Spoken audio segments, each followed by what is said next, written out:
Prosoteca. Diário da Guerra. Tiro amigo. A notícia sobre o Amâncio me pegou de surpresa. Talvez seja uma bobagem dizer isso. Claro que foi uma surpresa. Quem é que poderia estar preparado para saber, de uma hora para outra, que um de seus melhores amigos levou um tiro de fuzil nas costas e está entre a vida e a morte num centro de tratamento intensivo de um hospital militar? Mais que surpresa. Foi quase um tiro que eu levei. Ele era policial também, ex-sargento do BOPE. Deu baixa quando nasceu o primeiro filho. A mulher pediu e ele achou que a preocupação dela fazia sentido. Engraçado. Quando a gente está no BOPE, praticamente não pensa no perigo. Mas o perigo é nosso companheiro permanente. Tanto que nunca deveria soar surpreendente a notícia de que algum colega foi ferido e está entre a vida e a morte em um CTI. Talvez o caso do Amâncio seja tão chocante justamente por ele já ter saído do BOPE e pelas razões que o haviam levado a sair. Era uma puta ironia que ele tivesse sobrevivido a tantas dezenas de incursões do BOPE nas favelas mais perigosas e acabasse alvejado daquele jeito numa tarde de domingo, quando se preparava para voltar para casa, no final de um plantão de 24 horas, provavelmente louco para rever a mulher e o filho. Ele estava lotado na P2 do 2º Batalhão. P2 é o setor responsável pelo serviço de inteligência. Segundo as leis, a P2 deveria voltar-se exclusivamente para os desvios de conduta dos colegas do próprio batalhão. Mas não é nada disso que acontece. Como a Polícia Civil, com raras exceções, não investiga porra nenhuma, é a P2 quem faz campana na entrada das favelas, grampeia os telefones dos traficantes e segue os suspeitos pela cidade. Por isso, os policiais lotados na P2 andam em carros civis com chapa fria.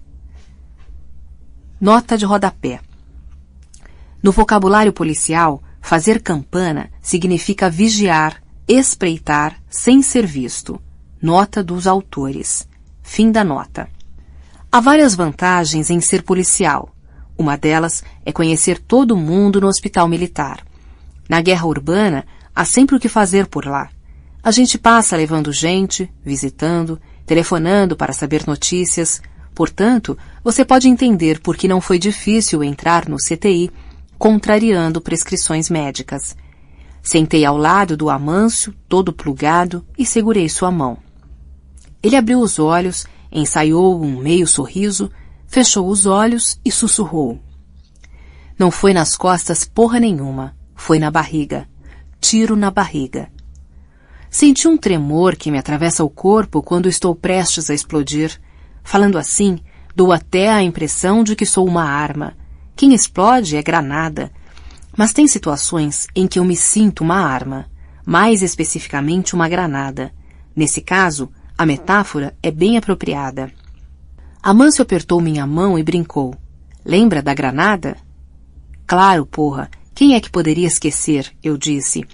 A vida de toda a turma esteve em sua mão, literalmente. Uma clareira na Serra do Mar, inverno, 3 da manhã, alguns anos antes. Para você não perder o fio da meada, é importante conhecer a história da granada. Mas para isso, é preciso que a gente deixe o hospital um momento e volte no tempo até as provas de ingresso no BOPE. Depois de cavalgar 100 quilômetros, sem arreio e sem descanso, mortos de fome e sede, completamente devastados pelo esgotamento físico, com as coxas e a bunda em carne viva, nós tínhamos a opção de sentar ou não na bacia com salmoura. A experiência mostrou que valia a pena sentar, mesmo ao preço de uma dor lancinante. Alguns desmaiavam de dor. Ainda assim, era melhor. Quem se poupava, no dia seguinte não conseguia nem se mexer. As feridas inflamadas, cobertas de pus, a coxa, o saco e a bunda inchados. Resultado, imobilizados, eram reprovados. E o pior era o ritual de humilhação do desligamento. Tinham de cavar a sepultura e simular a própria morte, deitando-se no fundo da cova. Vamos saltar a salmoura, porque depois é que vem o melhor. Ou o pior, depende do ponto de vista.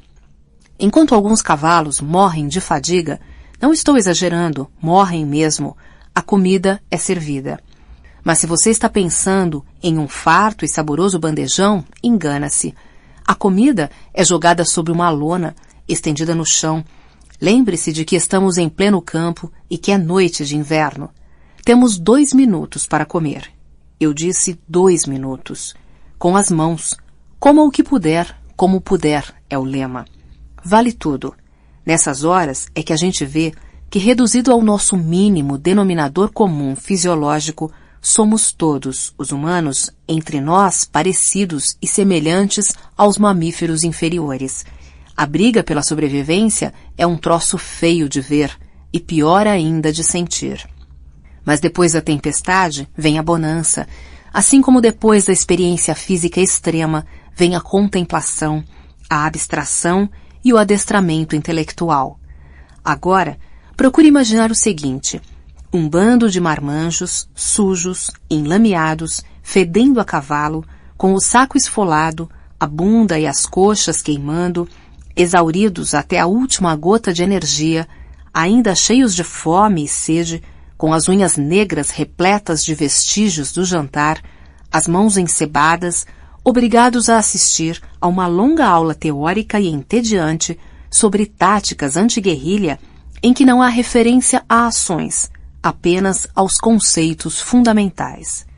Adicione o seguinte ingrediente: a aula era lida em tom propositalmente hipnótico. Éramos um bando de enfermos, sonâmbulos, espectros. Arregalávamos os olhos, sabendo que um cochilo custaria muito caro. Amâncio não resistiu e bateu a cabeça, embriagado de sono. O professor se ergueu devagar. Dirigiu-se até ele. Mandou que ficasse de cócoras sobre um tronco. Tirou do cinto uma granada, puxou o pino e colocou-a na mão direita do aluno relapso. Um deslize seria o fim daquela simpática e brava matilha. Dali em diante, ninguém tirou os olhos do Amâncio. Todos vigiando a vigília do colega. O pavor nos despertou como não faria o melhor café quente e amargo. De volta ao CTI. Nós estávamos na sua mão, repeti. Amâncio mantinha um meio sorriso armado, como uma tenda no acampamento da tropa. O combate agora era dele, só dele. Ele estava só, com a granada amarrada à mão. Apertei sua mão para ele saber que eu continuava a seu lado. Sabe o que aconteceu? O que realmente aconteceu? Perguntou com um fio de voz. Eu lhe disse que era melhor não falar. Ele precisaria de toda a energia disponível para resistir àquela batalha e vencê-la.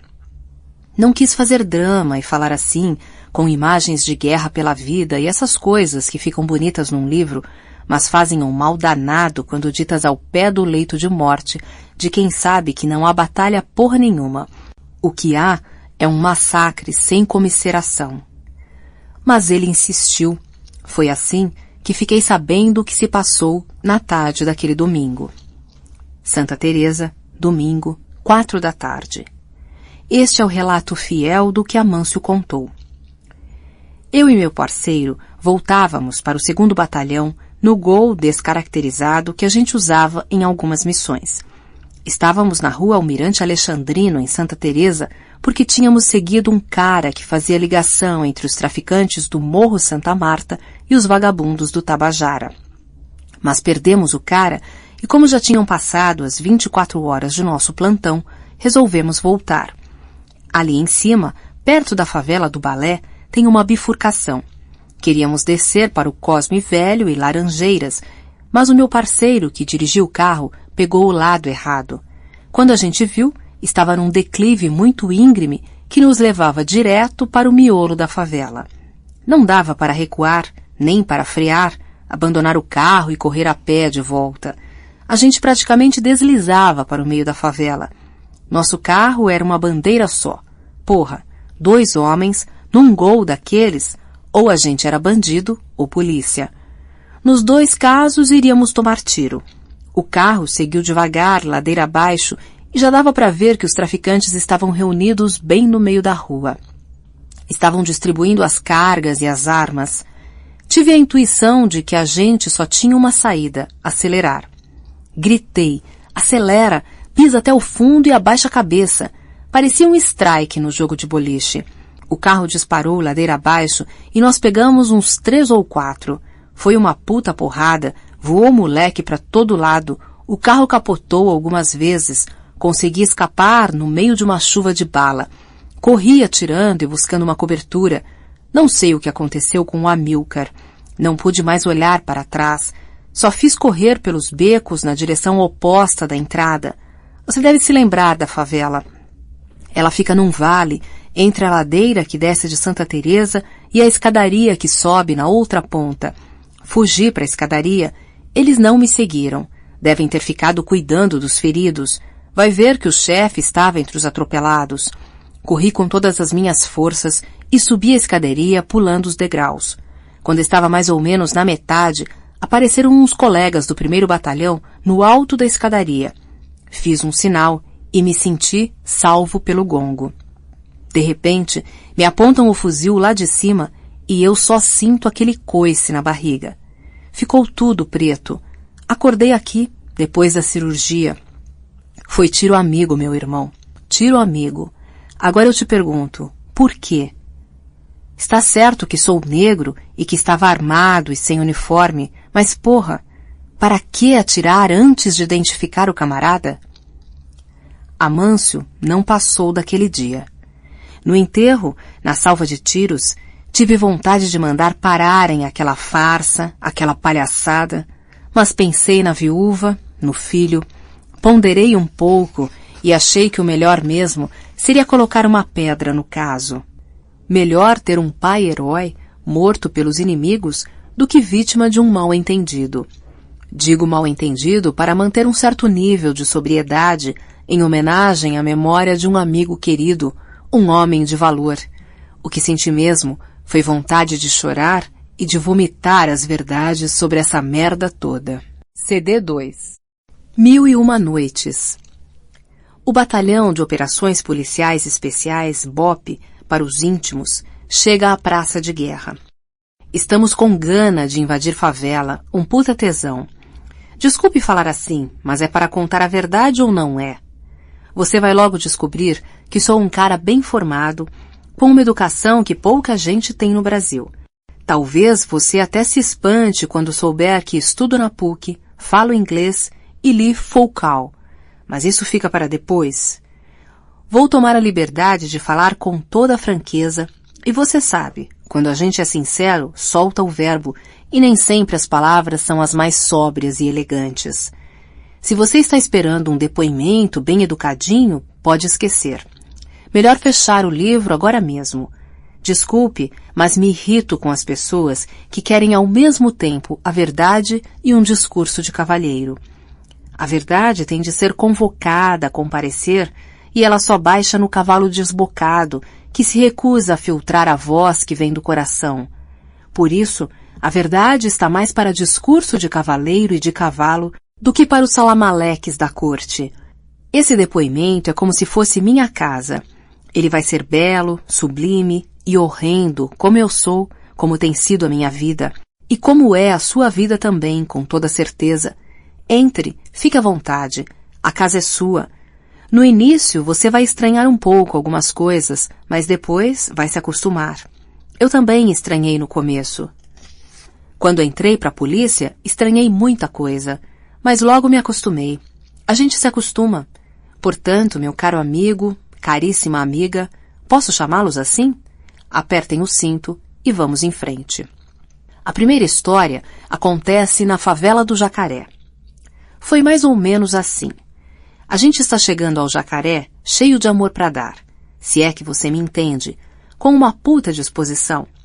Mal descemos da viatura, 2 viciados dão de cara com a gente, porque a viatura parou justamente depois da quebrada da ladeira principal.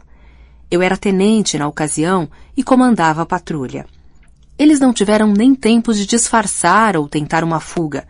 Peguei o mais alto pelo braço e dei umas sacudidas, para o filho da puta acordar e perceber que tinha caído na ratoeira. Estava desarmado e trazia uns papelotes de cocaína no bolso. Quer dizer que o viadinho veio curtir um branco, não é? Vai ver a boneca também, curte fazer passeata, vestidinho de branco, pedindo paz, hein? Fala aí, mané. Não, senhor. Não, senhor o quê, porra? Não comprou pó ou não gosta de passeata pela paz? Eu não vendo, não, senhor. Vim comprar só mesmo pro meu consumo pessoal. Ah, é pro consumo pessoal. Então tá. Arranquei um extintor de uma de nossas viaturas e descarreguei nas narinas do sujeito. Parecia um pastelão. Quer pó? Quer do branco? Então toma pó, animal. Bem, nesse momento devo admitir que me subiu um calor e não me contive. Mas dei só umas porradas porque tive uma ideia luminosa. Mandei o Rocha parar de bater no outro viciado. Venham cá os dois, de pé, olhando para mim. Tá aqui meu celular. Vocês têm 3 opções. Ligar para o papai e pedir para ele vir buscar vocês é a primeira. Comer 1 dúzia de ovos cozidos cada um, sem beber água, é a segunda. Entrar na porrada é a terceira. E aí? Os 2 escolheram os ovos. Eu sabia. A última coisa que viciado quer é que o pai descubra. O que eles não sabiam é que os ovos estavam na viatura desde a véspera, por causa de uma ocupação que o Bop estava fazendo. Naquele calorzinho carioca gostoso de janeiro, os ovos certamente correspondiam a uma boa surra. Deus escreve certo por linhas tortas. O livre-arbítrio foi respeitado. Mesmo assim, cumpriu-se o desígnio divino. Cuidado, não pense que sou evangélico. Isso é puro preconceito seu. Nem todo policial ou bandido que fala em Deus é evangélico. Está vendo só? Não é só o policial que é preconceituoso, afinal de contas. Por falar em preconceito, assinale aí em sua agenda que sou negro. Negro na acepção politicamente correta da palavra, porque do ponto de vista meramente físico, sou mulato, moreno, na verdade. Mas faço questão de deixar claro, sem trocadilho, que sou negro e prefiro que você pense em mim como negro, ok? O diabo é que só havia 1 dúzia de ovos, o que me obrigou a improvisar. Mas eu até que sou bem criativo, modéstia à parte, tanto que a solução foi engenhosa. Enquanto o viciado baixinho engolia os ovos, para os aplausos vibrantes de meus comandados, o outro se enterrava até o pescoço na caçamba de lixo. Confessa, não foi uma sentença interessante? Se nesse momento você ficou horrorizado e evocou os direitos humanos, acho melhor fechar logo esse livro, cara, porque está arriscado a ter uma síncope daqui a pouco. Bem, na verdade, não quero que você feche o livro, nem gostaria que você ficasse com má impressão de mim. Não leve tão a sério o que eu digo. Às vezes, falo o que me vem à cabeça e acabo passando uma imagem falsa de mim mesmo, como se fosse um desalmado, um perverso ou coisa assim. Mas não é nada disso. Quando você me conhecer melhor, vai ver que não é nada disso. Só fiz questão de contar essa história porque o final dela é muito engraçado. Aconteceu assim. Eu descia a favela no bagaço, tinha sido uma noite daquelas. Mais de 3 horas caçando vagabundo, sem resultado. 2 soldados da minha unidade já esperavam na viatura. De longe dava para ouvir a gargalhada deles. Quando me aproximei, apontaram a lanterna para a caçamba de lixo, de onde despontava a cabeça do viciado, enterrado naquela merda até o pescoço. — O que é que você tá fazendo aí, cara? — perguntei. — O senhor mandou eu ficar aqui. — Pode sair, porra! Juro por Deus que tinha esquecido. Se não fosse pelo barulho dos ratos, os rapazes não teriam visto. E se não tivessem visto, era capaz de ele estar lá até hoje. CD 3. Tarja preta e fitinha azul. Não sou comédia, quero que você saiba. O caso do Tuiuti é interessante. Quer dizer, é útil para você me conhecer um pouco melhor. E conhecer minha turma do BOP. A história anterior pode induzir a erro. sobretudo porque hoje em dia a gente fala em polícia e todo mundo pensa logo em zorra, bateção de cabeça e corrupção.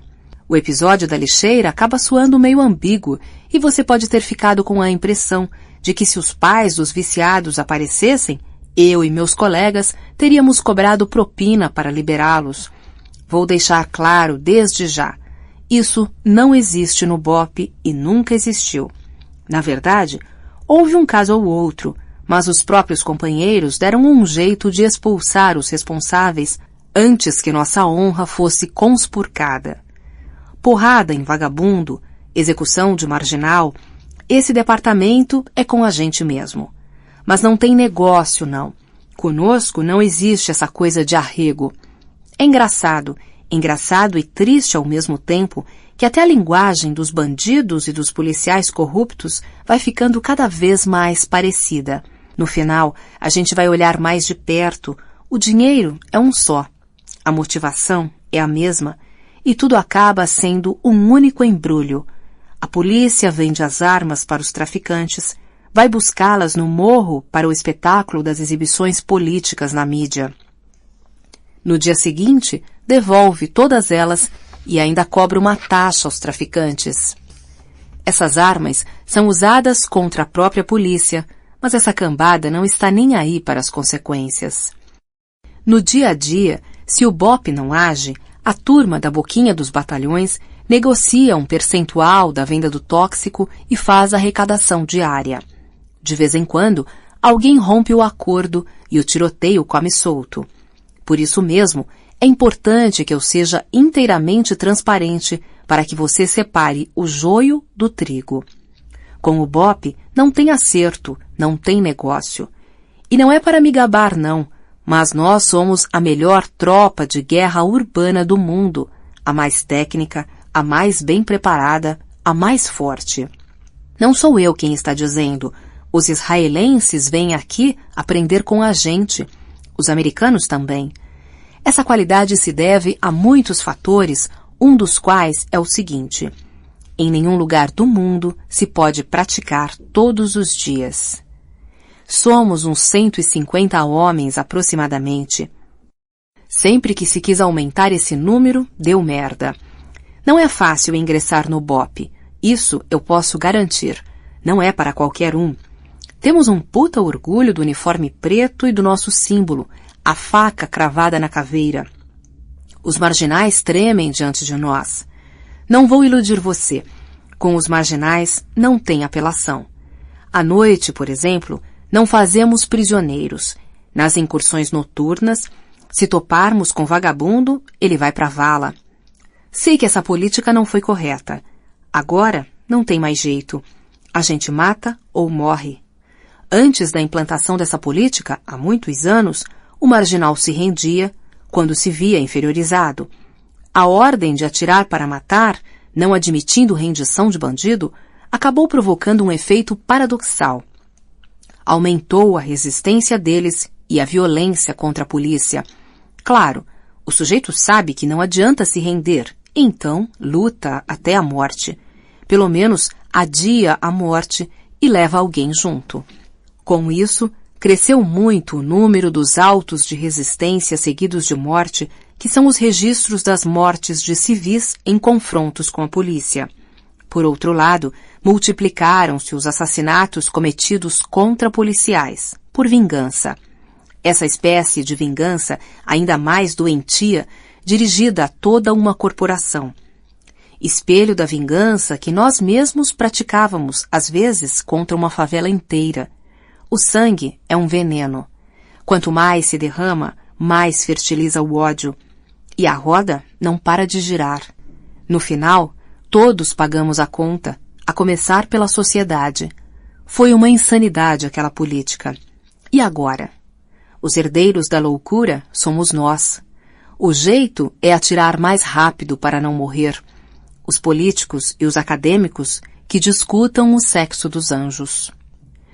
Tuiuti, agosto, às 7 da manhã. Esse caso ocorreu em um ano já distante. Descíamos do Morro do Salceiro, na Tijuca, onde passamos uma noite pesada.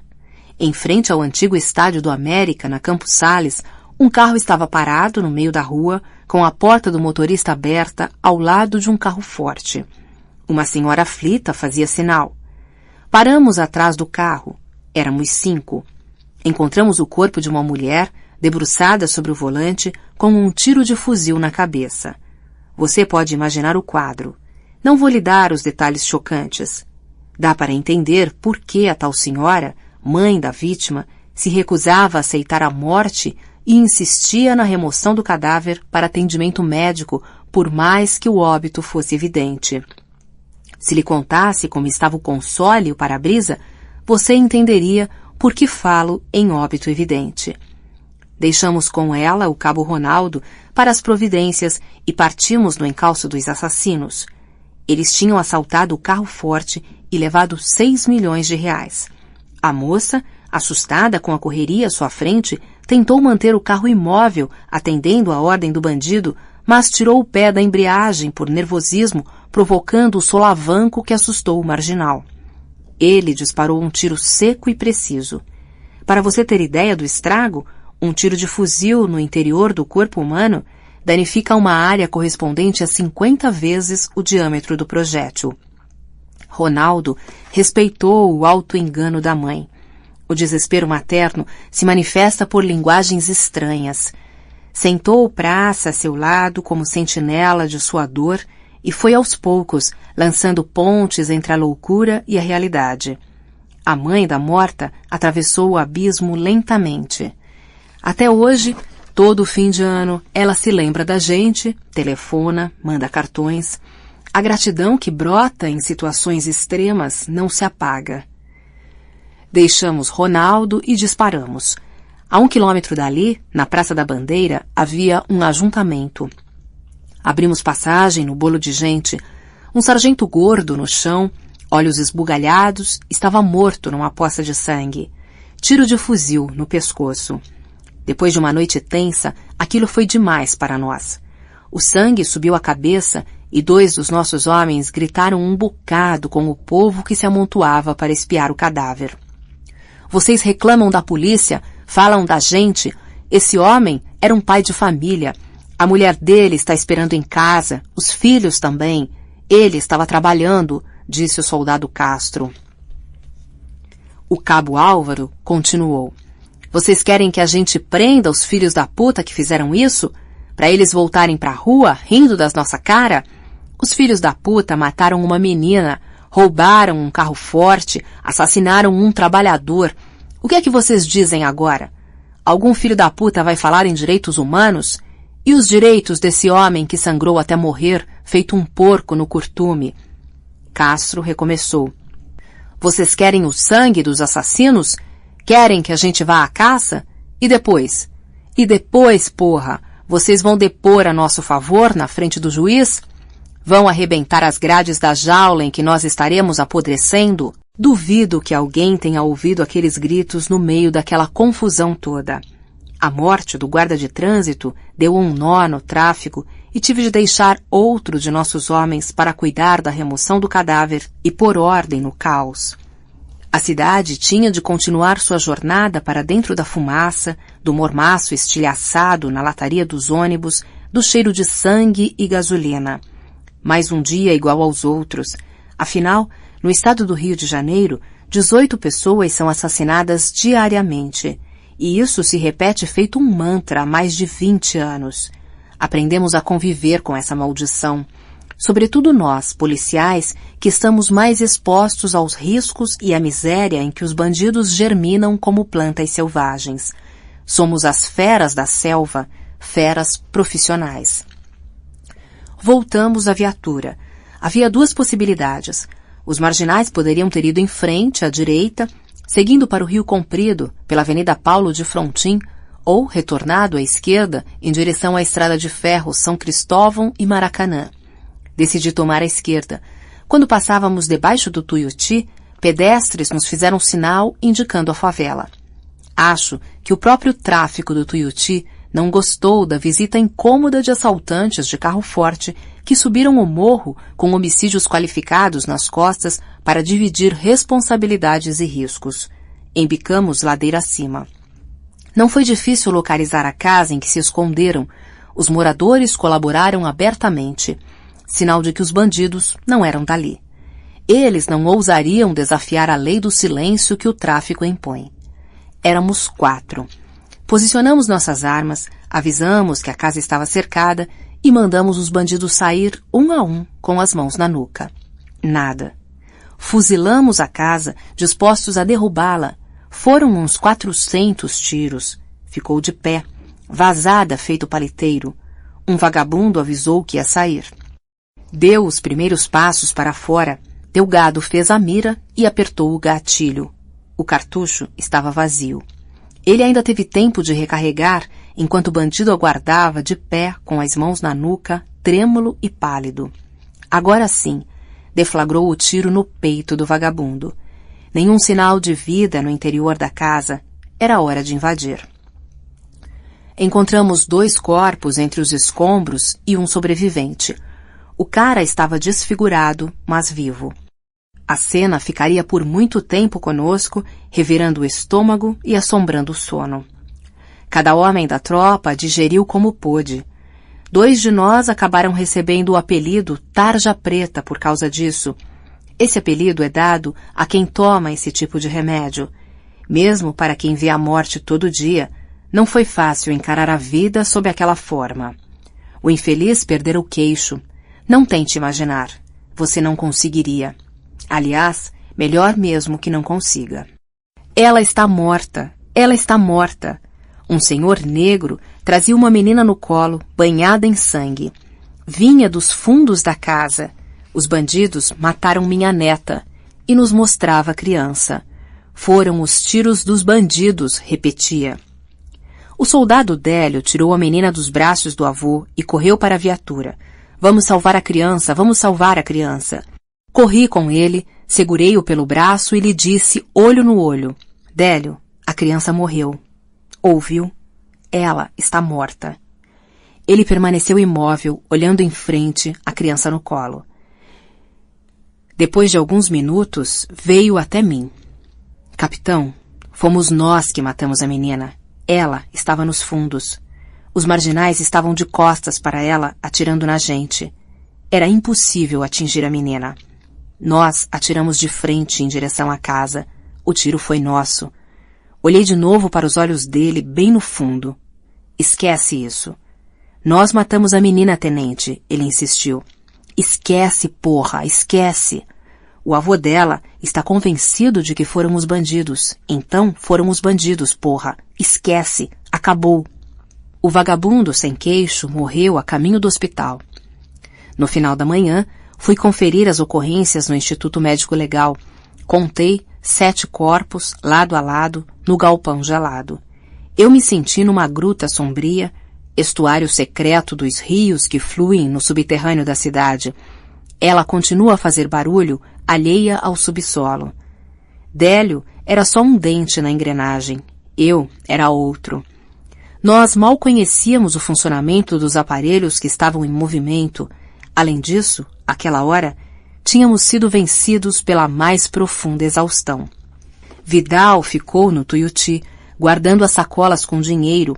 As aves de rapina da Polícia Civil têm excelente olfato. Chegaram em equipe e decididos, mandando a PM se afastar. Tomariam conta do caso. Vidal subiu nas sacolas e girou 360 graus, apontando o fuzil em todas as direções. Quem puser a mão na grana, leva chumbo. Não estou brincando não, eu atiro mesmo. Vou atirar, estou avisando, vou atirar. Os coleguinhas preferiram não brincar com fogo. Depois de 24 horas no ar, e das guerras em que nos havíamos metido ao longo daquela jornada, Vidal seria bem capaz de atirar mesmo. A relação dos policiais do BOPE com o comandante varia muito. Quando o cara passou por tudo que nós passamos, no treinamento e no exame de seleção, e quando tem colhão para defender a nossa honra diante das sacanagens da política, tudo bem. Tem a nossa lealdade. Mas quando o sujeito é um oportunista e sacrifica tudo para agradar o comandante-geral da PM e o governador, aí fodeu. Me desculpe ser assim direto, mas fodeu. foi o que aconteceu no último capítulo desse caso do Tuiuti. O comandante foi procurado pelo banco cujo dinheiro nós havíamos resgatado. A seguradora pagaria 5% aos policiais que se empenharam na recuperação dos 6 milhões, ou seja, 300 mil reais migrariam da conta biliardária da seguradora para minha poupança e de meus modestos colegas de farda.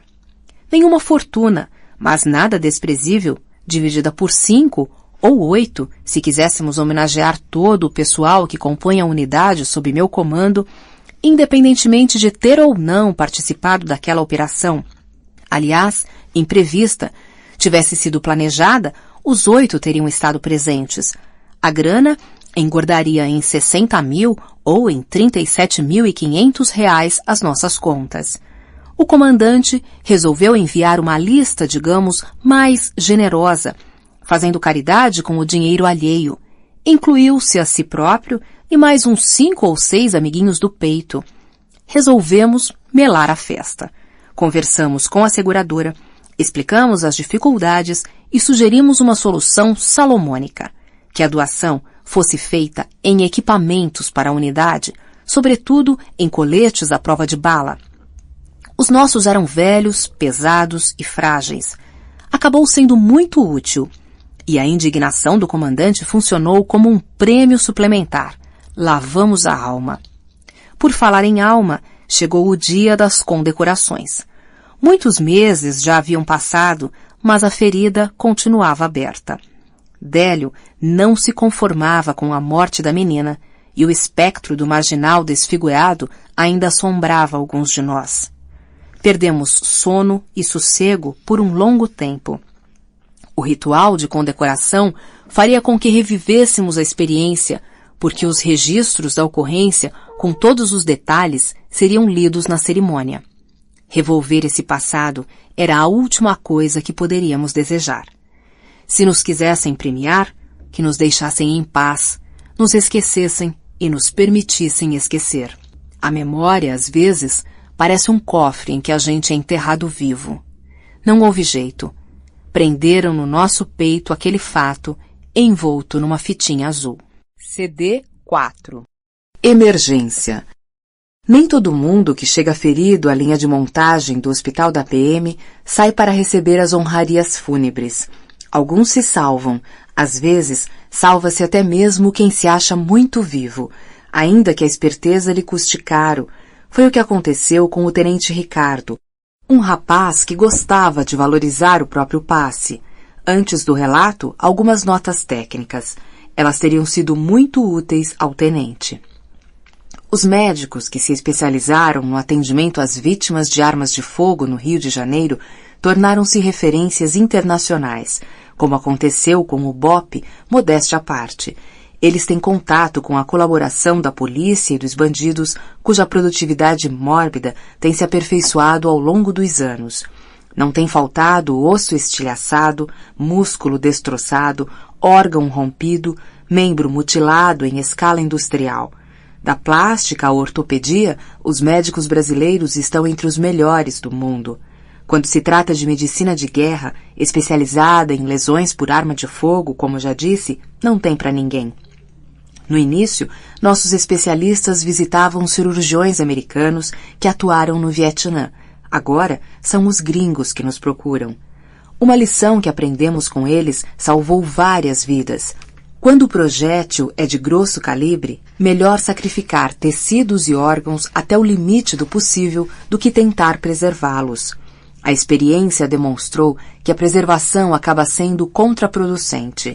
Em resumo, se o tiro é de fuzil, abre-se a vítima de cima a baixo e só não se remove o que for vital. Por isso, abriram o sargento Romero de alto a baixo, quando levou um tiro de fuzil lateral na bunda que entrou numa nádega e saiu pela outra. Aparentemente, eram só 2 furos, um de entrada, outro de saída, com uma trajetória reta intramuscular. Nada que o tempo não cicatrizasse. Tanto que o primeiro atendimento, aos cuidados de um profissional não especializado, não envolveu nenhuma sutura. Só 2 curativos e um anti-inflamatório. Mal sentou na viatura que o levaria para casa, Romero esvaiu-se em sangue. A hemorragia era drenada pelo ânus. Entrou em choque e quase morreu. Foi reconduzido às pressas à sala de emergência. Sofreu, enfim, a cirurgia que lhe extraiu não sei quantos metros de intestino e lhe salvou a vida. Pena que o tenente Ricardo não soubesse disso quando chegou à sala de emergência, posando de durão. Ele levara um tiro amigo de uma pistola na viatura. Não foi o único, aliás. Muita gente teve a mesma sorte, ou melhor, o mesmo azar. Alguns não sobreviveram. Ricardo vinha sentado na frente e o colega, desatento, sentado no banco de trás, não tomou as medidas de segurança necessárias. A arma, sem protetor, inadvertidamente disparou, atingindo o ombro do tenente por trás. Para driblar a corregedoria e impressionar as enfermeiras, Ricardo entrou avisando: "Não foi nada, uma bobagem. Um bando de traficantes me armou uma cilada, mas dei um jeito neles. Foi só um tiro de fuzil no ombro." Antes que contasse a próxima vantagem, deram-lhe um sossega-leão na veia, entubaram-no e chamaram os cirurgiões especialistas que o abriram do umbigo ao pescoço, adotando o procedimento padrão. O tenente sobreviveu, mas aprendeu que nem sempre vale a pena bancar o machão, exagerando o calibre do heroísmo. CD 5. Golfinhos de Miami. Minha mulher, que tem mania de psicanálise, costuma dizer que quando a gente passa determinada impressão, é porque ela expressa pelo menos um lado nosso. Se minha mulher tem razão, o que você percebeu não está inteiramente errado. Mas, de todo modo, é parcial. Em português claro, eu não sou inteiramente isso que você está pensando, ainda que não seja totalmente o que eu mesmo gostaria de ser. Como prefiro o português claro às frescuras psicológicas, vou direto ao ponto. Eu digo o que faço e aconteço, afirmo que sou direto, chamo de frescuras a visão crítica de minha esposa, mas acabo dando 1000 voltas, 1001 piruetas em torno do assunto que quero comentar. É que o tema é espinhoso, é cabeludo. O assunto é violência. Quer dizer, a violência que a gente comete. Alguns chamam tortura. Eu não gosto da palavra porque ela carrega uma conotação diabólica. Acho que há casos e casos e que nem toda tortura é tortura na acepção mais comum do conceito. Está entendendo? Não? Pois é, a coisa é bem complicada. Eu próprio também não sei se compreendo direito. O que quero dizer é que não me envergonho de não me envergonhar de ter dado muita porrada em vagabundo. Primeiro, porque só bati em vagabundo, só matei vagabundo. Isso eu posso afirmar com toda certeza. Sinto minha alma limpa e tenho a consciência leve, porque só executei bandido. E para mim, bandido é bandido. Seja ele moleque ou homem feito, vagabundo é vagabundo. E tem mais, essa não é uma regra do BOPE, é minha mesmo, mas eu sigo à risca, não espanco nem mato mulher, a menos que seja em legítima defesa. Mas aí não tem jeito, é matar ou morrer. Fora disso, respeito mulher, até porque não é preciso fazer diferente. Mulher se assusta logo e entrega até a mãe, não é preciso bater. Homem não. Tem cara que é tão safado que aguenta firme uma noite de porrada e não entrega. Talvez porque saiba que a vingança dos comparsas seria ainda pior do que o castigo do BOPE. Bem, essa questão toda é muito enrolada e eu, por mim, saltaria essa parte, mas me sinto obrigado a contar algumas coisas, já que o acordo foi não esconder nada. Depois você avalia, faz seu próprio balanço e me diz se eu sou um covarde ou se fiz a coisa certa, ou pelo menos o que você teria feito em meu lugar. Vai me dizer que não obrigaria um sequestrador a falar, mesmo que tivesse de usar a força. Se sua filha estivesse sequestrada, correndo risco de vida, nas mãos de uns doentes, vai me dizer que você não espancaria o filho da puta até a morte para tirar dele a informação? Pois é, a única diferença é que você não saberia como bater direito e acabaria desperdiçando energia, acertando os pontos menos sensíveis e empregando mais ódio e desespero do que técnica. Nós somos pura técnica. Hoje, olhando para trás, me sinto meio inibido em narrar os fatos, mas no calor dos acontecimentos, confesso que não tinha nenhum problema com isso. A verdade é a seguinte: eu e meus colegas nos divertimos bastante. Portanto, não é bem verdade essa história de pura técnica. Somos técnica, diversão e arte, como diria o Arnaldo Antunes. Lembro-me, por exemplo, de um marginal que pescamos meio por acaso, logo que chegamos ao Morro da Providência num mês de março. Nossa equipe estava completa. Éramos 8. Primeiro, demos uma coça regulamentar para que ele desse as peças. Esse é o nome que os traficantes cariocas dão às armas, e o verbo dar, nesse contexto, a gente emprega com o sentido de entregar. Ele portava um revólver fuleiro e jurava que só tinha aquilo mesmo e que era só assaltante, não estava metido com o tráfico de drogas. Nesse momento, a namorada dele passou, viu o tumulto, se aproximou e o chamou pelo nome. Foi quando as fichas caíram. A gente se deu conta de que o cara era simplesmente o dono do lugar. Já pensou que sorte? De repente, sem mais nem menos, o dono, o gerentão cai na nossa rede. Era tudo que a gente poderia pedir a Papai do Céu. Daí em diante, intensificamos o trabalho. O verbo é trabalhar. Quando o subordinado chama o comandante pelo rádio e pergunta: chefe, posso trabalhar humilhante? Está pedindo autorização para fazê-lo cantar, ou seja, para fazê-lo contar o que sabe. Da mesma forma que o governador autoriza o secretário de segurança a autorizar o comandante da PM a autorizar o policial quando lhe diz: faça o que for necessário para resolver o problema. O governador dorme o sono dos justos, o secretário descansa em berço esplêndido, o comandante repousa como um cristão, e o soldado, lá na ponta, suja as mãos de sangue. Se der merda, o bagulho estoura no elo mais fraco, é claro. Quem paga o pato é o soldado. Quem vai a juízo é o soldado. Quem frequenta as listas das entidades internacionais de direitos humanos é o soldado. O governador é ambíguo para descansar em paz. O secretário é sutil para preservar a consciência. O comandante cultiva os eufemismos e opta pelo vocabulário enviesado para proteger a honra e o emprego. Sobra para o soldado, que bota para foder por dever de ofício. É curioso, a ambiguidade só pode ser cultivada nos ambientes solenes do Palácio do Governo, onde a impostura e a violência são adocicadas pela coreografia elegante da política. Quando a arena é a favela, os rituais são outros, menos sofisticados. Na praça de guerra não há espaço nem tempo para a solenidade e as ambivalências. O que era doce fica amargo, azeda e cai de podre. A gente que atua lá na ponta da cadeia de decisões colhe o fruto podre e faz o que pode para digerir. Por isso, talvez seja mentira dizer que só há ambivalências nos salões da corte. Elas estão por toda parte e estão aqui entre nós, e dentre nós, em mim e em você. Um modo de adaptar a ambiguidade ao terreno do combate é divertir-se com a dor alheia. Desconfio das nossas risadas. Até hoje, escuto aquelas gargalhadas que a gente dava e elas me soam um pouco estranhas. Não sei mais com tanta certeza se a gente gostava daquilo e achava mesmo tanta graça. Mas a gente ria. Ia fazer o quê? E procurava curtir as tarefas práticas com o máximo de criatividade. Eu, por exemplo, me orgulhava de inventar modalidades novas. Tinha noite de gala, com estreia e tudo. Um show que foi o maior barato, eu denominei Golfinhos de Miami. A estreia aconteceu justamente naquela noite. Aproveitamos a resistência do Juninho para testar a eficiência e a beleza do novo espetáculo. A ideia era amolecer aquela macheza toda com água.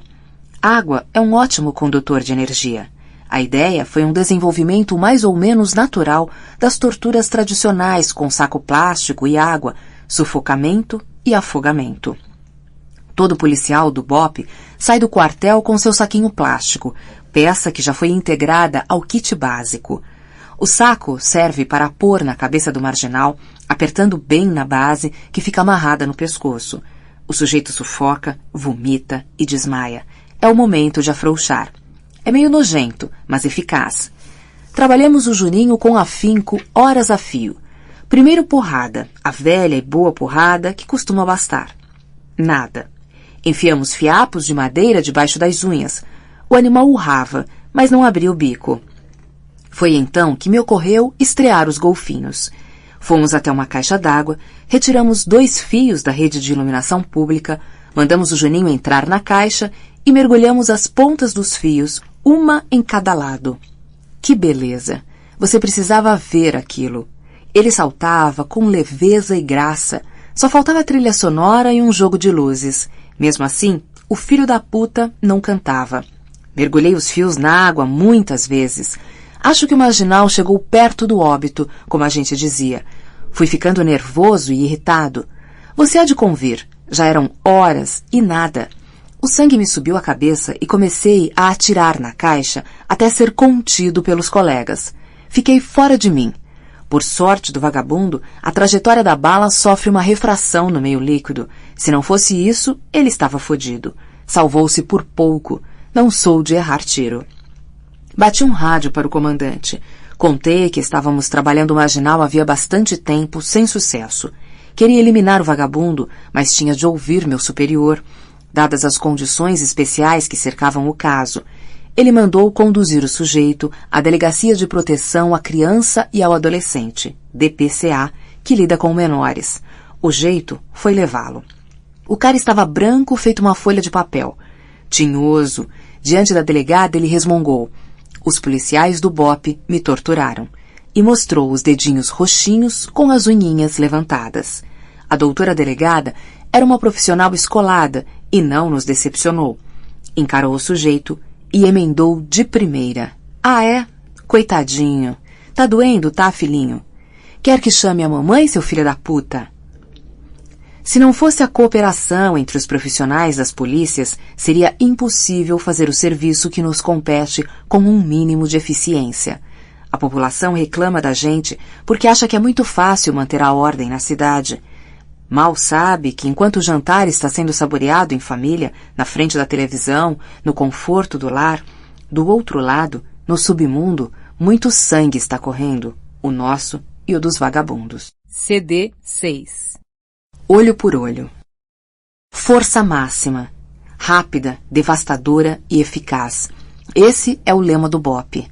Se você fosse governador ou governadora do estado do Rio, dispensaria nossos serviços ou, mesmo que não usasse nossa tropa, preferiria mantê-la disponível para pronto emprego, preparada para atuar a qualquer momento, mesmo que fosse apenas em alguma emergência crítica? Na verdade, não me interessa a sua resposta.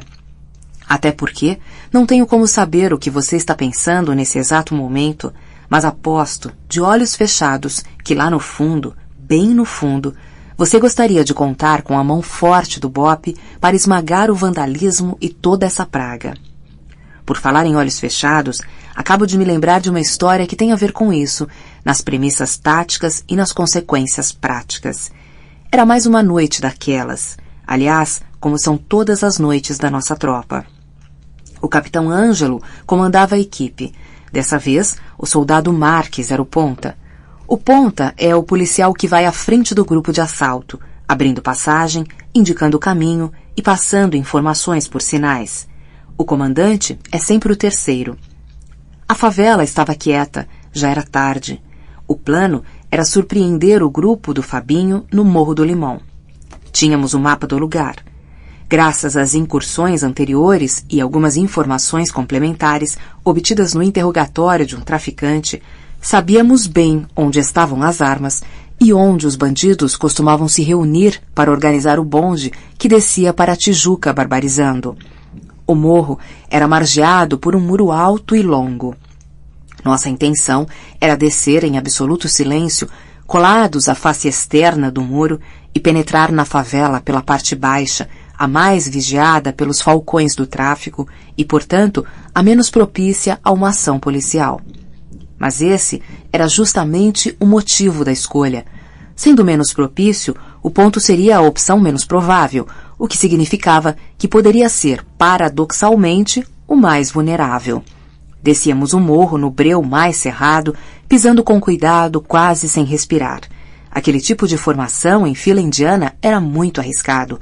Uma falha qualquer e estaríamos fodidos. Se jogassem uma granada por cima do muro, não sobraria nada do lado de cá. Os movimentos eram dirigidos pelos sinais do Marques. Permanecer imóvel, avançar, acelerar, estancar. Nesses casos, o ponta age como um cão farejador. A audição também tende a estar atiladíssima. Os 8 homens se movem obedecendo a uma coreografia rigorosa. A disciplina é a de uma orquestra. Com uma diferença: o mais leve deslize não desafina, mata. Quando a gente mergulha numa procissão desse tipo, companheiro atrás de companheiro, a confiança mútua é tão importante quanto a autoconfiança. Nada disso faltava, graças a Deus. Eu me orgulhava da destreza do coletivo e tinha fé em mim e na minha arma. Só fui descobrir o que era medo de morrer bem mais tarde, quando tive meu primeiro filho. O pavor estampado no olhar do inimigo era nosso combustível. Na verdade, era mais que isso. Era nossa droga. A farda negra com a caveira atravessada pelo punhal era privilégio de poucos. Não era fácil resistir aos testes para ser admitido no BOPE.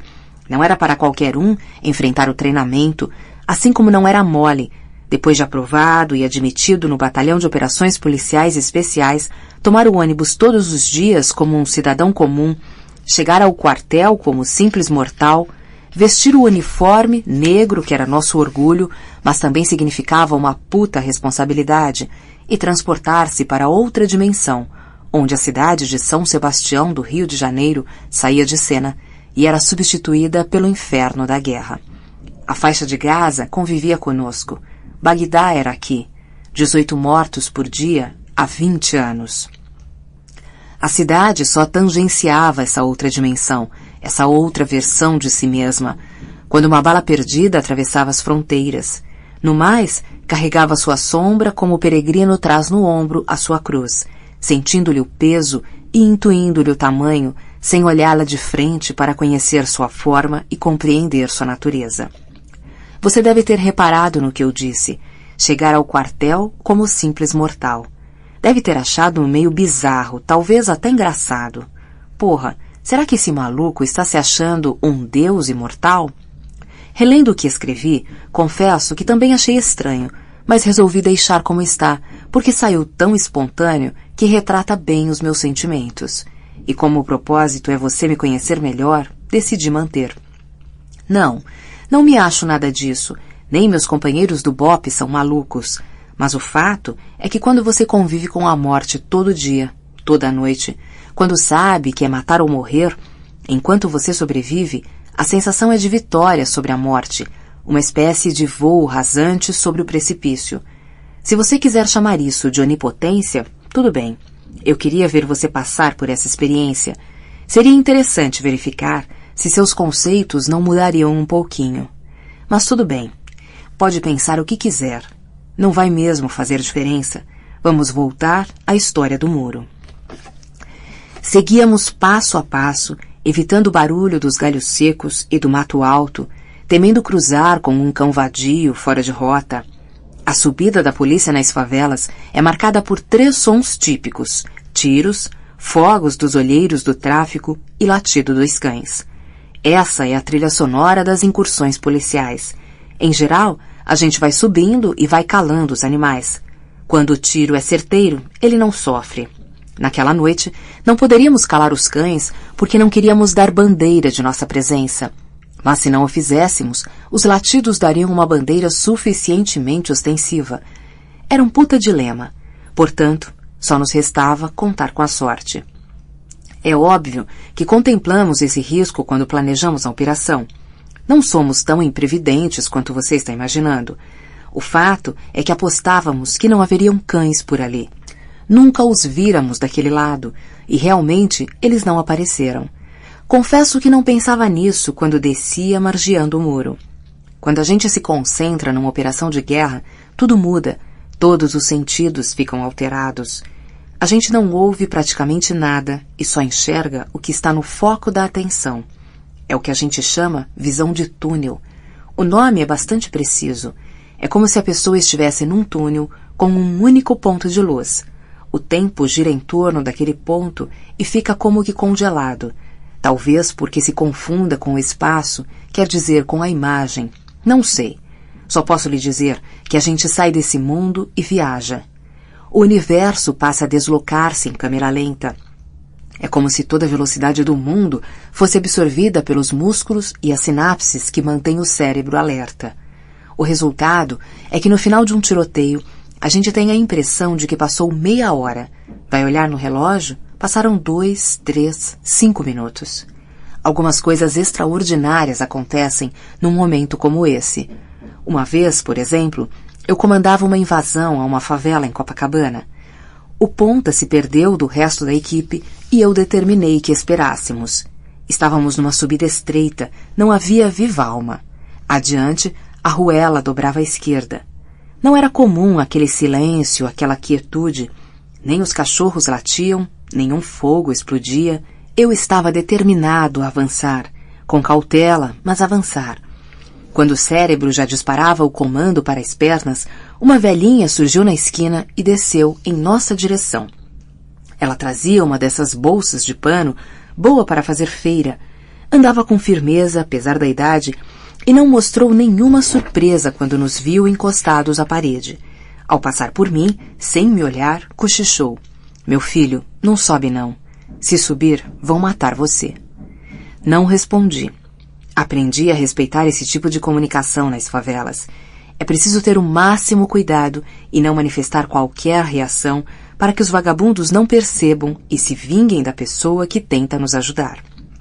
Por isso, contei até 20 e, em vez de avançar, joguei uma granada na boca da ruela, só para atrair a resposta dos traficantes e identificar sua localização e poder de fogo. A imediata e intensa fuzilaria mostrou que os bandidos estavam preparados à nossa espera. Comentei com o sargento Aguinaldo a meu lado. A velhinha salvou nossa vida. Era uma emboscada. Que velhinha? Ele perguntou. Como que velhinha? A velhinha, ora bolas. Aquela senhora que passou por nós com a bolsa e sussurrou a mensagem para mim. Tenente, ele disse. Tenente, não teve senhora nenhuma. Não teve velhinha nenhuma. Ninguém passou por aqui desde que nós chegamos. O senhor acha que uma velhinha ia passar entre 2 fogos assim, sem mais nem menos? E que, além de tudo, eu não ia ver? Fiquei gelado. Aliás, até hoje, fico arrepiado quando conto essa história. Na visão de túnel, tudo é possível. Encontros inusitados de 3º grau, com personagens irreais ou até mesmo delírios, dependendo da interpretação de cada um. Posso ter ficado maluco temporariamente, ou posso ter mantido o perfeito estado mental. Neste caso, fantástica não seria a minha imaginação, mas a realidade. Bem, há também a hipótese de que meu parceiro é que tenha ficado momentaneamente cego pela tensão, cego e surdo.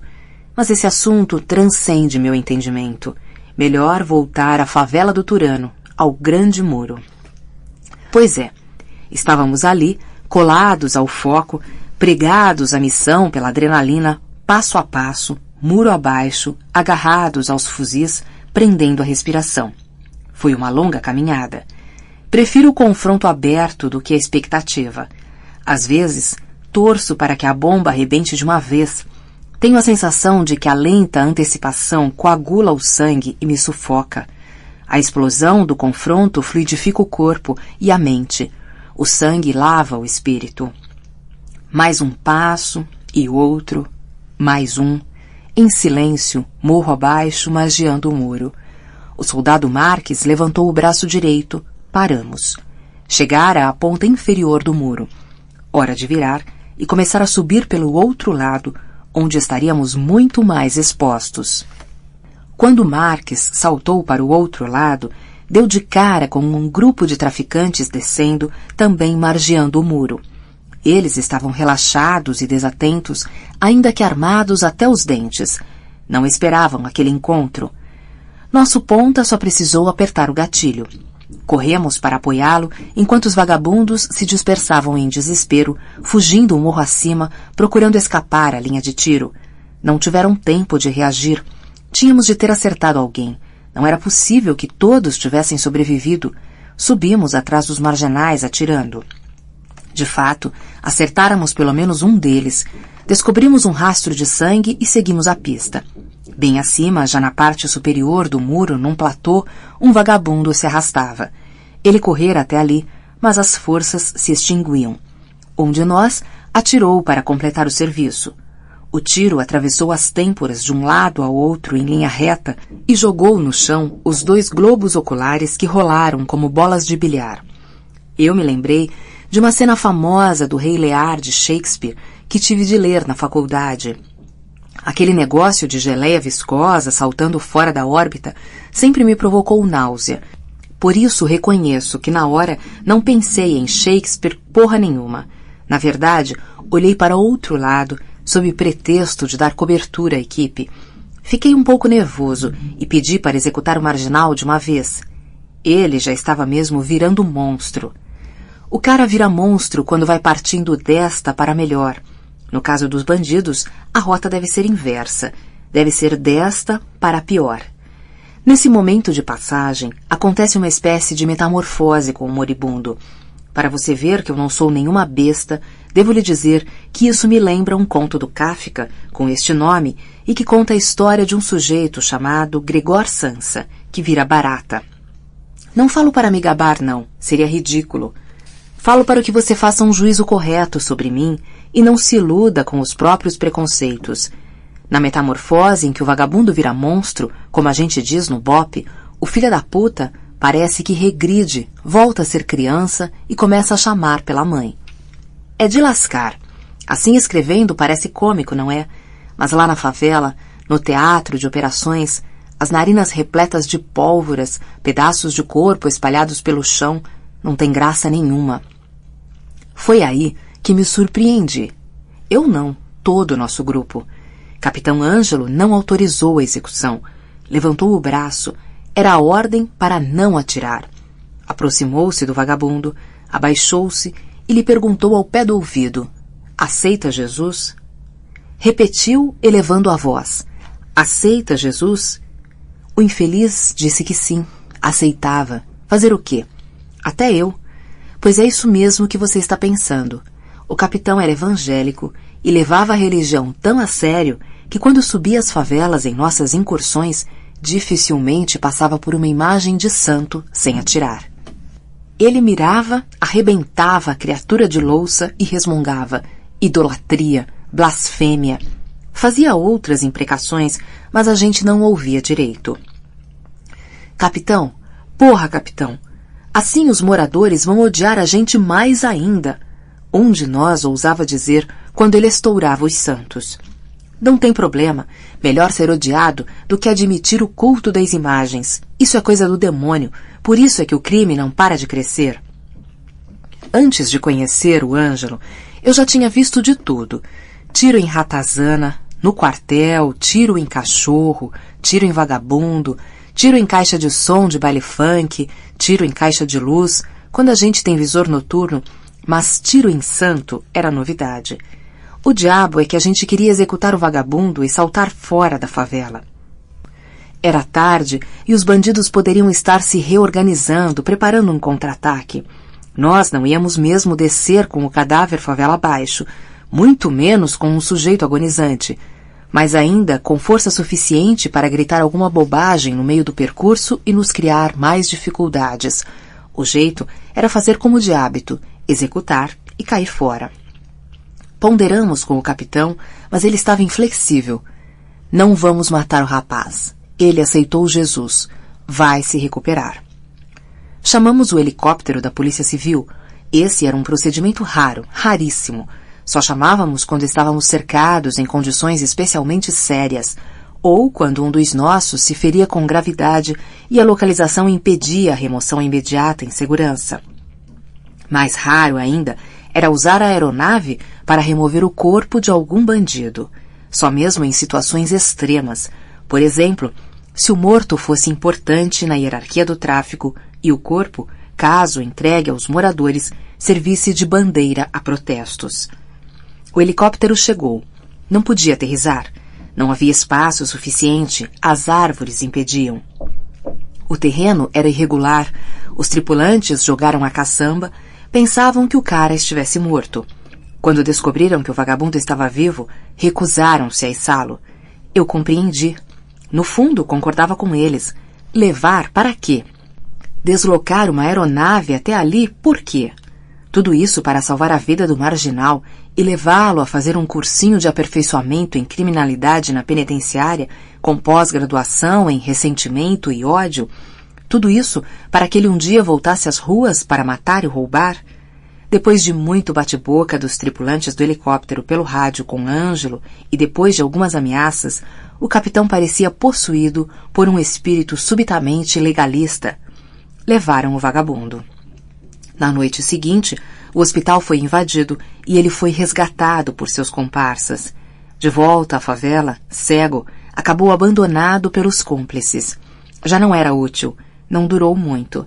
Não sei se a alma foi salva, mas o corpo não tinha mesmo muitas chances. CD 7. Justiça a domicílio. Cássio era uma figura. Capitão Cássio.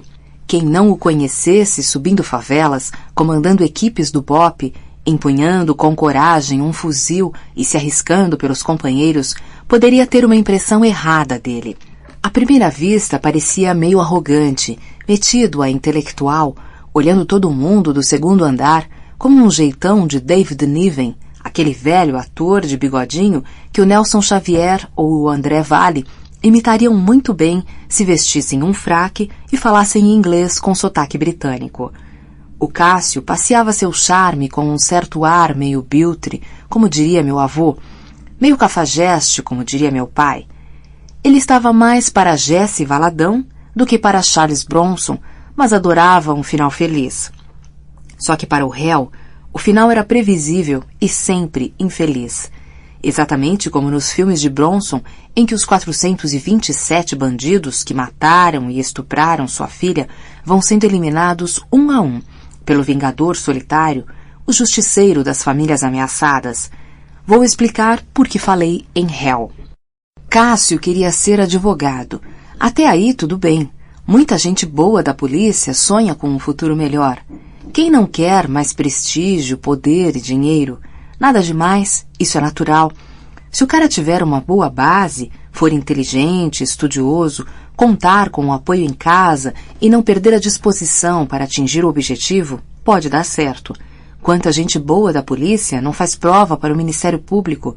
Por que não a Ordem dos Advogados ou mesmo a magistratura? Era um sonho legítimo do Cássio, ninguém discute, só que ele era uma peça. O capitão subia as favelas levando uma cadeirinha de armar, aquela que os diretores de cinema usam. Quando chegava ao lugar que planejava ocupar, enquanto esperava que o resto da equipe fizesse uma varredura no morro, mandava os soldados que ficavam com ele fazer um gato e pendurar uma lâmpada bem em cima da cadeira. Sentava ali, tirava um livro de direito da mochila, abria o diabo do livro e começava a estudar. Fazia anotações e tudo na maior tranquilidade. Era capaz de passar horas assim. Participei de uma das incursões noturnas comandadas pelo Cássio. Fiquei responsável pela busca de armas e drogas e pela prisão dos traficantes. Não conseguimos muita coisa. Depois de quase 2 horas, levamos só um vagabundo ao capitão, que lia, sentado, com aprumo na cadeirinha de diretor, sob a luz improvisada e, claro, devidamente escoltado. O bandido estava com um fuzil, uma pistola e mais ou menos 1 quilo de cocaína. O sujeito tinha sido adotado pelo tráfico local porque teve de fugir de sua favela tomada por uma facção rival. Não era dali. Isso facilitava nosso trabalho. Não ia ter choro nem vela. Os moradores não fariam arruaça. Não ia ter irmã chorando, tia se descabelando, mãe desmaiando. Quando apresentei o caso ao capitão, ele aplicou a fórmula com apuro. Vamos fazer o julgamento do réu. Distribuiu as funções. Eu seria o promotor. O réu faria a própria defesa. Determinou que fizéssemos uns 360 graus, que significava um círculo completo de proteção para evitar surpresas e prevenir ataques. Relatei a ocorrência como se estivesse diante de uma autoridade judiciária. Imitei um promotor e pedi a condenação. Treinando a linguagem empolada e a coreografia do tribunal, o capitão, imitando um juiz, passou a palavra ao réu. O sujeito não estava entendendo nada. Disse que não era traficante, que tinha ficado com as armas e as drogas porque a turma do tráfico local Percebendo que a polícia se aproximava, queria queimá-lo exatamente porque ele sempre se recusara a colaborar. Cássio não gostou nada da cara de pau do vagabundo. Sentiu que ele estava ofendendo o judiciário e fazendo o bope de bobo. Não demorou muito, disse que estava pronto a prolatar a sentença. Isso mesmo, prolatar. E prolatou. O marginal foi sentenciado à pena capital, que deveria cumprir-se imediatamente. O bandido parecia zonzo, não sabia se a mise-en-scène era sério. O capitão há muito encarnara o juiz. Agora arregaçava imaginariamente as longas mangas da toga, porque lhe competia assumir a função de carrasco. O vagabundo tremia e implorava clemência, mas esse comportamento não agradava a Cássio. A sentença já fora proferida e não admitia recursos. O capitão mandou o soldado Lobo empunhar a arma do próprio traficante, repetiu solenemente a condenação, autorizou o pobre diabo a dizer o que quisesse e determinou que ele fosse calado como um tiro na testa. Vamos embora, ordenou. Estava encerrada a sessão. CD 8. Justiça doméstica. Camargo foi um dos nossos melhores comandantes. Era firme e justo e não aceitava que o BOPE fosse usado pela política de propaganda do governo que delega à mídia as decisões sobre nossas prioridades. Graças ao rigor de gente como ele, nosso batalhão resistiu à corrupção durante muitos e muitos anos. Enquanto o conjunto da polícia se desmoralizava, a gente permanecia como uma ilha de excelência e credibilidade. Não é conversa fiada, não. Sei que isso parece demagogia barata, mas não é. É a pura verdade. Se não fosse isso, nada mais faria sentido. Quem observa de fora não tem a mínima ideia do que acontece dentro dos quartéis, nas operações e, sobretudo, na cabeça e no coração dos policiais. Às vezes, é doloroso enfrentar a praga da corrupção, principalmente quando a gente tem de cortar na própria carne para evitar que a doença contagie o corpo inteiro. É como amputar um braço ou uma perna para salvar a vida. A diferença é que no BOPE, depois de mutilado, o corpo se regenera, outro braço cresce, a perna renasce, a gente volta a ser o que era. Em termos, claro, porque fica a cicatriz, fica a lembrança. Uma cicatriz de que não esquecemos é o Lisboa. Antes de entrar para o BOPE, ele era policial civil e nunca abandonou alguns amigos dos velhos tempos. Eram umas amizades que não faziam bem. Além disso, ele passava por uma dificuldade financeira grave. A família tinha tido algum problema sério. Ninguém sabia o que era, mas ele, volta e meia, reclamava da vida. O que, aliás, não era incomum, considerando-se os salários que a gente recebia. No caso dele, as coisas pareciam ser mais complicadas do que o habitual. Até que, ao final de uma operação que comandei, ele se aproximou de mim, cabisbaixo, falando baixinho. Sabe o que é, capitão? Eu já era capitão naquela época. Estava pensando se não seria possível que o senhor cedesse um fuzil desses que a gente apreendeu.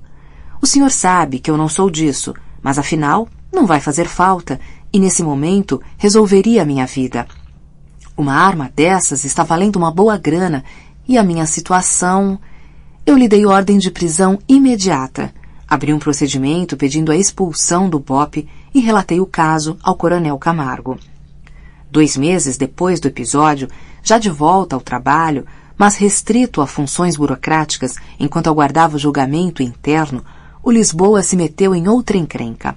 Camargo foi informado pela P2 de que o Lisboa tinha montado com os antigos companheiros da delegacia um esquema de tráfico de armas. As evidências não deixavam margem a dúvidas.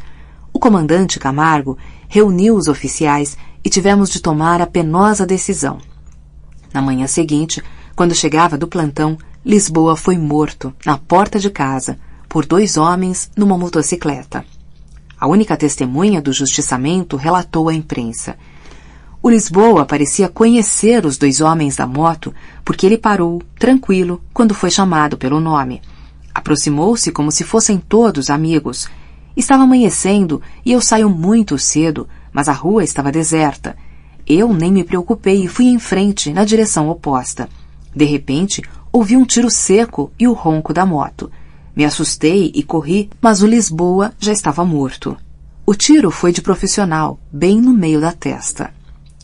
Não se tratava propriamente de justiça, mas de interrupção da gangrena institucional e de sinalização aos companheiros.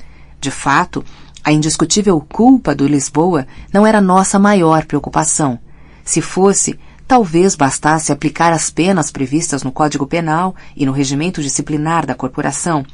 A lei não escrita é mais importante quando a matéria é a honra e o objetivo é a reafirmação da integridade de uma história coletiva. Engana-se quem pensa que o mundo real são os poderes visíveis, as leis escritas e a grana. O mais importante não é dito, nem escrito, nem contabilizado. A família foi amparada e vacinada contra a verdade. O sepultamento prestou todas as honras à memória de um soldado honrado que tombou no cumprimento do dever. Zelamos para que os filhos de nosso companheiro herdassem esse legado inspirador. CD 9. O avesso da vingança. O sargento Juarez já retornava à viatura na favela da Boa Esperança, na Ilha do Governador, quando um sniper do tráfico lhe arrebentou a cabeça por trás num tiro de longa distância. A comoção de sua equipe estendeu-se à família e contagiou todo o BOPE, onde ele era um dos veteranos mais queridos. Nós, oficiais, mal conseguíamos conter os ânimos dos soldados. Na verdade, estávamos tão revoltados quanto eles. Não era só ódio ou indignação, era fúria.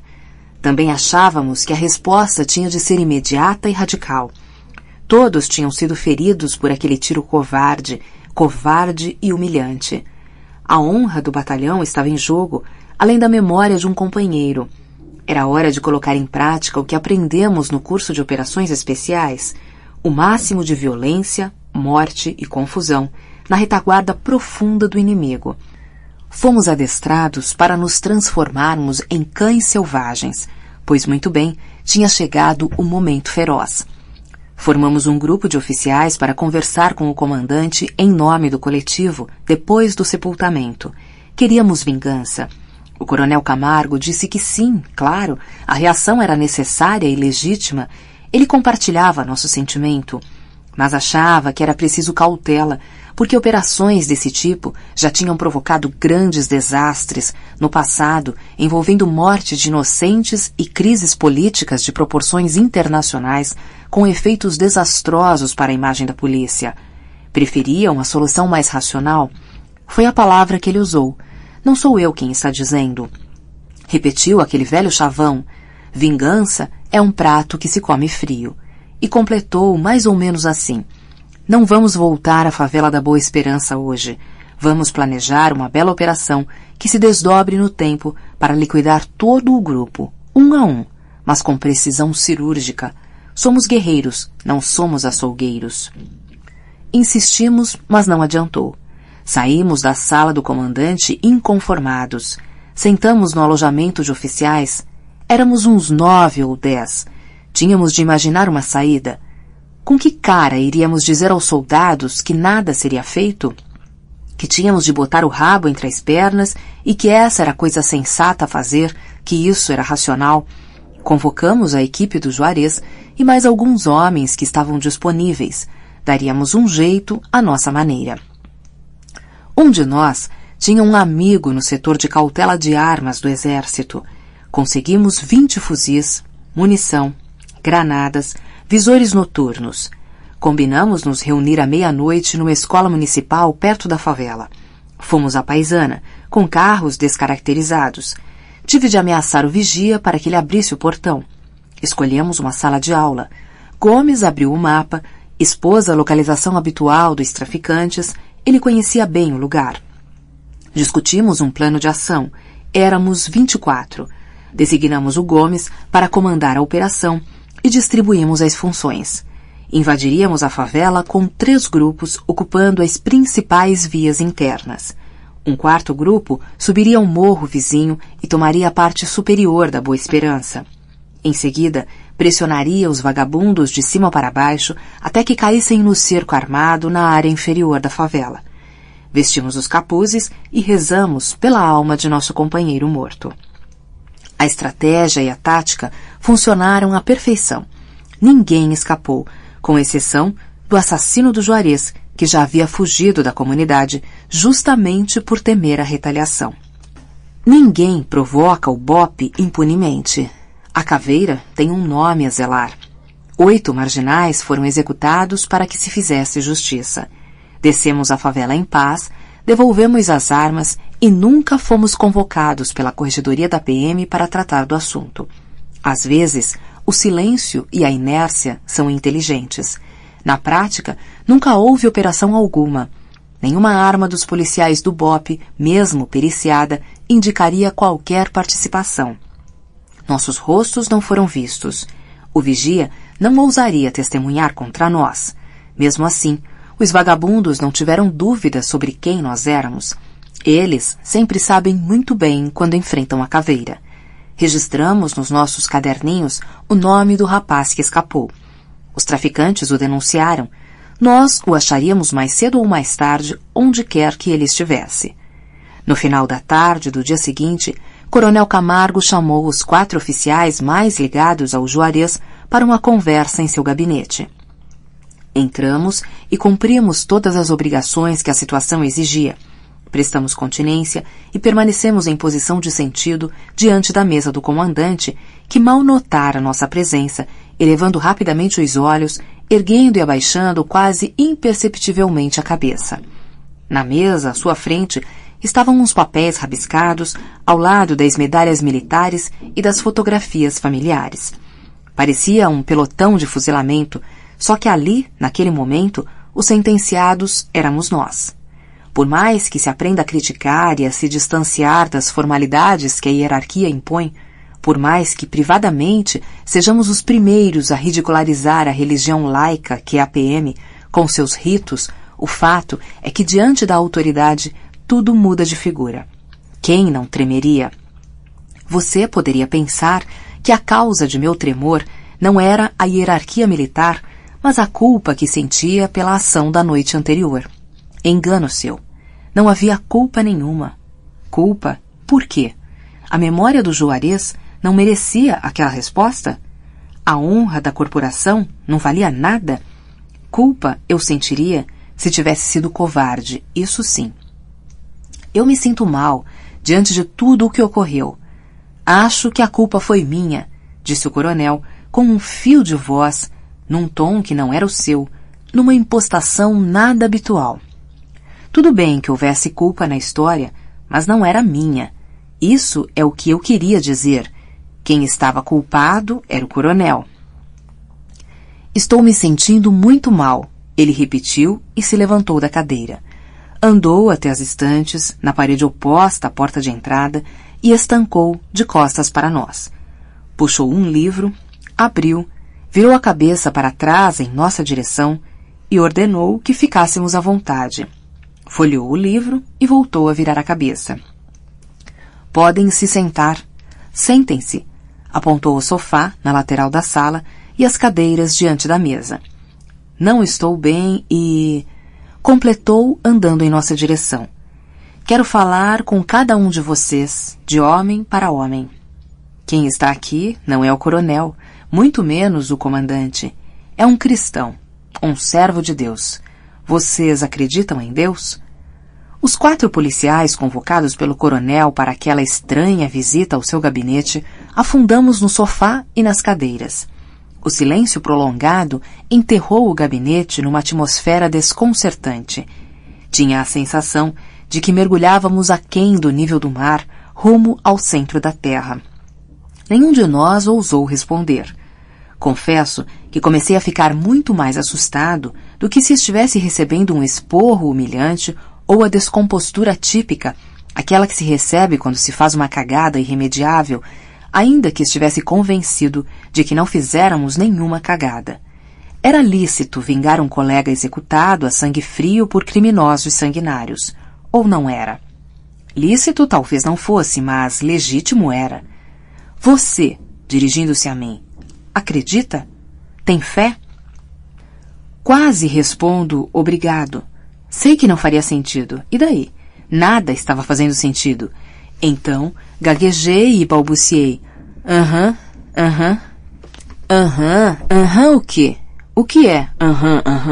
O que é isso? O que isso quer dizer? Acredita ou não acredita? Eu disse que sim. Sim, senhor, claro. Por quê? Porque o que eu vou contar para vocês não é coisa desse mundo. Não se pode entender com a lógica desse mundo. Aturdido, confuso, atônito, eu quase disse, claro, muito obrigado, sim senhor.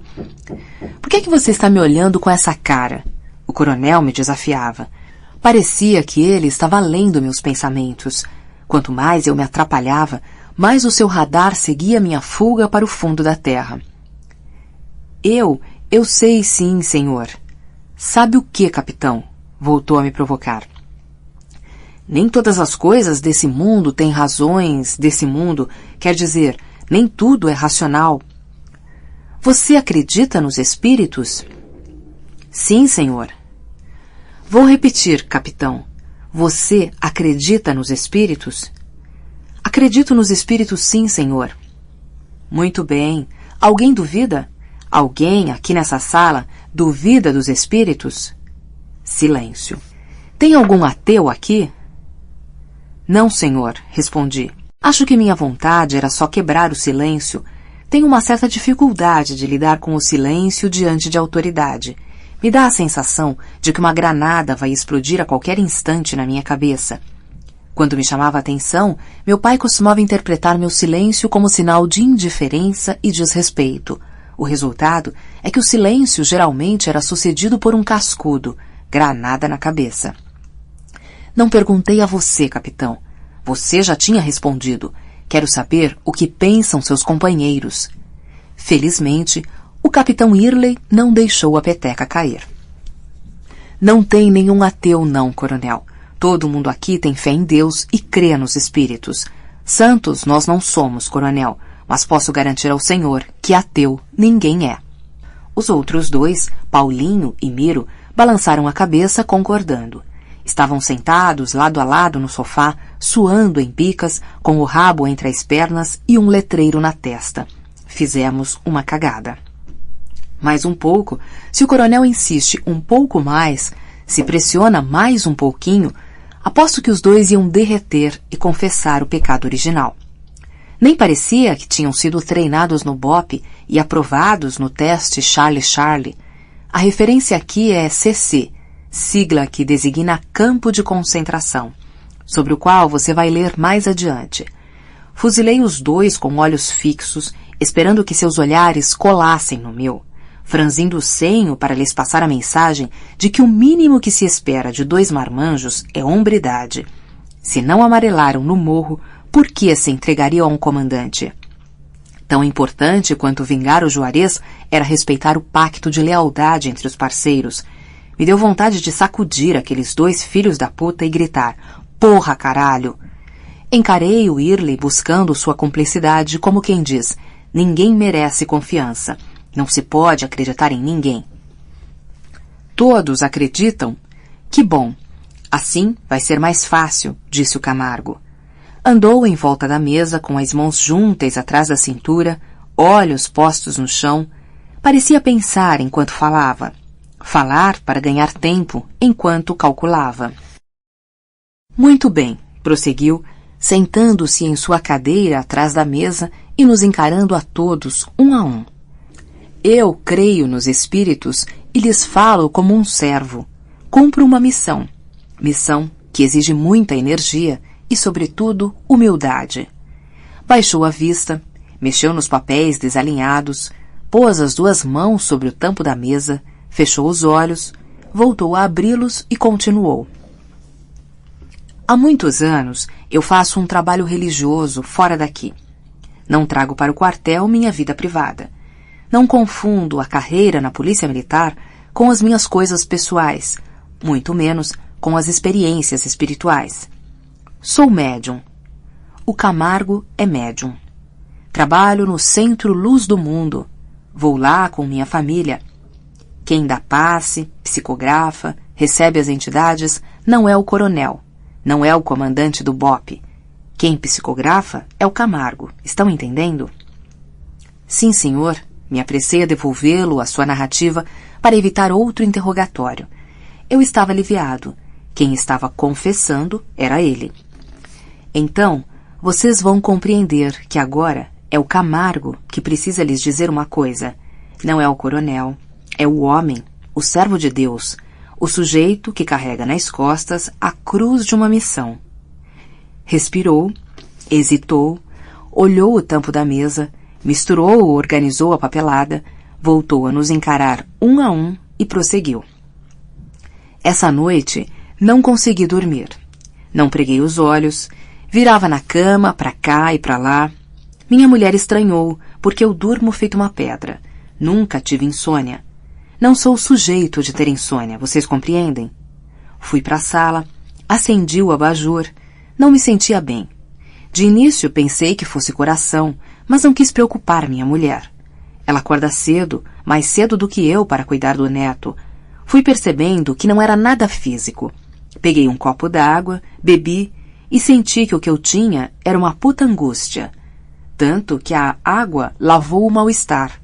Quando percebi que a água era o remédio, deduzi que o problema não era desse mundo. Era espiritual, entendem? Algum de vocês é kardecista?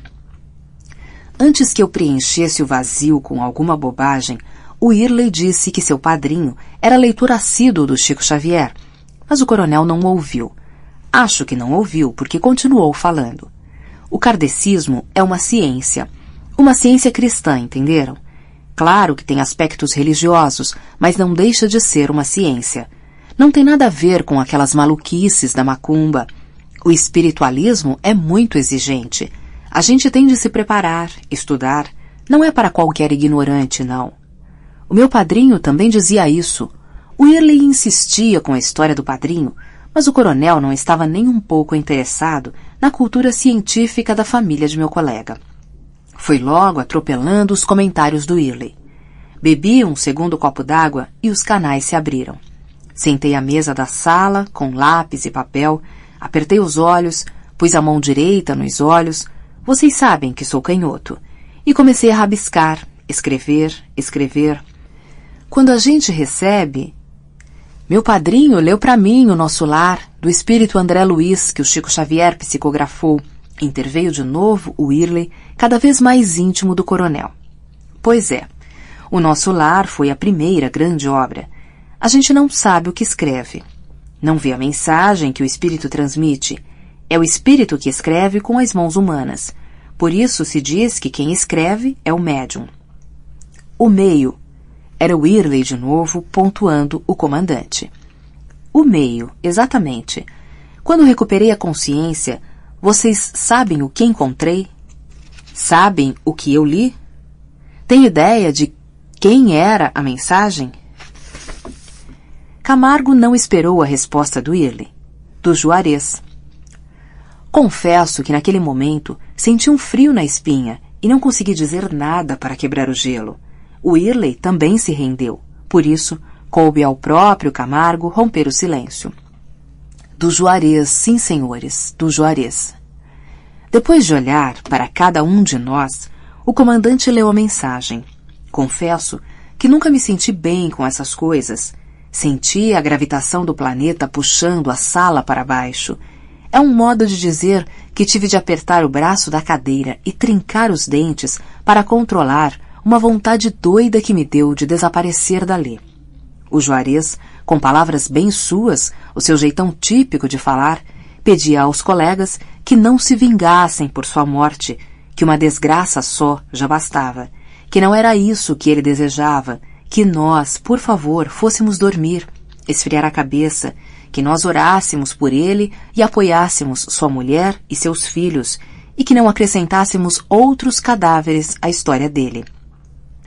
Fiz questão de ler para vocês, porque no fundo, prosseguiu o coronel, a mensagem é dirigida a vocês, oficiais que ele admirava, aos quais ele sempre foi fiel, nos quais sempre confiou.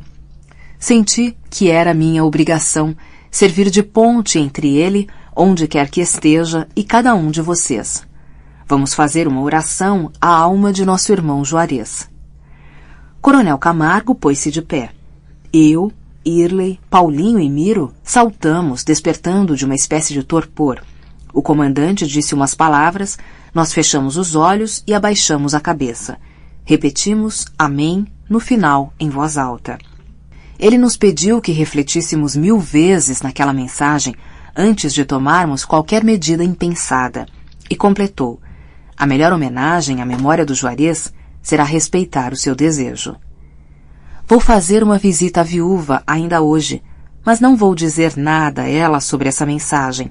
É melhor que isso fique só entre nós. Confio em vocês. Podem ir. Camargo fez questão de estender a mão a cada um, como se precisasse selar um pacto entre nós. Saímos do gabinete em silêncio. No corredor, caminhamos de cabeça baixa. Ninguém conseguia dizer nada. Nunca falamos do assunto. Eu nunca conversei sobre isso com ninguém. Procurei esquecer. Era como se precisasse sepultar o encontro, a psicografia, a mensagem, o gabinete do coronel, talvez porque tudo aquilo tivera o efeito de ressuscitar o Juarez, cuja palavra não parou mais de me assombrar. CD 10. 2 andares. O cabo Nestor e o soldado Amparo desciam a favela da Conceição, na zona oeste do Rio. O resto da equipe já deixara o morro, transportando um volumoso lote de armas apreendidas na operação daquela noite. Depois de uma incursão forte do BOPE, sem prisões ou mortes, a comunidade respirava a serenidade de um cartão postal. Todo mundo sabia que os bandidos ficariam bem longe por algum tempo. Amanhecia e os trabalhadores saíam dos barracos a caminho do asfalto, apressados para embarcar nas funções do dia. Com o sentimento de missão cumprida, Nestor e Amparo pensavam em café com leite, pão, manteiga e o sono dos justos. Ao fundo, o alarido de marmitas, crianças, bolsas e poeira. Como o faro do policial fica ligado 24 horas por dia, em serviço ou na folga, acho que até dormindo a gente permanece alerta. Os colegas perceberam alguma coisa estranha no jeito de 2 rapazes. Para não perder a viagem, revistaram os caras. Eram irmãos. Um deles portava uma pistola e jurava que não era traficante. Não sou do movimento, não senhor. Sou só assaltante. Não tenho outra arma, não. Garantia que não sabia nada sobre as armas do tráfico. Amparo insistiu. Ou você dá as peças, ou vai pra vala. O sujeito ficou apavorado. Por um lado, sabia muito bem que não se brinca com o BOPE. Por outro lado, entregando as armas, talvez se safasse, mas não escaparia dos seus comparsas, na prisão ou na favela. Seria tratado como X9. O fato é que resistia, negava, jurava que era só um ladrãozinho de merda, que não tinha nada, que a arma era só aquela ali mesmo. O irmão tremia e garantia que não tinha nada a ver com o que o outro fazia ou deixava de fazer, que era trabalhador. Essa conversa fiada. Nestor decidiu levá-los para casa. Vamos ver se vocês vão ou não vão dar as peças. Onde é que vocês moram? Vamos para lá. Subiram uma ruela sinuosa e entraram numa casinha de 2 andares próxima a um beco. Sala e cozinha escuras e apertadas, separadas por uma cortina engordurada azul marinho. A geladeira ficava na sala, ao lado da televisão. Um sofá rasgado e uma cadeira sob um tapete de parede com motivos venezianos, gôndolas, pontes, canais. A escada lateral de madeira, íngreme. Um dos irmãos repetia que a mãe era doente, um AVC a deixara paraplégica. Passava os dias em casa e morreria se soubesse que os filhos tinham qualquer problema com a polícia. Nestor, paternal e compreensivo, fazia o contraponto a Amparo. Se vocês derem as armas, não vai acontecer nada com vocês nem com sua mãe. A porta rangeu. Quem está aí? A voz feminina vinha do 2º andar. Provavelmente era verdadeira a história da mãe doente. Somos nós, mãe, fica tranquila. Os policiais só vieram ver se tem alguma coisa errada aqui, disse o cara da pistola, que era mais alto e um pouco mais velho. A senhora fica aí em cima. Não queremos nada com a senhora, disse o Nestor. Agora, deixe de viadagem e passem os fuzis. Onde estão as peças? Amparo fazia o papel do meganha durão. Vamos, porra! Não temos a manhã toda não, caralho. E sentou a mão na cara do mais baixo. Porra, seu polícia, não esculacha. Tô dizendo que não sei de arma nenhuma. A única arma era aquela pistola, estou falando a verdade. Não fode. Amparo respondeu com uma coronhada e um chute no joelho. O rapaz envergou e começou a chorar. Não sei de armas, porra, não tenho peça nenhuma. A mulher gritava lá de cima. Os meninos são trabalhadores, nossa família é honesta, não tem arma nessa casa, deixem eles em paz. Não se mete, porra, Amparo respondeu. E aumentou o tom. Cala essa boca, sua puta. Se não fechar essa boca suja, eu vou encher de porrada esses filhos da puta. É melhor a senhora ficar na sua, senão as coisas podem se complicar, ponderou Nestor, a voz hierática de um sacerdote da segurança pública. E você, seu vagabundo de merda? Amparo deu um tapa de mão aberta na cara do menino mais alto. Nelson Rodrigues dizia que tapa não dói, mas o som do estalo humilha. Não sei se não dói. Conhecendo a força do Amparo, não sei não. Agora, era Nestor quem entrava na pilha. Dá logo as peças, caralho. Pô, eu já disse ao senhor que não tenho nada a ver com isso. Não sei de nada. Esse menino era mais baixo e mais frágil. Passou do choro ao soluço feito criança, o que deixou o Amparo fora de si. Dá logo, cacete, ou te estouro a cabeça aqui mesmo. Não atira, pelo amor de Deus. Meus filhos, pelo amor de Deus, são meus filhos, nosso Senhor Jesus Cristo. A mulher entrou num surto histérico. Não ajudou. As orações não ajudaram, nem os apelos. Ao contrário, os brados da beata, ecoando como se fosse um coro de igreja, enlouqueceram o Amparo. Reagiam na mesma linguagem, vociferando como o Deus do Primeiro Testamento. Cala essa boca, sua filha da puta! Apontou o fuzil para a coluna em que se fixava a escada e disparou para assustar os garotos e a mãe e restaurar a ordem no recinto. Acontece que por um desses ardis da sorte ou do azar, a bala ricocheteou na coluna e acertou a nuca do rapaz que chorava. A explosão injetou adrenalina nos personagens, acelerou o tempo, detonou o equilíbrio de Nestor e Amparo, aumentou o volume dos gritos da mulher e paralisou o rapaz mais alto. Ante os vestígios do irmão na parede, ele ficou verde, amarelo, azul e branco. Meus filhos! Meus filhos! Quem atirou, pelo amor de Deus? O que aconteceu? Seguiram-se uivos estridentes da mãe, que intuiu o pior. Eu dou. As peças estão na caixa d'água, o sobrevivente disse, encarando Amparo. Agora é tarde. Como é que nós vamos ficar, hein? Amparo sabia que não tinha saída, por isso teve que continuar atirando. Nestor também sabia e pôs-se a disparar. O rapaz corria pela cozinha e a sala como um peru bêbado em véspera de Natal. Implorava, guinchava, subia na pia, deslizava pelo sofá, saltava a geladeira, empurrava a TV, e os ruídos se misturavam à ebulição da mulher no segundo andar, que acompanhava a cena pelos sons. Parecia incrível que fossem necessários tantos disparos em um espaço tão pequeno.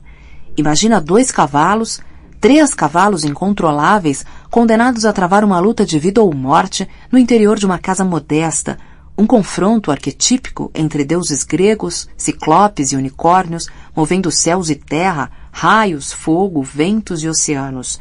Gênesis e Apocalipse entre 4 paredes, chão e teto salpicados de sangue, ossos, cacos de vidro, blocos de gesso, pedaços de madeira e pano, fragmentos de tijolos, imagens diluídas na nebulosa de poeira, cheiro de pólvora e carne queimada.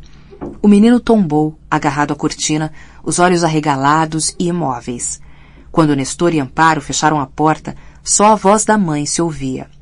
Um erro leva a outro. Nesse caso, um golpe de azar exigiu uma ação indesejada.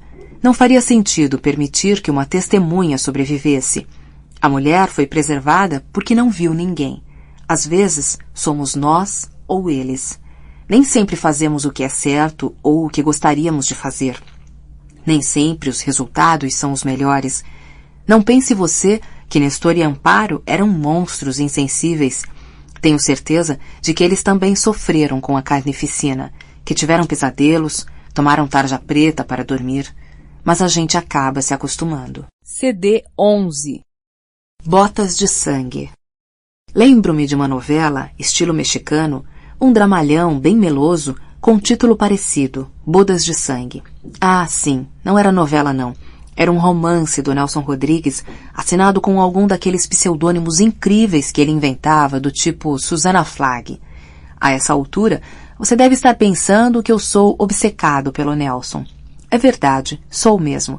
Aliás, nesse caso, com um pequeno twist e alguma boa vontade, as bodas sangrentas poderiam muito bem ser atribuídas a Garcia Lorca.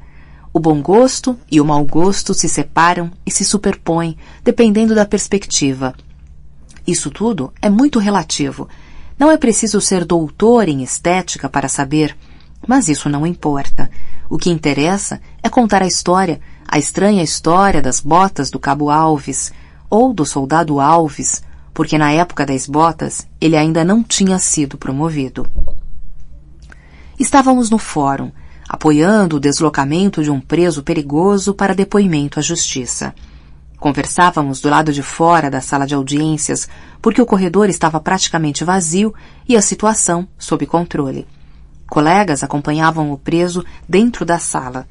Outros se postavam na entrada do prédio. Havia ainda companheiros nos pontos estratégicos, escadas, saídas de emergência, etc.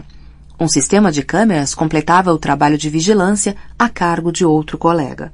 Portanto, nenhum problema em trocar algumas palavras. Digo isso para que você não pense que éramos profissionais relapsos batendo papo em serviço. Por favor, não confunda o BOPE com a polícia que você costuma ver por aí. Em certo momento, o Cabo Alves sussurrou. — O senhor viu quem passou, capitão? Eu tinha visto um rapaz empurrado numa cadeira de rodas de algemas conduzido por um policial militar. — E daí? Perguntei. — Não reconheceu? Insistiu Alves. — Estou pasmo. Como é que aquele filho da puta sobreviveu? — Aquele é o Naldinho das botas. — O Naldinho? Tem certeza? Não é possível. Parece outra pessoa. — Claro, capitão. Deve estar uns 20 quilos mais magro e pelo menos 1 ano mais velho. Aquela operação já tem 1 ano? Pelo menos. Além do mais, ele deve ter envelhecido vários anos. Não sei como é que o cara sobreviveu. Alves, para ser bem sincero, também não. Será que ele viu a gente?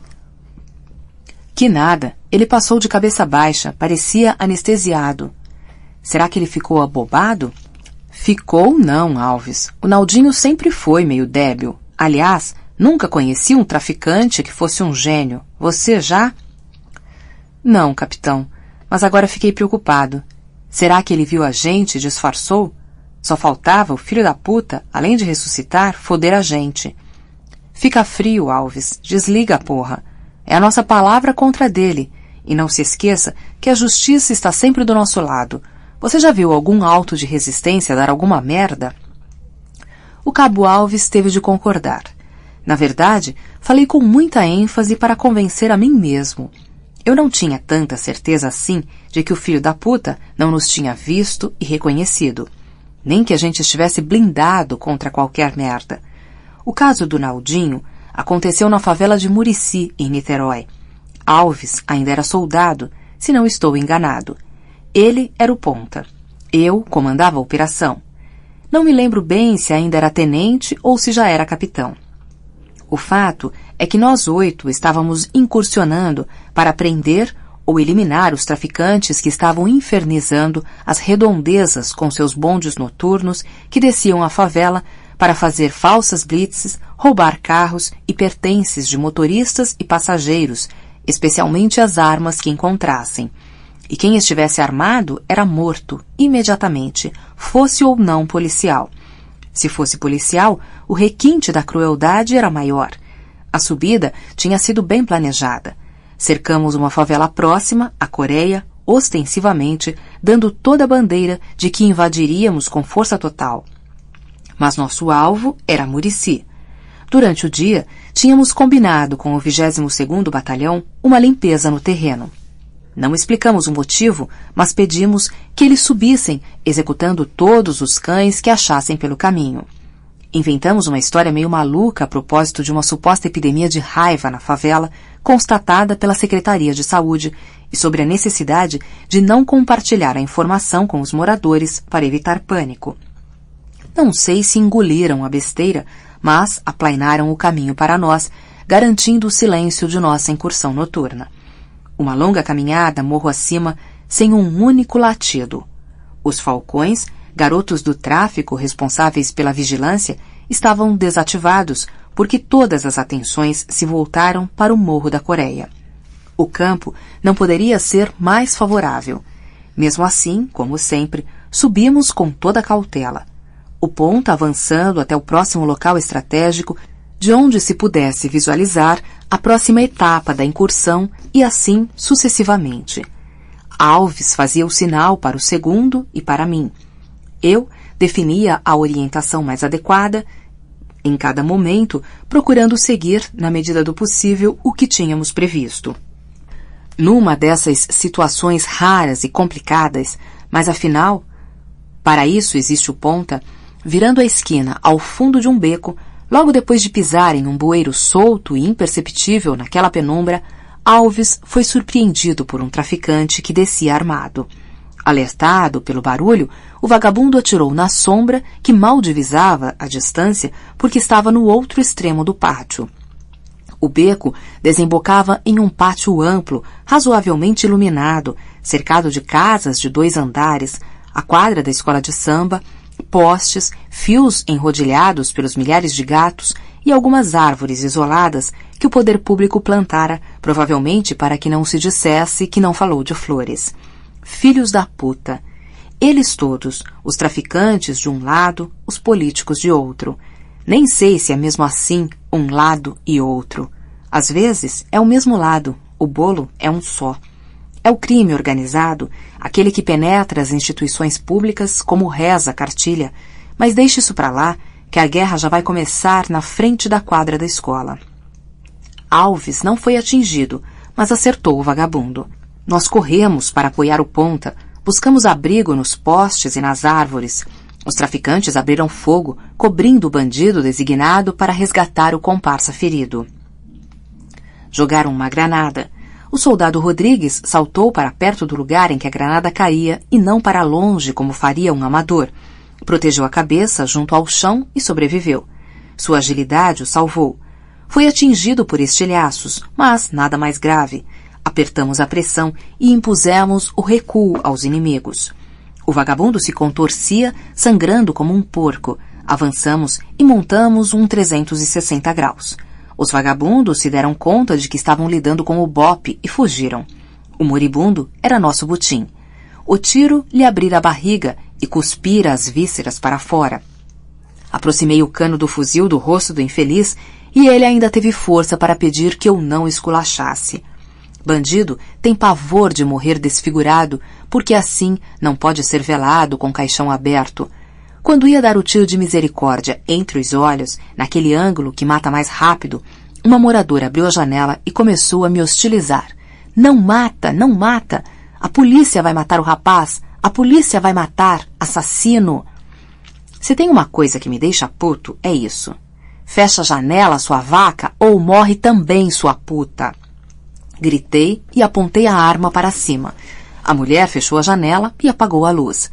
Lamento ter de empregar expressões vulgares.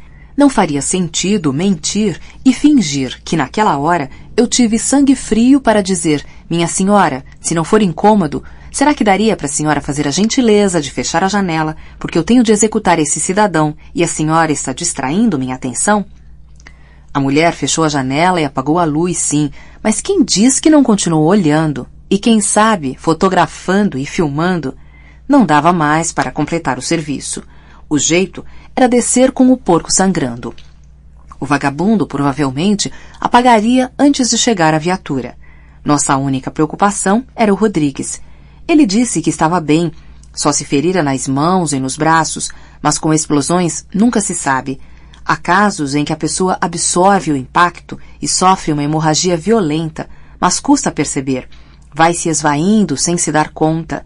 Puxamos o porco ladeira abaixo sem fazer nenhum esforço para poupar o filho da puta. Lamento ter de escrever desse jeito. Mais uma vez, foi assim. Quando chegamos ao sopé do morro, enquanto aguardávamos a ambulância, o Alves não se conteve e meteu o pé na massa vermelha, meio esbranquiçada, meio enegrida, que pendia do ventre aberto do vagabundo, e ainda pronunciou a maldição. Pronto, assim o filho da puta não escapa. Tem terra, bosta, bactéria e germe pra caralho. Engole essa merda, seu puto. É ruim isso, eu sei. É de mau gosto, é nojento. É o que eu chamo trabalho sujo. Porra, mas aconteceu. O que é que eu vou fazer? Agora você entende porque o Alves ficou da cor do papel quando o Naldinho cruzou conosco no fórum 1 ano depois? O cara sobreviveu. Quando não é a hora, não é a hora. Não adianta. CD 12. Sniper. Como todas as melhores forças de combate do mundo, o BOPE tem seu sniper. Aquele sujeito que é capaz de aparar o bigode de um gato com um tiro a meio quilômetro de distância, mesmo no tumulto de um sequestro. Nosso sniper era o Duque, sargento Alceu Duque dos Santos. Naquele fim de tarde, ele subiu à favela de Nazaré conosco, determinado a estrear seu novo fuzil Remington 7.62 de alta precisão, com cano flutuante e luneta Leopold. Alcançamos o platô lateral superior do morro, de onde tínhamos uma visão ampla da movimentação na favela. A incursão era preventiva. Tínhamos notícia de que os vagabundos que comandavam o tráfico no local pretendiam pôr o bonde na rua e barbarizar o bairro. Com o BOPE fungando no cangote, a molecada não seria doida de brincar com fogo. Levamos visores noturnos e nos preparamos para passar a noite por ali mesmo. Enquanto nos acomodávamos, ocupávamos os pontos estratégicos e planejávamos uma ação saneadora para nos livrarmos de uma vez dos vagabundos daquela comunidade. O Duque se divertia com seu potente Remington 7.62, lustrado, elegante, girando para lá e para cá no bipé que o sustentava. Parecia um menino feliz mijando em direção às estrelas numa noite de verão, depois da primeira transa com a menina mais cobiçada da turma. Lá ia ele, virando para todos os lados, a incrível luneta Leopold acoplada à arma, fazendo pose de herói nacional. Duque, eu disse, acho que você andou assistindo muito filme de guerra ultimamente. Está querendo brincar de bandido e mocinho? Só falta fazer a trilha sonora imitando o som dos projéteis que cortam o céu. O que é que você tanto olha?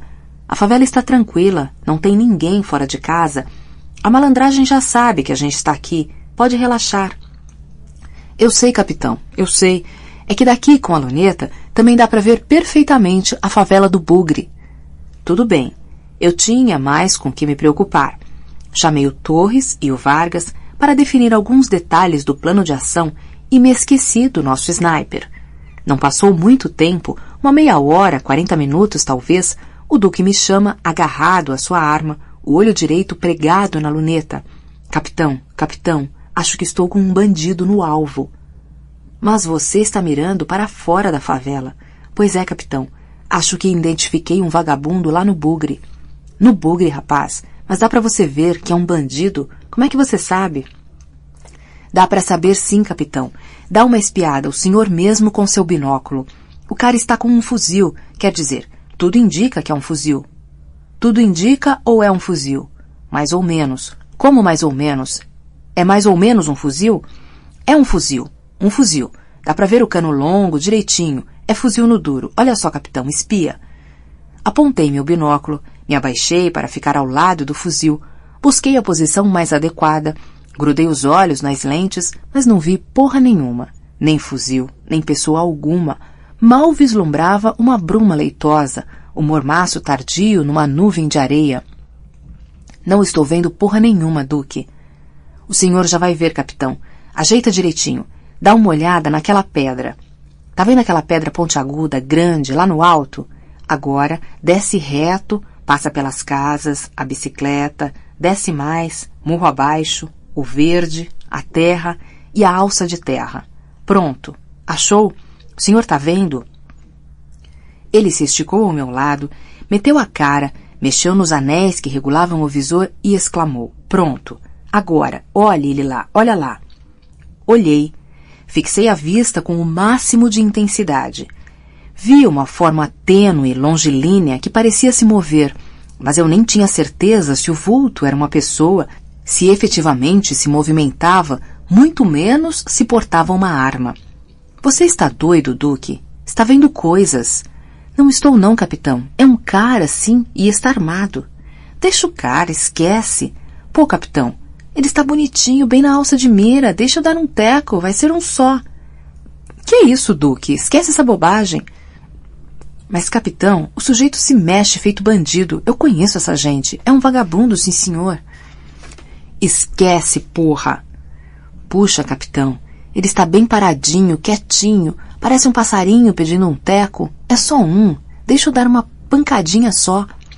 Duque, você já imaginou a merda que daria se você estivesse enganado? E se não houver fuzil nenhum? Se for uma bengala, se for um pedaço de pau, se for qualquer outra merda, cacete. Além do mais, dessa distância dificilmente você acertaria o seu passarinho. Porra, muda o disco, relaxa, deixa essa merda pra lá. Estica as pernas, toma um gole d'água, vem ajudar a gente a finalizar o plano. Puxa, capitão, seria um tirinho só. Essa arma é a 8ª maravilha do mundo, não tenho como errar. Olha o filho da puta ali, logo ali, tranquilo, paradinho. Capitão, ele está pedindo. Esquece, porra, não enche o saco, Duque. Pô! Foi um estampido só. Duque parecia tomado por uma compulsão. Parecia um drogado. Acertei o filho da puta, capitão. Acertei, está no chão. O cara está no chão.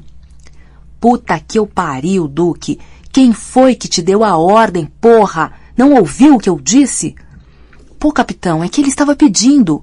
Corre lá, caralho, eu vou com você. Chamei alguns soldados para nos acompanharem. Vamos ver o que você aprontou. Descemos a favela de Nazaré, numa carreira desabalada. Atravessamos algumas ruas. Chegamos à base da favela do Bugre, que parecia pacificada, seja porque estávamos ali por perto, seja porque tínhamos feito, uns dias antes, um trabalho do tipo antibiótico tarja preta, de amplo espectro. Não deixáramos pedra sobre pedra. Se bem que, se o Duque estava certo, alguma semente talvez tivesse resistido e já começasse a se desenvolver novamente. Mas isso era sempre assim.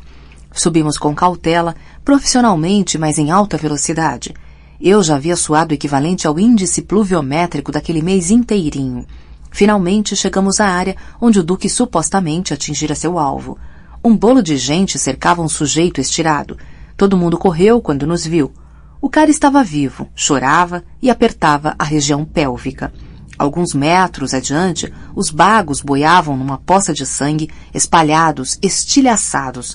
Ao lado do pobre coitado, o fuzil que só o Duque tinha visto ou intuído, sei lá. A moral da história parecia ser essa mesmo. Para o sniper, mais importante que a pontaria é a intuição. Pensei que o Duque fosse tirar uma onda e gozar da minha cara. Entre nós, o companheirismo era muito mais profundo e antigo do que a relação hierárquica. Mas ele estava inconformado. Porra, capitão, que merda! Ainda não me acostumei com essa arma. Que merda! Sacanagem com o cara. Olha só que cagada. Não era isso que eu queria fazer. Se eu acerto, o sujeito não ia nem sentir. CD 13. Caveira.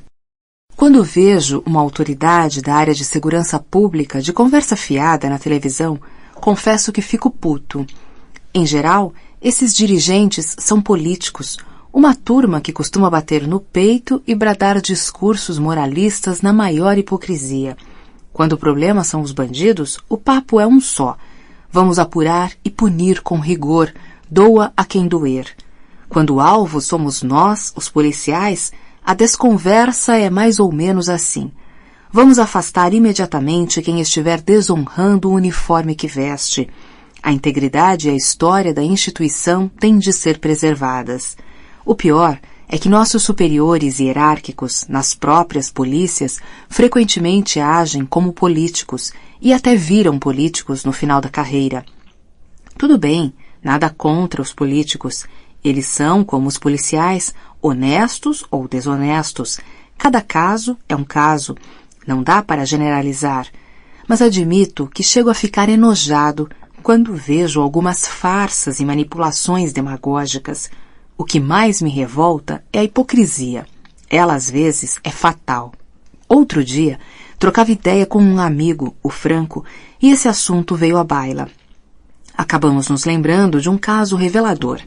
A conversa começou com o Franco me dizendo o seguinte: "Porra, cara, vai ficar o maior barato. Vou fazer aqui no braço, perto do ombro." Vai ser o quê? Uma sereia? Um coraçãozinho flechado? O nome da Duília. Qual é, meu irmão? Não fode. Vai ser coisa de sujeito homem. Uma âncora. Que âncora, rapaz? Não sacaneia, porra. Vai ser uma caveira, claro.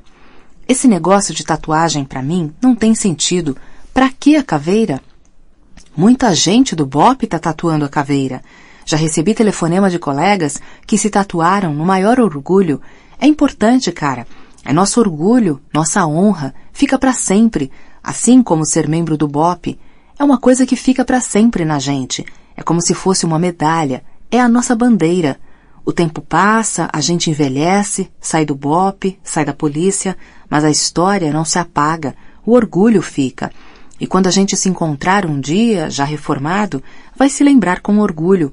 É o nosso símbolo, porra, a nossa religião.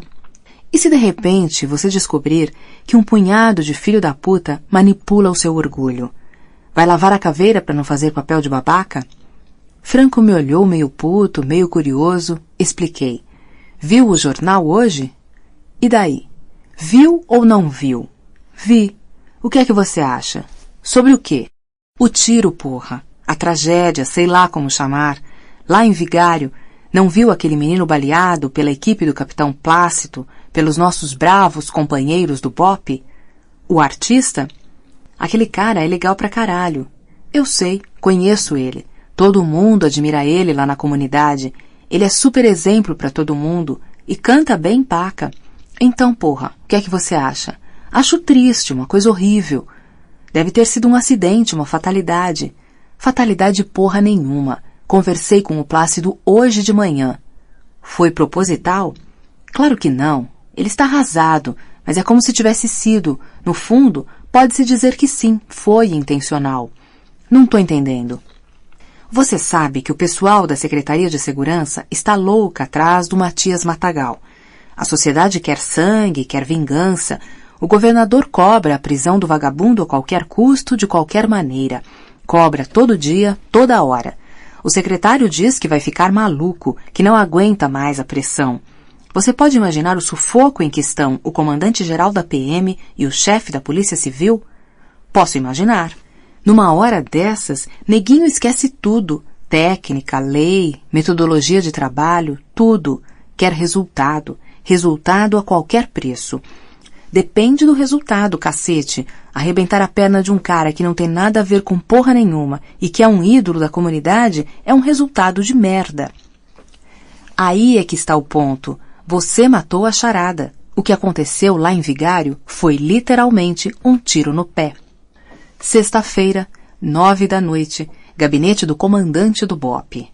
O telefone vermelho interrompe a reunião do coronel Rubilar com 4 oficiais e o subcomandante.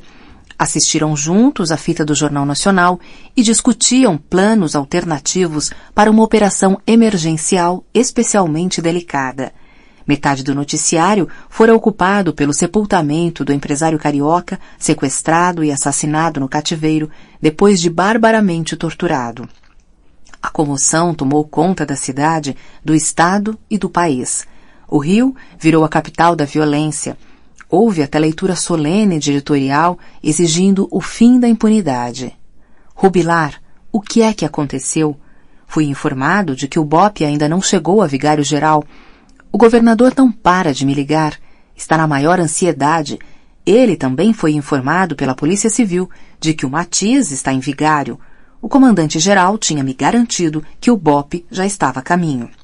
Secretário, infelizmente, não podemos incursionar na favela a uma hora dessas. Hoje é sexta-feira. Seria uma irresponsabilidade. Tecnicamente, não há condições. Hoje é dia do baile funk. Uma quantidade grande de gente circula na comunidade. Uma invasão nessas condições só pode acabar em desastre. Desastre é lavar as mãos, coronel. Para que serve o BOPE? Secretário, Com todo respeito, o BOP serve justamente para resolver problemas, não para criar mais um. A gente tem a responsabilidade de servir com competência a segurança pública. A última coisa que o BOP quer é lhe dar dor de cabeça. O senhor e o governador já têm problemas demais. A sociedade não aguenta mais e é claro que a gente tem de agir. O BOP não se nega a intervir, nem se furta a arriscar a vida dos nossos homens. Fomos treinados para cumprir as missões mais difíceis. Mas não podemos ser cúmplices de uma irresponsabilidade. Eu estaria sendo mau conselheiro se lhe dissesse que a ação é viável. Não é, secretário. Lamentavelmente não é. E o que lhe afirmo se fundamenta no exame estritamente técnico da situação. Estou dizendo ao senhor o que já disse ao comandante-geral da Polícia Militar. Se o senhor julgar pertinente, posso repetir ao próprio governador. Posso explicar tudo tecnicamente. Tecnicamente, Rubilar? Tecnicamente? Mas o que é isso? Parece que você está em outro mundo. Será que você não está entendendo a gravidade da situação? Rubilar, o governo está acuado. A população está desesperada. O governo federal está estudando a hipótese de uma intervenção. Uma intervenção, Rubilar. Você sabe o que isso significa? Sei, secretário. Eu compreendo sua angústia. Como é que você pode vir com argumentos técnicos? O desespero é técnico. A intervenção federal é técnica. O assassinato foi técnico. Não quero saber de técnica nenhuma. A única técnica que interessa é o resultado. Quero o vagabundo, o Matias Matagal. Quero esse monstro vivo ou morto. É o que o governador determinou, o que a população deseja. Rubilar, eu ordeno o imediato deslocamento do BOP para Vigário-Geral. Secretário, por favor, compreenda minha situação. Não se trata de afrontar sua autoridade ou a do governador, nem a do comandante-geral. O que eu não posso é dar uma ordem que vai provocar um desastre. O batalhão de operações policiais especiais é diferenciado, secretário, não só pela força, mas também pelo treinamento. O que nos distingue não é a força, mas a técnica, porque a força, quando é eficiente, é uma decorrência da técnica. Por isso, o BOP, em combate, fere menos e mata menos, é menos ferido e morre menos. Sei que o senhor sabe disso tudo, mas estou tomando a liberdade de compartilhar essa reflexão, porque minha resistência a deslocar meus comandados é uma manifestação de responsabilidade. É uma manifestação de insubordinação, isso sim. Vamos deixar as coisas em pratos limpos, Rubilar. A rigor, eu não deveria nem estar falando com você. Pela hierarquia, eu só falaria com seu superior, o comandante-geral da Polícia Militar. Telefonei para você por deferência ao BOP. Parece que você não compreendeu o meu gesto, nem está se dando conta do que é que está em jogo. Sendo assim, só me resta ser direto. Sou eu ou você. O Matias está em Vigário e é necessário caçá-lo. Se você não for, o BOP vai com outro comandante. Você tem 30 minutos para invadir Vigário. O secretário desliga. Rubilar pousa o fone no gancho e grunhe alguma coisa inaudível. Os oficiais e o subcomandante continuam em silêncio, esperando as palavras que não vêm. O coronel tira com força o fone do gancho e disca o número do gabinete do comando-geral da PM. Comandante, sou eu. Rubilar. Ligou. Acabei de falar com ele. É por isso que eu estou ligando para o senhor. Ele quer o BOP em Vigário agora. Eu disse a ele o que já tinha dito ao senhor, mas não teve jeito. Comandante, por favor, isso é muito sério. O senhor quer carregar uma catástrofe em sua biografia? Eu não quero. Meus oficiais estão de acordo comigo. Qualquer profissional sério, comandante, sabe que não faz sentido uma operação improvisada a toque de caixa de uma hora para outra em meio ao baile da comunidade com centenas de pessoas transitando. Não é isso que ensinamos aos recrutas. O BOP não pode ser instrumento de uma aventura irresponsável, comandante. Por favor, fale com o secretário. Fale novamente. Diga que é uma questão técnica, porque o senhor não tenta um contato com o governador? Rubilar ouve em silêncio, rosna um último sim senhor e desliga. Volta-se para os subordinados que acompanham a cena com a respiração quase suspensa e diz: Política. O comandante-geral disse que não pode fazer nada, que a decisão é política, não é técnica. Foda-se a comunidade, foda-se o BOPE. Política. Sábado, 11 da manhã, corredor do hospital. Familiares do cantor se misturam a jornalistas na expectativa de uma notícia do centro cirúrgico. Consternação e revolta. As vozes se confundem. Ouve-se um relato. Ele estava no carro quando o blindado do BOPE entrou na favela. Contou que quando viu aquele farol do blindado focalizando o carro, mandou a namorada ficar imóvel e abriu lentamente a porta, gritando que estava saindo, na boa. Muita gente passava correndo para tudo que era lado. Quando pôs o pé na rua e começou a descer do carro, veio a rajada. Ele só sentiu a pancada violenta e o calor úmido do sangue se espalhando debaixo da calça. Ainda teve tempo de avisar a namorada que tinha sido atingido. Ela não acreditava, se recusava a acreditar. Ele desmaiou antes de sentir dor. Foi um inferno. Se Deus quiser, vai recuperar os movimentos e vai voltar a andar. Mas os outros 2 meninos nem chegaram ao hospital. Morreram junto ao alambrado, perto da Casa da Paz. O noticiário do rádio mais popular da cidade informa: o comandante do BOPE acaba de ser destituído por determinação do secretário de Segurança. Segundo o porta-voz da secretaria, favelado também é cidadão. A comunidade de Vigário Geral merece o mesmo tratamento que a polícia confere à população do Leblon. Em entrevista por telefone, o secretário afirma: faltou técnica aos policiais do BOPE. CD 14. Política. O coronel Leme era um político nato. Mais que isso, um diplomata. Seus colegas brincavam, insinuando que ele agia 24 horas por dia como ministro de Relações Exteriores de si mesmo. Era polido, afável, prudente e, sobretudo, sagaz nas estratégias de ascensão na carreira. Aprender a dizer o que o interlocutor quisesse ouvir, o que não é fácil. Frequentemente, requer agilidade mental e habilidade para antecipar expectativas alheias. Claro que, às vezes, buscando harmonizar o inconciliável, acabava desagradando a todo mundo. Quando comandava um batalhão da capital do estado, foi chamado a um trailer que a PM fixara na entrada do Maracanã.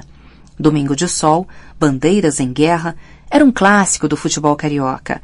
A multidão que lotava o estádio nem sempre portava só a camisa do clube e o espírito armado. O magricela detido no trailer era prova disso. Trazia debaixo da camiseta uma pistola Taurus 9mm de uso exclusivo das Forças Armadas. O cabo e o sargento que o prenderam o entregaram ao Major Roger com aquela satisfação de quem acha agulha no palheiro. O homem se chamava César Castro ou Carvalho, uma coisa assim. Nome de gente graúda, peixe grande. Podia não ser vagabundo fichado ou bandido famoso, mas não era nenhum bagrinho. Os policiais mostravam a si mesmos e a seus superiores que seu trabalho era importante, sério, honrado e competente. O nome disso é orgulho, e isso não tem preço. César, o magricela, insistiu com o major. Precisava telefonar para um amigo que resolveria o problema. Usou o próprio celular. Falou longamente com alguém. Parecia mais enrolado com o interlocutor do que com a polícia. Uns 40 minutos depois, o trailer recebeu uma visita ilustre. Chegou o deputado, simpático, apertando mãos, uma celebridade. Bonitão e seguro, tinha pressa, não podia perder o jogo. Seus votos vinham do futebol, aquela usina de paixões e interesses que fervia os nervos das dezenas de milhares de torcedores apinhados nas arquibancadas gerais e cadeiras do velho e nobre Maracanã. Exigiu a presença do coronel Leme. Precisava falar com o coronel imediatamente. Um deputado não negocia com majores. Leme entrou esbaforido no trailer. Deputado, que honra receber sua visita, um prazer revê-lo. O tema era o magricela. Para que prender uma pessoa de bem? Indagava o deputado em tom de discurso doméstico. Sim, ele garantia que, apesar da arma absolutamente ilegal e inexplicável, o cidadão era um sujeito de bem. Mas, deputado, por favor, compreenda. O crime está capitulado no Código Penal. É muito grave. Não é uma arma qualquer. Como é que eu vou libertar o homem? Como é que posso não conduzir o caso à delegacia para o registro da ocorrência? Um inquérito tem de ser aberto. O deputado subiu o tom. Insistiu, repetiu-se, reiterou cada ponto do argumento. Tratava-se de um homem de bem. Ele conhecia o passado do Magricela, seus parentes, sua vida, empenhava nesse testemunho a sua palavra. O que estava em jogo, afinal, era a sua palavra, sua credibilidade. Será que o coronel poria em dúvida o depoimento de uma autoridade que era, além disso, um fraterno amigo da polícia militar, um dileto aliado do comandante-geral e até, ousaria afirmar, um amigo e admirador do próprio Leme? O coronel começou a ponderar, vacilar, gaguejar. Mesmo assim, ainda tentou resistir. Deputado, contar com o seu apreço é um privilégio para a corporação e para mim mesmo, pessoalmente. Jamais poria em dúvida seu testemunho. No entanto, o fato, o senhor compreende, sendo assim grave, torna o caso um pouco delicado. O senhor entende que não estamos apenas nós dois diante desse fato. Meus subordinados cumpriram o dever e detiveram o seu amigo. O senhor pode imaginar o que eles pensariam de mim, da própria instituição a que servem? Sei que o senhor sabe do que estou falando e entende a minha situação. Ninguém mais do que eu deseja atendê-lo, entretanto, minha posição, o senhor entende. O deputado não recuou. Pelo contrário, mostrou-se desconfortável e um pouco irritado.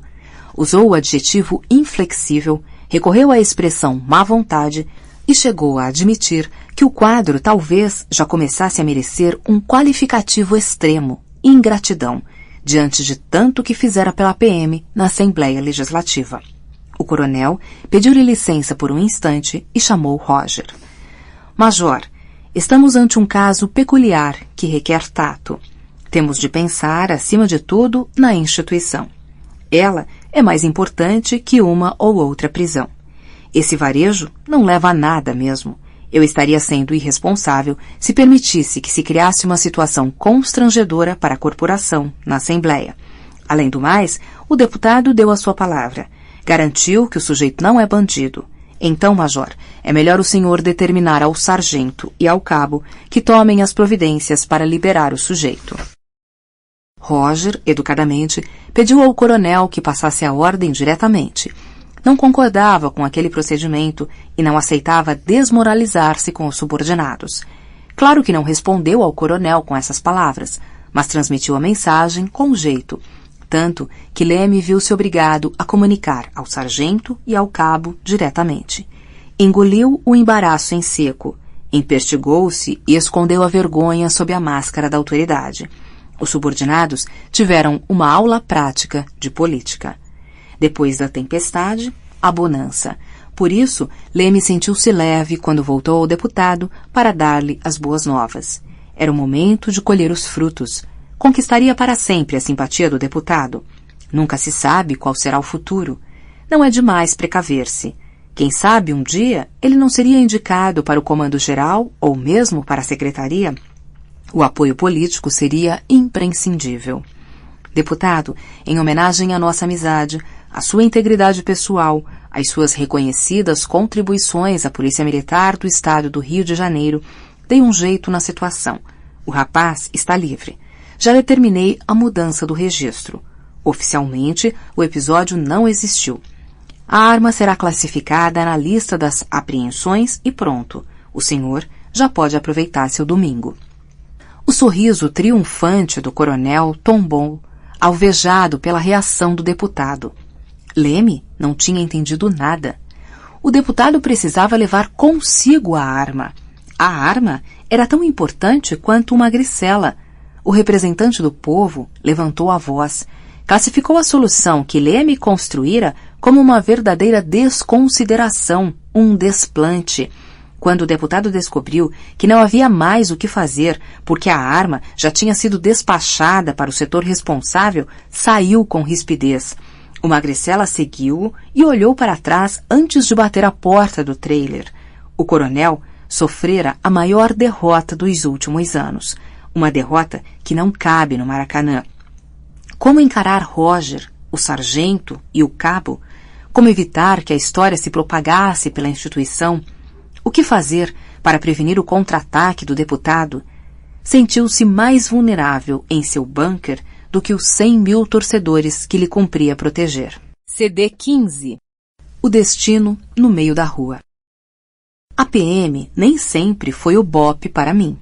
Ainda que nunca tenha tido dúvidas quanto à minha vocação e sempre tenha sonhado com o dia em que seria aprovado no teste e receberia minha caveirinha.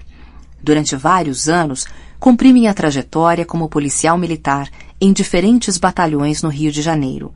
Um dos momentos mais importantes de minha vida ocorreu na época em que estava lotado no 23º BPM, responsável pela área que vai do Jardim Botânico à Gávea, passando por Lagoa, Ipanema e Leblon, sem esquecer Rocinha, Vidigal e adjacências. O dia D aconteceu quando o comandante do 23º determinou que eu me deslocasse com urgência para a rua Marquês de São Vicente. Manifestação de estudantes da PUC bloqueando o trânsito e provocando engarrafamento monstro. A tropa, sob minha responsabilidade, não era lá a flor que se cheirasse, o que me preocupava, sobretudo porque do outro lado estavam as flores da burguesia carioca, aquelas maravilhosas patricinhas da PUC e os mauricinhos que cheiram pó no sábado e fazem passeata pela paz no domingo. O comandante me alertou. Veja lá, tenente, o que vai me aprontar. Vai devagar. Se você descer o cacete nos herdeiros da elite carioca, sou eu que vou pagar a conta. Cuidado! Na PUC só tem padre e sobrenome. Segura o seu pessoal, abre a rua e não faz confusão. Sim, senhor. Foi o que me ocorreu dizer, enquanto eu pensava na merda que é o nosso país. Com o perdão da heresia antipatriótica. Aliás, se meu pai fosse vivo, eu não teria coragem de escrever isso assim, com essa franqueza. Mas o que fazer? O país é ou não é uma merda? Se os pobres, desdentados e negros descem o morro e fecham a avenida, a ordem é botar para foder, baixar o cacete e, se o tempo fechar, atirar antes e perguntar depois. Agora, se são os filhinhos de papai da Zona Sul, lourinhos, com sobrenome de rua, o tratamento tem de ser 5 estrelas, policiamento VIP, até porque, se o tempo fechar, a corda arrebenta do nosso lado.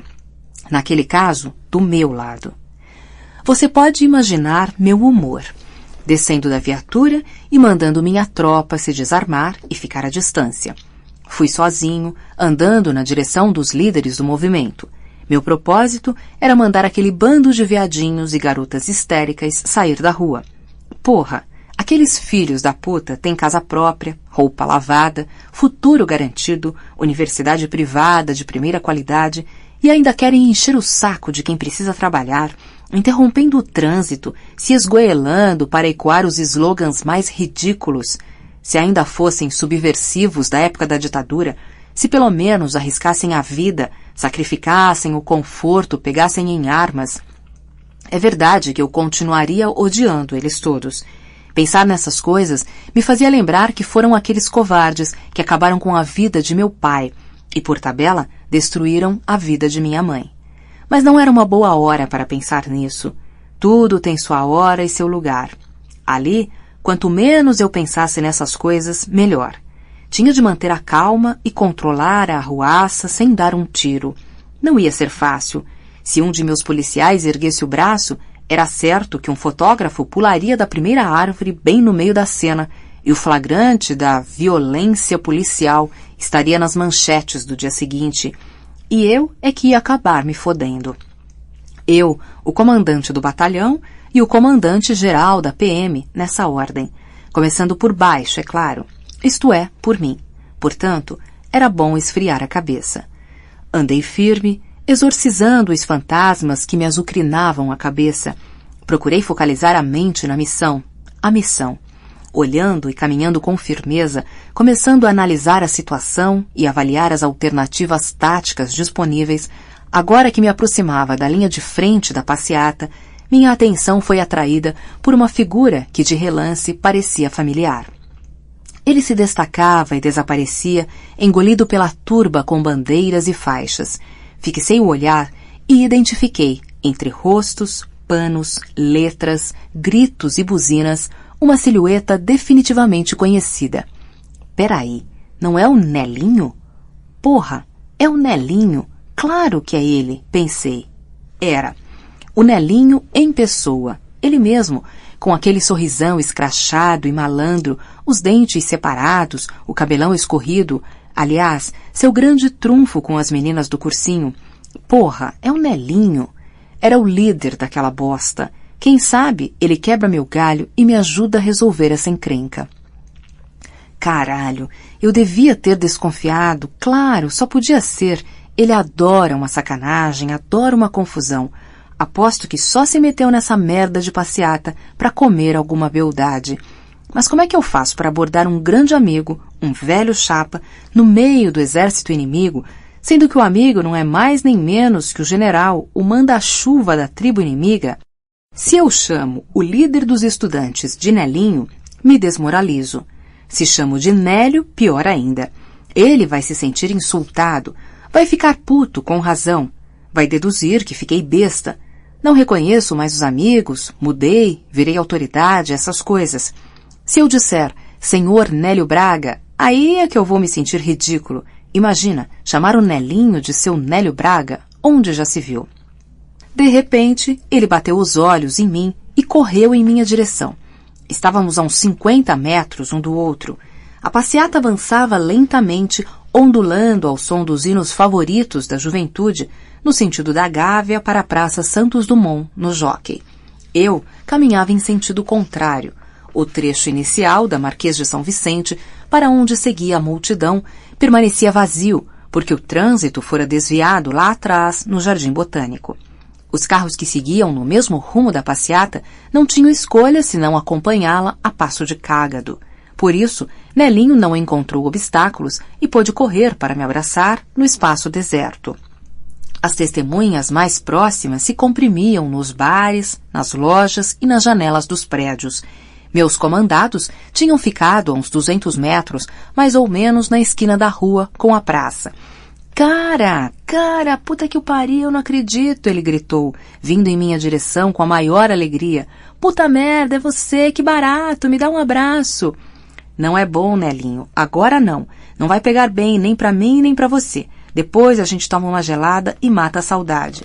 Porra, cara, que barato, que legal te ver. Como é que você está?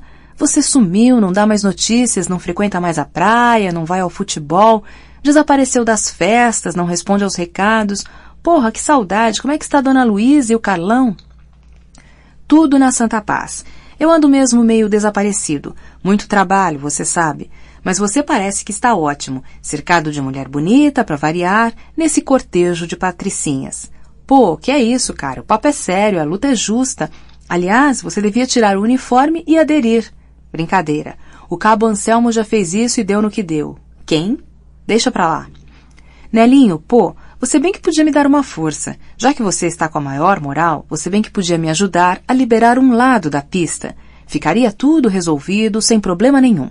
Eu cumpriria minha missão numa boa e você mostraria que é um bom negociador, garantindo a continuidade da manifestação e tudo mais.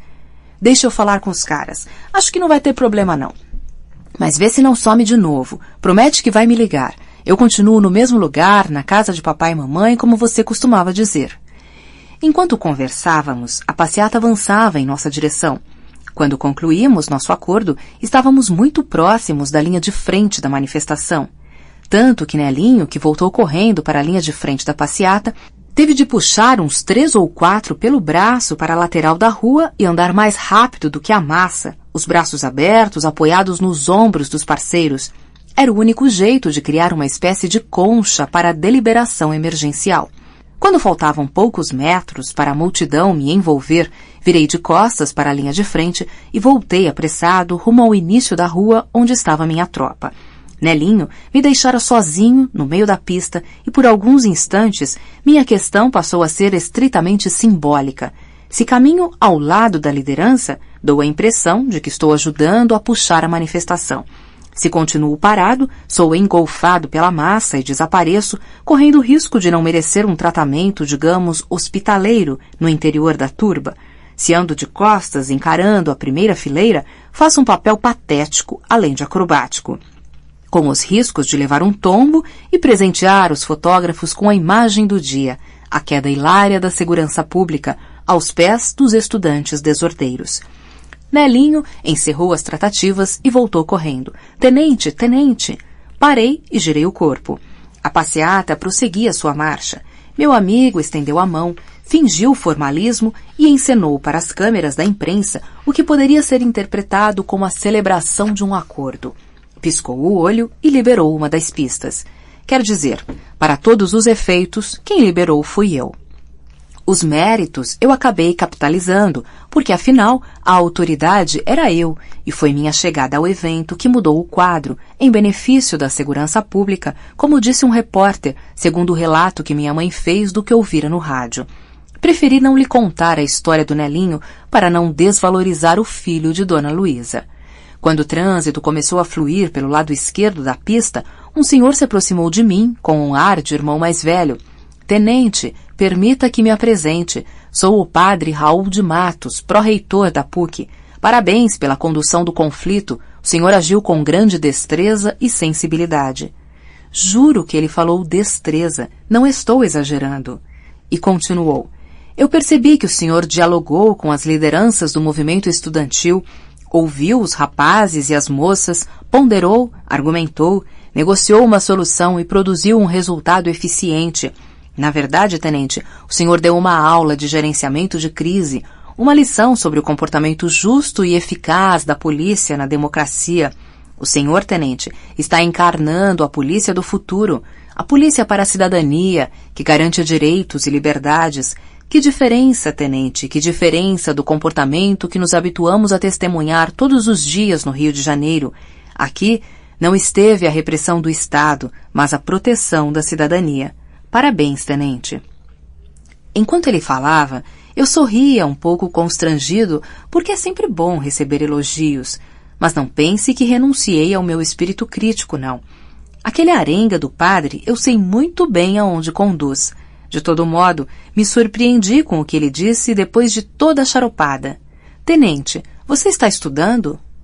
Eu tinha vontade, padre, mas sabe como é. O senhor gostaria de fazer uma faculdade? O meu sonho é fazer direito, padre. Então, combinado. Pode me procurar. Toma aqui meu cartão. Não deixa de me procurar. A PUC faz questão de lhe oferecer uma bolsa integral para o curso de direito. Agradeci, guardei o cartão e continuei cuidando do trânsito e da ordem pública na rua Marquês de São Vicente, como se nada tivesse acontecido. Mas minha cabeça voou para longe. Confesso que tive vontade de chorar, sair gritando, abraçar meus companheiros. Não sei se já tinha dito isso. Acho que não. Fazer direito era meu sonho, sempre foi. Não era exagero o que disse ao padre. Era a mais pura verdade. Um sonho adiado por falta de grana, os problemas em casa. Pensei no meu pai, imaginei meu pai ouvindo a notícia. Passei a manga do uniforme no rosto, muita fumaça, cheiro de gasolina. A poluição irrita os olhos e deixa a gente emocionado pra caralho. CD 16. Bom aluno. Não há guerras, só no mundo externo, esse lugar objetivo em que as coisas ocupam espaço e cumprem as leis da natureza, independentemente da nossa vontade. Há também os conflitos internos que se travam dentro de nós, dividindo a nossa vontade ao meio. O campo de luta é o espírito ou a mente, tanto faz. Tanto faz em termos, porque justamente o que caracteriza esse jogo íntimo é o balanço das palavras com seus significados liquefeitos, esponjosos, vaporosos, fluidos, sua imprecisão e seus ardis. Digo isso porque foi assim que vivi o ingresso na PUC. Foi uma batalha campal. A praça de guerra era eu mesmo. De um lado, a vontade de realizar o sonho da universidade, o curso de direito. De outro, a vontade de adiar a universidade e o curso de direito. Talvez você compreenda o que eu quero dizer colocando-se em meu lugar. O dia a dia de um policial é pesado, um corre-corre alucinado, exercícios físicos, deslocamentos, convocações, sirenes, pressões, riscos, estresse, confrontos, levar esporro de cima, dar esporro para baixo, fingir sempre que está no comando de tudo, combinar esse cotidiano de Indiana Jones do Piniquim com a rotina de estudante, a paisagem mental das leituras, o ritmo lento das aulas, a curva sinuosa das divagações, a nebulosa dos conceitos, não é mole. Por isso, pressionado pelas tarefas de policial, as pequenas tarefas de cada semana, fui adiando, postergando, retardando, empurrando com a barriga o momento tão esperado e temido da matrícula. Sem nenhuma razão palpável, 1 ano se passou entre meu encontro com o Padre Matos na Rua Marquês de São Vicente e as providências práticas que finalmente transformaram seu convite na formalização de minha matrícula. O que de fato aconteceu foi o seguinte: eu sabia que seria foda fazer o meu trabalho à noite numa favela, pisar de madrugada no fio da navalha entre a vida e a morte e passar a manhã na PUC, ouvindo o neguinho falar mal da polícia. Eu sabia que aquela não era a minha turma, ainda que meu desejo talvez fosse parecido com o desejo dos futuros colegas. Até chamá-los de colegas soa mal, soa errado.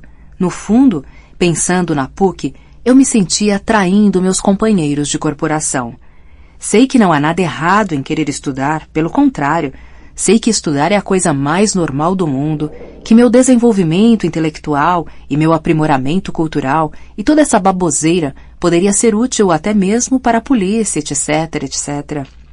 Não há nada errado, não tem nada de mal, mas alguma coisa não bate bem, não rima, não dá para assimilar. Não sei exatamente o que é. Também não interessa. Vamos deixar isso de lado, que já estou dando muitas voltas e vou acabar ficando zonzo. Ou você vai achar que no próximo capítulo eu vou fazer psicanálise. Porra, veja lá o que pensa de mim, ok? CD 17. A Mulher do Almeida. Copacabana me engana que eu gosto. Difícil resistir ao charme do bairro e aos encantos clandestinos. Os policiais convencionais que se estabelecem no 19º Batalhão, cedo ou tarde, se lambuzam na fartura de mulheres, estrelas, babados, shows, bebidas, stripteases e línguas estrangeiras, turbinados pelo branco e pelo preto, conforme o gosto do freguês e a disponibilidade dos aviõezinhos que formam uma rede de apoio mútuo, com camelôs, flanelinhas, leões de chácara e travestis. Pó e fumo, cocaína e maconha. Branco e preto, o bairro alucina à noite. As meninas que trabalham nas boates e saunas costumam manter uma relação ambígua com os policiais. Gostam deles, sobretudo dos mais jovens, porque se sentem atraídas e protegidas, mas temem as chantagens. Sentem-se sob o risco constante de verem-se constrangidas a transar com o policial e não receber o pagamento nunca. Como é que iriam cobrar desses fregueses especiais? Alguns policiais convencionais, devo admitir que certos caveiras também são assim. Têm o espírito fraco, a carne mais fraca ainda, ou são românticos e se apaixonam pelas prostitutas. Foi o que aconteceu com o sargento Almeida. Gordo, baixinho, muito feio, de meia idade, conquistou um mulherão. A mulher do Almeida. Ah, a mulher do Almeida. Esse era o papo no refeitório, no plantão, nas rondas, nas patrulhas. Que mulher tem o Almeida? Já viu a mulher do Almeida? A mulher do Almeida desbravou territórios, conquistou espaços, colonizou fronteiras e ocupou, soberana, a fantasia coletiva da tropa. Almeida não deixava faltar nada ao colosso que trazia na coleira. Todo o dinheiro que ganhava ia direto para as despesas da mulher. Mimava a moça a leite e mel como uma deusa mestrada. Tudo era ela, ela sempre, ela antes, ela acima de tudo, ela em primeiro lugar. Comprou um carro decente, modesto, mas decente.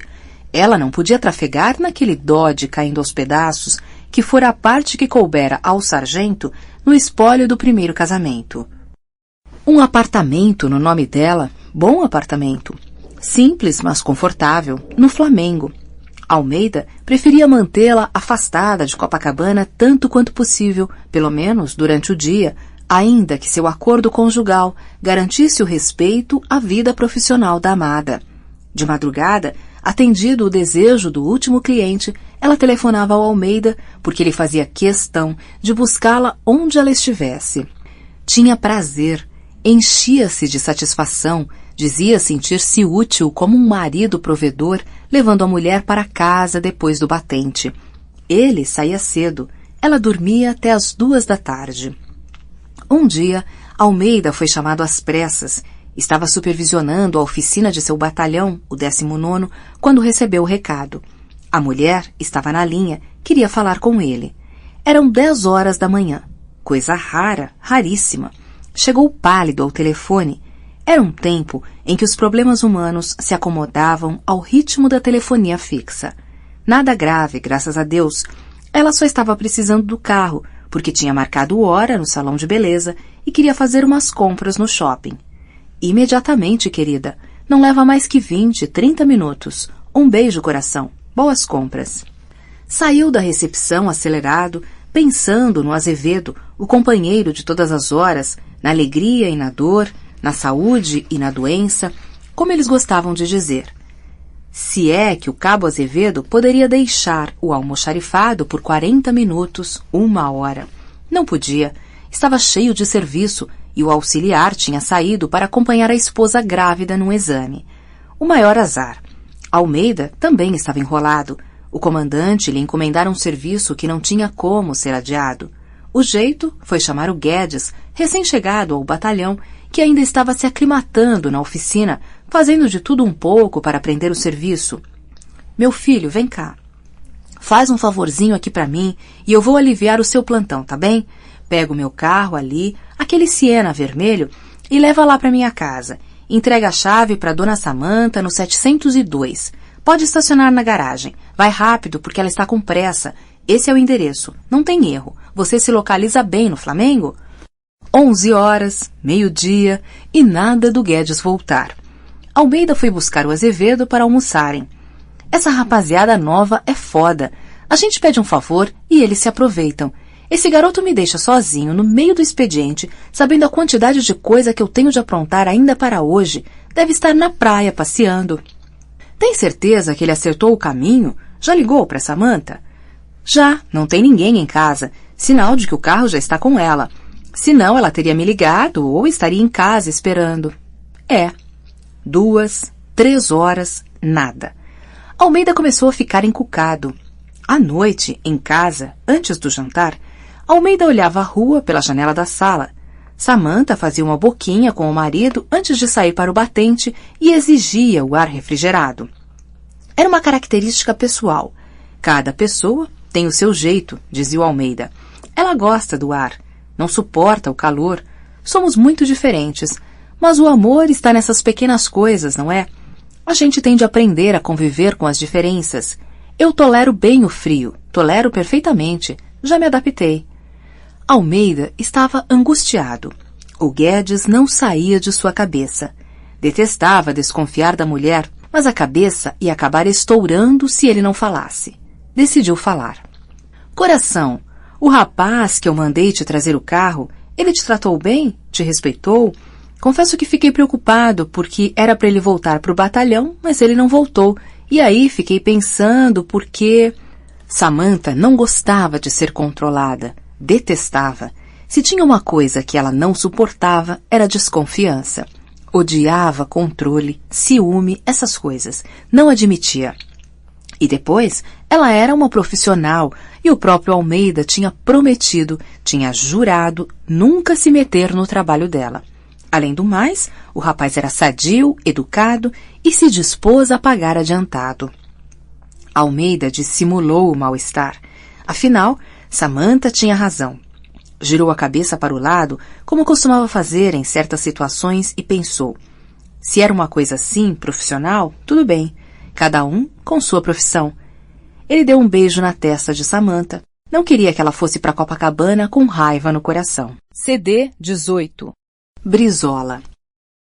Matar Brizola? Isso mesmo. Você está louco? Não sou eu, somos nós. A decisão foi do grupo. Vocês estão loucos. Loucos, mas não covardes. Você está me chamando de covarde? Querer cumprir a lei é ser louco? Lutar contra o crime é loucura? Se é, somos loucos, sim. Você está maluco. Desde quando matar o governador é cumprir a lei? Se o governador é a anti-lei, se impede o cumprimento da lei, se bloqueia a luta contra o crime, se não deixa a polícia agir, se amarra nossas mãos. E desde quando o Brizola amarrou as nossas mãos?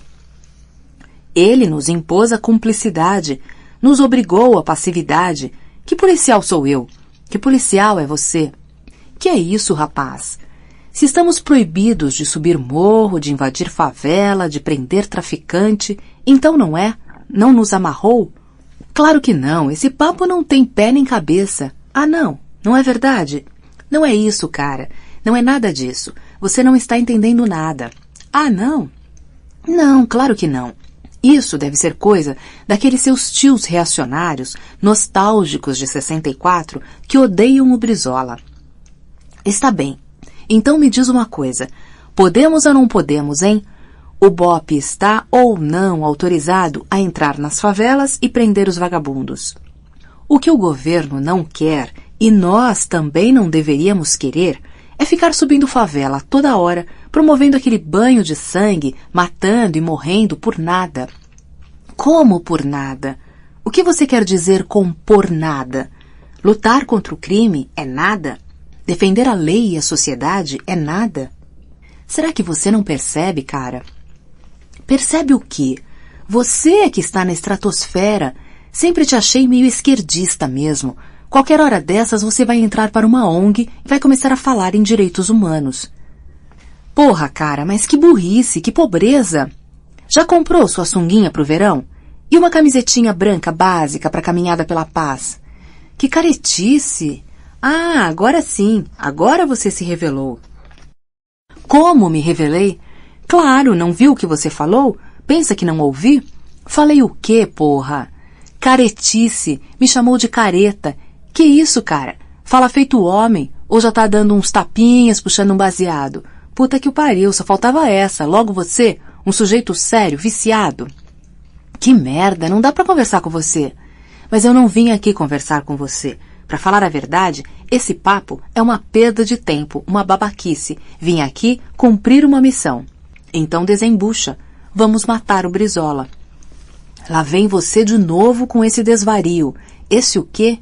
Desvario, piração, loucura. Que saco, cara, muda o disco. Só sabe voltar pro mesmo lugar. Não é loucura porra nenhuma. Já levantamos os dados elementares. Mesmo que não fosse loucura, que fosse justo e necessário, será que você não se dá conta de que não é fácil matar um governador de estado e sair assoviando na maior? Como eu dizia, já levantamos as informações fundamentais. Eu vou repetir só mais uma vez para ver se entra na sua cabeça. Não sou eu, somos nós. É o BOPE, quer dizer, a nata do BOPE. Somos nós, você incluído. Ah, tá legal, só faltava essa. Vocês piram e ainda querem me levar pro buraco com vocês? Tem graça? Não é brincadeira, não, é sério. Eu estou falando sério. Será que você ainda não percebeu? Nós estamos falando sério. E você está envolvido, queira ou não queira. Até porque, meu caro, sendo missão de segurança máxima, quem hesitar, dança. Não vamos recuar nem aceitar defecções. Qualquer defecção será tratada como alta traição. Você sabe muito bem o que isso significa. Vocês enlouqueceram? Talvez não. Talvez haja algum grupo político por trás disso. É isso. São os mesmos que quiseram explodir o gasômetro? São aqueles sinceros, mas radicais? São os que mataram o sargento na porta do Rio Centro? Qual vai ser o próximo passo? Explodir banca de revista? Já temos o mapa dos deslocamentos diários dele. Descobrimos que ele tem parentes em Santa Teresa. Ele vai lá 1, 2 vezes por semana. Como você vê, não é nada impossível. Se for bem planejado e bem executado, o plano é perfeitamente viável. Puta que o pariu! Onde é que fui amarrar o meu bode? O grupo não podia se reunir em qualquer lugar. Era preciso cuidado. Se uma coisa dessas vazasse, estaríamos fodidos. Eu, inclusive. Na época, eu não passava de mero coadjuvante. Por isso, fui simples testemunha desse diálogo. Quando dei por mim, já estava metido até o pescoço na conspiração. Não tinha muita clareza sobre os argumentos do Mauro e do Olavo. Minha cabeça dava um nó. Tinha a impressão de que os dois tinham razão. Eu concordava com o que cada um deles dizia e os neurônios iam virando mingau. Só me restava agir. Fiquei responsável pela identificação de uma sala que servisse de quartel-general. Vetamos conversas telefônicas ou menção ao projeto fora do nosso QG clandestino. As regras eram rígidas. Não chegaríamos juntos, nem fardados, não iríamos com nossos carros e nunca repetiríamos o trajeto para chegar ao ponto de encontro. O grupo ficaria restrito ao número mínimo para reduzir os riscos de sermos delatados ou descobertos pela contra-inteligência. Os membros do grupo eram policiais da mais absoluta confiança. O mais frio era o Diego, o mais cerebral era o Sabino, o mais experiente o Walter. Por isso, cabia ao Sabino o primeiro desenho do plano de ação. Diego ficaria com a execução e Walter supervisionaria o conjunto do trabalho. Eu carregava o piano. Quando pensávamos no Sabino, pensávamos ao mesmo tempo na mãe do Sabino. Ela estava sempre conosco, indiretamente, espiritualmente. É muito comum compartilharmos intimidade na trincheira. Às vezes, a gente tem a sensação de que cada palavra pode ser um testamento para a posteridade e o papo furado, mais bocó, cintila numa espécie de clarão místico. Bem, talvez eu esteja exagerando um pouco, mas o que quero dizer é que falamos mais do que devíamos sobre nós mesmos, as namoradas, mulheres e famílias. O personagem inesquecível do Sabino era sua mãe.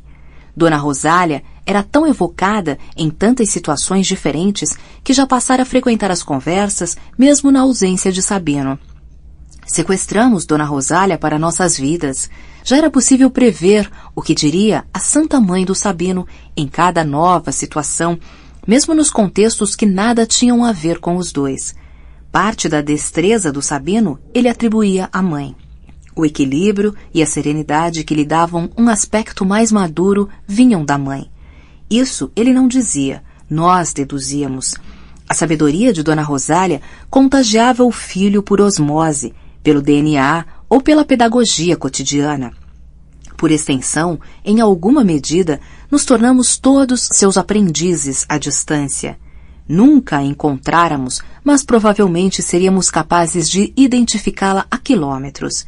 E quantas vezes ela nos salvara, mesmo que tenha sido através da prudência do filho, ela nos tirou de poucas e boas. Sábado à tarde, lá estávamos nós, o exército de Brancaleone, debruçados sobre o mapa de Santa Teresa. Um sol abrasador focalizava o litoral efervescente. Ninguém estava interessado num bando de malucos discretos, pais de família, em bermudas para as compras da semana. De todo modo, nunca abrimos as cortinas. Para respirar, o ventilador de teto e a água gelada. Sabino chegou atrasado. Isso jamais acontecia. Trouxe más notícias, ele disse. O silêncio foi tão ativo. É engraçado chamar o silêncio de ativo, mas era isso mesmo.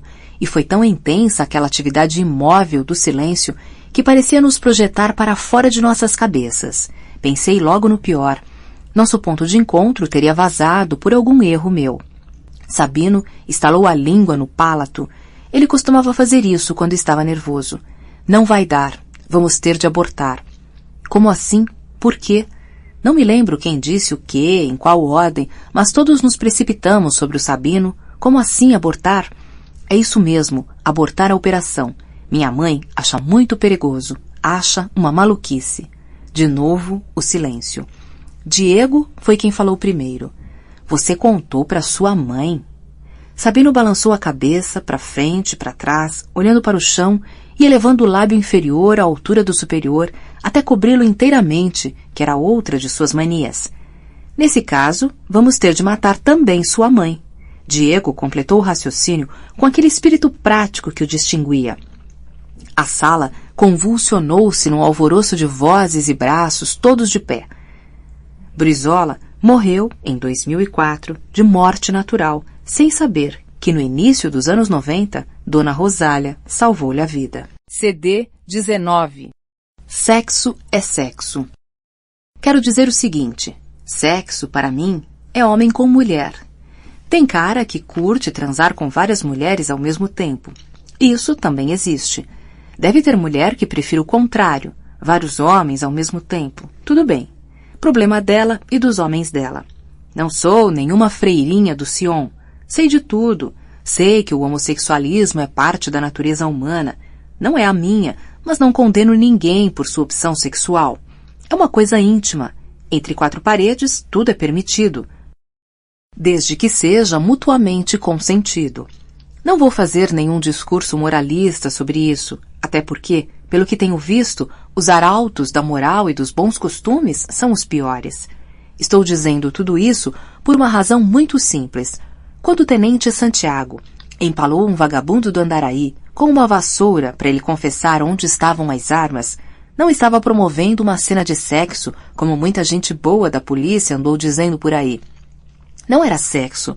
Sei lá o que era, mas sexo não era. Aliás, o cara acabou dando as armas. De qualquer modo, acho que o Santiago tinha mesmo uma certa vocação para diretor de filme pornô. Um negócio meio perverso. Antes de empalar o gerente, ele cercou a boca de fumo e prendeu todo mundo. Fogueteiros, aviõezinhos, viciados, todo mundo. Depois, mandou os rapazes baixarem as calças e determinou que as meninas fizessem boquete em todos eles. Montou uma verdadeira coreografia devassa. A garotada toda em fila, ombro contra ombro, calça arriada. As garotas foram postas de frente para eles numa linha paralela. 3, 4 metros de distância entre um gênero e outro, olhos nos olhos, tudo muito severo, metódico, simétrico e disciplinado. Elas tiveram de baixar as alças dos vestidos ou arregaçar as blusas para exibir os peitinhos. Algumas foram sorteadas para a tarefa ingrata. Se você pensou que as escolhidas, por uma incrível coincidência, foram as meninas da favela, acertou. As patricinhas brancas foram poupadas, só tiveram de assistir. Cabe a você deduzir se houve racismo ou pragmatismo, ou os dois. Não se brinca com filhinhas de classe média impunemente. E tem mais. Santiago avisou.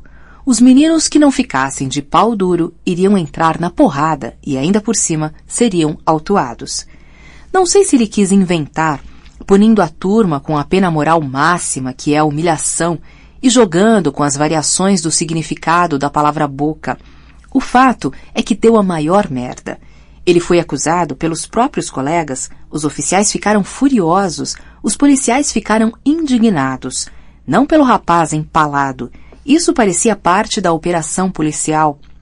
Heterodoxa, mas policial, porque o fim visado não era o prazer. O objetivo era prático e o sofrimento era um método. Mas a sacanagem escrachada, com humilhação e sexo forçado, era demais.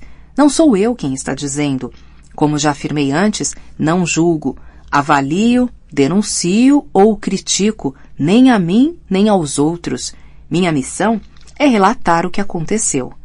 É uma espécie de trabalho de parto, só que nesse caso é a verdade que se dá à luz, posta no mundo, cada um que lide com ela como quiser. O ambiente era de revolta generalizada contra o Santiago. Ainda que ninguém tivesse tomado nenhuma atitude formal contra ele, havia uma tensão no ar, um clima de constrangimento, nada mais. Pelo menos até o capítulo seguinte, que começou com a visita de 3 líderes da comunidade ao batalhão. Eles queriam formalizar uma denúncia na corregedoria. Como sempre acontece, a notícia ecoou pelos corredores em alta velocidade. O Santiago logo ficou sabendo. Para se certificar, tirou o nome do uniforme e foi à antessala da corregedoria. Entrou como quem não quer nada e perguntou aos 3 se estavam esperando atendimento para uma denúncia. Eles disseram que sim. Santiago encarou cada um dos 3 e respondeu com frieza profissional, como se fosse o anfitrião, pedindo que aguardassem mais um pouco. O oficial encarregado os receberia em alguns minutos. Saiu do batalhão e postou-se na primeira esquina, em um recuo do terreno, no final do longo muro que cercava a velha construção policial. 1 hora depois, passaram pela esquina os 3 homens do Andaraí. Um deles era mais alto e caminhava mais devagar. Ia um pouco atrás dos outros. Foi na cabeça desse último que Santiago acertou o tiro fatal. Avisou aos sobreviventes que da próxima vez não os pouparia e voltou caminhando para o batalhão. O clima, que já não estava bom, azedou, e o comandante decidiu punir o Santiago exemplarmente, como gostam de proclamar as autoridades quando não sabem o que dizer e o que fazer. Santiago foi chamado ao gabinete do coronel. A relação entre os dois nunca fora das melhores. Essa é uma longa história que começara 1 ano antes, quando Santiago chegou ao batalhão, transferido para a capital por conta de uma briga com o prefeito e outras autoridades municipais. Eu o conhecia porque ele tentara entrar para o BOPE 3 vezes e estava sempre se voluntariando para operações que envolviam algum tipo de cooperação entre os convencionais e os caveiras. Ele foi reprovado as 3 vezes no teste de altura. Depois eu conto essa história. No interior, cidade pequena, ele, tenente novinho, virgem, cheio de amor para dar, orgulhoso da farda que vestia e do poder que encarnava, centro das atenções femininas, ainda com grandes ilusões sobre a polícia e o sacrossanto combate ao crime, teve o azar de abalroar um apontador do bicho que fazia anotações apoiado na mala de uma viatura ostensivamente. Santiago sabia que esse era um tema delicado em qualquer latitude do estado, especialmente nas cidades menores, mas não via saída. Era bola ou búlica, tudo ou nada. Não poderia permitir aquela arrogância despudorada do brutamontes debruçado sobre o carro policial em plena luz do dia, sob pena de perder toda a sua autoridade. O que é que você está fazendo? Me passe esses papéis e seus documentos. Quero ver seus documentos. O sujeito não se mexeu. Levantou os olhos do papel, olhou o jovem tenente de alto a baixo e continuou anotando. Será que eu vou precisar tomar outras providências? Não falei claro? Sai daí imediatamente e me passa os documentos. Trabalho para o Eliseu. Sou homem do Eliseu. Se você é novo na cidade, é melhor se informar direitinho para não fazer besteira. Não me interessa saber para quem você trabalha. Você não percebeu que está falando como um policial? Vai te foder, garoto. Meu chefe manda no teu. Se teu negócio é grana, está agindo errado. O esquema aqui é diferente. Tu não leva nada, não. Eliseu não gosta de varejo. Está tudo acertado com teu chefe. Você se entenda lá com ele e não enche o saco se não quiser acordar com a boca cheia de formiga. Virou-se de costas e voltou às anotações. Santiago chutou a banquinha e a cadeira que estavam na calçada e deu uma porrada com o cacetete nos joelhos do infeliz que desabou sem tempo de reagir. Encostou a arma na cabeça do bicheiro e deixou claro quem é que mandava naquela merda. Tá preso, filho da puta, desacato. Algemou o sujeito, recolheu as provas, enfiou o malandro na viatura e o despejou na delegacia. No dia seguinte, ordenou a prisão de todos os apontadores do bicho da circunscrição sob sua responsabilidade. Como ele já esperava, o comandante do batalhão local o chamou para uma conversa. Você compreende, Santiago? As coisas no interior são diferentes. Pelo que estou vendo, coronel, não parecem ser muito diferentes, não. São sim, tenente. É que você ainda não se ambientou, ainda não conheceu as regras do lugar. Aqui, a política é um pouco diferente. Você vai logo compreender. Esse pessoalzinho miúdo da contravenção não faz nenhum mal à cidade. Na cultura local, eles são respeitados, dão sua contribuição, são ordeiros. De certa forma, indiretamente, pagam seus impostos. Para que você tenha uma ideia, ao contrário do que acontece na capital e nas cidades maiores, eles não querem saber das maquininhas caça-níqueis, nem de drogas ou prostituição de menores. Os apontadores, muitos deles são egressos, ex-apenados, estão aí, fazendo seu trabalho honestamente, tentando sobreviver. O que é que nós deveríamos fazer? Empurrá-los de volta para o crime? Fechar as portas? Quem se beneficiaria com isso? Quando o senhor diz que, de certa forma, eles pagam seus impostos, o senhor quer dizer que esta forma é aquela mesma em que eu estou pensando? Tenente, não posso saber em que você está pensando. Só posso lhe dizer que sua atitude não está contribuindo para a ordem pública. Coronel, se o senhor quer saber, eu nem tinha a intenção de prender o sujeito. Por mim, não quero problema, não quero procurar sarna para me coçar.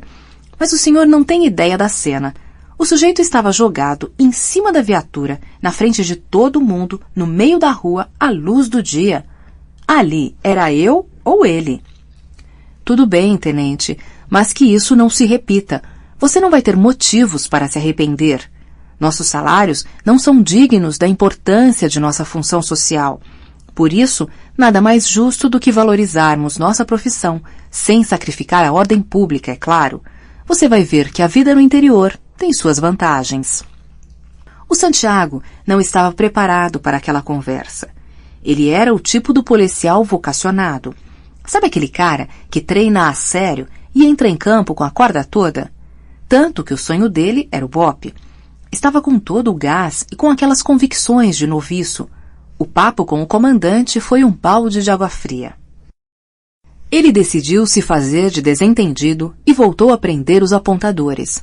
O coronel convocou-o novamente. Recebeu-o com expressão mais carregada, como era previsível.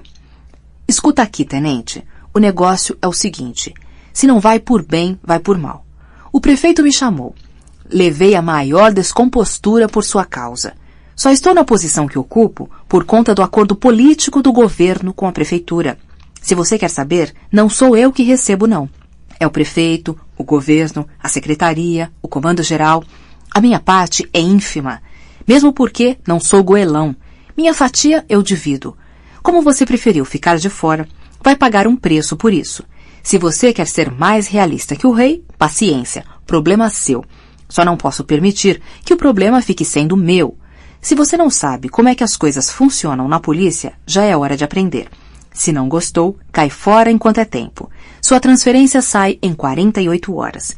Estou colocando você em licença para que não te falte tempo para as providências pessoais. Você vai para a capital. Se eu fosse você, começaria a preparar a mudança. Um dia, no futuro, vamos voltar a conversar. Pode ir. Santiago me contou que sentiu um travo na garganta. Um misto de angústia, depressão e revolta. Por um lado, ele estava preparado para aquele desfecho. Imaginava mais ou menos aquele resultado.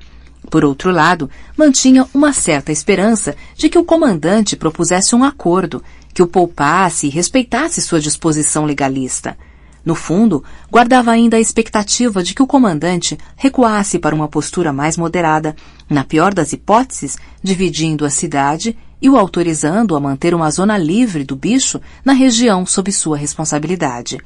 Seria uma saída razoável. Lhe parecia que sim, uma espécie de solução de compromisso, pelo menos para manter as aparências. Vá entender os mistérios da alma humana. Eu não tenho essa pretensão. Por isso, não me deixo impressionar pela veloz metamorfose do Santiago. Ele chegou à capital, devolvido à nossa selva por sua própria resistência à prostituição da polícia. Não sou eu que estou dizendo, ele é quem usava essa expressão. A ironia está justamente aí. 6 meses depois de se estabelecer na capital e 2 anos antes de se transferir para o batalhão em cuja esquina matou o tal cara do Andaraí, Santiago já não era o mesmo. Copacabana derreteu o rigor puritano. A praia, as mulheres da noite, os turistas, as oportunidades. Sabe-se lá, no 19º Batalhão, Santiago se converteu no personagem que nós do BOPE chamamos um convencional típico. Só que pior do que isso, bem pior, como você vai ver daqui a pouco. Uma espécie de conversão ao contrário. Ele se rendeu à fé no deus pagão, ou se entregou ao panteísmo, ao hedonismo, sei lá como definir. Melhor dizer claramente, optou pela bandalha, o escracho, a sacanagem. Passou a representar o pior da polícia convencional. Tudo aquilo que eu e meus companheiros do BOPE mais odiávamos. Resultado, toda sexta-feira, lá estava o Santiago, supervisionando a coleta da propina do bicho e dos pontos especiais. Os pontos especiais variam conforme as características do bairro. As saunas, boates e casas de massagem são os exemplos mais comuns, sobretudo aquelas que preferem não ser incomodadas com batidas policiais para verificar a idade das meninas de programa ou dos rapazes que fazem mexer. É voz corrente que na segunda batida, os clientes que têm um nome a zelar desaparecem para sempre e o empreendimento acaba condenado à falência. As clínicas de aborto e as oficinas mecânicas não autorizadas que invadem as calçadas e atravancam as ruas também são boas fontes. Estacionamentos irregulares e postos fixos de camelôs, agenciados por empresários do ramo, rendem uma boa grana. A polícia vive do que é ilegal. Quanto mais desordem houver, maior o lucro dos convencionais. Falando assim, pode parecer engraçado, mas nós, do BOPE, não achávamos a menor graça. Sentíamos nojo disso tudo.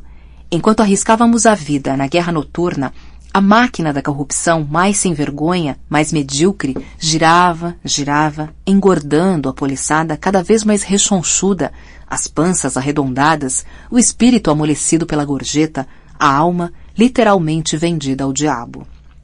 Em pouco tempo, além desse pequeno varejo da corrupção, Santiago descobriu os pilões mais promissores desse campo de negócios. As vans, a segurança privada ilegal, os grampos telefônicos, as maquininhas de videopôquer e caça-níqueis, o velho, mas sempre rentável bicho, no qual ele for introduzido traumaticamente, e os arregos, quer dizer, as transações com traficantes. Em certo sentido, eu poderia dizer, sem afetação, que ele progrediu do varejo para o atacado da sacanagem. Virou um expert, um profissional, um mestre na arte de extorquir, chantagear, blefar e manipular. Aprendeu também a mexer os pauzinhos na corporação para conseguir as transferências para os batalhões mais cobiçados nos momentos mais convenientes. Essa habilidade o levou do 19º ao 23º Batalhão. Ele fez a festa na Zona Sul. Em seguida, se recolheu estrategicamente na área do Andaraí, onde se meteu naquela enrascada do boquete. Como ele não pregava prego, sem estopa, cada transferência do Santiago correspondia a um movimento nas peças do xadrez que ele jogava sei lá com quem. Com os deuses, as fantasias, seus delírios de poder, os traficantes, os políticos, os coronéis, os donos da polícia. Alguns dias, depois de ter assassinado o sujeito que o denunciara, Santiago foi convocado ao gabinete do comandante. Ele permaneceu trancado no gabinete mais de 1 hora. Saiu em silêncio. A versão oficial confirmou a primeira hipótese que o porta-voz do comando divulgara para a mídia. Os culpados foram os traficantes. Santiago era inocente. Em outras palavras, o comunicado formal declarava que a vítima fora surpreendida numa emboscada por traficantes do Andaraí, que se vingaram por terem sido denunciados. O homicida e seus cúmplices seriam presos a qualquer momento. Nunca mais se falou no assunto. CD 20. As regras do método. Segurança privada ilegal. O grande negócio de delegados e coronéis, vans e ônibus clandestinos, bingos, grampos, legais e ilegais, as maquininhas dos ovos de ouro que se multiplicam feito coelhos, o venerável bicho, gasto e antiquado, mas ainda nativa, e as 1001 transações com traficantes em sua exuberante variedade dos chamados arregos nas favelas, os pagamentos diários ou por turnos de policiais, aos acordos mais ambiciosos e arriscados ou mais estratégicos, digamos assim. Às vezes, essas teias se embaralham e engatam na política, o que torna tudo mais saboroso e muito mais explosivo. A história que vou contar não inventei. Ouvi diretamente de alguns dos principais protagonistas. Na polícia é assim mesmo. Tudo se sabe, nada se esconde. Pelo menos, não por muito tempo. É um tipo de trabalho duro e gratificante que te enche de orgulho e vergonha, te sufoca com doses maciças de adrenalina e te leva ao céu numa espécie de viagem psicodélica, te mata de medo e te salva, pelo menos isso. Te salva da cadeira da sala, diante da TV, numa tarde de domingo, essa cova rasa que se cava a prazo. Tá certo, os policiais, sobretudo os do BOPE, são cadáveres adiados, mas quem não é? É melhor tirar logo as máscaras, aposentar a retórica e os bons sentimentos. Nas trincheiras da nossa guerra santa, de todos os dias, os melindres vão caindo de podre rapidamente. Você fica impregnado do cheiro ácido da urina morna do colega. Tudo circula. Saliva, porra, sangue, merda, pus e histórias. Nas operações de risco, as melhores e piores emoções saem esgolfadas como vômito. O tempo vira um elástico que se comprime e estica. As palavras jorram, acontecem. Depois a gente passa o braço pela boca e seca a saliva que escorre. Nada demais, portanto, que tudo se saiba, tudo se confesse, e tudo repouse no poço escuro do esquecimento comum. É assim que as coisas são na polícia, para o bem e para o mal. Santiago se gabava de ter encenado, involuntariamente, um espetáculo digno da Segunda Guerra Mundial, da Coreia, do Vietnã. Era uma das histórias mais sórdidas. Ele já era um policial cascudo, como a gente diz, quer dizer, maduro, vivido, velho na carreira. O contrário dos modernos, que são os que entraram para a corporação depois. Como um bom cascudo, dava conselhos. Foi o que fez, ou pensou ter feito, como um major que foi transferido para o batalhão convencional em que ele, Santiago, estava lotado. Aliás, o major era mais novo do que ele. A hierarquia tem dessas coisas. Ele era capitão.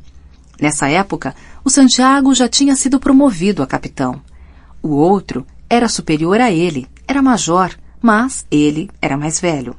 Isso pode acontecer por várias razões. Por exemplo, a idade com que se ingressa na academia e o tempo que se leva para ser promovido, porque as promoções não são automáticas. Entra muita política nesses processos e outras cocitas más. O tal major, que se chamava Coelho, veio do interior, igualzinho ao que tinha acontecido com o próprio Santiago. E aterrissou no batalhão da capital com a goela reganhada, faminto, doido para arrumar a vida rapidinho. Santiago mudou ou foi mudado pela capital e pela polícia. Coelho, não. A julgar pelo que se sabe de sua trajetória, tinha nascido daquele jeito. Logo, percebeu que Santiago era o cara. Num sábado, substituindo o coronel no comando da unidade, Coelho convocou Santiago. Capitão, pode entrar. Entra, senta aí. Quer um cigarro? Fica à vontade. Se quiser fumar, eu não me importo. Não, obrigado. Não fumo. Quer beber alguma coisa? Não, agora não. Eu sou um cara muito humano, sabe, capitão? Um homem comum. A hierarquia, é claro que respeito a hierarquia, mas sabe como é. Cada coisa a seu tempo e em seu lugar. Também não sou de, sei lá, de achar que só porque eu sou major e você é capitão. Não é assim, a vida não é assim. E ela dá voltas. Não sou um cara, quer dizer, não me considero um cara tão vivido assim, mas já deu para aprender algumas coisas. Tá me entendendo, capitão? Claro. Então tá. É isso que eu queria te dizer. Já deu para aprender algumas coisas. Que hoje a gente está em cima, amanhã está embaixo. Que não adianta dar murro em ponta de faca, que cão que ladra não morde, não é? Não é verdade? Pode ser sincero. É. Então, por isso é que eu digo, melhor cuidar da própria vida e não ficar por aí bancando o açoite da humanidade, querendo que tudo seja perfeito, impondo a perfeição, cobrando os pecados dos outros, querendo salvar o planeta. É ou não é? Pode dizer. Fala, seja franco. Perfeitamente. Então, por isso é que eu digo, cada um sabe de si. Não vou bancar o que eu não sou. É ou não é, hein? Pode falar, capitão. É. Então, acho que estamos nos entendendo às mil maravilhas, capitão. Não acha, hein? Perfeitamente. Também acho. Perfeitamente. Melhor trabalhar assim, não é? Melhor assim. se entendendo, compartilhando as coisas, cooperando, do que perseguindo, atrapalhando, pressionando, enchendo o saco, humilhando. É ou não é, hein? Isso. Então, foi pensando assim que resolvi te chamar para essa conversa franca. Uma conversa amiga, de igual para igual. Sabe por que te chamei para uma conversa de igual para igual, hein, capitão? Sabe? Pode falar. Não, major. Chamei você para um papo franco, de igual para igual, porque é isso que gostaria que tivesse acontecido comigo, quando eu era capitão. E porque é isso que queria que acontecesse comigo hoje, entende? Eu gostaria que o coronel me chamasse para uma conversa assim. Achei que você ia gostar de conversar assim comigo. Acertei, hein? Fala, capitão. Não precisa ficar inibido, não. Acertei ou não acertei? Perfeitamente. Então, foi o que eu deduzi. Por isso é que eu te digo, capitão, tem certeza de que não quer fumar? Se importa que eu fume? Um dia depois do outro. De que adianta prender esses pobres diabos que a gente prende, hein? Me diz, são uns pobres diabos. Se somar tudo o que eles roubaram, não dá 1/1000 do que os grandes afanam, na surdina, com pompa e circunstância. Esses políticos filhos da puta, hein? É ou não é, capitão? É. Por isso é que eu digo, não se deve pregar prego sem estopa. De que adianta a gente se matar, fazer o dever de casa, tudo nos conformes, entupir as cadeias de gente, entupir as penitenciárias, matar o traficante como quem mata mosquito, encher os cemitérios, de que adianta? Hein, capitão? Me diz, pra quê? Esses meninos que vendem droga, de pé no chão, são uns miseráveis, uns pobres diabos, magricelas, que não têm onde cair mortos. Nem cabelo na cara eles têm. São uns moleques, pés de chinelo, uns bagrinhos, hein? Pra quê? Me diga, capitão. Pode dizer? Pra quê, hein? É. Não é verdade? É ou não é? Eles estão lá no morro deles, vendendo droga pra cambada aqui do asfalto, mas a gente não desce a mão nos filhinhos de papai, ou mete. Hein, capitão? Mete? Não, é claro que não. A gente não é besta. A sociedade empurra esses bagrinhos da favela pra vala comum, e nós somos os carrascos, nós somos os coveiros, capitão. Estou errado, capitão. Pode falar. Eles são puros, esses filhos da puta da elite e esses políticos. Eles é que cheiram, fumam, gozam, roubam, e a gente mata e morre para manter as ruas limpas. Uma putaria, capitão. Uma tremenda putaria. A polícia é que faz o trabalho sujo, capitão, não é verdade? Por acaso estou mentindo? Pode falar. É. Então, capitão, por isso é que eu digo, mais vale um pássaro na mão do que 2 voando. O que é que você me diz? Temos ou não que baixar a bola e tratar do que é nosso, hein? Pode dizer, seja franco. Eu estou sendo franco. É como estou dizendo, capitão, mais vale um pássaro na mão. Longe de mim julgar os outros. Cada um cuida de si, é ou não é? Se cada um tratasse de si, tudo não seria melhor, hein? Sinceramente, eu acho que seria.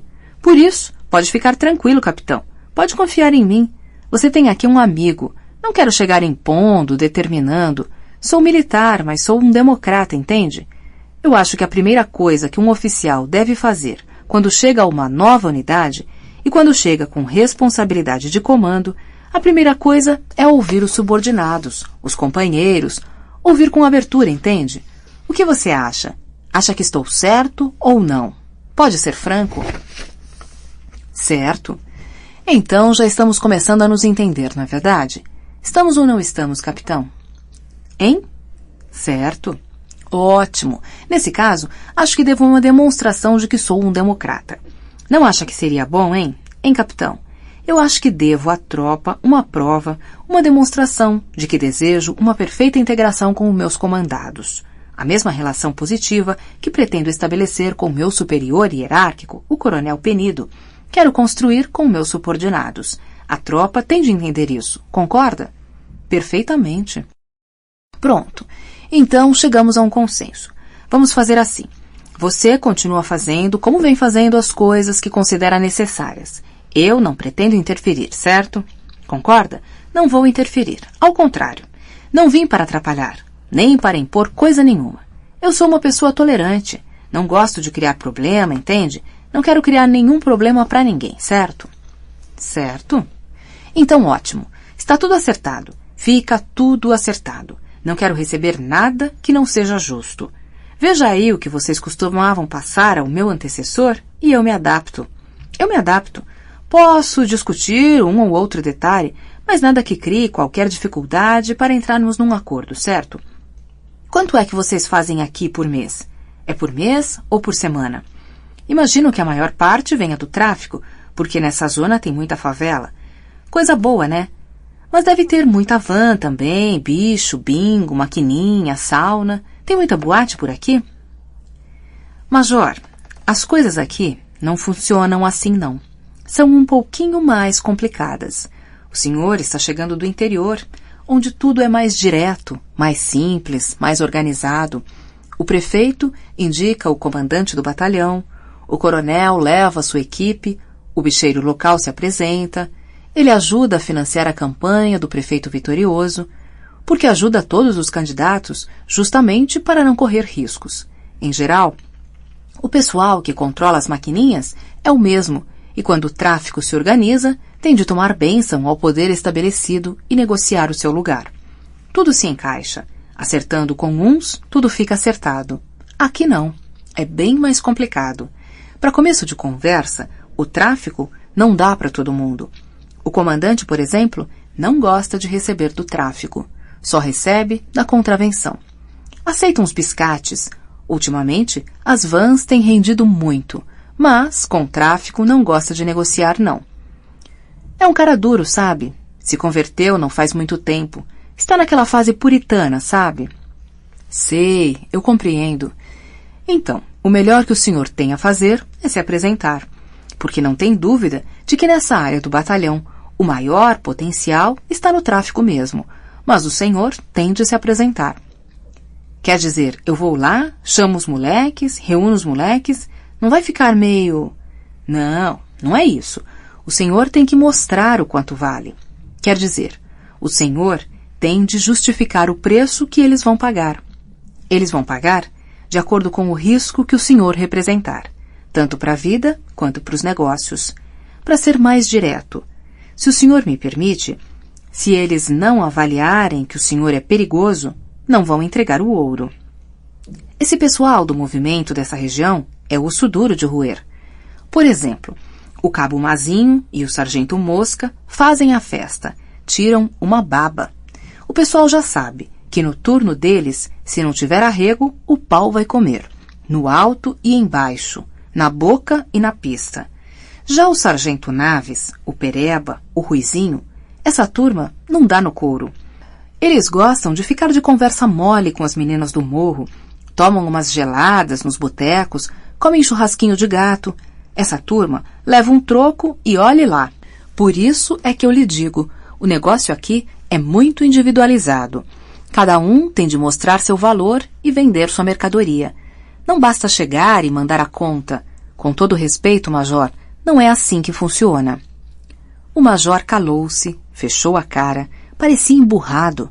Despediu-se do Santiago sem aquela rasgação de seda anterior. Tanto que o Santiago chegou a pensar que talvez tivesse exagerado na dose. Mas o que estava feito, paciência. Não havia como mudar. Ele não queria dar a impressão de que não toparia algum acordo com o Major, mas afinal de contas, do ponto de vista dele, que já se achava um profissional do ramo, cooperar não podia significar carregar o outro nas costas. No domingo à noite, Santiago foi convocado às pressas. O coronel Penido, comandante do batalhão, fora informado pela P2 de que o Major Coelho estava entornando o caldo na maior favela da Ilha do Governador. Queria o Santiago no local imediatamente. A ordem vinha naquele tom estridente e histérico que era habitual quando o pescoço do Penido estava a prêmio. Tudo porque corria a notícia de que a imprensa já havia sido avisada e estava a caminho da ilha.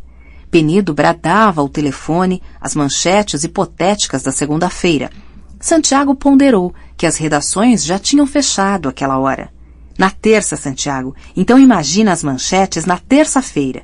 E se o Fantástico resolve dar um furo de reportagem ao vivo? O Fantástico não faz matéria ao vivo, coronel. Fica tranquilo.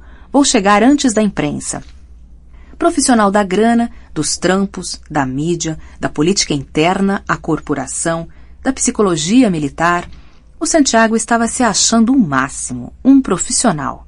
Chegou mesmo antes da mídia, e foi a salvação. Salvação para o Penildo.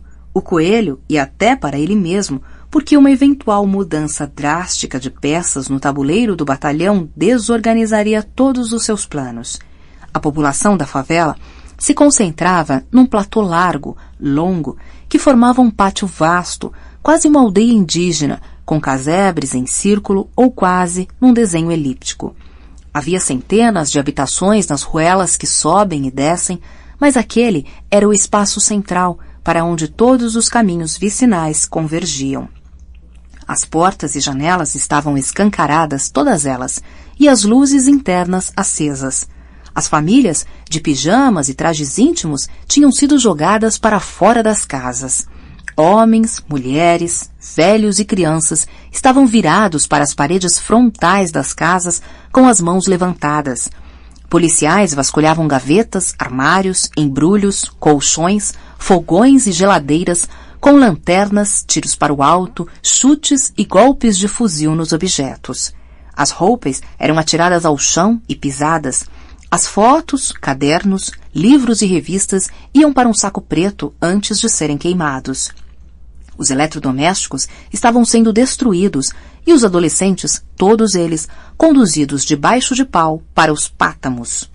Coelho comandava o espetáculo com um megafone, proclamando-se o novo responsável pela lei e pela ordem naquele pardieiro. Mandava seus comandados punirem os gritos dos moradores com porrada nas costas e nas pernas. Quando finalmente conseguiu se esgueirar para perto do coelho, Santiago passou-lhe a mensagem quase entre dentes. O comandante me mandou lhe dizer que o senhor errou a mão. O senhor exagerou. Essa operação está parecida demais com aquelas ações dos nazistas contra os judeus. Pode dar a maior merda, major. É mais eficiente fazer um a um, casa a casa, mais discretamente, sem tanto alarido. Não dá manchete, não tem risco e o retorno é imediato. CD 21. Política fiscal. Mas que barbaridade! Ornelas observava o chefe, que apertava o celular com a mão direita, como se fosse estrangulá-lo, e mexia na cabeleira farta com a mão esquerda. Que barbaridade! Andava de um lado para o outro, na salinha que servia de quartel-general para o tráfico da Mangueira, de onde se via o Maracanã e a silhueta das montanhas na zona norte do Rio de Janeiro. Bah, você deve estar de sacanagem comigo. Ornelas balançava a cabeça, preocupado, e olhava para o Nivaldo. Boa coisa não era. Quando Silas falava assim, boa coisa não era. Que barbaridade! Nivaldo não resistiu. Porra, Silas, fala português, caralho. Fala feito homem.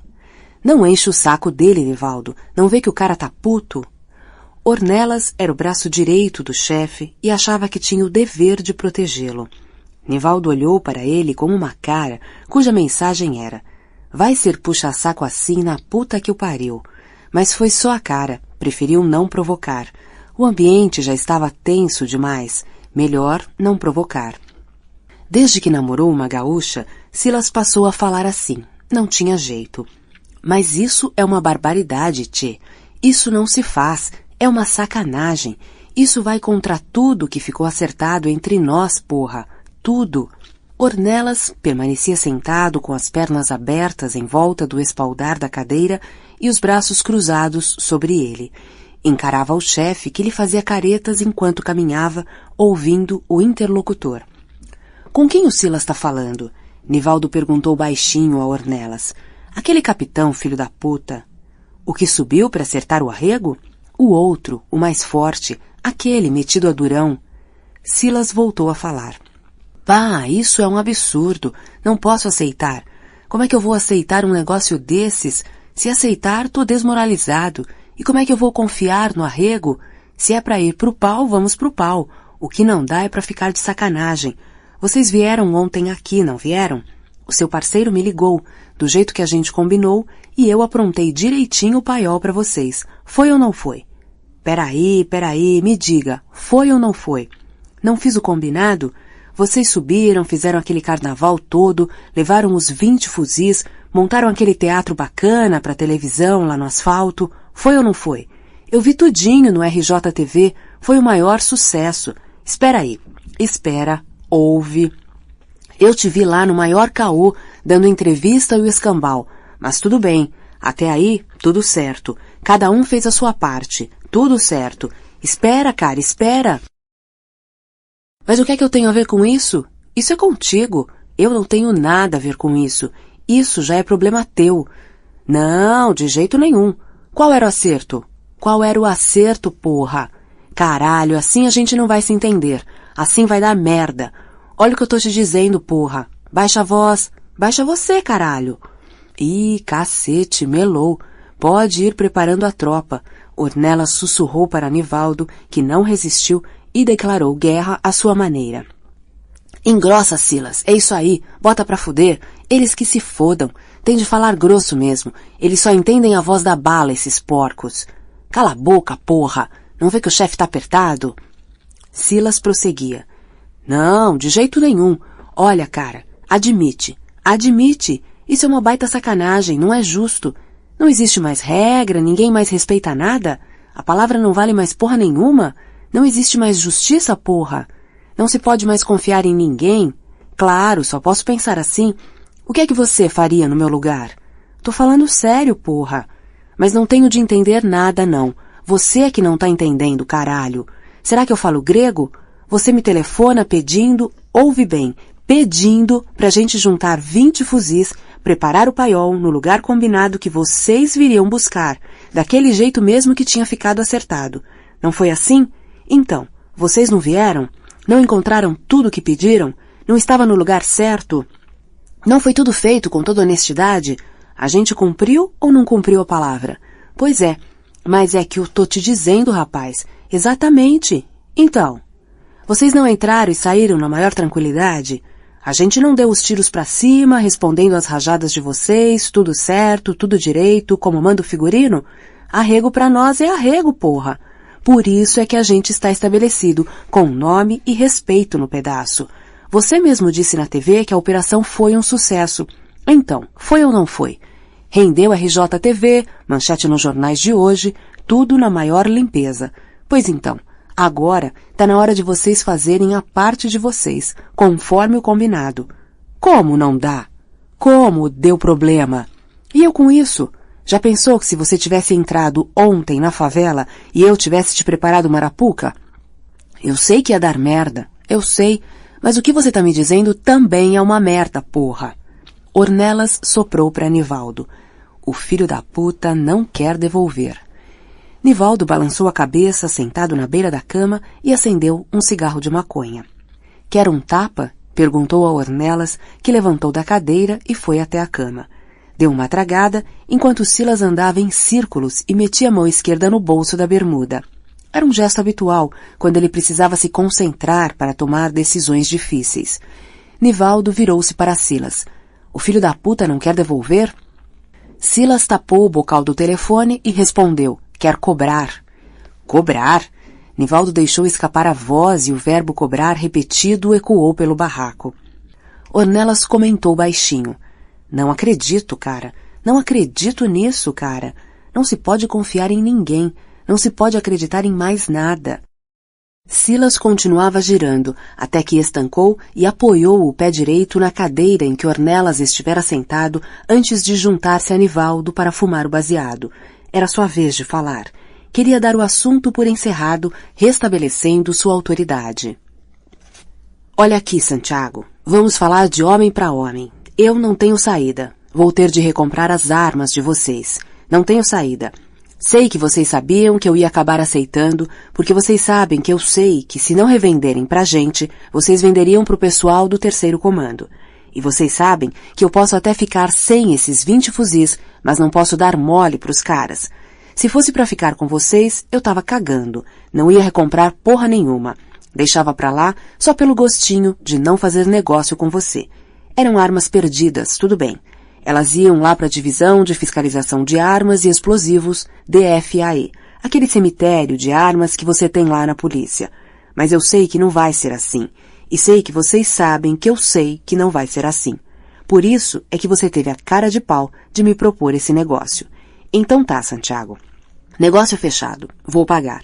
Vou comprar. É os 20. Todos os 20 fuzis. Isso mesmo. Topo o preço, sim. É em dólar, claro. Certo, entendi o cálculo, sim. Mas não me faz de palhaço, porra. Não vem me dizer que é um preço camarada. Pode mandar trazer. Tá certo, entendi. Certo. Vou dizer aqui pro pessoal. Vou dizer pro pessoal que não é recompra. É só uma taxa pela devolução. Pode deixar que eu digo. Agora, em compensação, você vai dizer pro seu pessoal que política fiscal é a puta que pariu.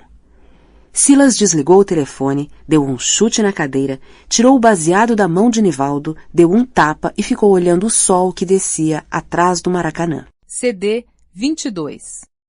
Traição. Era um pedido especial do coronel Hugo Flores ao BOPE. O comandante determinou que eu visitasse o coronel, me inteirasse da demanda, planejasse a ação solicitada e distribuísse as tarefas, caso cumpri-las, ultrapassasse o tempo de meu plantão. Foi uma longa viagem do centro à zona oeste do município, sobretudo no calor carioca. Aliás, como diz um amigo, o Rio só tem 2 estações, o verão e o inferno. Estávamos em pleno inferno, para Dante nenhum botar defeito. Você já deve estar imaginando cumprir esse trajeto em janeiro, cruzando a aridez do subúrbio.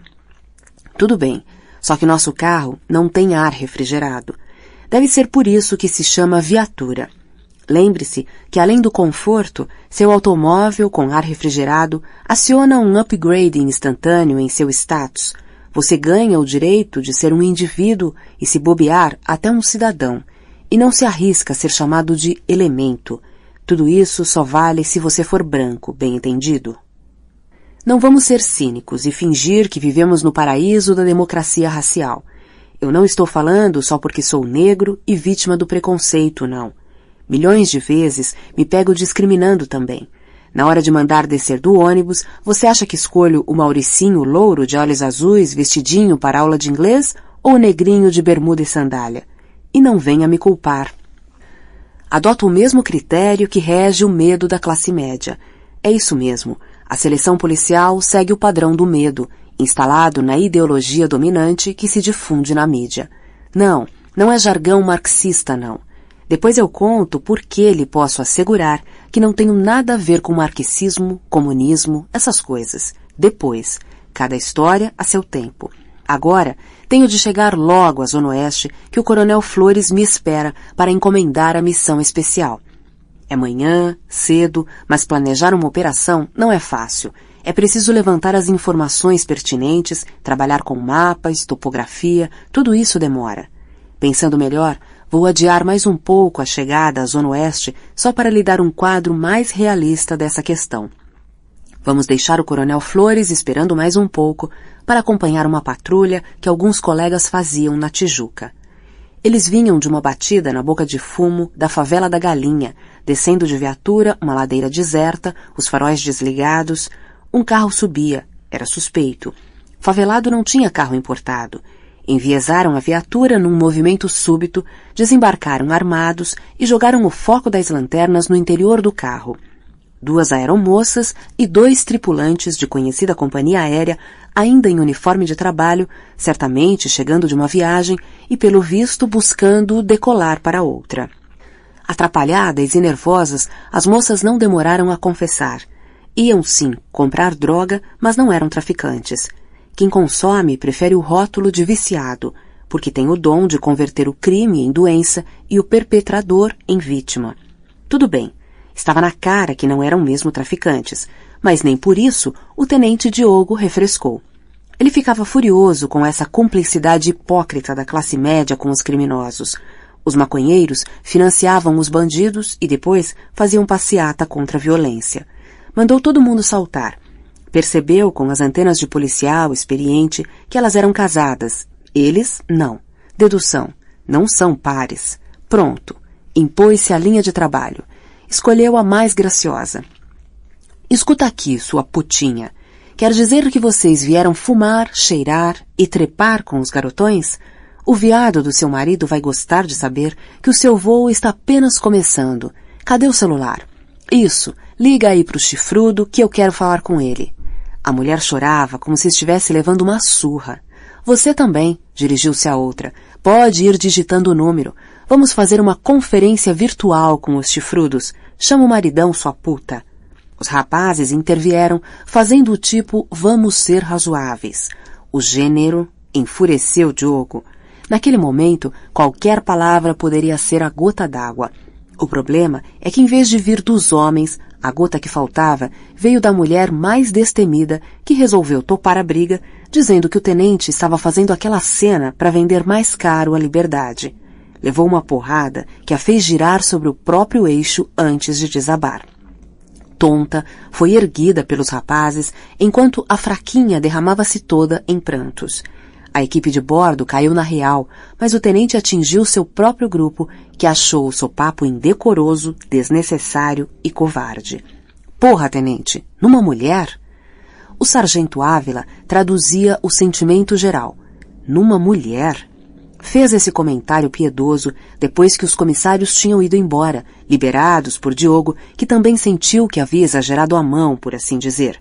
Meio culpado, despachou os suspeitos, desistindo dos telefonemas pedagógicos aos esposos cornudos. Moral da história.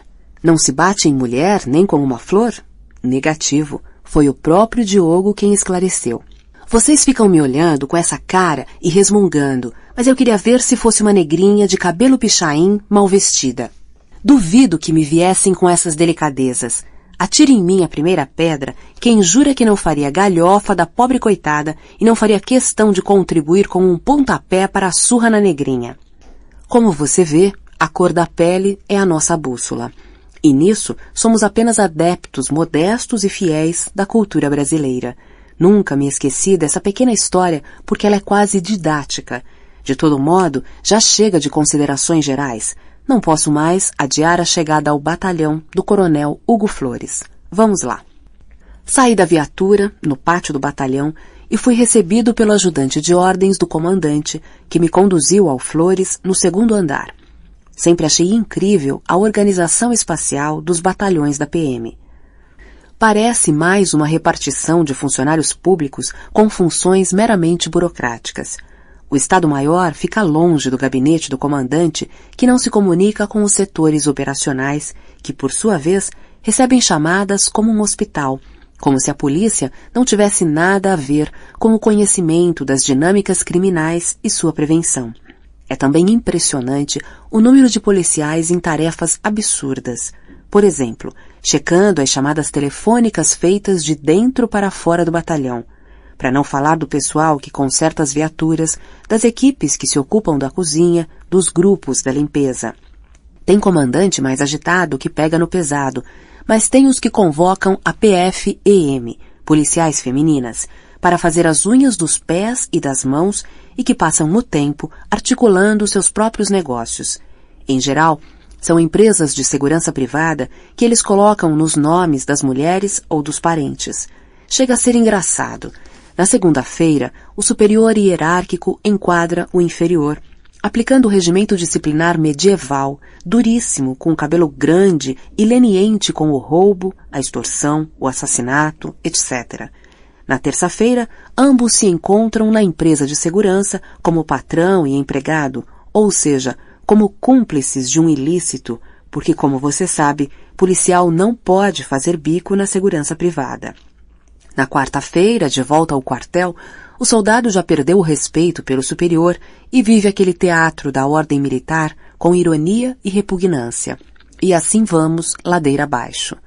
Quando comecei a sacar isso tudo, mergulhei de cabeça na prova de seleção para o BOPE. Não sou bandido, nem tenho vocação para funcionário público. Aliás, para ser sincero, tenho mais nojo do policial bandido do que do bandido assumido. Mas deixa pra lá. Um dia escrevo sobre isso, depois que for expulso da corporação. Entrei no gabinete do coronel Flores, prestei a continência regimental e fui autorizado a sentar-me. Capitão, nós não temos conseguido entrar na favela do Cavalo. Os traficantes têm sido hábeis no bloqueio. São muitos e estão bem armados.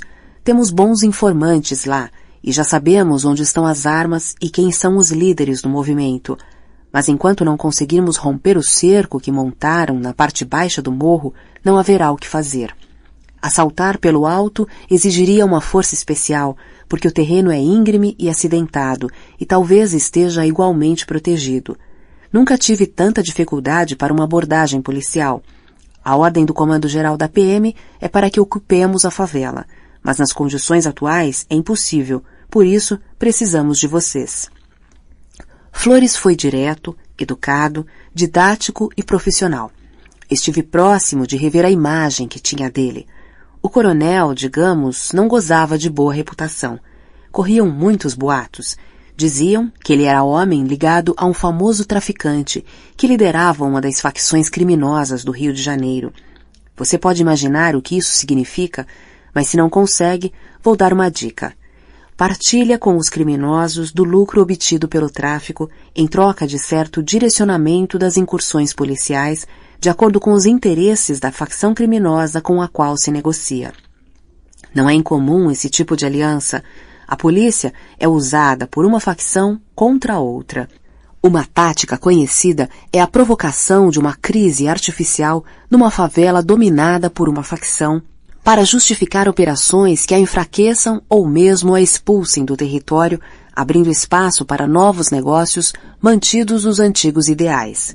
A facção beneficiada aproveita o momento para invadir a favela, dominá-la, apropriar-se da boca e da correspondente fatia do mercado de drogas. E assim caminha a humanidade. Se você está se sentindo revoltado, imagina o que eu e meus colegas sérios sentimos quando descobrimos que estamos sendo manipulados e que nossas vidas não valem porra nenhuma. Infelizmente, nem todos os companheiros entendem o processo com clareza. Às vezes, culpam os políticos, sem compreender que antes das manobras dos políticos são os nossos camaradas e nossos superiores, muitos deles, alguns deles, vá lá, os principais responsáveis. E a mídia bate palmas, fazendo papel de trouxa, enganando os otários que pagam impostos, inclusive os nossos miseráveis salários. Mas não se apresse a tirar conclusões simplistas. Coitados, eles se vendem por causa dos baixos salários. Bullshit. Porra nenhuma. Fosse por isso, a Polícia Federal seria imune a esses probleminhas. E não é, como você deve saber. A maioria da população brasileira é miserável e não se corrompe. A primeira intervenção do Flores quase fez uma faxina na imagem que eu tinha dele. Eu disse quase. Confesso que esperava encontrar um personagem de gibi, um pequeno ditador de fancaria, um títere de opereta. Mas ele, à primeira vista, não se parecia com as caricaturas. Eu nunca tinha estado com o Flores pessoalmente. Ele era menos baixinho do que eu imaginava, menos barrigudo do que supunha, menos grosseiro do que diziam. Pena, a compostura derreteu logo. Major, dirigia-se a um auxiliar. Mostre ao capitão o que sabemos e dê a ele aquele mapa. E vá testando o nosso herói para ver se ele é sujeito macho mesmo. Deu uma risada de desenho animado e saiu batendo a porta. Fingi que não era comigo e fui estudar o mapa e os dados reunidos pela P2. 1h30 depois, mais ou menos, o comandante voltou. Esperou que eu terminasse de lhe apresentar o primeiro esboço do plano e alertou. Escuta aqui, capitão. Nós vamos aproveitar a limpeza que faremos hoje à noite na Favela do Cavalo para acertar umas contas atrasadas com um traidor, ok? Então, vê se segura a onda, entendeu? Voltando-se para o major, Amarildo, arma tudo direitinho que é hora de passar o cerol no Múcio. O sargento Múcio? Perguntou o oficial. É, porra, não se faz de idiota. Levei um susto, mas preferi não registrar, o que só a posteriori assumiu foros de realidade. Naquele ambiente e no meio daquele diálogo, parecia que o Flores queria me confundir só pelo prazer infantil de me sacanear. Brincadeirinha de macho, entende? A polícia é um vestiário de futebol permanente. Ou você adere à linguagem verbal e corporal, ou vira viado. É como na escola, com o agravante das armas e da autoridade. Repassei o plano com o major, deixei com ele as instruções para a equipe do Flores, repisei as linhas mestras do movimento que o BOPE faria e me mandei de volta. No caminho, passaria na firma de um amigo para novamente tomar emprestados 8 visores noturnos. Ou a gente se vira ou nada acontece, e os riscos aumentam. Você acha que o Estado nos oferece os equipamentos técnicos necessários? Pode tirar o cavalinho da chuva. Aliás, pensei em chamar a Operação Cavalo de Troia, mas me soou muito óbvio. A ideia era, em resumo, a seguinte: 8 homens do BOPE invadiriam a favela pelo alto, em silêncio, com os visores surpreendendo os traficantes por trás. Eles nunca tinham sido abordados pela retaguarda, porque estavam protegidos por uma pedra alta. Somos bons de rapel e com os visores teríamos todas as condições para assaltar o QG dos traficantes. Limparíamos a área para a subida do grupo do Coronel Flores. Na pior das hipóteses, os bandidos fugiriam para a parte baixa da favela. Se isso acontecesse, desceriam desorganizados e seriam vencidos pela tropa regular da PM, que já estaria preparada para o embate. Dificilmente daria errado. No fim da tarde, entreguei os visores e o plano ao capitão Técio, que me substituiria naquela noite. Ele comandaria a equipe do BOPE, encarregada da operação no Morro do Cavalo. Passei todos os detalhes e saí exausto, louco para curtir uma noite de sexta-feira bem romântica com minha mulher. Afinal, ninguém é de ferro. Engraçado, alguma coisa não parecia certa. Eu tinha a sensação de que faltava algo. Revi na memória cada ponto do plano. Tudo parecia se encaixar perfeitamente. Mesmo assim, sentia um buraco no estômago, uma angústia, uma voz que me comunicava uma mensagem ininteligível. Não conseguia descansar, relaxar. Na cama, por mais que estivesse esgotado fisicamente, o sono não vinha. Eu andava pela casa sem parar. Minha mulher tampouco conseguia pregar o olho, preocupada comigo, captando no ar minha ansiedade. Esse fenômeno não é raro. Quando eu participava do planejamento de uma operação e não integrava a equipe, era difícil desligar. Por motivos bons e maus, é horrível imaginar a derrota e é ruim não compartilhar uma vitória. Liguei o rádio, telefonei e acabei conseguindo falar com Técio. Uma merda, rapaz. Deu a maior merda. Não estou entendendo nada, ele disse. O que é que houve? A operação não deu certo? Algum companheiro está ferido? Alguém morreu, Técio? Não, cara. A operação não poderia ter dado mais certo. O problema não foi esse. Um sargento morreu. Foi muito estranho. Porra, uma merda. Ele morreu na minha viatura. Um sargento lá do batalhão do Flores. Caralho, um sargento? Qual era o nome dele? Não lembro. Onde você está? Vou te encontrar agora. Preciso esclarecer uma coisa. Eu também não lembrava o nome que o Flores mencionara. Não lembrava porque não tinha levado a sério a ameaça que ele fizera. Não tinha levado a sério em termos, porque no fundo, aquela angústia toda talvez fosse a presença perturbadora daquela ameaça que ecoava na minha cabeça como uma espécie de maldição. Do mesmo jeito que passa mal quando come um alimento estragado, a gente sofre quando não digere bem uma informação, uma palavra. É um tipo de indigestão espiritual. O estômago e a mente ficam embrulhados. Eu me culpava por não ter contado ao Técio a tal história do sargento para que ele ficasse atento. Merda total. E não conseguia lembrar o nome do cara. Talvez, ouvindo o nome de quem morreu, eu pudesse identificar se coincidia ou não com o nome que ouvira no gabinete do Flores. Coincidia. Múcio. O sargento morto se chamava Múcio. O nome era o mesmo. Não tive dúvida. Técio me contou o que aconteceu naquela longa noite na favela do Cavalo. Nós entramos por cima, conforme o plano. Descemos de rapel com visores. Foi mais fácil do que supunhamos.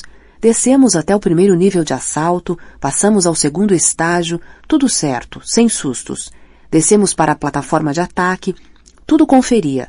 Os vagabundos estavam por ali mesmo, em torno da casa que era o paiol das armas. Bloqueamos o beco para onde eles teriam de recuar e fechamos as duas pontas do ataque em pinça, exatamente na formação planejada. Eles mal tiveram tempo para se coçar. Eliminamos todos ou quase todos. Foram 9. Apreendemos um bom lote de armas e alguns quilos de cocaína e maconha. Os bandidos que sobraram desapareceram. Devem ter procurado refúgio nas casas e dificilmente sairiam tão cedo. Pelo contrário, acho que, dadas as condições, não vão ter como reorganizar o bando. A tendência é que abandonem a favela. Isso a partir da meia-noite. Exato. E o Flores? Pois é, avisamos ao pessoal do Flores pelo rádio que desceríamos tranquilamente, mas atentos a alguma emboscada. Determinei que eles nos aguardassem naquele ponto que você marcou no mapa para o encontro. Houve algum problema na descida? Nenhum. Paz de cemitério. Só mesmo a cachorrada, mas até era bom o alarme dos latidos para ninguém se meter a besta e sair de casa. Do jeito que a gente estava ligado, sabe como é. E aí, lá embaixo você passou a bola para o Flores? Passei, estava tudo tranquilo. A favela parecia um deserto. Todo mundo em casa, maior silêncio, ninguém se atreveria a nenhuma ousadia. De todo modo, indiquei a ele o caminho mais seguro para subir. Expliquei que tinha deixado os corpos lá em cima. Talvez ele viesse a ter problemas com as famílias, essas coisas. Teve um detalhe que me deixou cabreiro. O quê? O grupo de Flores trazia 2 sujeitos algemados e encapuzados.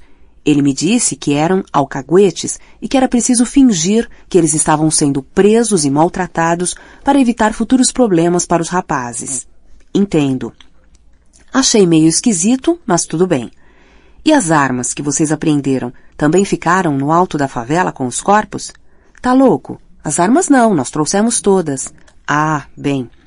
Tá pensando o quê? Não sou nenhuma virgem do Sion. Sabe-se lá quem são esses policiais do Flores? Sei. Sei que você sabe, mas o que você não sabe, nem eu desconfiava, era que uns 20 minutos depois que minha equipe tinha saído, o rádio anuncia emergência no Morro do Cavalo.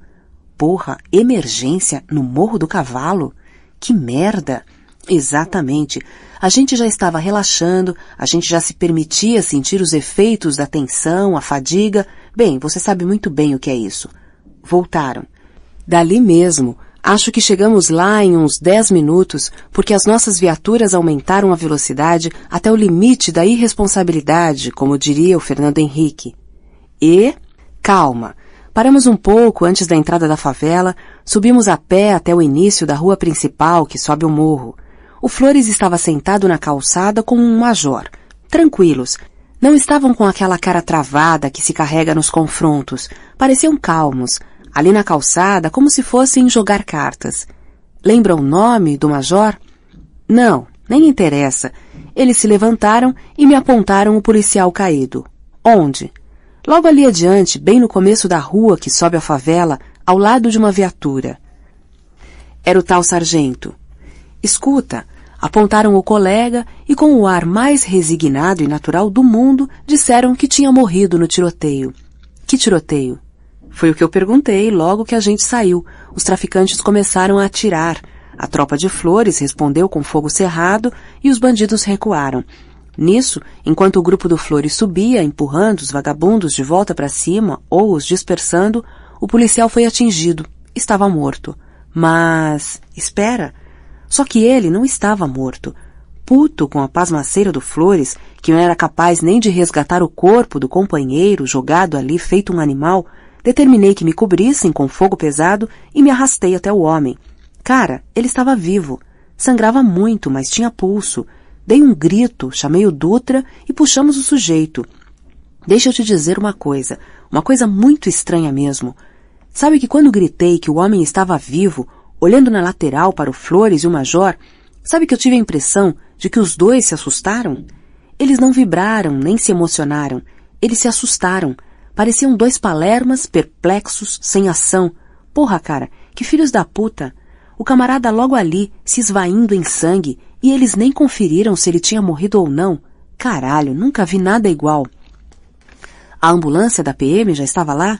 Não, e não dava tempo para esperar a ambulância. O cretino do Flores provavelmente demorou a chamar. Tivemos de jogar o homem em nossa viatura e correr feito loucos. Estávamos desesperados, cara, foi horrível. O colega morrendo na nossa frente, no nosso colo, vomitando sangue, mas já era muito tarde, não deu tempo, uma merda, entende?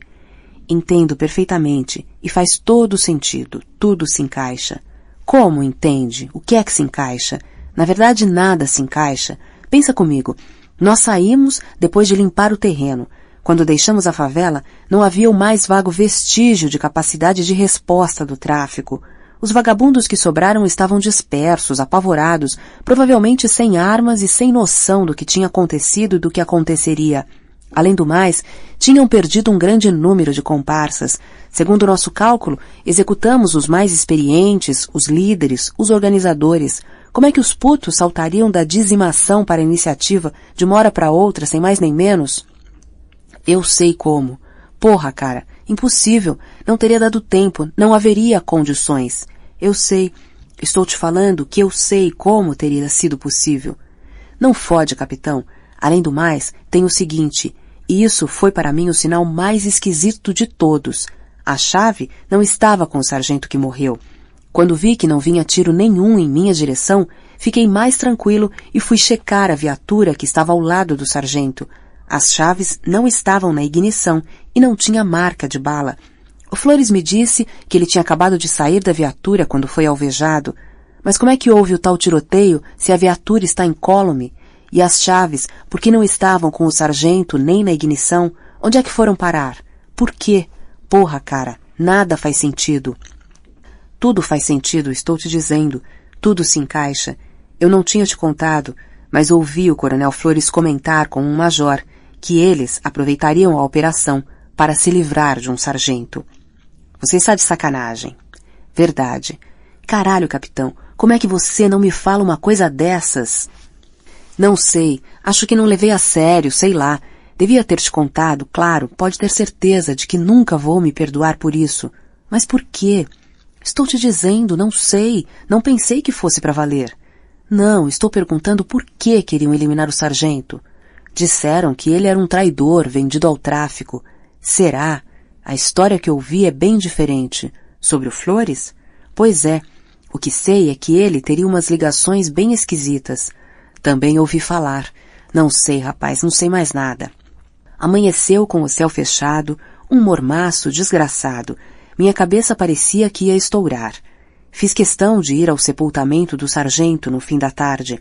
Notei que o Flores e o major estavam desconfortáveis. Coronel Ademar não saía de perto do caixão aberto. Era visível que estava profundamente mobilizado. Ele era um desses velhos oficiais respeitados por toda a corporação. Quando surgiu a primeira oportunidade, me aproximei e lhe disse que precisava falar com ele em particular. Outra hora, capitão. Me procura outro dia. Hoje não tenho condições de conversar, não. Perdi um amigo. Múcio serviu comigo até há poucos meses. Ele era um dos policiais mais honestos, leais e competentes que já conheci. Confesso que fiquei sem palavras e senti minha perna tremer, minha visão embaçar, minha visão do mundo tremer. No dia seguinte, o Flores voltou a pedir ajuda. Precisava da gente para resgatar uns corpos que tinham ficado em um platô elevado numa alça de pedra. Avisou que era difícil subir até lá e para o pessoal dele impossível descer com os corpos. Explicou que alvejaram alguns traficantes remanescentes no Morro do Cavalo. Os policiais foram ao alto da favela, por fora, mas não desceram porque não treinaram rapel. Atiraram de cima porque os vagabundos estariam no alto da pedra, mais abaixo, e os corpos ficaram por lá mesmo. Realmente não foi fácil chegar ao local. Muito mais difícil foi baixar os corpos. Mas esse nem foi o maior problema. O pior de tudo era o cheiro, os urubus e a imagem. Nunca tinha visto nada igual e acho que nunca mais vou ver nada parecido. A história tinha sido um pouco diferente da versão relatada pelo coronel Flores. Havia 2 corpos despedaçados de um jeito que só me restou uma explicação. Os 2 encapuzados vistos pelo Télio não eram alcaguetes, foram levados para o Morro do Cavalo para serem executados. Só que os policiais perderam a chave das algemas e, para não deixar pistas, arrebentaram as mãos e os braços dos rapazes. Dias depois, fui recebido pelo coronel Ademar. Ouviu minha história em silêncio. A porrada foi muito violenta. Ele não conseguiu esconder totalmente a emoção, que parecia ser um misto de ódio, indignação, vergonha e desalento. Mas permaneceu calado. Quando lhe perguntei o que eu deveria fazer, respirou, pensou um pouco e disse: Capitão, você tem 2 opções. Denunciar a corregedoria, ser perseguido e acabar expulso da corporação, ou pedir desligamento e escrever um livro. Despedimo-nos, saí do gabinete, cumprimentei os colegas que assessoravam o coronel. Quando me aproximava da escada, ele abriu a porta e completou o conselho. Capitão, se você escolher o livro, não se esqueça de manter o passaporte em dia. Nós dois rimos e acenamos um para o outro. Os colegas não entenderam as palavras, o riso e os sinais. Eu mesmo levaria um tempo para entender um pouco melhor e de forma mais abrangente o sacrifício do sargento Múcio. As cores da vida foram ficando mais turvas à medida que aquele episódio ia sendo metabolizado. As tonalidades mais sutis começaram a se embaralhar. Aos poucos, as fronteiras foram sendo apagadas pela sequência das loucuras mais extravagantes. A realidade foi se tornando mais grave, mais absurda e menos verossímil, a tal ponto que poucos anos depois, o testemunho verdadeiro não se distinguiria do delírio. CD 23. 2 anos depois. A cidade beija a lona. Santiago já aprontou poucas e boas. Aliás, muitas e péssimas. Ele excede a cota média de confusão e sacanagem. Abusa dos feitos com empáfia. Meu avô diria que se trata de um boquirroto. Adora se vangloriar. Quem fala muito, fala o que deve e o que não deve. Uma hora dessas, o destino dá o troco. Sobretudo porque os relatos vão se juntando a outros relatos de outras fontes, tanto da polícia quanto da bandidagem, que é outro poço sem fundo de histórias em que tudo se sabe, tudo se esquece, em benefício da própria sobrevivência. As histórias são varridas para o lixo. O problema é quando o entulho se acumula e alguma coisa empaca na obstrução do esgoto. Mais dia, menos dia, um repórter colhe a flor rebelde que fura o esterco e levanta a cabeça, mesmo nos domínios do pântano, ao risco da flor improvável. Pronto, aí sim a casa cai. 2 anos depois do período em que ocorreram os episódios relatados no Diário da Guerra, Santiago montou a ratoeira e enrolou o cacho de dinamites nos pilares da casa. Eis a oportunidade para que se perceba o protagonismo do BOPE de outra perspectiva. Para que você não se perca na história vertiginosa que vai começar, a lista de personagens pode ser útil. Ademar Caminha Viana Torres, deputado federal pelo estado do Rio de Janeiro. Alice de Andrade Melo, namorada do policial do BOPE, narrador do Diário da Guerra e do Epílogo. Amarildo Horta, deputado estadual ligado ao governador. Amilcar, coronel da Polícia Militar do Estado do Rio de Janeiro, diretor do Serviço de Inteligência da Secretaria de Segurança Pública. Anacleto Chaves de Melo, diretor da Penitenciária de Segurança Máxima, Bangu 1. Anderson, informante da Polícia Civil ligado a Amarildo Horta. Baby, apelido de Carlos Augusto, amigo de Renata. Barros, Chico Santos, Vilmar e Zara, policiais do BOPE atuando em Bangu 1. Brito, sócio do bicheiro Saramago. Carlos Meireles, ex-agente do SNI, oficial reformado do Exército. Cezinha, chefe do tráfico no Complexo do Alemão. Dino, chefe do tráfico na Rocinha. Divaldo Sininho, principal assessor de Anacleto Chaves de Melo. Doris, vizinha de Renata. Eupídio, coronel PM do Rio de Janeiro, chefe do gabinete militar do governo do estado do Rio de Janeiro. Érico Itamar e Júlio, amigos de Baby. Félix Coutinho, policial civil. Fraga, comandante-geral da Polícia Militar do estado do Rio de Janeiro. Índio, chefe do tráfico na favela da Mineira. Jaiminho Onça, apelido de Jaime Correia, braço direito de Polinices. Jarbas, síndico do prédio em que mora Renata. Jonas, auxiliar do chefe do tráfico na favela da Mineira. Juvenal, recruta do Exército e ex-estudante de História. Leonardo, traficante de êxtase. Lúcio Pé de Valsa Moraes, amigo de Luizão. Luizão França, delegado da Polícia Civil do Estado do Rio de Janeiro. Maria do Carmo, cabo da Polícia Militar do Rio de Janeiro, atuando como secretária no Palácio Guanabara, sede do governo do estado do Rio de Janeiro. Marquinho, diminutivo de Marcos Paiva de Souza Carneiro, chefe de gabinete da Secretaria de Segurança. Mauro Pedreira, delegado titular da Delegacia Antissequestro, DAS, da Polícia Civil do Estado do Rio de Janeiro. Michele, esposa de Moisés. Miranda, policial militar, braço direito de Santiago. Moisés, líder do Comando Vermelho. Namorado de Alice, oficial do BOPE e estudante de Direito da PUC, é o narrador do Diário da Guerra e do Epílogo. Nereu, chefe do tráfico na favela da Coreia. Noca, chefe do tráfico no Complexo da Maré. Nuno Cedro, grande empresário e amigo do governador, cujas campanhas financia. Otacílio Malta, policial civil, principal auxiliar de Luizão França. Pedrinho, filho de Santiago e Renata. Polinices Vieira da Silva, superintendente da Polícia Rodoviária Federal no estado do Rio de Janeiro. Ramires, oficial do BOPE, amigo do narrador. Renata Fontes, ex-esposa de Santiago, mãe de Pedrinho, assistente social da Penitenciária de Segurança Máxima, Bangu 1. Rinaldo, comparsa que ajuda Dino a fugir. Rita, Rodriguinho e Marcinha, esposa e filhos de índio. Rivaldo, chefe do tráfico na favela do Borel, ex-pastor evangélico. Russo, traficante inimigo de Dino. Salles, Sander, Juremir, Criciúma, Bernardinho e Adriano, policiais civis auxiliares de Luizão França. Santiago, capitão da Polícia Militar do Estado do Rio de Janeiro, ex-marido de Renata, pai de Pedrinho. Saramago, banqueiro do Jogo do Bicho.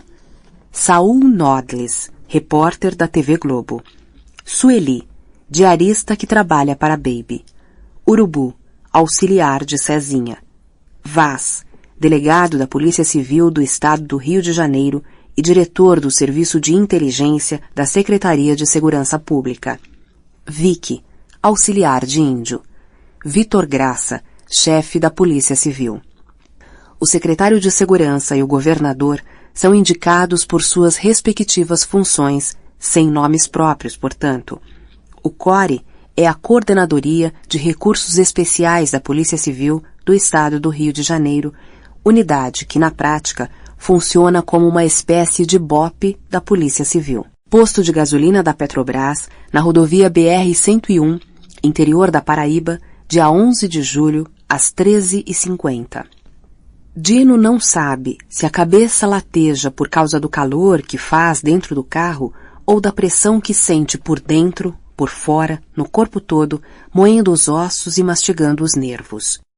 Se algum dia tivesse lido Nelson Rodrigues, se a sua vida tumultuada lhe tivesse permitido ler, se o diabo da escola que frequentou tivesse ensinado a ler alguma coisa que valesse a pena, ele diria: sol que derrete catedrais. Naquela tarde, o calor racha o asfalto e levanta uma névoa líquida, um vapor em que parecem boiar as coisas distantes. Dino não pode viajar à noite, questão de segurança. De dia é menos arriscado. Sente um grande alívio quando abre a porta e pisa o chão de pedra do posto de gasolina. Uma sombra, àquela hora, um copo d'água gelada, é tudo o que quer. Enche os pulmões com o ar da Paraíba, ar de sua infância, oxigênio da liberdade. Como faz bem estar longe, como é bom se sentir bem de novo. Mesmo assim, ele sente um frio estranho. Pensa na mãe e nos panos que ela costumava mergulhar na água fria antes de pôr em sua cabeça quando tinha febre. Pensa na mãe, na febre e no gelo, e percebe que a boca está seca. Tem sede. Uma corrente elétrica atravessa corpo e alma quando conta o tempo que falta para chegar à casa da mãe. 3 horas. Só 3 horas depois de 3 dias de viagem, um deles com Rinaldo naquele carrinho de merda. Depois de tantos anos, ela não sabe que ele está chegando, muito menos que pretende ficar. Respira fundo e faz a oração que a mãe de santo lhe recomendara em Vitória da Conquista. Rinaldo deixa o frentista enchendo o tanque e vai ao banheiro, atrás do barzinho no fundo do posto. Dino percebe que não há nenhum caminhão e imagina como seria tornar-se motorista de caminhão àquela altura da vida. Talvez fosse melhor do que virar agricultor, profissão que matou seu pai muito cedo, profissão dura demais, dura feito o povo do Nordeste e seu destino. O dele não é tão diferente, afinal de contas. A vida do nordestino é uma guerra, diferente da sua, mas só até certo ponto. Dino vai em busca da água gelada. Se o estômago não estivesse tão apertado pela agonia de não chegar nunca, ele até que comeria alguma coisa. Respira fundo. É bom estar longe, bem longe, e respirar sem medo. E aí? Dino se espanta com a voz tão próxima. E aí, como é que vai? Não tinha se dado conta da presença de alguém. De onde surgia aquela figura? Não está se lembrando de mim? Fulmina o sujeito com os olhos de alto a baixo. Pois eu fui receber o arrego várias vezes das mãos de Vossa Senhoria. Antes mesmo de ouvir essas palavras, sua inspeção profissional identifica uma arma sob a camisa larga do sujeito de voz melosa. Você não se lembra? Lá na Rocinha, eu ia buscar a grana do Vitor Graça. Pois é, Vitor é meu chefe. Dino tenta pensar rápido, agir rápido. Não olha para trás ou você morre aqui mesmo. Eu vou desarmar você devagar. Você está na mira dos meus parceiros. Um movimento e você morre. Dino deixa-se desarmar e continua tentando pensar em alguma coisa rápido. Agora, entre em silêncio naquele carro marrom que você está vendo bem na sua frente. Você vai encontrar 2 homens no carro. Outro carro, com mais 2 parceiros, vai nos seguir. Não vai te acontecer nada, pode ficar tranquilo. Morto, você não vale nada. Queremos você vivo. Vamos dar um jeito no seu motorista. Só um susto, para ele ficar 3 dias calado. Dino olha o sujeito nos olhos. O Dr. Vitor manda lembranças. Ele vai estar te esperando no Rio. Quer conversar com você. Dino permanece congelado, imaginando o sentido daquelas palavras. Não entende nada. De onde aquele cara tinha saído?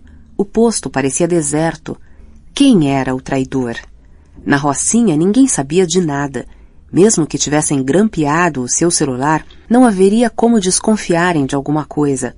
Além disso, ele tomara o cuidado de trocar de celular várias vezes e só usar pré-pago para evitar que o seguissem pelo sinal do celular.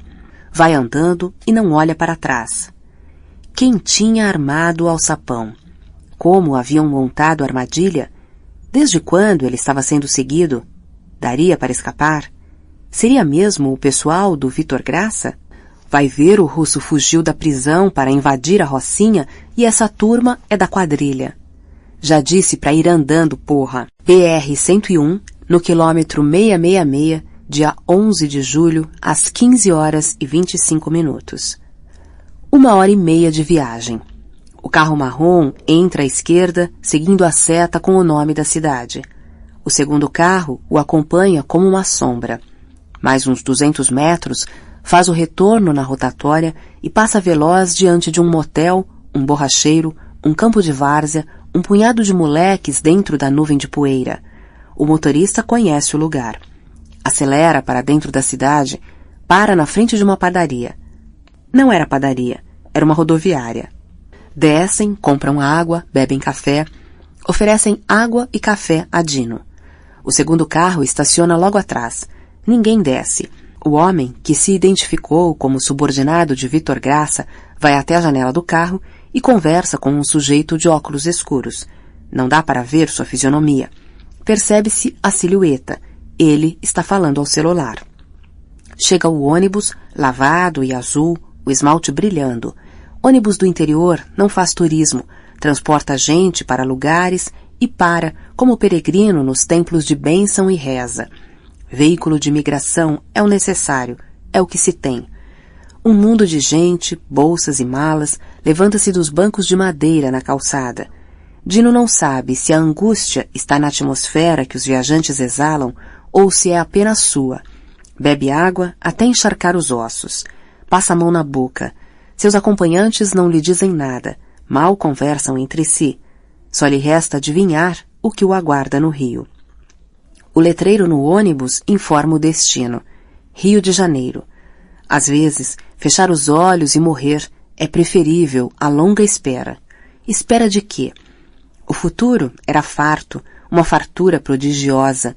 Ele teria futuro suficiente para empanturrar-se na viagem de volta ao Rio. E uma realidade comprida para digerir, minuto a minuto, cheirando a poeira, urina e vômito, regada a choro de criança e leite derramado. Pensa em leite derramado e quase sorri. Melhor que sangue. Pega a folha de jornal largada sobre o balcão. Serviria para abanar-se. Não tem mais ideia, espírito, mente, massa encefálica. Tem só crânio, comprimido nas laterais. Os olhos latejam e parecem espumar, cozidos feito ovos ao sol. Quase sorri de novo. Sobe os degraus do ônibus com sua escolta. BR-101, dia 11 de julho, às 22h20. 3 homens de Vitor Graça embarcam no ônibus com Dino, na Paraíba.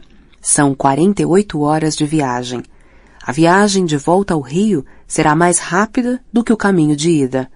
O ônibus é econômico e direto, não precisa serpentear para despistar. Um senta-se ao seu lado, 2 no banco de trás. Nas inúmeras paradas, levantam-se todos para esticar as pernas, comer um prato feito, morder um sanduíche e cumprir todos aqueles ritos próprios às viagens longas. Aos poucos, calor e cansaço entorpecem os corpos e a luz do sertão produz uma espécie de embriaguez. Lentamente, a noite apaga a larga planície, cortada pelos espetos de luz dos faróis. Dino mergulha na nebulosa de suas lembranças, caçando o rosto do homem que o rendeu no posto de gasolina. Fecha os olhos, mas deixa uma fresta pela qual flagra seu perfil, agora sentado ao seu lado, cão de guarda. Aperta os olhos e o fita de frente, no posto. Pode ainda ouvir a voz melosa. As lembranças brotam com cheiros e sons. Põe em marcha a máquina da imaginação. Roda filmes e filmes, revivendo noite após noite. O filho da puta esteve comigo, sim. Ele não estava mentindo. Quando? Onde? Talvez sim, talvez tenha sido ele. Trinca os dentes. Filho da puta. Pensa tão forte que teme ter dito filho da puta, mas não disse, ou se disse, seu ódio não chegou a despertar o cão, refestelado a seu lado, rosnando enquanto dorme. Dino captura a imagem do policial na treva de um beco da Rocinha, devolvendo-lhe as armas que ele tomara na véspera e recebendo a grana prevista no arrego. Rio de Janeiro, rodoviária, dia 13 de julho, às 5h05. Dino e os 3 homens são os últimos a sair do ônibus. Ele espera encontrar a fanfarra de sempre, desceria os 2 degraus, seria algemado diante das câmeras de televisão e jogado na caçamba de uma viatura com o giroflex ligado, que partiria a toda velocidade, seguida pelo cortejo dos carros de reportagem para exibição ao vivo e em cores, no zoológico da Secretaria de Segurança Pública. Mas não há nada. Nada além do movimento de sempre, gente descendo e subindo, puxando crianças pela mão, sacos e malas. Dino pisa a plataforma, inala a gasolina, engole a náusea, firma as pernas. Ninguém. Nada. Isso não cheira bem. É melhor a prisão do que o sequestro. Se ninguém fica sabendo de que ele está nas mãos da polícia, tudo é possível. Podem executá-lo e desaparecer com o corpo. Qual o registro de que ele fora capturado no interior da Paraíba? Ninguém soube, ninguém viu. Se quisessem me matar, já teriam feito, lá mesmo. Para que me trazer de volta ao Rio? A experiência briga com o medo na arena turva de sua consciência. Nós vamos te levar para o hotel. Onde? Que hotel? Aqui mesmo, na rodoviária. O chefe vai te ligar daqui a pouco. Relaxa, toma um banho, um café e se prepara, porque o dia vai ser longo. Você vai voltar ao batente. Acabou a vida mansa. Fim das férias. O chefe tem de pagar as dívidas de campanha, meu camaradinha. Ele precisa de você. Hotel da rodoviária, dia 13 de julho, às 7h30 da manhã. Dino, depois do banho, do café amargo e do misto quente meio frio, cai na cama. Repassa na imaginação os capítulos de sua vida, a chegada ao Rio com o irmão, a adolescência na casa de um tio na Rocinha, o vício do irmão, a cocaína arruinando o irmão, o vício o levando à dívida e à ameaça, seu horror à droga e o desprezo pelos comparsas violentos, a necessidade de aderir ao tráfico para pagar a dívida do irmão, sua ascensão no crime, o sucesso e o gozo do poder, a descoberta de que aquela vitória era uma merda, a vontade de largar tudo e começar de novo, o sonho da fuga, o longo planejamento para a fuga, a saída da favela disfarçado, a viagem à vitória da conquista, a visita à mãe de santo, o encontro com Rinaldo, a chegada à Paraíba, a emoção na travessia da fronteira, o trecho final para a casa da mãe no carro de Rinaldo, o encontro com o diabo no posto de gasolina, o inferno, a volta ao Rio, o desastre, a derrota, a iminência da morte. O ventilador no teto faz um ruído incômodo, mas regular, de efeito entorpecente. Tenta usar o telefone sem sucesso. Está bloqueado. Não há janela. O basculante dá para uma área interna escura. Não seria fácil escapar. Os homens rondam a porta do quarto e farejariam qualquer movimento em falso. Despenca na vertigem do sono, rápido e fundo. Breu. Silêncio. Vazio. Até que salta ofegante. Pensa ter ouvido sirenes. O telefone está tocando. Leva alguns segundos até situar-se. Atende o telefone. Vitor Graça, em pessoa. Era ele mesmo, o chefe da Polícia Civil. Conhece sua voz e seu jeito de falar. Quer 400 mil reais até o fim do dia e 10 mil por dia a partir da semana seguinte. Dino teria de voltar à Rocinha e retomar seu posto no comando do tráfico. A galinha dos ovos de ouro não pode suspender a produção. A Polícia Civil precisa desta fertilidade, conta com ela. Não tenho 400 mil, chega a dizer. Use o telefone do hotel à vontade, você vai dar um jeito. É mais ou menos o que lhe diz Vitor Graça. Dino não ouve direito. Já pensa em um jeito de pagar o resgate e cair fora daquele lugar. Depois, pensaria em algum modo de se livrar dos 10 mil diários. Quem sabe fugindo do Rio novamente. Imagina-se longe e uma onda de angústia o sufoca. Vitor parece uma hidra, um leviatã de 1000 olhos. De que jeito zerar tudo, fazer o tempo parar e cair fora? Seria possível começar a vida de novo? 2 meses depois, copa e cozinha. Casa de Santiago, no Alto da Tijuca, dia 15 de setembro, às 20h15. Toca o interfone. O segurança da guarita avisa que a visita aguardada acaba de chegar. Santiago deposita talheres, copo e prato na bancada da pia. Caminha para a porta da sala, recebe o visitante com saudação calorosa. Obrigado por ter vindo. Achei melhor conversar onde a gente pudesse ficar mais à vontade. Também prefiro. Oferece bebida. O visitante agradece. Aceita café. O anfitrião vai à cozinha buscar a garrafa térmica e xícaras, açúcar e adoçante. Serve ao convidado e troca amenidades, enquanto a voz testa os canais. Finalmente, palavras e vontade convergem para a mesma frequência. Santiago começa a falar. Você sabe que o Vitor tem sido um bom amigo nosso. Verdade. Pois é, ele tem sido um cara fiel e é muito bom a gente ter assim do nosso lado pessoas como ele. Você sabe, ele é um sujeito de categoria. Eu acho, sinceramente, que ele vai longe. Tem tudo para isso. Tirou a palavra daqui. Tem tudo. É jeitoso, competente. Santiago insiste. Fala bem, fala muito bem. Se comunica bem, o que é ainda mais importante, não é? Sem dúvida. Se comunica muito bem. Hoje em dia, ninguém pode chefiar uma polícia sem ter uma boa estampa, fotografar bem e mostrar desenvoltura na televisão. Sem dúvida, admite o visitante. Sem isso, hoje em dia, não se chega a lugar nenhum. Lugar nenhum mesmo. E ele tem tudo isso, e tem classe. Tem classe, isso tem, reconhece o visitante. Eu diria que ele pode chefiar qualquer polícia do Brasil. E tem mais. Pode ir mais longe. Ele pode, sim. O Vitor pode ir longe. Tem tudo para isso. É muito habilidoso, sabe negociar, se entende bem com todo mundo. Não há quem não goste do Vitor, Santiago reitera. Todo mundo gosta dele. E se ele tem tudo para ir mais longe, por que não dar um empurrãozinho? Se a gente der uma mãozinha, ninguém segura. Você acha que ele pode virar secretário? Secretário de segurança? Pergunta o visitante. Pode ir além. Olha, o Vitor pode crescer muito, pode ir além. Você acha? Tenho certeza. Olha, parece que ele andou fazendo umas pesquisas por aí. O nome dele aparece bem mesmo. Ele não teve muitos votos para deputado estadual. Santiago explica. Foi uma infelicidade. Ele foi muito infeliz. Deu muito azar. As eleições aconteceram num momento ruim. Tinha muito candidato forte, com muito dinheiro.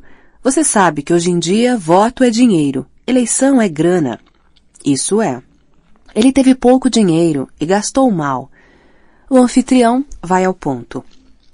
Eu quis conversar com você, uma conversa séria, porque tenho certeza que o Vitor aprumou o barco e nas próximas eleições vai vir com tudo. Ele se elegendo, vai fazer o secretário, vai controlar a Polícia Civil, vai distribuir as delegacias e nós vamos poder trabalhar com tranquilidade. Nós sabemos trabalhar, não é? É só não atrapalharem. Isso é verdade. Ele é parceiro de fé, parceiro para toda a obra, é um irmão. E a PM? Qual é o plano para a PM? Indaga o visitante. Esse é o problema. Agora você tocou no nosso problema. Esse é um osso duro de roer. Mais café? Não, obrigado. A impressão que dá é que ninguém manda na PM. Ninguém controla aquilo. É um acordinho aqui, outro ali, a gente correndo atrás, tendo de remendar aqui e acolá. Um tremendo varejão. Isso aí, varejão. Santiago arrisca. Pois é, a gente precisa de uma solução global. Mesmo que custe um pouco mais, acaba compensando. Esse varejo é um barato que sai caro. Sai muito caro. Eu tenho me dedicado bastante a esse problema. Tem certeza? Nem café, nem chá? Não aceita um Scott? Se você não se importa, eu vou me servir. Preciso relaxar. Esses dias não tem sido brincadeira, uma pauleira. Mas como eu te dizia, tenho me dedicado bastante a esse problema e acho... Belo, Scott, uma delícia. Você não sabe o que está perdendo. Acho que encontrei uma solução. A gente vai precisar negociar isso com muito carinho. O primeiro passo é destituir esse comandante-geral que é ruim de roda. Já temos um candidato bem afinado com a gente. Vamos promover um grande debate com muita mídia, e isso vai custar um pouco. Vamos ter de conversar sobre isso também. O Vitor vai convidar policiais de fora do país, pesquisadores, ONGs, universidades, essa gente toda. O mote vai ser diálogo entre as duas polícias. Vamos martelar muito essa tese. Nosso candidato a comandante-geral da PM vai crescer justamente porque vai aparecer na mídia como um defensor do diálogo, um amigo do chefe da Polícia Civil, um amigão pessoal do Vitor. Enquanto isso, vamos bater no atual comandante-geral. Vamos plantar notinha, essas coisas. A gente mata 2 coelhos com uma cajadada só. Rifa o Fraga e fortalece o Vitor. E se o Fraga se enquadrar e se transformar no campeão do diálogo entre as polícias? Pergunta o visitante. Não tem problema. Ele não cairia por falta de diálogo, por ser contra diálogo. Isso é conversa mole, demagogia. É só para dar ao governo uma bela justificativa. Tem uma armadilha para ele bonitinha, um dossiê, belo dossiê. Tá quase pronto. Muito bom. Profissional, meu amigo. Com a gente só tem profissional. Isso é muito bom. Santiago esclarece. Pois é. Nossa dificuldade no momento para fazer andar tudo isso é desbloquear a conta do Vitor. Como assim? É um modo de dizer. O Vitor tem ótimas relações com o movimento na Rocinha. Um movimento, diga-se de passagem, bem-sucedido, competente, eficiente. É, eu sei. O pessoal é de primeira qualidade. O tráfico lá não tem criança, violência, tiro para se exibir. É coisa madura, séria, para ganhar dinheiro. Eles ficam na deles, não aprontam confusão e fazem um bocado de dinheiro. Aquilo é uma senhora máquina. É verdade. Santiago se levanta, vai à copa buscar gelo e à distância pontifica. Mas não há mal que não se acabe, nem bem que sempre dure. Vai acabar a rocinha? Volta à sala. Um vagabundo, filho da puta, fugiu da prisão, o russo. Uma jogada lá com os agentes penitenciários. Aquele pessoal é de amargar. De amargar, tudo petequeiro. Eles topam qualquer merreca. De lascar. O vagabundo fugiu e quer tomar a rocinha. Pra quem? Tá a serviço de quem? Não tá muito claro ainda. Estamos na cola dele para descobrir. O dono do morro não tinha desaparecido, largado tudo? Já voltou, o Dino. Voltou? Santiago põe os pingos nos is. Pois é, voltou. Vitor trouxe ele de volta para continuar produzindo. Tudo dependia da rocinha. Os outros negócios do Vitor não dão nem para saída. Ele tem a dívida de campanha, dívida com a caixinha dos delegados, dívida com a caixinha do governo, tem de investir na ampliação da rede. Tudo o que você pode imaginar. É muita responsabilidade. A rocinha é fundamental. Estratégica. Justamente. Só que com a confusão que esse tal vagabundo, o russo, armou, o secretário deslocou o BOPE para lá como medida permanente. Em outras palavras, meu amigo, o BOPE está ocupando a rocinha. Eu vi na imprensa e soube da história assim por cima, porque não é minha área, você sabe. Puta, que problema, hein? Problemão. Tá tudo trancado. Com o BOPE não tem jogo, você sabe. Cheque bloqueado, meu amigo. Não tá dando para negociar com o Dino. O próprio Dino mal está conseguindo manter o tráfico. Teve de fechar a boca provisoriamente. Por enquanto, tá operando só com um aviãozinho. Com o BOPE na rocinha, o negócio cai muito. E aí? Aí que eu tive de agir. Convencer o secretário? Mas ele não é meio duro de cintura? É Santiago quem admite. Duro. Muito ruim. Roda presa. Não dá. Não é por aí. O único jeito é criar uma guerra em outro ponto da cidade e atrair os caveiras para bem longe. É um artifício para forçar a saída do BOPE da rocinha e liberar os negócios do Dino. Criar uma guerra? É, atiçar pitbull contra pitbull, jogar o comando vermelho contra o terceiro comando, num teatro de operações longe da rocinha. Gostei do teatro de operações, mas de que jeito? Sequestrando a mulher do líder do CV, por exemplo? A questão, meu caro, é que eu não tenho como fazer isso sem sua ajuda. Sem a ajuda de vocês. Poxa, mas você tá jogando muito pesado. Tá querendo muito. Isso não é brincadeira, é complicado. Santiago abre o jogo. Complicado e arriscado, mas dá para fazer. Com profissionalismo, dá para fazer. Vocês são profissionais, controlam as rodovias federais, têm uma puta estrutura de comunicação, um nível de organização invejável. Vocês têm bala na agulha. Se vocês entrarem no negócio, dá para fazer. Não tenho nenhuma dúvida. Não sei, é complicado. E eu não posso me expor. Você sabe, na minha condição, pela posição que ocupo, com os compromissos que tenho, são compromissos muito sérios. Muita gente depende disso.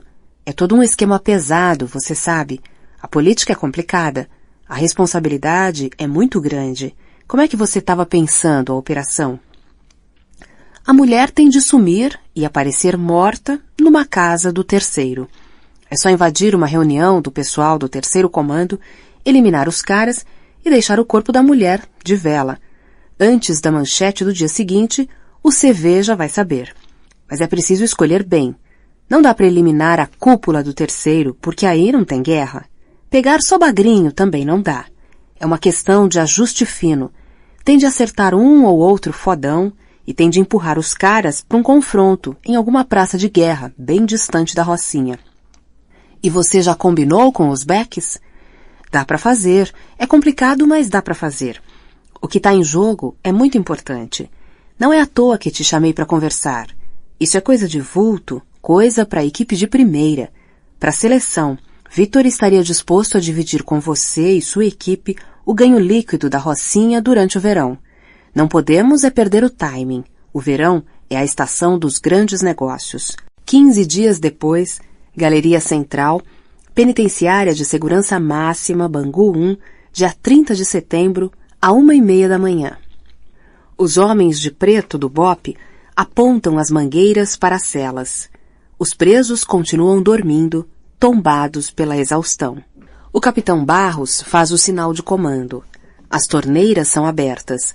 Os jatos d'água gelada esguicham para dentro das celas com força máxima, espirrando nas grades e nas quinas de aço, provocando um estrondo que amortece os gritos dos líderes do Comando Vermelho. 1 minuto basta para encharcar corpo e alma. Os condenados terão mais 30 minutos de repouso. Os policiais farão um lanche rápido nesse intervalo. Redação do jornal de maior circulação e reputação da cidade do Rio de Janeiro, dia 30 de setembro, à 1h34. O diretor da redação ao telefone com o secretário de comunicação do governo do estado. Não vou discutir. Eu só digo a você que nós não podemos retardar mais. A edição de amanhã tem de entrar no ar, na internet, e eu tenho de mandar o jornal para a gráfica já. Não dá mais para esperar. Você me prometeu a confirmação do furo e sabe que uma notícia como essa não posso dar sem confirmação. Não vou dar sem confirmação. É meu cargo que está em jogo. Imagina se eu digo que o prefeito da capital suspendeu as aulas das escolas municipais ontem, sem necessidade, só para difundir o pânico e disseminar a impressão de que os traficantes tomaram conta da cidade, só por razões políticas? Você já pensou se eu publico essa bomba de hidrogênio e isso não se confirma? Você acha que vou entrar na tua só por seus belos olhos ou porque você está me garantindo? Diante de todo o material fartíssimo que nós reunimos sobre as ações dos traficantes, impondo o fechamento das lojas em diversos bairros da cidade, por que é que eu deveria privilegiar a sua interpretação? Claro que é interpretação. Até agora é só isso. Até agora você não me deu uma prova concreta, objetiva, de que foi manipulação política do prefeito contra o governo do estado. Quem me garante que não se trata do contrário? Como é que eu vou saber que não é o governo do estado que está tentando lavar as mãos e jogar a culpa na prefeitura? Como não houve? Claro que houve. Está comprovado que houve. Traficantes desceram os morros e ordenaram o fechamento do comércio. Foi o que aconteceu. Ou você me dá algum dado que confirme o que está dizendo, ou vou fechar o jornal. Não posso mais esperar. Se eu não mandar para a gráfica imediatamente, vou ter problemas graves com a distribuição. Você é do ramo, sabe disso. Sala da enfermaria, dia 30 de setembro, à 1h45. Chegam as primeiras vítimas do tratamento de choque determinado pelo governo do estado. 2 homens, na casa dos 30 anos, são os veteranos da turma. Parada cardíaca e outras paradas. Tudo para, menos os órgãos da segurança, bravos braços do Estado na manutenção da ordem pública. Já que não dá para garantir que o comércio abra as portas e as escolas voltem a funcionar, melhor prevenir secando a fonte. Isto é, molhando a fonte, regando a fonte até amolecer sua disposição de luta. A véspera foi o caos. Ruas desertas, comércio fechado, portas cerradas, trânsito fluente, largos espaços vazios e silenciosos. A única voz que se ouvia, aos berros, era da mídia e da oposição. A cidade nas cordas, a cidade beijando a lona. Knockdown. Joguem a toalha. Intervenção federal. Pelo amor de Deus. Uma ideia, pelo amor de Deus. Uma bandeira branca ou um tiro de canhão. Rápido, pano, rápido. Sala de reunião dos técnicos penitenciários, dia 30 de setembro, à 1h50. 16 soldados e oficiais do BOPE sentados nas cadeiras, na beira da mesa e no chão. Tomam refrigerantes e copos de leite. Comentam a receptividade VIP com que foram acolhidos. Lanche de madrugada era coisa rara. Mordem com pressa a mortadela. Tem mais 10 minutos antes do próximo banho. Vilmar comenta com Zara, observado pelo Chico Santos. Por mim, o banho seria outro, definitivo. Esse negócio de jato d'água parece um troço meio esquisito. Não parece um troço sério, de sujeito homem. Isso é porque tu não tá do lado de lá da mangueira. Pois é, mas esse negócio de mangueira, não sei não. Deixa de sacanagem. Eu, por mim, preferia levar logo uma azeitona na testa. Passar um dia e uma noite sendo bombardeado com água gelada, o cara fica maluco. Barros suspende o recreio. Hora de trabalhar. Prédio da Secretaria de Segurança Pública, 9º andar, dia 30 de setembro, às 2 da manhã. O movimento permanece intenso. Assessores cruzam antessalas, secretárias atravessam corredores com garrafas térmicas, motoristas cabeceiam folheando revistas na recepção, assessores de imprensa discutem, debruçados sobre os monitores, navegando na internet. Os auxiliares mais próximos dos 2 chefes das polícias não se falam. Ninguém ousa entrar no gabinete do secretário. A luz vermelha continua acesa. Gabinete do secretário, 30 de setembro, às 2h05. Paletó e gravata pendurados no cabide atrás da porta do banheiro exclusivo. O chefe da Polícia Civil dá o último gole no resto do café frio. O comandante da Polícia Militar franze a testa e lê as palavras miúdas impressas nas margens da planta da penitenciária de Bangu 1, que cobre 3/4 da mesa. Os 3 homens de confiança do secretário conversam baixo no sofá. O telefone vermelho toca, emitindo som inconfundível. Puta que eu pariu! Não se pode nem mijar em paz? Que merda, Marquinho, atende aí pra mim. Diz ao governador que o secretário está urinando. Pergunta se urinar pode, se urinar não afeta a imagem política do executivo. Marquinho, tô brincando, hein? Olha lá o que você vai falar. Favela da Mineira, sala da Associação de Moradores, dia 30 de setembro, às 2h10.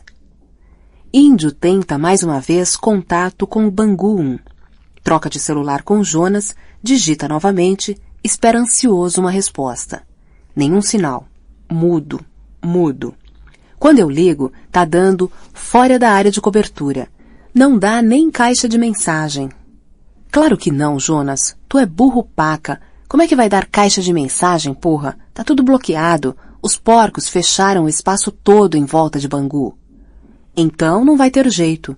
Claro que não, sua anta. Vai chamar o pessoal, acorda todo mundo, traz quem estiver na boca. Chama os falcões também? Claro que não, babaca. O que é que tu tá querendo? Tá querendo nos foder? Tá querendo armar alguma armadilha? Virou X9, seu puto. Cada falcão fica em seu posto, mais atento do que nunca. Manda avisar que tô determinando o alerta total. Posso chamar o pessoal dizendo que é tu mesmo que tá chamando? Claro, seu verme. Sabe dizer meu nome? Índio. Então, porra, qual é a dificuldade? O índio tá chamando. O índio mandou chamar. É difícil dizer isso? Não. Então não fode, porra. Vai, caralho. Corre. Gabinete do Secretário de Segurança, dia 30 de setembro, às 2h15. O secretário olha a Avenida Presidente Vargas deserta pelo vidro da janela que reflete o movimento interno da sala. Fecha as mãos em concha para espiar a Igreja da Candelária ao fundo. Pensa em falar da chacina, mas desiste. As imagens da chacina enchem sua cabeça.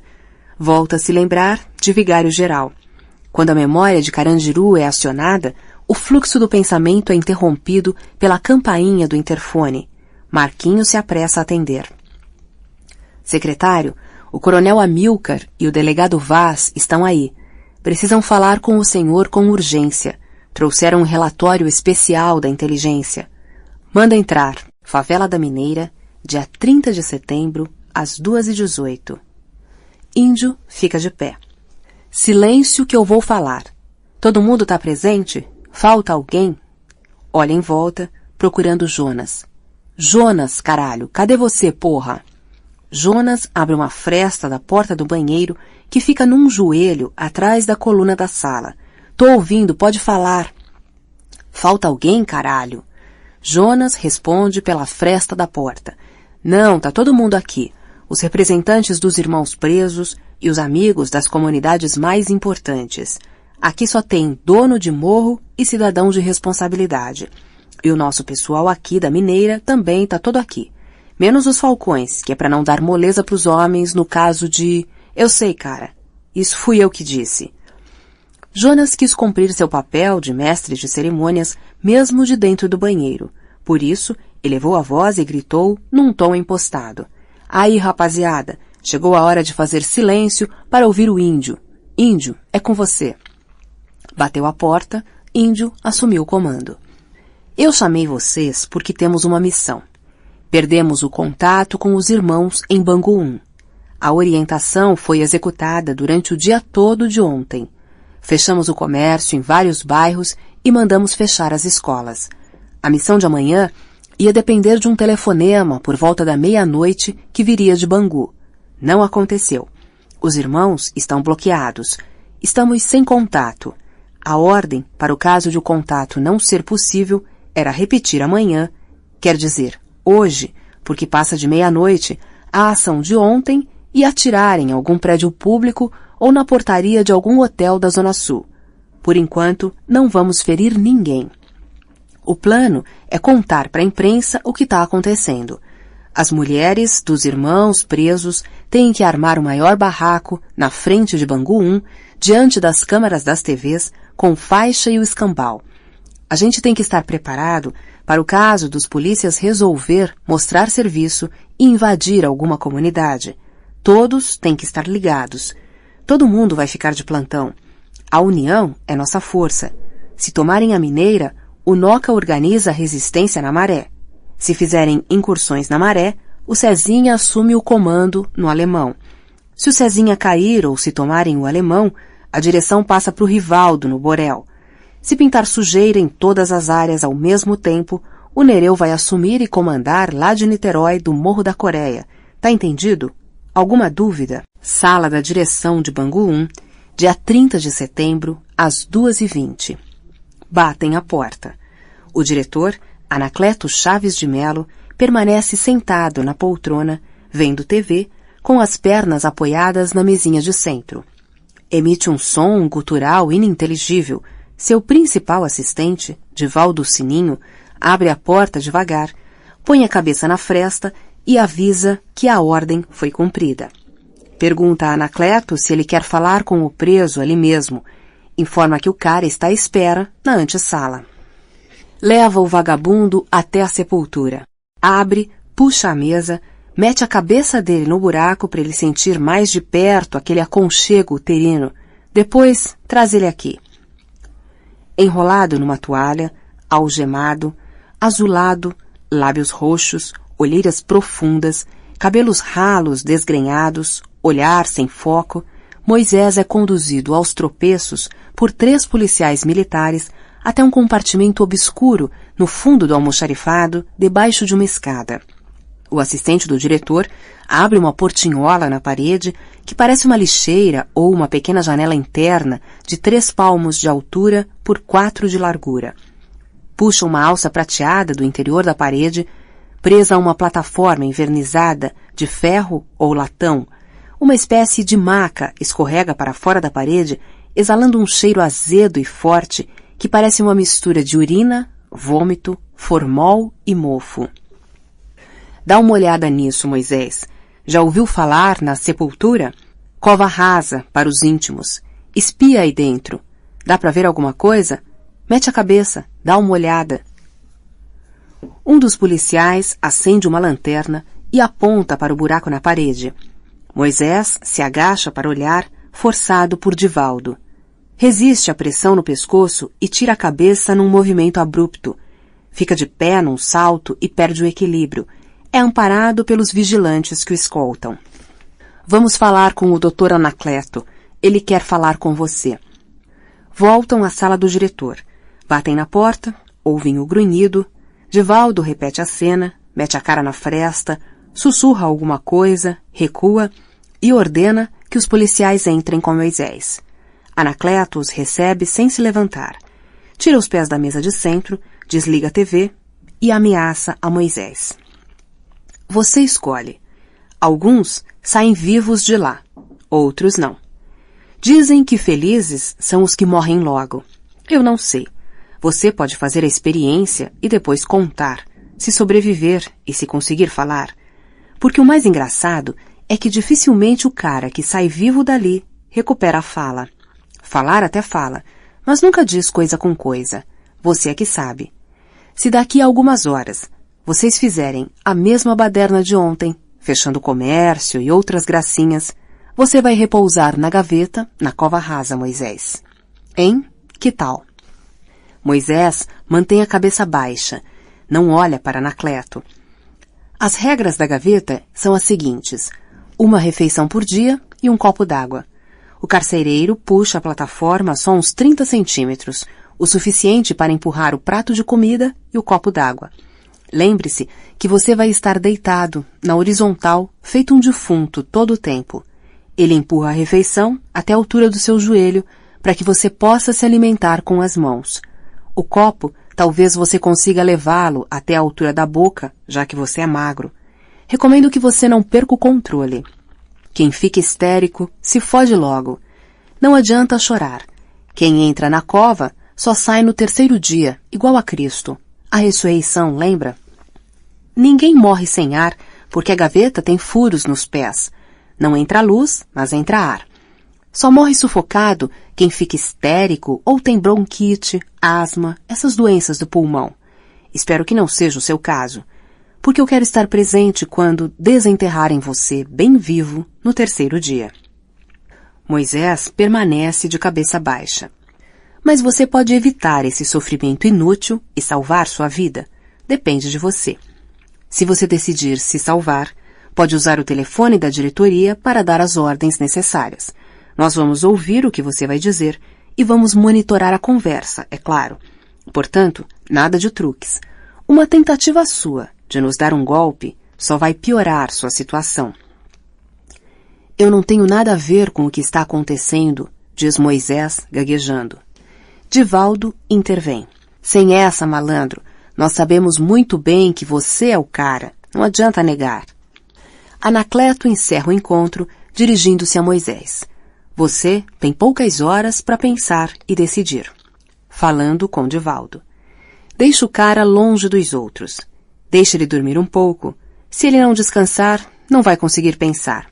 Sem pensar, não vai conseguir nem pesar as coisas. Põe o Moisés no berço, Divaldo. Gabinete do secretário, dia 30 de setembro, às 2h25. Amílcar e Vaz estão sentados à mesa, sobre a qual abriram uma pasta preta e conectaram 2 minúsculos gravadores ligados a um notebook, cujo monitor viraram para a cabeceira onde está o secretário. Ao seu lado, sentam-se o chefe da Polícia Civil e o comandante da Polícia Militar. Atrás de ambos, acotovelam-se os poucos assessores que permanecem na sala. A tela de cristal líquido exibe a foto de uma mulher que devia ter os seus 30 anos. Amílcar fala primeiro. Secretário, o senhor vai gostar de ver e ouvir umas bombas que trouxemos para o senhor. O secretário faz um sinal com a mão, interrompendo a apresentação, e procura o assistente na penumbra da sala. Marquinho, confere se está acesa a luz da porta e avisa para suspenderem os telefonemas. Não atendo o telefone, interfone, nada. Não atendo mais ninguém, ouviu? Só atendo o vermelho ou algum chamado urgente do comandante do BOPE. Pode seguir, Amílcar. O coronel retoma a palavra. Essa mulher que o senhor está vendo no monitor é Renata. Vamos adiante, Vaz. Pode passar. Vaz aperta uma tecla do notebook e a foto é substituída por outra. Agora, o senhor está vendo a Michele. Renata e Michele. O enredo desse nosso drama, secretário, gira em torno dessas duas personagens. Enquanto Amílcar fala, fotos diferentes das duas mulheres são projetadas numa sequência veloz. Ele prossegue. Renata é assistente social, tem 32 anos. O comandante-geral da PM, Coronel Fraga, interpela seu subalterno. Mas essa Renata, não era aquela agitadora do Sindicato dos Agentes Penitenciários? Quando eu vi a foto, pensei que essa aí fosse aquela que pôs lenha na fogueira durante a última rebelião. Lembra dela, Amílcar? Mas é ela mesma, coronel. É ela. Só que ela insuflou os agentes penitenciários porque é metida a líder política. Na verdade, ela não é agente coisa nenhuma. Ela é assistente social. Deve ser comunista. Dá no mesmo, Amilcar. Assistente social e comunista é tudo a mesma coisa, completou Vitor Graça, o chefe da Polícia Civil. Deixa de besteira, Vitor. Se vocês continuarem interrompendo o Amilcar, como é que o homem vai me contar o que veio contar? Perguntou o secretário. Porra, gente, deixa o homem ir até o fim. Vamos lá. Amilcar, mais objetividade. Vai direto ao ponto. Marquinho, arranja um café para mim. Quente. Fala, Amilcar, desembucha. Como eu dizia, secretário, Renata é assistente social, tem 32 anos, um cachorro Basset, um apartamento no Flamengo de 2 quartos. Genial, Amilcar, essa é genial, emendou o secretário. Quer dizer que o cachorro da moça é um Basset. Isso é que é um serviço de inteligência arretado. Enquanto a cidade desmancha, a secretaria derrete, vocês conseguem essa proeza inacreditável. Descobriram a raça do diabo do cachorro da moça. Eita inteligência boa que só a porra. Vai, Amilcar, vai, meu camarada. Renata tem um filho, de 10 anos, e um ex-marido muito especial. E um pequeno detalhe, secretário. Ela trabalha em Bangu 1. Um detalhe interessante, disse o secretário. Agora está ficando quente. O que continua frio é o meu café. Ô Marquinho, pelo amor de Deus, levanta essa bunda da cadeira, meu filho. Faz alguma coisa decente. Toma uma providência, cacete. Já te disse que eu quero um café quente. Será que nessa porra dessa secretaria não se sabe fazer café fresco? Continua, Amilcar. Segue que está esquentando. Pois é, muito interessante. Sobretudo, se o senhor souber quem é o ex-marido dela, da Renata. O Vaz trouxe a ficha do sujeito. Vou deixar para ele o filé mignon. Eu pensei que o filé fosse a outra moça, que não é de se jogar fora. Como é o nome dela? Michele. É um mulherão. Mas a Michele está mais para boi de piranha do que para filé mignon. Ela tem 27 anos, um casal de filhos e é mulher do Moisés, que está preso em Bangu 1. O Moisés do Comando Vermelho. O detalhe interessante sobre a Michele, secretário, é que ela foi sequestrada. Ela está sequestrada? O Vaz interveio, corrigindo seu parceiro. Isso mesmo, está sequestrada. Agora o senhor vai entender o que é que essas mulheres têm a ver com o caos na cidade. É melhor o senhor mesmo ouvir. Roda aí, Vaz. Secretário. Vaz se ajeita na cadeira, se atrapalha com os movimentos do secretário, que se serve de café, parecendo desligado do espetáculo que os homens da inteligência lhe estão proporcionando, e recomeça quando as atenções voltam a se concentrar. Esse aqui é o tipo do serviço que enche a gente de orgulho. Quando a gente ouve o que as pessoas andam dizendo da polícia, quando a gente lê o que se escreve na imprensa, a gente fica ferido, secretário, a gente fica mordido, e a resposta a gente tem de dar no trabalho, na competência, porque... Vamos lá, Vaz, vamos ouvir o grampo de uma vez. Pois não, secretário, é o que eu ia dizer. Vamos então ouvir a fita. É um telefonema de Renata para um amigo. Ela diz que... Bem, o senhor vai entender. Ouve-se a voz de Renata, trêmula, chorosa. Eu não devia estar te dizendo isso por telefone, mas estou tão nervosa. É o seguinte, será que você me faria um grande favor? Um favor que só se pede a um irmão? Uma voz de homem responde.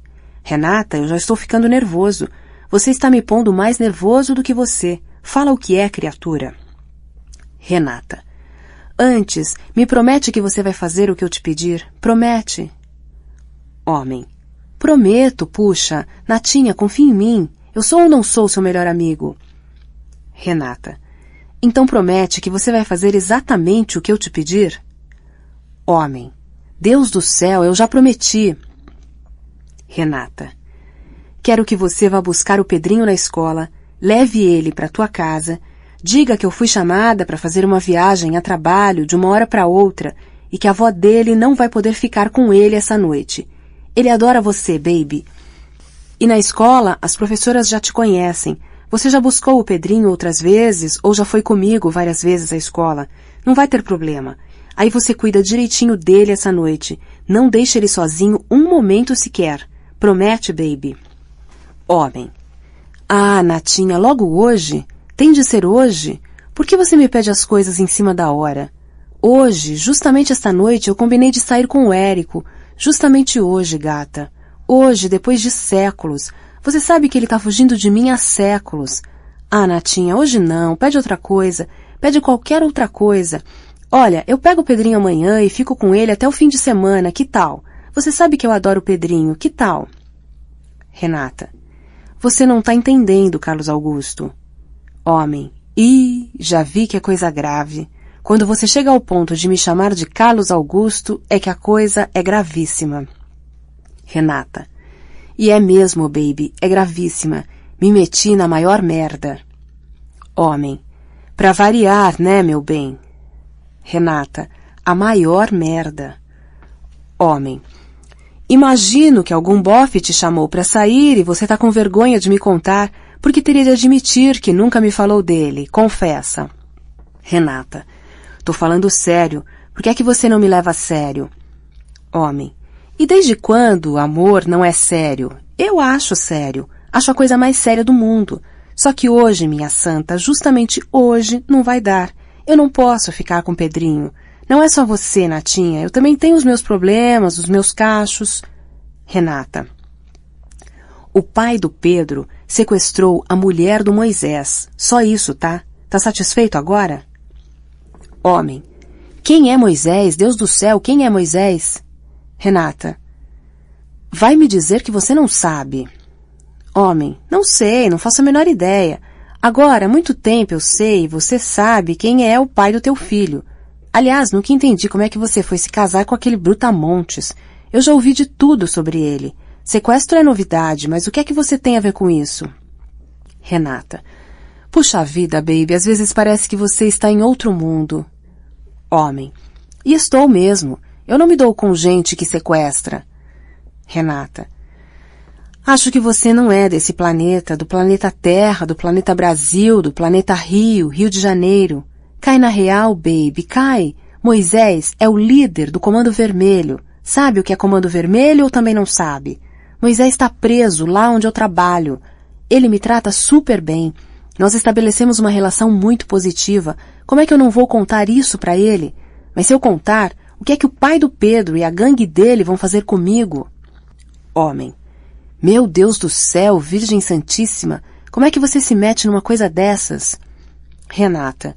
Não fui eu que me meti, baby. Será que você não tá entendendo? Homem. Mas tem uma coisa que eu não entendi mesmo. Se você contar para o tal Moisés, como é que o pai do Pedro ficaria sabendo que foi você que contou? Aliás, eu também não entendi outra coisa. Como é que você ficou sabendo do sequestro? Renata.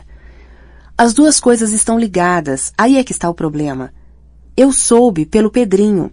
Ele foi passar o fim de semana com o pai e ouviu umas conversas estranhas que ele mesmo não decifrou, mas eu decifrei na hora, porque você sabe que quando volta para casa, ele conta tudo o que aconteceu na casa do pai.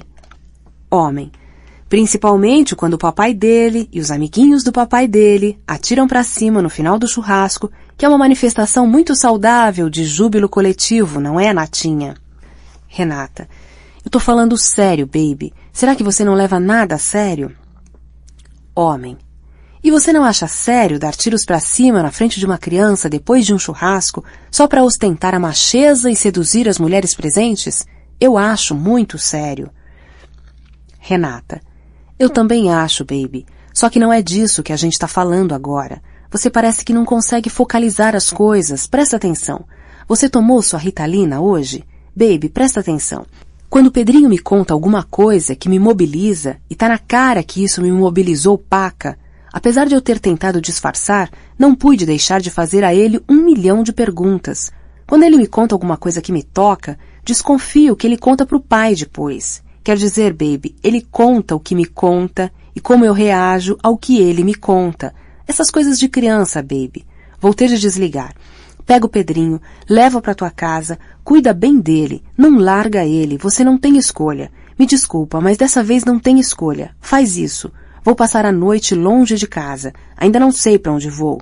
Enquanto essa história não se resolver, Vou tomar chá de sumiço, tá bom? Posso contar? Homem. Que remédio, que alternativa você me dá? O que é que eu vou dizer? Renata.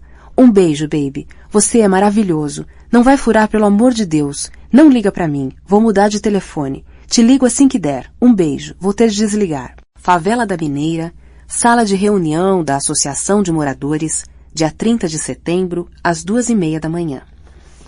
Noca rompe o silêncio que se seguira ao discurso do índio.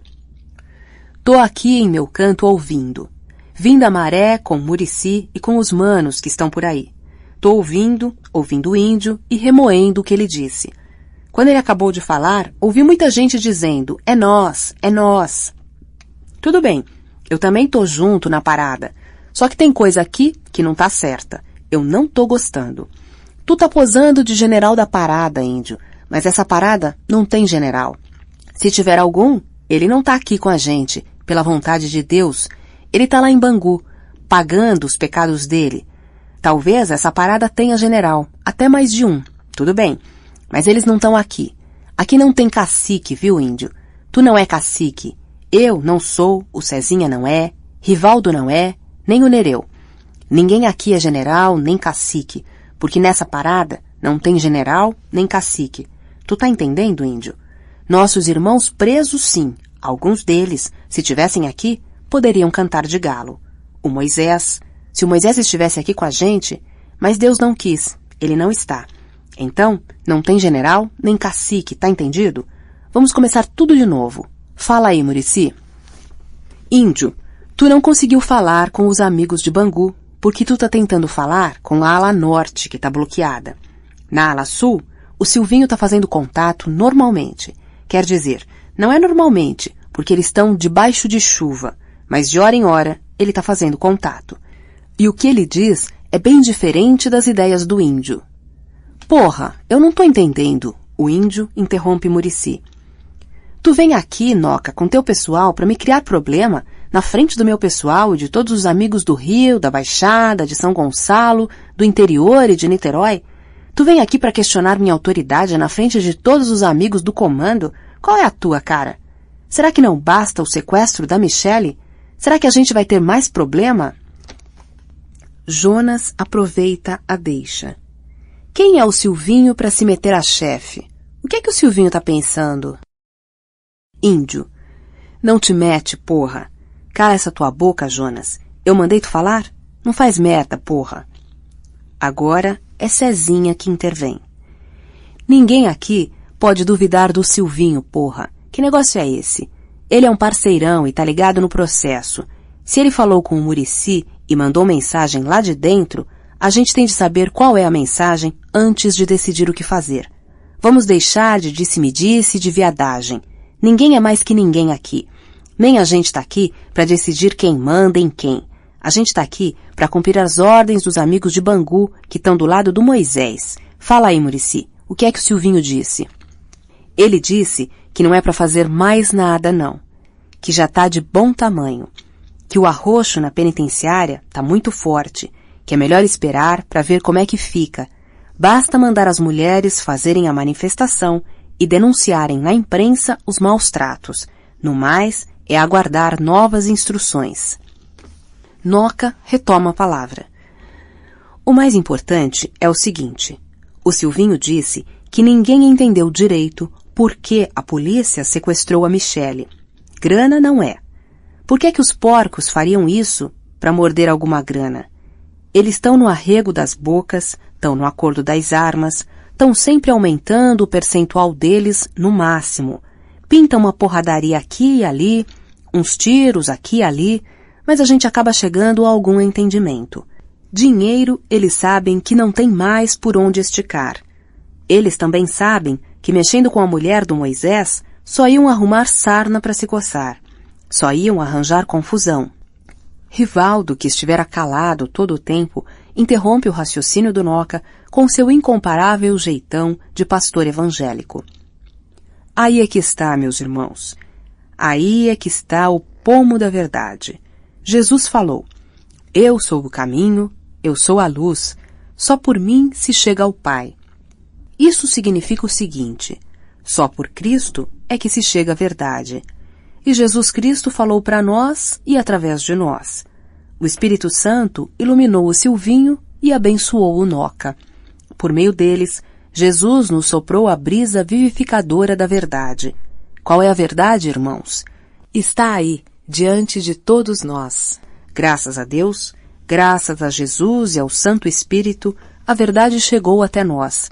Fez a sua longa travessia e depois de penosa jornada pelas sombras da ignorância, chegou até nós aqui, nessa madrugada. Deus seja louvado, irmãos. A verdade cristalina está aí. Os porcos sabiam que mexer com Michele provocaria a maior confusão, o maior tumulto, o caos, não é? Noca não disse isso? Pois é, irmãos, é isso mesmo. Os porcos queriam colher a confusão que semearam. Eles não estavam atrás de dinheiro, estavam atrás de confusão. Compreenderam? Cezinha não compreende. E daí, Rivaldo, o que é que tudo isso quer dizer? Por que é que os policiais iam querer confusão? Índio é quem puxa o fio da meada. Eu entendi o que o Rivaldo quis dizer. Não sei se ele está certo, mas entendi o que ele quis dizer. A polícia quer a confusão. Essa merda toda, por alguma razão, é o que eles querem. Os porcos é que estavam atrás dessa merda toda. A merda interessa a eles. Cezinha. Mas o que é que eles querem com isso? O que é que eles ganham com a merda na cidade? Isso é político? Será que querem derrubar o governo? Rivaldo. Ou o secretário? Noca. Ou o chefe da polícia? Índio. Ou não querem derrubar ninguém. Quem sabe os porcos têm algum plano para promover alguém. Ou pode ser um outro esquema mais complicado que a gente não tem como descobrir agora. Noca. Tu não é cheio dos contatos políticos, Índio? Por que tu não tenta desvendar essa porra de mistério? Rivaldo. É isso mesmo. Onde há mistério, há luz e escuridão. Vamos orar. Vamos orar por Michele, por Moisés, por nossos irmãos em Bangu, por todos os irmãos, por nossa união. Depois, vamos em paz. Amanhã vai ser um dia difícil. Vamos repousar e vamos nos recolher. O recolhimento não é um recuo, é um movimento tático que demonstra prudência e sabedoria. Enquanto isso, Índio vai fazer a sua pesquisa. Noca. Amanhã a reunião vai ser lá na Maré. Cezinha. Depois de amanhã, no Alemão. Índio. Não vai ter depois de amanhã, porra. Vocês não perceberam que a coisa é grave? Ou vai ou racha. Só sei que isso não dura mais 48 horas. Tá tudo suspenso até amanhã à noite. Ninguém faz marola. Gabinete do secretário, dia 30 de setembro. O delegado Vaz conclui sua exposição. Michele desapareceu do Morro da Providência, onde foi visitar a mãe com o casal de filhos. Saiu para rever umas amigas. Voltaria no final da tarde para buscar as crianças. Não voltou. Isso foi no domingo, há 2 dias, quer dizer 3, hoje já é quarta-feira. O comandante-geral da PM intervém. A mãe registrou a ocorrência? A DP foi informada? Não, coronel. Sabe como é? Mulher do líder do Comando Vermelho desaparece. A matéria é de Estado-Maior do crime. A sogra do Moisés jamais daria parte à polícia. É, eu sei. Foi o que imaginei. Por isso achei estranho vocês terem essa informação. Você disse que a inteligência está monitorando a ocorrência desde a madrugada do domingo para segunda? Sendo assunto tão sério para eles, achei estranha a rapidez com que os informantes agiram. De qualquer modo, parabéns. Parabéns o escambau. Era a vez do secretário.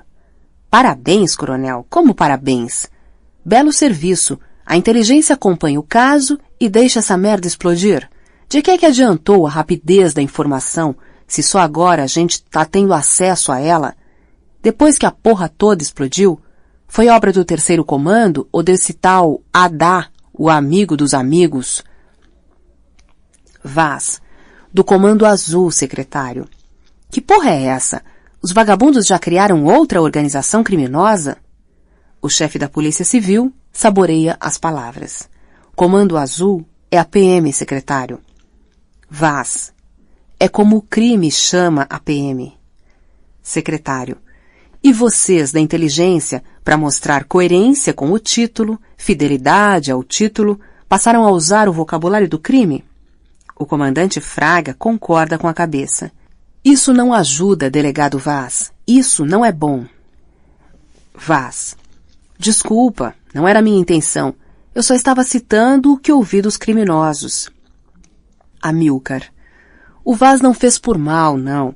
Tá aí um cara leal à nossa corporação militar, de coração. Às vezes eu até me esqueço que ele é civil. Realmente, nem parece. Vitor Graça. Por que, coronel? Não entendi. Você foi consertar e só piorou. Algum problema em ser policial civil? Secretário. Porra, vamos parar com essa viadagem toda? Vaz, daqui pra frente, quando quiser falar em PM, fala PM, entendeu? Já basta o vandalismo que tomou conta da cidade. Não sei até que dia eu vou ficar nessa cadeira. Isso vale para vocês dois também. Disse isso, olhando para Vitor e Fraga. Se vocês continuarem com essa frescura, nós não vamos a lugar nenhum. Vamos brigar e morrer juntos no abraço do afogado. Continua, Vaz.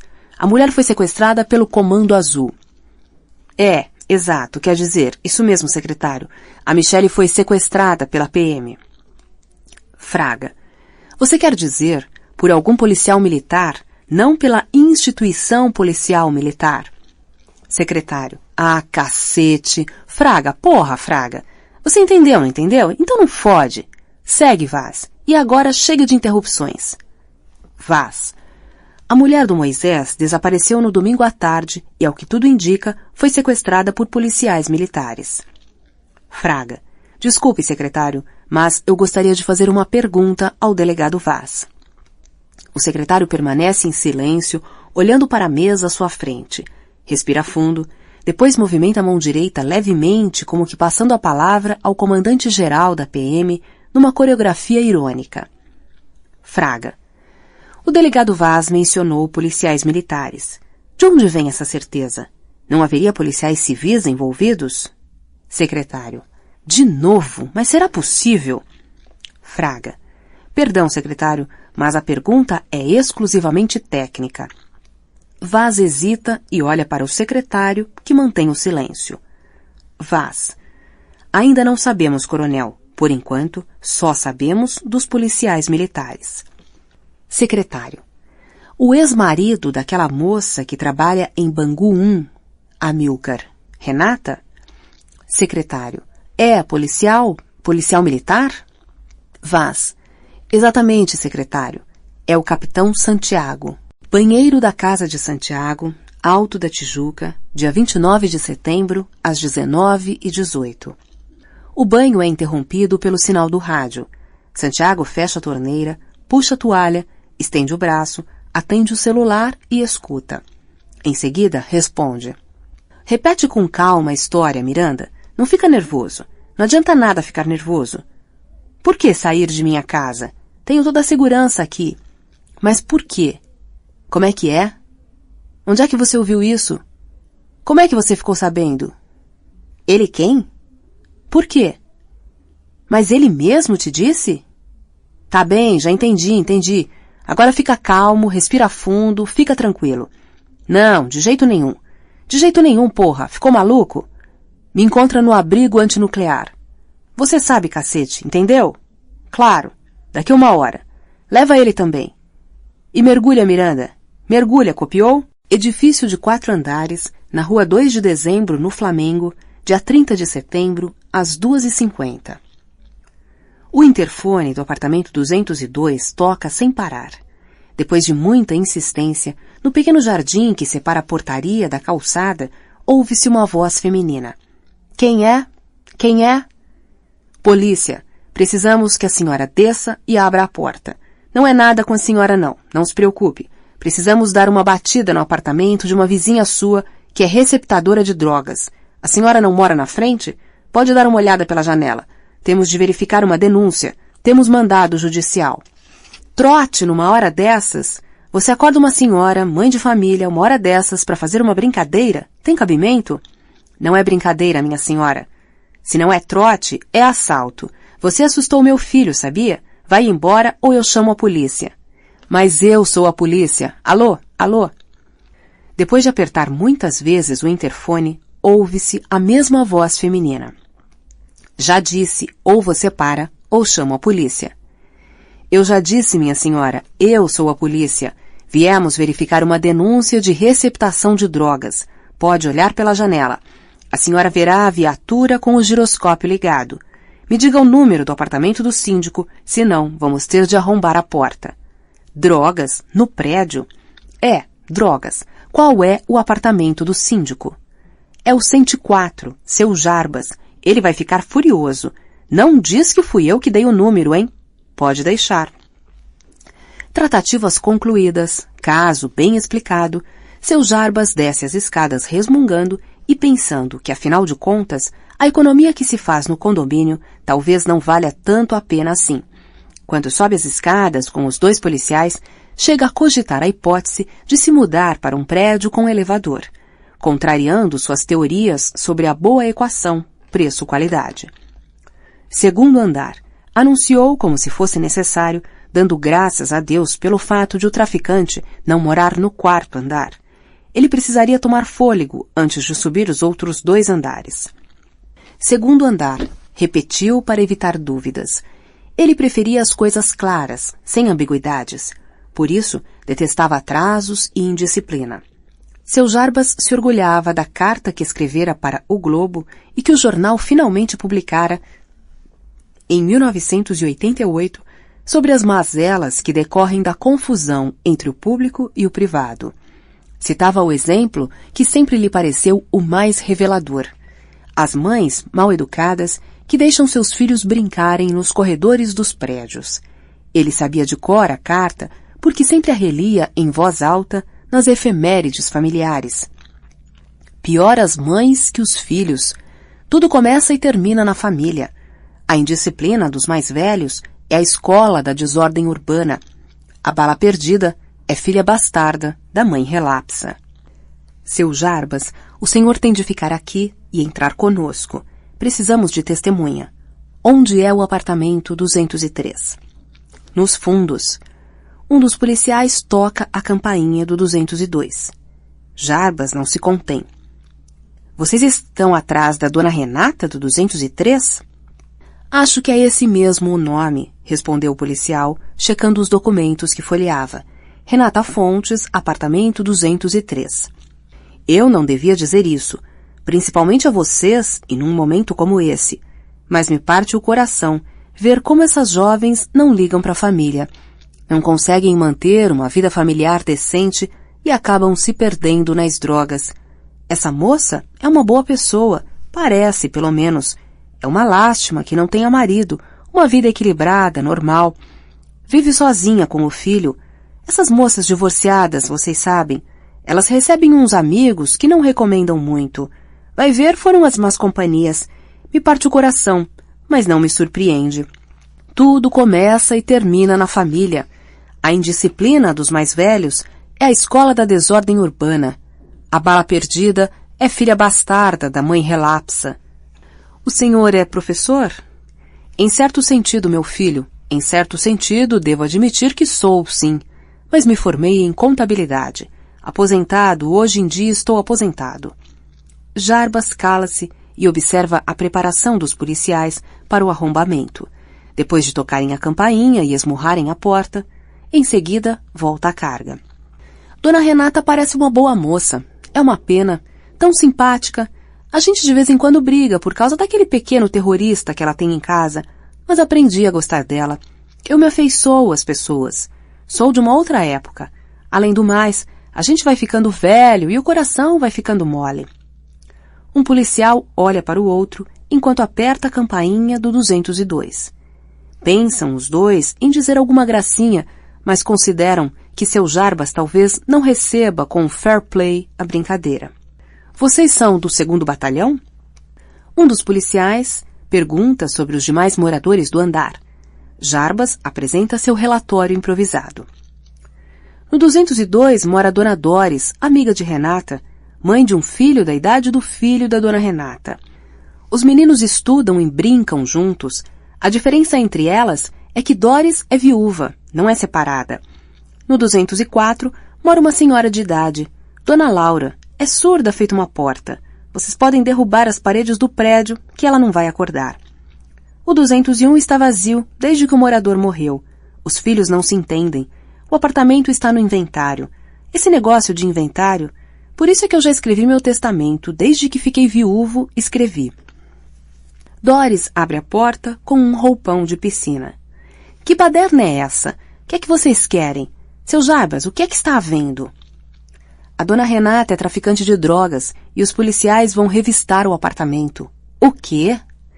Um dos policiais completa a informação prestada pelo síndico. Precisamos de 2 testemunhas. Renata, traficante? Que absurdo! Seu Jarbas, o senhor não vê que é um absurdo? É calúnia, só pode ser denúncia falsa. Como é que a Renata ia ser traficante, seu Jarbas? Imagina, morando aqui, em um apartamento de 2 quartos, de fundos, no Flamengo. Se ela fosse traficante, devia estar melhor de vida, o senhor não acha? Dona Doris, nessas coisas a gente não deve achar nada. A gente deve ficar calado e deixar a polícia achar o que tem de ser achado. Aposto que foi o senhor que denunciou. Aposto que é vingança do senhor, porque o Pedrinho xingou o senhor e a Renata riu. Minha filha, falta de educação a gente cura com multa, não é com batida policial, não. A senhora já deveria ter se convencido de que eu sou um legalista. A multa já foi expedida pelo condomínio. Doris dirige-se aos policiais que estouram a moldura da porta. A dona da casa não está? Dona Renata não está em casa? Como é que vocês sabem? Os policiais entram na pequena sala de estar de Renata e procuram pelo interruptor para acender a luz. Chamam as testemunhas e avançam para o interior escuro da casa. Enquanto Jarbas e Doris discutem, um dos policiais vem do quarto com um saco. Pronto. Missão cumprida. Tá aqui. Cocaína e maconha. Deve ter 2 quilos de cada. Vamos ver se ela também guarda as armas em casa. Doris não conseguia conter a perplexidade agora intensificada. Armas. O policial é escolado em busca e apreensão. Quero que as 2 testemunhas venham ver onde estava o saco encontrado. Gabinete do secretário, dia 30 de setembro, às 2h59. Secretário, como é que vocês chegariam a esse Santiago? Vaz, pela Renata, secretário. Amilcar, nós temos seguido os passos do Moisés. Os passos é modo de dizer, porque o homem está preso. O senhor entende, estamos acompanhando o camarada. Ele troca de celular a toda hora. Os traficantes da Mineira, da Providência, da Maré, do Alemão, do Jacarezinho, do Borel, da Coreia, o pessoal do comando mais próximo ao Moisés, nós temos tentado monitorar, na medida do possível. É difícil, porque hoje em dia é difícil encontrar quem se disponha a cooperar. Ninguém quer ser X9 e acabar torrado no micro-ondas. Além disso, os chefes, os gerentes e os que fazem a ponte com Bangu se cuidam. Usam pré-pagos, Nextel, rádio, vão trocando e evitam falar muito. Numa das conversas que conseguimos grampear, surgiu o nome da Renata. Parece que ela fez amizade com alguns dos presos e já andou ajudando a levar e trazer informações. Coisas menores, sem importância. Fotos familiares, coisas assim. Mas foi suficiente para conquistar a confiança do pessoal. Nós aproveitamos e transferimos o foco para a moça, que é muito mais fácil. Apostamos e ganhamos. Sabíamos que mais cedo ou mais tarde ela nos levaria a alguma mina de ouro. Vaz. O Santiago, nós levantamos que é um sujeito meio problemático. Na corporação, ele andou se metendo em alguns problemas. O coronel Fraga vai poder nos ajudar a levantar melhor a ficha dele. Começou no interior, se meteu em confusão logo no começo da carreira, veio para a capital. Era um policial muito certinho, Um sujeito respeitado e até temido de tão rigoroso que era. Inclusive, o problema que ele teve no interior parece que não foi por culpa dele. Casou-se, teve filho, tudo como manda o figurino. Um ótimo profissional. Aos poucos, parece que foi mudando e a conversa que corre sobre ele não recomenda muito, não. Estamos investigando, mas já chegamos a alguns sinais exteriores de riqueza meio comprometedores. Carro importado, lancha, casa no Alto da Tijuca, casa na região dos Lagos, viagem de férias para Las Vegas, muita mulher bonita. Vitor Graça se inquieta. Por favor, Vaz, não sou PM, mas agora sou eu quem vai chiar. Pelo amor de Deus. Por isso é que eu me pergunto se a nossa inteligência não está muito solta, não está sem rumo. Isso me parece uma perseguição. O profissional não pode mais viajar, ter suas mulheres, comprar o carro que quiser e que puder comprar. Se ele ganha bem, quem me diz que não ganha honradamente, no bico? Vai ver, ele está se dando bem na iniciativa privada. Atire a primeira pedra quem não tem nada a ver com segurança privada. O secretário dá um salto na cadeira. Ei, vamos devagar com o andor. Veja lá como fala, Vitor. É bom você saber que eu não tenho nada, nunca tive, nem pretendo ter nada com isso. Se você cuida dos supermercados, dos shoppings ou das redes de farmácias, é problema seu. Encher o saco de vocês nessas coisas não é prioridade política do governo, nem da secretaria, por ordem expressa do governador. Já temos com o que nos preocupar. Além do mais, se formos nos meter com essa história, onde é que vamos parar? Vamos exonerar todos os oficiais superiores e delegados? Vamos jogar a tiragem contra nós? Os salários que forem perdidos vão ser cobrados de quem? Vamos ter de enfrentar greves por aumento salarial? Só me faltava essa. Por isso, contravenção e essas pequenas ilegalidades não nos interessam. Não vamos falar sobre isso, mas que fique muito claro, telhado de vidro aqui eu não tenho. Não tive a intenção de ofender o senhor, secretário. Todo mundo sabe que o senhor não se mete com isso. Minha intenção era mostrar que a gente tem de ter cuidado com as acusações precipitadas. Esse capitão Santiago pode estar sendo vítima dos colegas que estão mordidos de inveja. A gente sabe quais são as fontes mais comuns dessas denúncias contra colegas. Alguém deve estar de olho grande. E depois, não concordo com a linha de investigação que o pessoal da inteligência está seguindo. Secretário. Como assim, Vitor? Explica. Vitor. Não me parece correto seguir a pista dessa moça, a Renata. Uma pista muito frágil. Não há nenhuma evidência, nenhuma. O trabalho tem pés de barro. Uma criança ouviu alguma conversa do pai, não se sabe com quem, onde, quando, como e em que termos. Uma conversa que bem poderia ser uma brincadeira, ou que poderia, propositalmente, ter duplo sentido, porque o interlocutor poderia ser outro policial e os dois poderiam estar falando sobre algum sequestro que teria acontecido ou que eles tivessem desvendado, não sobre terem sequestrado. Como é que toda uma linha de investigação pode ser montada sobre uma conversa de amigos, sobre outra conversa ouvida por uma criança de 10 anos? Essa Renata pode muito bem ter se enganado e ter passado ao Moisés uma notícia falsa. E toda a reação do Comando Vermelho, essa selvageria toda que se abateu sobre a cidade, o vandalismo, o terrorismo, tudo isso pode ter como base um tremendo engano. Acho que deveríamos entregar esse caso a quem de direito, que somos nós. Investigação é nossa competência. Isso é constitucional, secretário. Se o senhor autorizar, convoco a delegacia anti-sequestro agora mesmo. Vamos analisar que criminosos poderiam ter interesse no sequestro da mulher do Moisés. Isso deve ser lá a briga entre eles, se o senhor autorizar. Secretário. Vaz, me diga uma coisa. Qual poderia ser o interesse do Santiago num troço desses? Vaz. Não está claro, secretário. Nesse momento, não sei como responder ao senhor. Esse é justamente o ponto em que nenhuma hipótese parece fazer sentido. Tenho discutido essa questão com o Amilcar e nada que a gente imagina se sustenta. Nenhuma hipótese resiste. Vitor. Nisso eu discordo, secretário. Para mim, não há evidência de que o policial seja o autor do sequestro. Mas caso isso seja verdade, caso o responsável seja mesmo esse Santiago, aí eu não teria dúvida nenhuma em afirmar que o interesse é econômico, secretário. Dinheiro. Por que não seria dinheiro? É dinheiro, claro. Secretário. Por que não seria dinheiro, Vaz? Amilcar se interpõe. Porque quem receber o pagamento de um sequestro como esse não sobrevive uma semana e qualquer policial carioca experiente sabe disso, secretário.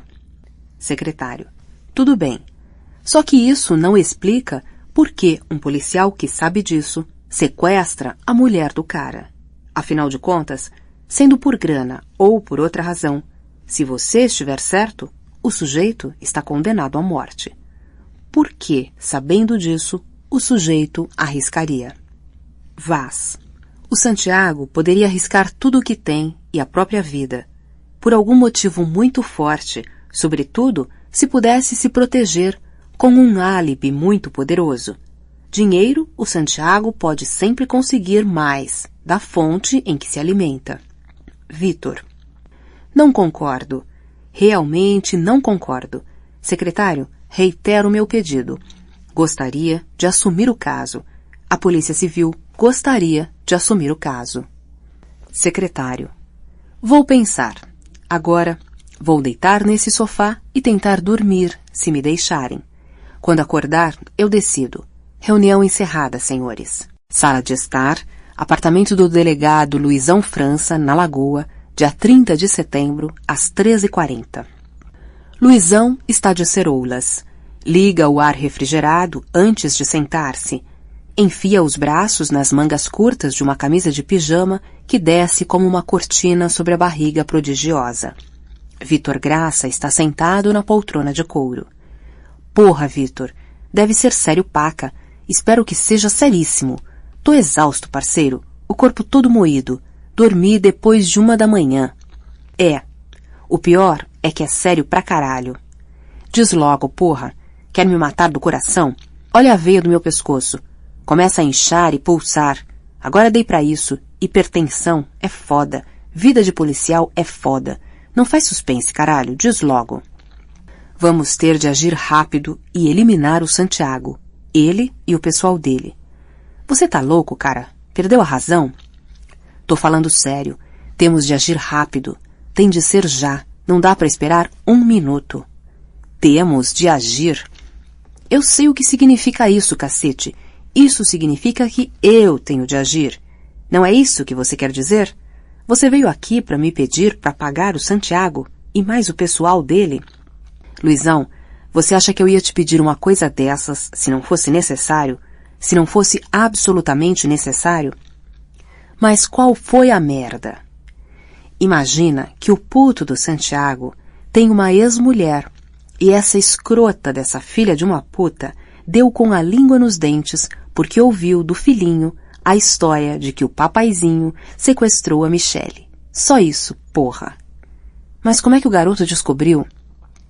O menino ouviu uma conversa do pai. E como é que a piranha deu com a língua nos dentes? Ela trabalha em Bangu 1, é assistente social. Essas putinhas são sempre assistentes sociais. A inteligência está monitorando a figura porque identificou uma relação promíscua com os vagabundos. Já sei, a mulher teve a brilhante ideia de contar para a melhor amiga o que o rebento ouviu do papaizinho e fez isso pelo telefone. Quase isso. Puta que eu pariu. O pior é que a história chegou ao Moisés. A mulher contou? É, filha de uma égua. Mas esse Santiago, isso é uma merda. Que incompetente, cacete, que irresponsável. Não se pode confiar em mais ninguém. Só tem merda nessa PM. Eu fiz o seguinte, Luizão. Em primeiro lugar, ganhei tempo. Embananei a reunião com o secretário. Reivindiquei o caso. Citei a Constituição, essas merdas todas. Disse que não acreditava na teoria dos caras, que isso não me cheirava a coisa de policial. Em segundo lugar, empurrei a investigação para a linha do dinheiro. Joguei poeira nos olhos deles. Tentei provar que uma coisa dessas só se faz por dinheiro, mas não tá colando. Como não tá colando? O Amilcar e o Vaz, aqueles dois patetas, aqueles cretinos, acham que não é dinheiro, que o sequestro tem a ver com alguma outra coisa. O quê, porra? Eles não sabem. Você quer me matar do coração? Por que não disse logo, caralho? Os putos estão perdidos, ainda bem. Estão, mas acho que por pouco tempo. Estão atrás do Santiago e acho que ele nem desconfia. Se não chegarmos a ele antes dos caras, estamos fodidos. Que caras? Os dois patetas ou o pessoal do Comando Vermelho? Os patetas, claro. Pois é. O negócio, então, não é mandar o Santiago pra vala com sua turma. É dar uma mãozinha à turma do Moisés para que eles façam o trabalho sujo por nós. Tudo bem. Só falta combinar com os Becks. Se fosse fácil, já estaria tudo resolvido. Só que eu não sei onde aquele merdinha se meteu com a Michele, nem tenho contato direto com a turma do Moisés. Eu teria que procurar o índio. Não, melhor você não se meter nisso. Melhor não se envolver. Mas eu já tô metido nessa merda até a raiz dos cabelos. Por isso mesmo, deixa que eu toco. Daqui em diante, eu assumo. Vai dormir. Mas espera um pouco, Luizão. Pensa. Vamos pensar melhor. Digamos que você localize o Santiago e a Michele. Faça contato imediato com o pessoal do comando e que eles cheguem logo ao local antes dos patetas. Tudo bem. Agora, imagina se o Santiago resolve abrir o bico para não morrer. E se ele entregar o enredo todo de fio a pavio? O que vai ser da gente, porra? Pensa, Luizão. Pensa, rapaz. Não dá para terceirizar essa tarefa, não. Somos nós que temos de resolver essa parada. Somos nós, é modo de dizer, não é, Vitor? Na verdade, você quer que eu resolva essa parada. Vitor tenta um sorriso que brota enviesado. Quarto de motel, na Avenida Brasil, dia 30 de setembro, às 4 da manhã. Renata acorda ensopada de suor. Custa se localizar na penumbra do cenário árabe. Se ela despertasse num carro alegórico de uma escola de samba, a sensação não seria muito diferente. Pelo telefone do motel, liga para o seu próprio número de celular. Como o aparelho está desligado, ela tem acesso à caixa de mensagens. De hora em hora, ela checa. A preocupação com o filho é maior que o cansaço. Dessa vez, há registro de uma mensagem. Renata, quem fala é Doris. Olha, desculpa a hora, mas eu tinha de falar com você. Entraram em seu apartamento, uns policiais. Disseram que receberam uma denúncia. Eu resisti o quanto pude, disse que era calúnia. Eles acharam alguma coisa lá. Parece que 4 quilos de cocaína e maconha. Quer dizer, 2 quilos de cada produto. Bom, quer dizer, produto, eu nem sei como chamar. Quando puder, me liga. Não se preocupe com Tabata. Ela está aqui em casa e tem se comportado com toda educação. Uma graça ela. Só faz xixi no jornal. Se adaptou muito bem. Você tem de mandar consertarem a porta amanhã de manhã.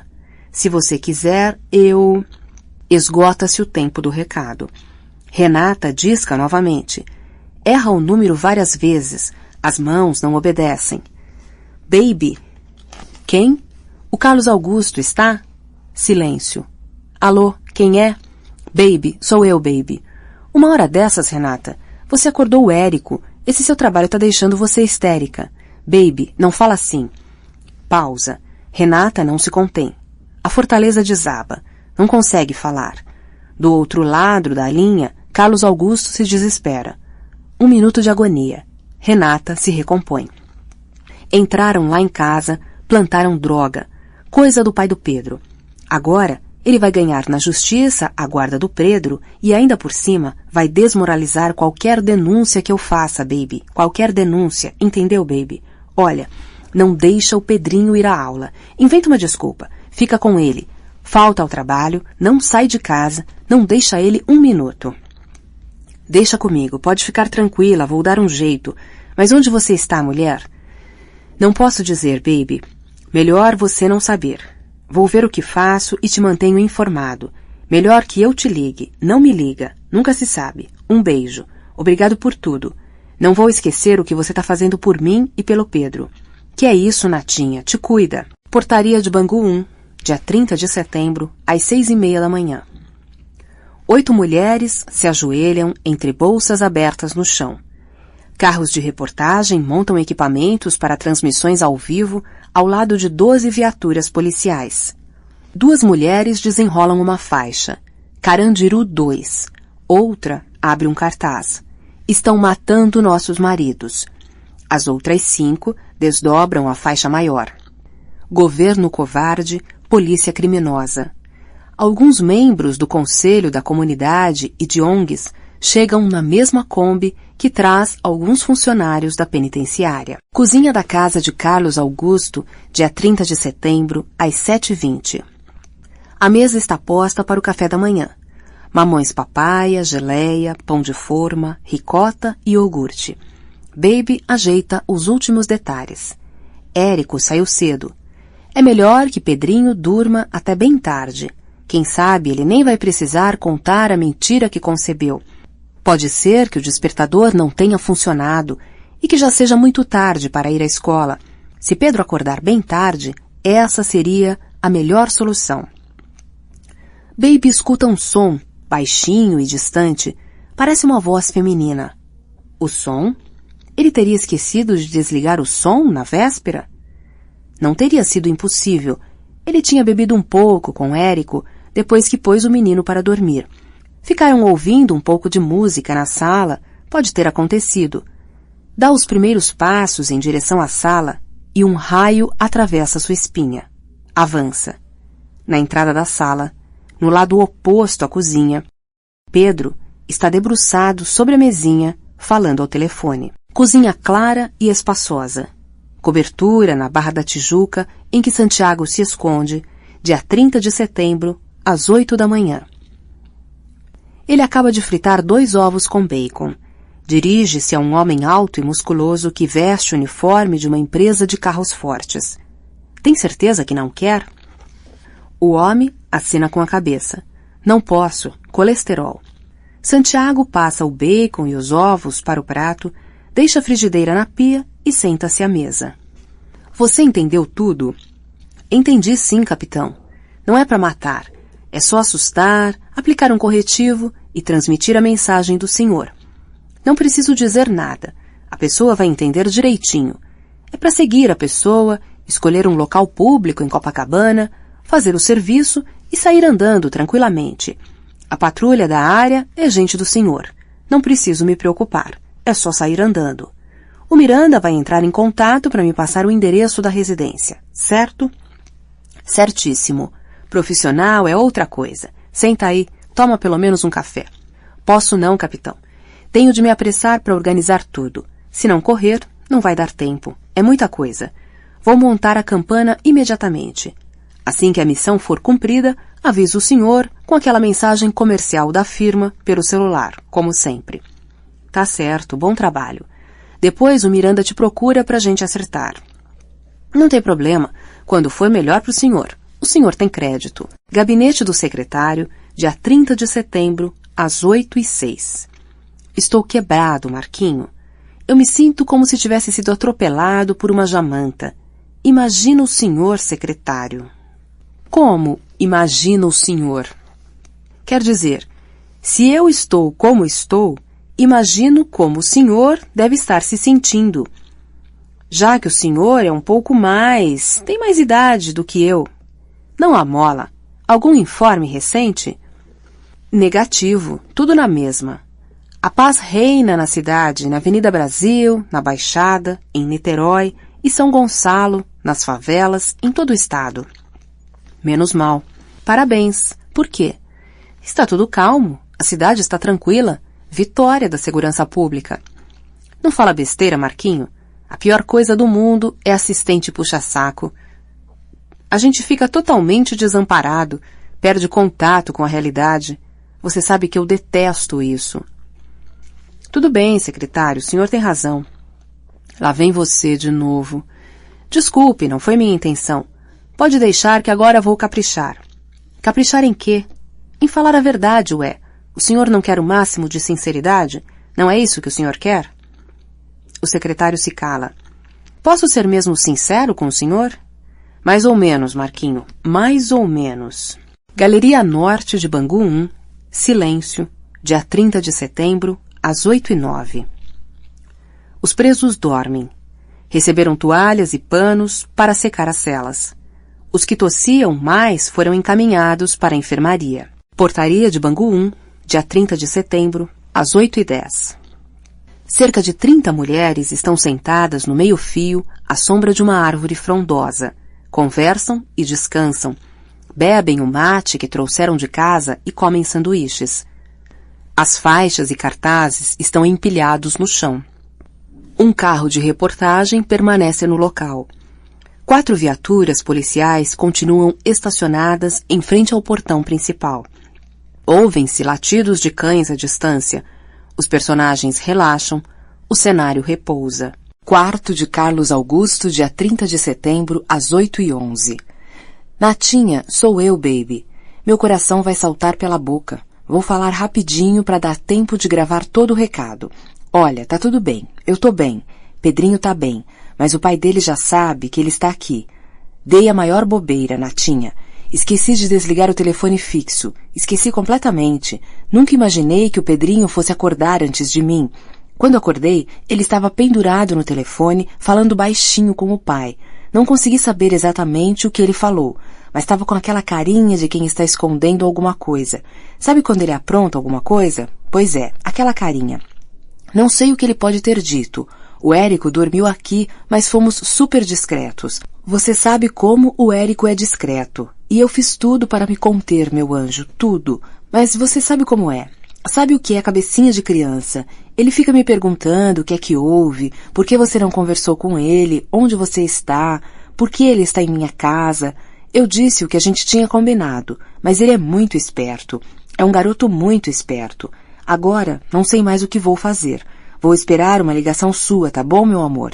Me liga logo, por favor, antes que meu coração pule para fora do corpo. Liga pro celular porque já desliguei o fixo. Não vou deixar o Pedrinho sair, nem vou abrir a porta para ninguém. Não vou trabalhar, já avisei no escritório. Disse que não estou me sentindo bem e que vou adiantar o serviço em casa mesmo. Não vai ter problema, porque eu tô com crédito. É a vantagem de ser Caxias. Só vou ter de dar uma corridinha ao banco, mas a Sueli vai ficar com o Pedrinho. 10 minutinhos. Você sabe que ela é de toda confiança.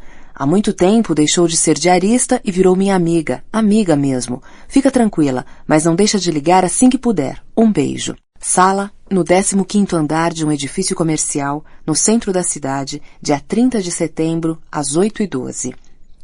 O delegado, Luizão França, manda todo mundo se calar para ouvi-lo. Apoia-se na base do basculante que dá para o interior do prédio com as 2 mãos para trás. Encara a equipe, agora em silêncio. Desde as 5 horas da manhã, eu tô aqui com o Otacílio atrás de vocês. Porra, assim não é possível. Eu já disse que todo mundo tem direito a descanso, até eu. Mas ninguém pode desligar o rádio. Que merda é essa, porra? A gente tá no meio de uma guerra ou tá de sacanagem? Se alguém prefere ficar de sacanagem, ir pra night, pra balada, hein? Seu Sander, hein? Seu Bernardinho. Não ri não, cacete, não é pra rir. Tô falando sério. Não é assim que vocês falam? Bem aviadado? Vou pra night, vou pra balada? Ou se alguém prefere ir pra boate, comer a sua puta predileta, num motel de São Conrado e encher a cara com Campari, hein, seu Adriano? Não é pra rir, não. Se alguém prefere ficar de sacanagem, mete o pé, vai com Deus. Mas quem ficar, eu já disse isso. Atenção, porra, já disse essa merda. Quem ficar é pra valer. É ficar feito homem, caralho. Quem desligar rádio, tá fora. Daqui pra frente, tá fora. Não quero nem saber. Ah, acabou a bateria. Foda-se. Não pode deixar acabar. Queria ver se vocês estivessem no Iraque. Que gracinha que ia ser. Ou em Israel. O Félix foi lá, já viu o que é o Mossad. Viu ou não viu, Félix? Tinha alguém de frescura por lá? Viu alguém aprontando viadagem por lá? Em lugar civilizado, bobeou, passa o cerol. Eu devia fazer isso, mas não faço, não sou de fazer.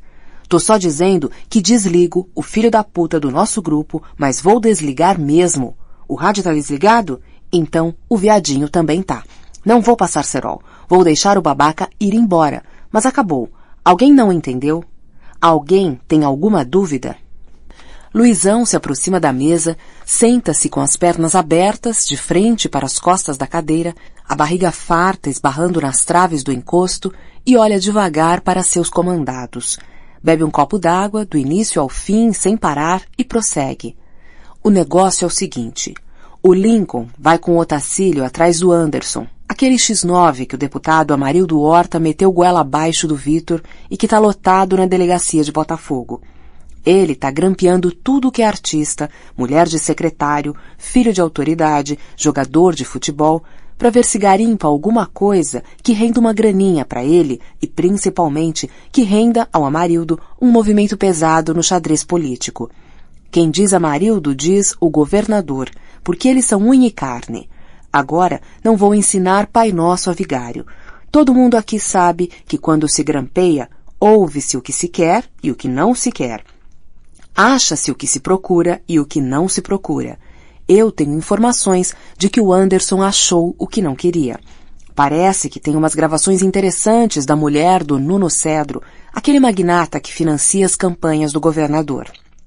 Aquele cara dos bingos? Pergunta o Otacílio. Não, o dos bingos é outro. O Nuno é empresário sério. Parece que tem umas conversas da mulher do sujeito com algum traficante, alguma coisa bem quente, nitroglicerina pura. Nas mãos do governo é sopa no mel, porque pode ficar arquivado pro caso de vir a ser conveniente no futuro. Mas hoje, isso, se chega à imprensa, implode tudo, arrebenta com o esquema do governador, mata na pista seus voos mais ambiciosos. Vocês sabem, joga o Nuno contra o governador. Afinal, como é que a polícia do governador faz uma coisa dessas com um aliado? Então, rapaziada, tarefa número 1, segurar o Anderson e localizar as fitas comprometedoras da senhora Nuno Cedro. Objetivo, manter o governador em rédea curta, fungar no cangote dele, para ele saber que o Vitor é intocável. É só um seguro de cu. Polícia preventiva. Luizão sua mais e mais, mesmo àquela hora da manhã e com o ar refrigerado em potência máxima. Passa o lenço na testa, larga e continua. Félix, você vai procurar o índio. Vai fazer uma visita à favela da Mineira, falar com o dono, sondar, sentir o que é que eles estão pensando. Nós temos boas relações com eles lá, não temos? Vai lá. Faz perguntas como quem está buscando informações que ajudem a entender o que teria levado o Santiago a sequestrar a mulher do cara. Mas o objetivo principal é passar para o índio a impressão de que você e, portanto, eu, nós, a turma do Vitor, não estamos metidos nessa encrenca. A missão é transmitir para o CV, através do índio, a mensagem de que nós não temos nada a ver com o sequestro da mulher do Moisés. Entendido? Outro copo cheio bebido num gole, Luizão França está pronto para a terceira cartada. Bernardinho e Adriano, vocês vão colar no pessoal da antissequestro. O objetivo é descobrir tudo o que eles já sabem e ir me passando tudo o que eles forem descobrindo sobre essa merda toda. Antes, os dois vão ligar pro Disque Denúncia com 1 hora de intervalo e vão contar histórias semelhantes. Eu disse semelhantes, não iguais. É uma espécie de vacina. Pode vir a ser necessário imobilizar o Mauro Pedreira ou até coisa pior. E a gente tem de estar preparado para tudo. A história é a seguinte. O delegado titular da Delegacia Antissequestro está envolvido em um esquema do 3º Comando que visa desmoralizar a liderança do Comando Vermelho através do sequestro de Michele, mulher do Moisés. Ela será morta e nenhum resgate vai ser pedido. A prova do interesse em desmoralizar o CV é o vazamento do sequestro para a imprensa, que o delegado promoveu usando alguns de seus asseclas que são fontes dos jornais. Entenderam? Mas a história é tão redonda, diz Adriano. Como é que vamos inventar diferenças para que não fique tudo igual, como o senhor determinou? Põe a cabeça para funcionar, sua besta. O Bernardinho vai telefonar primeiro e não vai usar o verbo desmoralizar, não vai mencionar o Comando Vermelho, nem vai falar em delegado titular. Vai dizer que o Mauro Pedreira quer foder o Moisés, ponto. E você vai repetir o que eu disse sem tirar nem pôr. Compreendeu agora? Entendeu, Bernardinho? Luizão se levanta para a última ordem. Os outros vêm comigo. Vamos atrás do Miranda. O objetivo é eliminar o Santiago. Não importa onde e como. Ele não pode sobreviver às próximas 24 horas. Vamos nos dividir. Criciúma vai atrás do nosso pessoal na PM com cuidado, porque tem muito jogo duplo ali. Juremir vai atrás de nossos contatos na inteligência. Eu tenho as minhas intuições e uma hipótese de trabalho que não vou abrir para não atrapalhar. Sander e Salles ficam comigo. Palácio Guanabara, sala de recepção, dia 30 de setembro, às 8h59. Cabo Maria do Carmo larga o telefone, afasta a cadeira e se levanta batendo continência. Coronel Fraga, secretário, Dr. Vitor, vou avisar que os senhores chegaram. Podem passar para a antessala. Aperta um botão sob a mesa e a porta que separa a recepção da antessala do gabinete do governador destrava com um silvo estridente seguido do som seco. As 3 autoridades retribuem a gentileza com o bom dia padrão. A antessala é vasta, repleta de espelhos, quadros, mesas e poltronas. As janelas amplas se abrem sobre o verde e a luz dos jardins. Secretário, o governador disse qual seria a pauta? Fraga, o governador convoca, não informa a pauta, nem fica limitando a pauta, mas é óbvio que na atual conjuntura o tema é o samba de uma nota só. Eu pergunto, secretário, porque o senhor sabe, o governador é um político e, como todo político, pensa de uma maneira um pouco diferente da gente. O que é que você quer dizer, Fraga? Bem, não quero ser inoportuno e impertinente, mas considerando que o sequestro da Michele é um fato extremamente grave, com um potencial explosivo enorme, eu estaria tentado a admitir que talvez fosse melhor que ele não fosse divulgado pela mídia. Claro, não pode de jeito nenhum, Fraga, nem pensar. Se um troço desses vaza, os caras que a gente conseguiu frear podem se ver obrigados a agir. É exatamente o que eu estava pensando. Eles têm lá os códigos de honra deles e a própria política deles. Se ficar público o sequestro, o CV se desmoraliza se não fizer alguma coisa. Por enquanto, eles fizeram aquela baderna de ontem, mas o recado foi dado só para bom entendedor. A população não entendeu. Enquanto o sequestro não vier a público, eles podem recuar. Se vier, ninguém sabe o que pode acontecer. Claro, tem toda a razão, Fraga, concorda Vitor. O chefe da Polícia Civil balança afirmativamente a cabeça. O secretário volta-se para o comandante da PM. Fraga, não entendi aonde você quer chegar. É que a cabeça do governador, sendo política, pode ser que ele avalie a situação apenas pelo ângulo da política. E quem nos diz qual poderia ser o resultado da avaliação nesse caso? Quem nos diz que o governador não vai considerar politicamente conveniente a divulgação do sequestro? Você está sugerindo que eu minta para o governador? De jeito nenhum, secretário. Seria muita irresponsabilidade e antiético ainda por cima. Ah, bom. O senhor podia só omitir o fato. Fraga, isso não tem cabimento. Como o senhor decidir, secretário? Só estava pensando alto. Melhor pensar baixo de agora em diante. Sim, senhor. Os 3 permanecem calados. O secretário espreguiça 2 vezes e reclama do ar refrigerado. Ele acha que o governador vive embutido numa geladeira. O palácio lhe parece um freezer. Entrar nesse frigorífico e sair para o calor senegalês do Rio me arrebenta os pulmões. Ninguém diz nada. Vitor esboça um sorriso. O tempo se retesa e estira feito uma tiradeira. O secretário começa a sentir-se a vidraça. Logo ele, que sempre foi crítico de tudo, que sempre cumpriu a função da pedra, passa a imaginar quem faria agora o papel da pedra no estilingue. É sempre assim, quando se senta naquela antessala. Tem a sensação de que a qualquer momento os enfermeiros virão buscá-lo para raspar-lhe os pelos e serrar-lhe o crânio. Alguém tem uma Novalgina? Os 2 chefes das polícias não têm Novalgina. Vitor oferece pastilha Valda, Diet.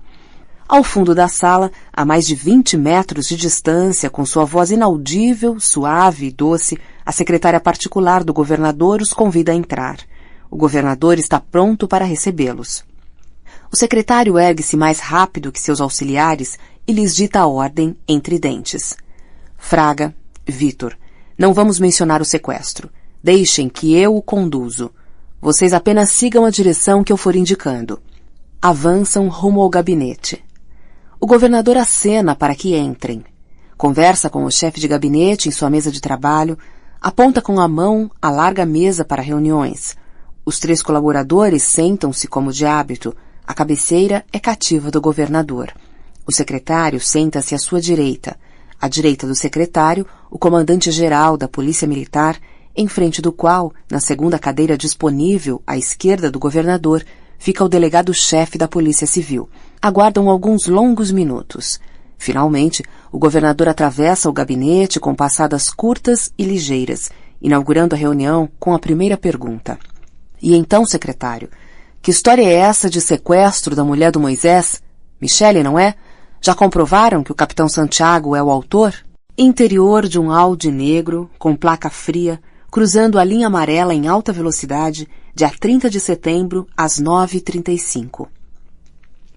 Luizão, sentado no banco de trás, atende o rádio. Diz aí, Félix. Não consegui falar com o índio, mas o Jonas confirma que eles estão lá na cola do Santiago. Eu vou acabar batendo de frente com eles. Sabe que pista eles têm? Negativo. O cara fez referência a algum bairro, algum local, disse que grupo estaria incumbido da missão, se é algum pessoal da Zona Sul, da Zona Oeste. Nada. Mas eles estão atrás do Santiago ou do cativeiro de Michele? Dos dois, pelo que entendi, dos dois. Eles acham que o Santiago é que está cuidando do cativeiro?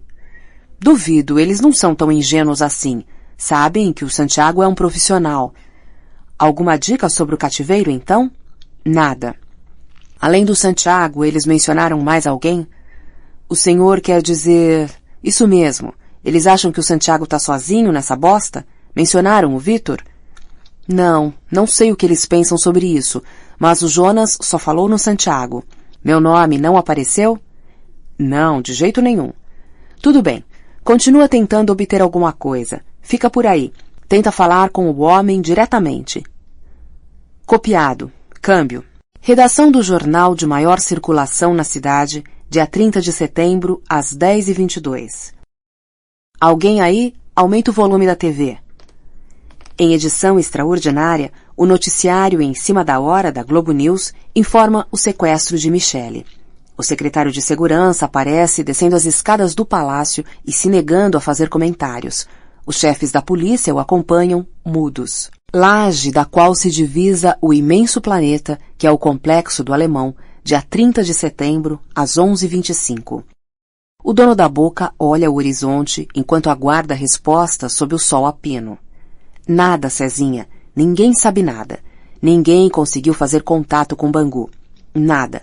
Falei com o Noca, com o Nereu, o Jonas, o Rivaldo, todo mundo. Ninguém tem notícia. O Noca também acha que ficou mal para nós. A notícia já está dando em tudo que é lugar. Ele acha que agora a gente vai ter que dar uma resposta, nem que seja... Peraí, o rádio tá chamando. Urubu se debruça sobre o rádio, um pouco mais pesado que o celular normal, diz alguma coisa e estende o braço para Cezinha. Fala aí, mano, fala aí, é para você. Cezinha falando, câmbio, diz aí, é nóis, demorou. Fala e ouve, sobretudo ouve, dobrando levemente a cabeça para apurar a audição, afastando-se de Urubu, que se apoia em um suporte de ferro, bom para descansar e péssimo para o sinal do rádio. Era ele mesmo, cara. Diz aí, Cezinha, e aí? Alguém morreu? Os porcos mataram algum irmão? Não, mas quase. Se bem que tem 2 desaparecidos. Foram para a enfermaria e ninguém sabe deles. O Moisés quase foi parar na gaveta. Se safou por pouco. O que mais? Convoca o pessoal. Vamos fazer o encontro agora mesmo. Tem tarefa urgente esperando por nós. Posto de gasolina, na estrada Ayrton Senna, dia 30 de setembro, às 11h26. Luizão toma um refrigerante numa pequena sala nos fundos da loja de conveniência. Interrompe a conversa com seu velho parceiro, Lúcio Pé de Valsa Moraes, para atender o rádio. Diz aí. É Adriano. Sim. A antissequestro tá pianinho. Não sabem e não querem saber do caso Michele. Tem mais o que fazer. Puseram as mãos pro céu quando o Vitor mandou eles ficarem longe do caso. E o Disque Denúncia? Não ligamos. Por quê? Se a delegacia antissequestro tá longe do caso, pra que a gente ia precisar? Porra, Adriano, vocês são uns merdas mesmo, hein? Não entenderam porra nenhuma, hein? Por isso que não adianta ficar explicando nada a vocês. A PM é que tá certa. Ordem dada, ordem cumprida e foda-se o resto. Eu não falei que era preventivo? Não disse que a gente tem de estar preparado pra tudo, cacete? Que a gente pode ter de mobilizar o Mauro Pedreira ou coisa pior, não disse? Não usei essas palavras? Certo. Certo não, porra. Errado. Agora faz logo o que eu mandei, caralho. Com 1 hora de intervalo entre as ligações, ouviu? Quero vocês na cola do pessoal da delegacia antissequestro. Não dá pra confiar no que esses putos disseram pra vocês. Podem estar despistando. Continuem por aí fuçando. Copiou? Prédio da Secretaria de Segurança, no gabinete do secretário, dia 30 de setembro, às 11h27.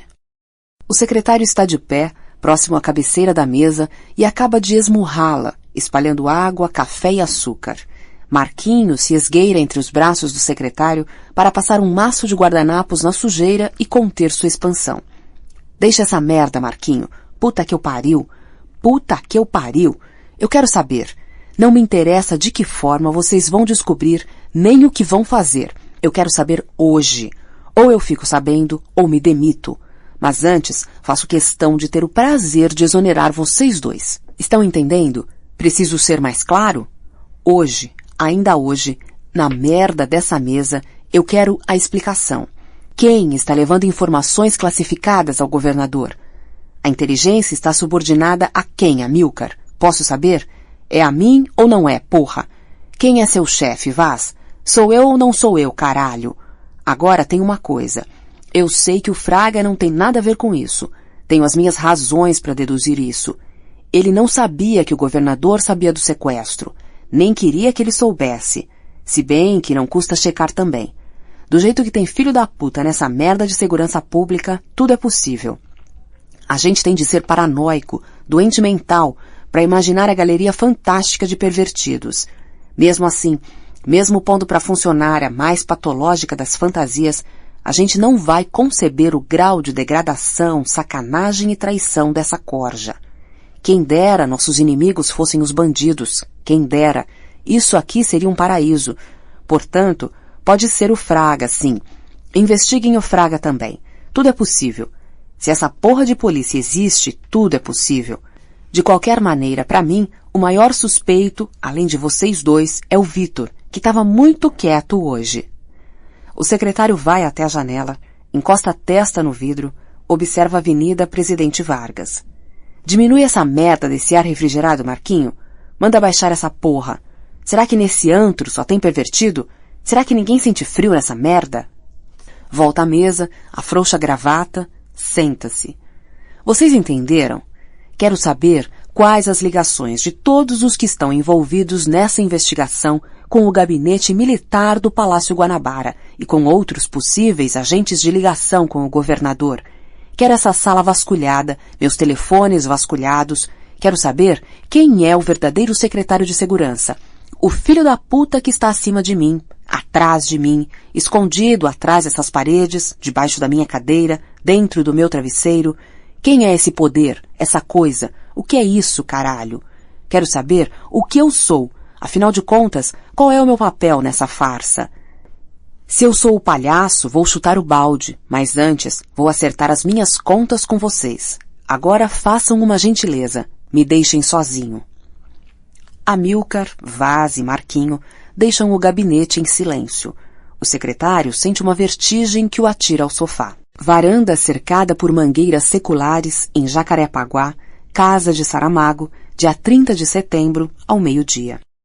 A governanta põe toalhas de linho branco nas pequenas mesas redondas de vime e vidro entre espreguiçadeiras, samambaias e a cadeira de rodas de seu patrão. Serve pastéis e empadinhas em baixela de prata e suco de frutas tropicais em copos de cristal. Entre as muitas gaiolas de madeira trabalhada, uma chama especial atenção pela delicadeza dos ornamentos, as dimensões e o exotismo do fazão que a habita. Os pássaros fazem a trilha sonora para o diálogo bucólico. Você tá muito bem instalado, diz Luizão. Que beleza de quintal você tem.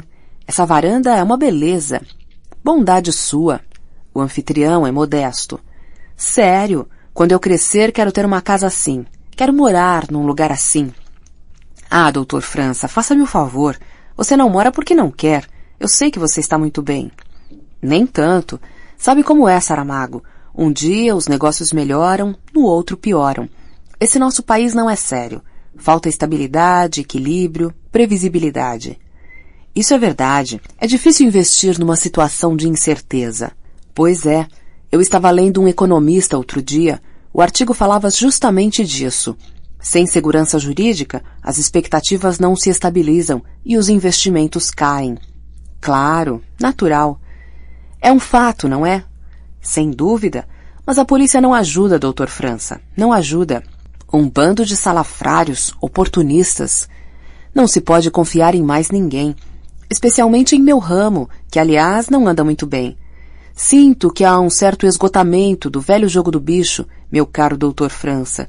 Por mais que eu tenha me prevenido e diversificado os investimentos para os bingos, as maquininhas caça-níqueis, o setor de transporte e coleta de lixo, o fato é que não vivemos mais aquele momento de exuberância. Mas tudo bem. Não sou de me lamentar. Nem sou ingrato com o destino. Afinal, construí a minha vida, meus filhos estão bem encaminhados. É o que eu digo. A gente tem de dar graças a Deus, meu amigo. Apesar dos pesares. Você disse que tinha convidado o Brito para nosso papo? Convidei. Ele deve estar chegando. Ele mora aqui perto, não demora. Ótimo. Eu até lhe devo desculpas, porque afinal não se faz isso, não é? Marcar assim um encontro em cima da hora. Que é isso, França? Entre nós esses constrangimentos não podem existir. A mão que lava a outra não tem hora. Obrigado, Saramago. Você é sempre muito gentil. E recebe com essa fartura prodigiosa, essa generosidade. Essas empadinhas são mesmo uma delícia, hein? Uma maravilha. Para mim são uma tortura, porque não posso comer. Não pode? Não, uns probleminhas de saúde. Natural na minha idade. Tenho mais de 70, França. Há muito tempo passei dos 70. Você tá muito bem. Ninguém diz sua idade. A governanta volta à varanda para introduzir o terceiro personagem. Tá aí o Brito, diz Saramago, dirigindo-se a Luizão França. Depois das saudações protocolares, Saramago pede a Luizão que explique os motivos daquela visita inesperada. Nesse momento, o rádio do delegado vibra em seu bolso e ele pede licença para atender. Levanta-se e caminha para a ponta extrema da varanda. Diz aí, Otacílio. Diz rápido porque agora não posso falar. Missão abortada, delegado. Como assim? O Anderson sumiu. Passei a manhã toda com o Lincoln atrás do cara, mas ele sumiu. Desapareceu. Ninguém sabe dele. Na delegacia, ninguém sabe. Desde quando? Desde ontem à noite. Já tem umas 12 horas que ninguém sabe do paradeiro dele. E a família? Ele é do interior. Veio pro Rio quando aquele deputado foi eleito. Mas vocês tentaram contato com a família? Claro, nenhum sinal. E o gabinete do deputado? Tentamos também. Nada? Nada. Bom, então é melhor mesmo não perder mais tempo. Alguém pensou o que nós pensamos antes de nós. O Santiago? Não é óbvio? Liga pro Sander ou pro Salles. Eles estão almoçando aqui perto. Combina com eles. Quero você e o Lincoln conosco. Precisamos reforçar nosso time. Nossa missão também tá um abacaxi. Tá bem, doutor. Câmbio. Luizão volta para sua cadeira e retoma a conversa. Desculpem, vida de policial... É como a de médico, diz Brito. O senhor é médico? Pergunta Luizão. Brito foi um dos melhores em sua especialidade, responde Saramago. Fui. Hoje estou aposentado. Na verdade, deixei a profissão nos anos 70. Outros negócios se tornaram mais atraentes, diz Saramago, sorrindo e batendo com a mão direita na perna esquerda do amigo. Mas eu pedi esse encontro, meus amigos, Luizão retoma a palavra, porque preciso da ajuda de ambos. Tenho de localizar com urgência uma pessoa que vocês conhecem, uma pessoa com a qual vocês mantêm relações comerciais. Vamos lá, vamos ver o que é possível fazer, diz Saramago. Quem é? O Santiago. Avenida Nossa Senhora de Copacabana, dia 30 de setembro, às 14h20. Carlos Augusto sai da agência do Banco do Brasil. Veste calça caque, estilo cargo, e camisa branca de algodão, quase uma bata. As sandálias de couro foram compradas na viagem de férias a Caruaru. Carrega mochila verde musgo pendurada no ombro direito. Caminha rumo à esquina e levanta os óculos escuros para olhar o relógio de pulso, mas não enxerga o marcador nem o pulso. Vê o desenho geométrico da calçada e rostos que giram nas paredes dos prédios e o azul brilhante do céu que desaba em cheio na poça d'água e na lata de sol de amendoim que se espalha na nesga de rua e desliza até a perna e quebra a vitrine e rompe o fio negro de aço.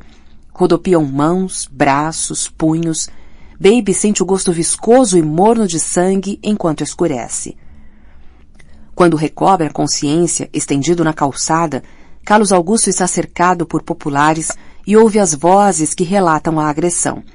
Fica sabendo que eram 3 os homens que o atacaram, que pareciam profissionais de segurança privada pelo porte e a destreza dos golpes. Descobre que não fugiram. Caminharam para a esquina e dobraram à esquerda, em direção à Avenida Atlântica tranquilamente como quaisquer pedestres. A mochila rasgada estava atirada ao seu lado. Seus pertences espalharam-se. Alguns itens haviam sido esmagados, como o celular, o pente e as fotos. Baby recusa a ambulância, aceita um táxi, pede que liguem para seu médico, mas não se lembra o telefone. Será eternamente grato àquelas pessoas tão gentis e delicadas e preocupadas com ele e atentas. Ele se emociona e agradece, e insiste e volta a agradecer. No táxi, a caminho do hospital, ri quando se dá conta de que não está chorando pela dor, mas porque foi inundado pela gratidão.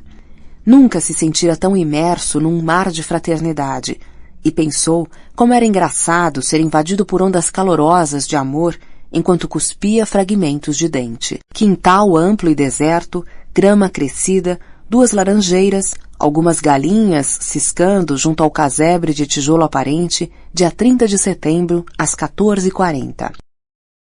Dentro da sala, um homem de meia-idade espia entre as folhas da persiana na janela da sala. Tranquilo, são eles. Rapaz com barba por fazer esconde a pistola debaixo da almofada.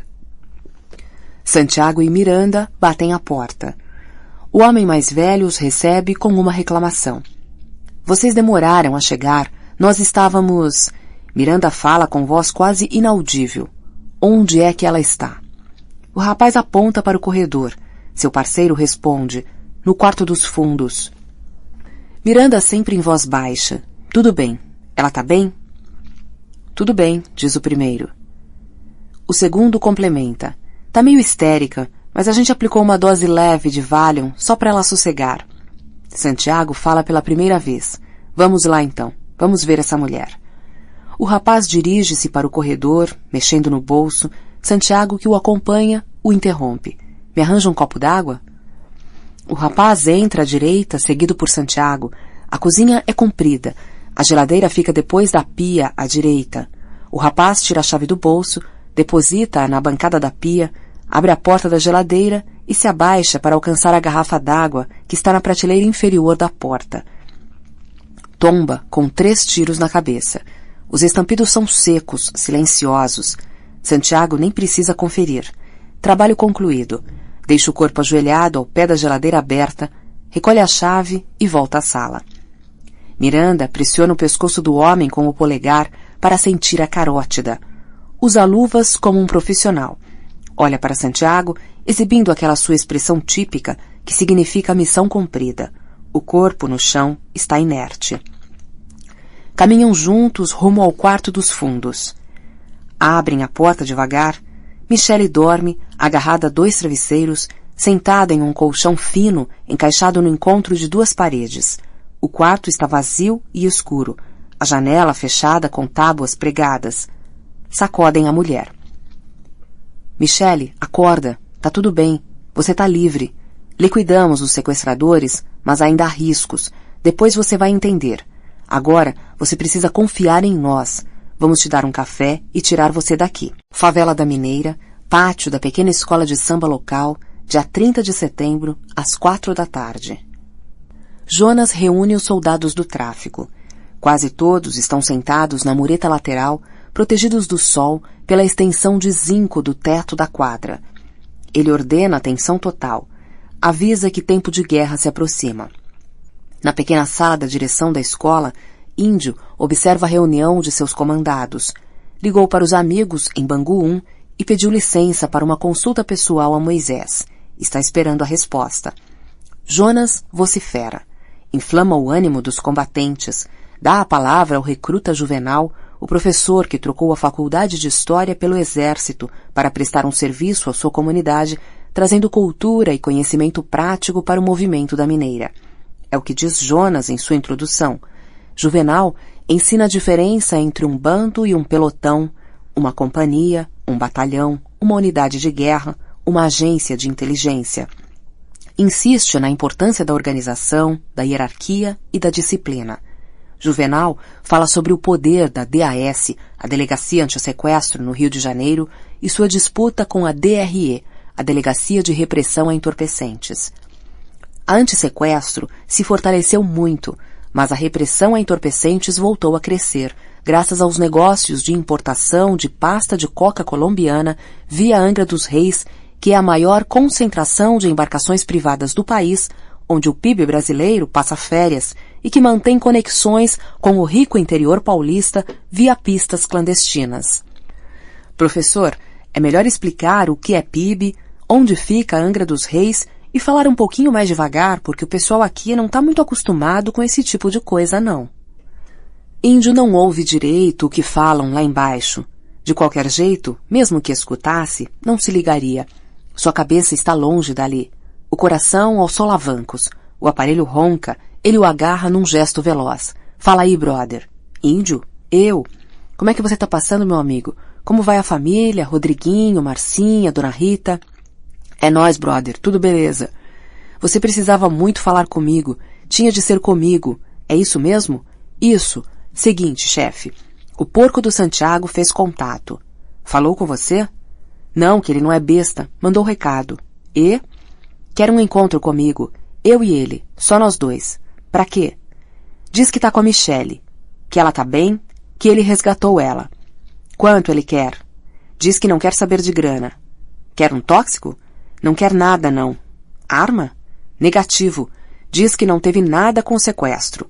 Que sabe que você tá pensando que foi ele, porque a ex-mulher dele entregou ele. Mas isso foi porque ela quer ficar com o filho do casal. É tudo uma porradaria pela guarda da criança. Ele diz que ela quer ver ele morto ou preso, ou perseguido e desmoralizado. Ele disse isso? Disse. E disse também que arriscou a vida para salvar a Michele, que inclusive teve de matar 2 sequestradores porque era o jeito dele salvar a vida dele também. Ele está com ela, sã e salva? É o que ele diz. Deus seja louvado. Amém, chefe. E ele denunciou alguém? Ele sabe, né? Tem de saber. Senão, como é que ele ia resgatar a Michele? É verdade. Será que ele está disposto a entregar esses porcos covardes? Confirmou, pelo menos, que são os porcos mesmo? Não sei, chefe. Isso não sei. Mas tá com toda a pinta de ser polícia, claro. Como é que o Santiago ia trabalhar tão ligeiro assim, se não fosse algum esquema que ele conhecesse por dentro? Por mais que ele negocie com os caras do 3º Comando e do ADA, com eles o Santiago não ia se meter assim e com tanta facilidade. É, faz sentido. Ele conversa com nossos inimigos como conversa com a gente. São negócios. Foi o que pensei. Devem ter sido os porcos mesmo. Só pode ser. E o que é que ele quer agora? Para devolver a Michele? Só um encontro com você? É. Por quê? Não explicou. Eu não sei, chefe. Será que é algum lance, uma arapuca? O que é que eu faço? Ele já marcou hora e local? Não, disse que vai ligar para mim. Pediu o número atual do meu rádio. Vai ligar às 4h30. Daqui a 10 minutos. É. Então você diz que vai, que falou comigo, que eu autorizei, que o importante é a vida da Michele e que tá tudo bem. Só isso? Só. Quando souber onde e como vai ser o encontro, você prepara o melhor pessoal disponível para te acompanhar. Pede ao Rivaldo para fazer uma seleção entre os moleques dele. Ele está educando e treinando uma garotada formidável. O plano vai ser o seguinte. O pessoal vai fazer um 360, do jeito que o BOPE faz quando invade favela. Só que nesse caso, o círculo de proteção tem de ser grande pra caralho para que do centro ninguém seja visto além de você, claro, porque você vai estar no centro, que é o ponto de seu encontro com o porco. E é óbvio que o círculo vai perder aquela forma bonitinha, certinha, porque vai ter de se colar nas coisas todas daquela área, as ruas, os prédios, tudo isso. E é também óbvio que o objetivo não será defender a sua vida, mas capturar o Santiago quando ele liberar a Michelle, ou resgatar a Michelle, se ele tiver outras intenções e trair você. De qualquer maneira, aconteça o que acontecer, eu quero o Santiago vivo. Copiou? Copiado. Só tem uma coisa. O quê? Não vai dar tempo de falar com o Rivaldo, pedir o apoio, esperar o pessoal chegar. Pode ser que o Santiago queira um encontro daqui 1 hora. E aí? Então esquece o Rivaldo. Prepara a prata da casa mesmo. Desculpe, chefe, não entendi. A prata o quê? Nada, esquece. Eu quis dizer para você agir com seu pessoal mesmo. Ah, certo, chefe. Mas pode ficar tranquilo. Tenho gente muito boa aqui comigo. Agora tenho até um professor do exército que está instruindo meus meninos. Cuidado com infiltração, índio. Nós é que estamos infiltrando, chefe. Nunca se sabe, índio. Veja lá isso com cuidado. Pode deixar, chefe. Vou tratar disso com carinho. E vou começar a organizar o pessoal imediatamente. O plano vai dar certo. Ainda hoje vamos estar com a Michelle aqui, comemorando, chefe. Me mantenha informado. O outro plano já está em andamento? Tudo nos conformes, chefe. Ficou mesmo com o Cezinha? Cezinha, Urubu e a turma lá deles. Muito bem. Índio ainda espera que Moisés se despeça, mas o líder do CV, preso em Bangu 1, interrompe a ligação sem dizer mais nada. O chefe da mineira abre a janela e convoca Jonas aos gritos. Alunos e professor olham para cima, protegendo os olhos do sol com a mão. Juvenal não consegue disfarçar o sorriso quando percebe que aquela cena parece demonstrar a eficiência de seus ensinamentos. Quem registrasse aquela imagem numa foto deduziria que os comandados estavam batendo continência para o comandante. O jovem recruta e historiador retoma a preleção enquanto Jonas se abala na direção das escadas. Na salinha, Índio desenha alguma coisa. Quero os mapas que o piloto da Polícia Civil preparou para nós. Quero tudo aqui correndo. Operação de guerra. É emergência, Jonas. Escolhe nossos 18 melhores soldados, armas para curta, média e longa distância. Vamos precisar de 6 motoristas e 6 carros. Posso substituir alguns carros por vans para reduzir o número? Não. Vamos precisar de 6 carros, 6 unidades móveis, porque cada ponto precisa de agilidade máxima e total independência. Certo. E mais 4 rapazes experientes para o trabalho de apoio. Eles vão subir, 2 a 2, em prédios de onde possam orientar a ação. Para eles, quero binóculos e rádios especiais. Preciso daquele microfone oculto e do selo para acompanhamento pelo sistema GPS. Traz visor noturno também. Não sei ainda a hora da operação. Pega lá no arquivo as fotos que mandei juntar da Michelle. Todo mundo conhece o Santiago? Isso eu não sei responder. Quero fotos do Santiago também. Do Santiago não temos. Manda a Vicky procurar na internet. Só isso? Quer mais? Não, tá de bom tamanho. Então corre, porra, mete o pé. Quarto de hospital, dia 30 de setembro, às 19h25. Carlos Augusto abre os olhos e devagar divisa o perfil de Renata. A silhueta embaçada da amiga o remete aos dias anteriores e à memória das últimas horas. Aos poucos, compreende que não seria Renata, não poderia ser. Aperta os olhos, volta a abri-los, é mesmo Renata. Ele saúda seu retorno à consciência. Baby, tá tudo bem, o pior já passou. Aperta-lhe a mão. O quê? Uma dor lancinante interrompe a pergunta. Não fala agora, baby. Melhor não falar. Foi ruim e vai doer um pouco, mas o pior já passou. Você perdeu 2 dentes, quebrou o nariz, o antebraço esquerdo e 2 costelas. Tem escoriações nas costas e nas pernas, mas vai ficar tudo bem, baby. Meus dentes, vou ficar sem os dentes da frente. Não fala agora, baby. Vai ficar tudo bem. As próteses hoje em dia são mais perfeitas que os originais. Mas são, embola as palavras porque a língua está inchada e a boca anestesiada, artificiais. Vou ficar igual ao meu pai que usa dentadura desde os 35 anos. Não tem nada de dentadura. Isso foi em Pernambuco, na década de 60. Esquece isso, baby. Relaxa. Dorme. Vai ficar tudo bem. E você? E Pedrinho? Como é que você... A dor vence a curiosidade. Tá tudo bem. A Sueli me ligou. Como você não chegava e ela tinha de sair, ela me ligou. Lembra que eu tinha dado para ela meu celular, uma vez que ela ficou com Pedrinho? Por sorte, eu ouvi o recado pouco depois. Mas não ligaram para ela? Eu dei o número de casa. Me lembro que dei para alguém quando estava entrando no hospital. Vai ver, tentaram e não conseguiram. Lembra que você desconectou o telefone fixo para evitar que o Pedrinho falasse com o pai? O pai do Pedro? É. Natinha. Baby começa a chorar. Não fica assim, baby. Eu sei. Mas agora você tá seguro. Já chamei o Itamar e o Júlio. Eles estão aí fora.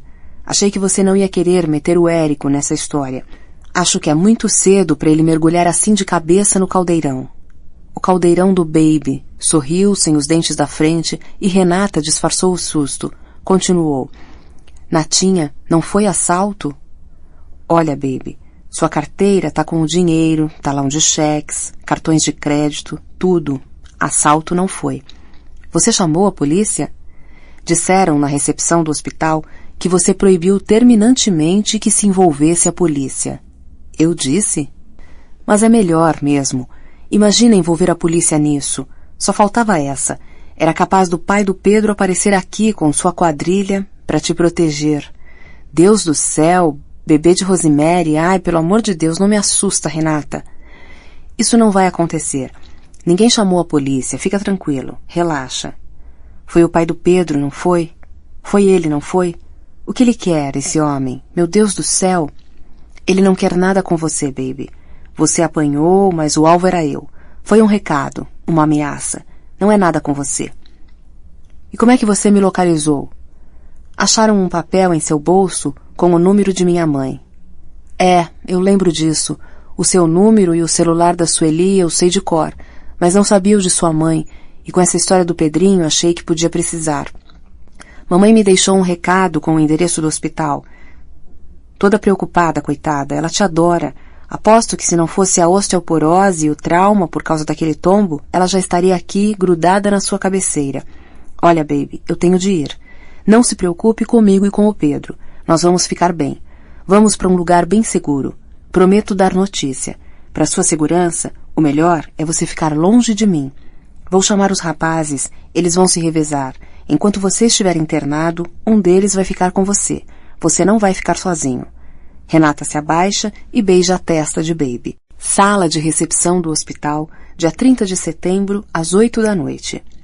Renata checa a agenda e disca o número no telefone público. Alice? É Renata. Tudo bem, tudo ótimo. E você? Tá podendo falar? É, já tem tempo. Essa corrida tremenda da vida da gente. Mas você tá bem? Legal, que legal. E a PUC, quando termina? Já? É mesmo? Esse ano? Que barato. Vai ter festa de formatura? Claro, conta comigo. Vou ficar esperando o convite. É, o endereço de sempre. O mesmo endereço e a mesma vidinha de sempre. Nada, que namorando nada. Você acha que homem interessante, desimpedido, vai querer se envolver como assistente social do complexo penitenciário de segurança máxima do estado do Rio de Janeiro?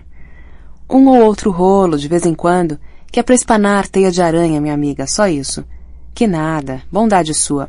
Quem dera fosse verdade. A vida não é assim, Licinha. Mas não é? Quem dera fosse. Não, amarga não. Pode ter certeza de que do alto astral não abro mão. Mas eu garanto que vou estar na primeira fila na sua formatura. Pedrinho tá bem, tá ótimo, crescendo a toda velocidade. Você nem vai reconhecer. Já tem o quê? 6 meses que você não vai lá em casa? Mais? Isso tudo? Caramba! Então você não vai reconhecer ele mesmo. Mamãe tá mais ou menos. Levou um tombo, quebrou o fêmur, um sufoco. Pois é, foi mesmo, coitada. Essa idade não é fácil. As mulheres vivem mais que os homens, mas literalmente aos trancos e barrancos, tombos e fraturas. Claro, né? Sobra pra gente. Mas a mamãe bem que merece ser bem tratada. Dei um bocado de trabalho. É, comigo também. Apesar de sozinha, tá tudo bem. Tudo em paz. Quer dizer, na verdade, Licinha, mais ou menos. Não, não é nada demais, mas acho que vou precisar da sua ajuda. Seria ótimo se a gente pudesse conversar pessoalmente. Você ainda tá namorando aquele rapaz simpático, bonitão? É, o policial. Que bom, que legal. Fico super feliz por você. Quem sabe depois da formatura vai pintar outra cerimônia? Ué, minha filha, quem sabe? Eu aposto que sim. Tomara. Bom, o importante é que esteja sendo legal, não é? Então, podemos conversar um pouquinho? Quando você puder, quer dizer, se pudesse ser hoje, seria o máximo. É? Jura? Bem, para mim, o ideal seria. Para te ser franca, completamente franca, o ideal seria agora, se for possível para você. É mesmo? Daria para chamar seu namorado? Não, depois eu te explico. Se desse, seria fantástico. Puxa, seria maravilhoso. Então tô indo para ir voando antes que ele saia. Beijo. Bar do Arnaldo, Rua Almirante Alexandrino, Santa Teresa, dia 30 de setembro, às 20h05. Luizão mastiga sua carne de sol com feijão de corda na manteiga de garrafa. Criciúma, Sander e Salles se aplicam com vigor na macaxeira. Bebericam suco de mangaba com acerola. O rádio de Luizão vibra com os talheres enquanto ele repete a ladainha. Uma pena que esse bar não tenha ar refrigerado. Diz aí, Félix. Não é o Félix, não. Quem é? O Félix não tá podendo falar agora, não. Ele tem outro compromisso. Ele e o X9 que vocês meteram aqui estão muito ocupados agora.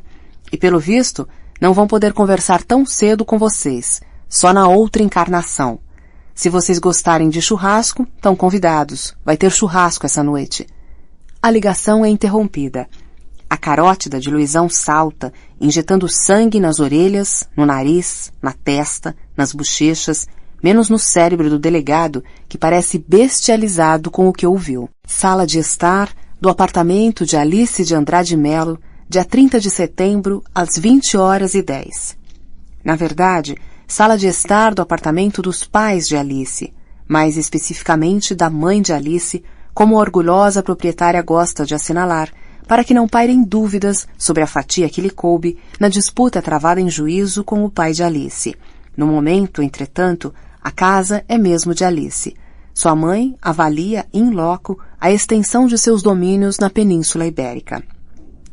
Você não vai se arrepender, meu amorzinho. É só mais um pouquinho. Deixa de ser CDF. Você tem o dia livre amanhã. Dá perfeitamente para estudar para a prova amanhã. Você pode ficar mais um pouquinho, sem problema, tá? Aliás, pensando bem, para ser bem franca, você poderia, se quisesse, se desse valor a certas coisas, você poderia perfeitamente passar a noite aqui. Licinha, eu já te expliquei, não é falta de vontade. Não é bem de vontade que se trata, neném. Tá bem, não é falta de tesão, se você quer saber. É que eu sou um cara sério, um cara responsável e todas essas caretices. Legal, tudo bem, só não precisava exagerar. Deve ser difícil para você entender porque... Quer dizer, Licinha, a vida é difícil para todo mundo, por uma razão ou outra. Só que para mim, ela é difícil em todos os sentidos, e se eu não agarrar o tempo com as duas mãos, com toda a força, e não morder para tirar pedaço, eu danço. Só isso. Tudo bem, não vamos mais falar disso de novo. Eu também não quero. Foi você que provocou. Isso é provocação? Para você isso é provocação? Não, não foi nesse sentido que eu disse. Eu quis dizer que você é que trouxe o assunto à baila. Ah, agora ficou melhor. Por falar em baile, que tal a festa da Juju na sexta? Tá de pé? Não vai me deixar na mão novamente. Olha lá, neném, você prometeu. Vou fazer o possível. O possível não, o possível é pouco. Quero que você jure agora. Põe a mão aqui na minha perna e jura. Sua perna agora é Bíblia, é? E não é? Pô, não faz assim comigo. Isso é maldade. É sacanagem, literalmente. Como é que eu vou me concentrar depois? Você sabe que tenho de ir embora. Tenho de estudar de verdade, senão vou me dar mal. Eu não posso me dar mal. Se eu me der mal, perco a bolsa. Será que você ainda não percebeu o que significa para mim estudar na PUC? Puxa, era um sonho. Para mim é um sonho. Para mim é pesadelo, principalmente nessa época das provas. Se você, que é o maior CDF, uma das melhores médias do curso de Direito, diz isso, imagina eu. O que é que vai ser de mim, neném? Então faz uma coisa, fica para estudar comigo. Você sabe que isso não dá certo. Não dá. Não dá? Dá sim. Você entendeu, sua sacaninha. Dá outra coisa. Coisa que, pelo visto, não te interessa. Mas que coisa, Alice, parece criança. Tá bem, então conversa com a Renata e vai embora. Mas não vai ficar fazendo charme pra ela. Eu tô de olho, hein? Ela é bonita? Ué, você não se lembra dela? Nós estivemos várias vezes juntos. Eu acho que sim, vagamente, mas não tenho muita certeza. É bonita, sim, do jeito dela. Não sei se é bonita, mas é atraente. É uma pessoa super legal. Por isso é que tô te pedindo pra conversar com ela. Tá bem, tô aqui esperando. Ela tá a caminho. Aumenta ali a televisão, tá começando o Jornal Nacional. O volume da TV mergulha a sala na musiquinha que atravessa todas as salas do Leblon. A primeira notícia é alarmante. Assassinado o diretor de Bangu 1. Anacleto Chaves de Melo, de 54 anos, foi fuzilado no início desta noite na porta de sua casa no bairro da Penha. Ele havia dispensado os seguranças que o acompanhavam desde março, quando sofreu um atentado. O locutor chama o repórter. Saul Nodler está no local do crime. Já há alguma pista, Saul? A polícia já tem algum suspeito? Boa noite, William. Por enquanto, não há pistas dos assassinos. A Secretaria de Segurança informa que ainda não é possível estabelecer relações entre o crime e os atos de vandalismo que tumultuaram a cidade ontem. Mas afirma que as investigações estão sendo conduzidas por uma equipe especialmente selecionada pela Polícia Civil e que os culpados serão punidos com todo o rigor. Corte para o secretário de Segurança em close. Pode haver e pode não haver relação entre esse homicídio brutal e as escaramuças de traficantes. Esses selvagens de ontem fizeram da cidade a sucursal do inferno. Nenhuma hipótese pode ser descartada, mas seria precipitado e leviano antecipar alguma conclusão. O que eu quero dizer à população do estado do Rio de Janeiro é que a investigação irá até o fim, doa a quem doer. A sociedade fluminense pode continuar confiando em suas polícias. Saul Nodles. É com você, Fátima. A locutora completa. Antes do final desta edição, novas informações sobre o assassinato do diretor de Bangu 1 no Rio de Janeiro, Anacleto Chaves de Melo. O namorado de Alice se aproxima da TV. Ele é seu parente? Era, né? Era? Não. Que susto. Ué, você só se importa se é meu parente? É assim que se comporta um herói da segurança pública? O interfone anuncia a chegada de Renata. Restaurante Alcaparra, Praia do Flamengo, dia 30 de setembro, às 20h38. O secretário de Segurança janta com o Marquinho. Não vou repetir que tô exausto para não parecer que, além de cansado, tô ficando esclerosado. Eu também tô muito cansado, secretário. Meu filho, garçom, venha cá. Pois não, secretário? Escuta aqui, meu filho, dá para diminuir um pouquinho esse ar refrigerado? Tá bem em cima de mim. Esse restaurante tá uma geladeira. Diz ao gerente que nós não somos esquimós. Chama ele aqui. Vou dar um jeitinho, secretário. Pode deixar, o senhor manda. Obrigado, meu filho, obrigado. O garçom se afasta. Marquinho, detesto essas coisas. Você ouviu o que ele disse? É. É o quê, Marquinho? Ouviu ou não ouviu? Ouvi. Então fala direito, homem. Que coisa. Viu como ele me trata? Ele foi educado, secretário. Achei ele educado. Que educado, Marquinho? Será que você não distingue uma pessoa educada de um puxa-saco? O celular rádio que o secretário usa exclusivamente para falar com o governador treme em seu bolso. Ai, meu Deus do céu! Será que nem jantar em paz eu posso? A criatura não me dá uma trégua. Aperta uma tecla no aparelho e atende. Governador? Diga, mestre. Ah, é você, Paulinho. Tô jantando, mas não faz mal, pode falar. Não, fala, pode falar.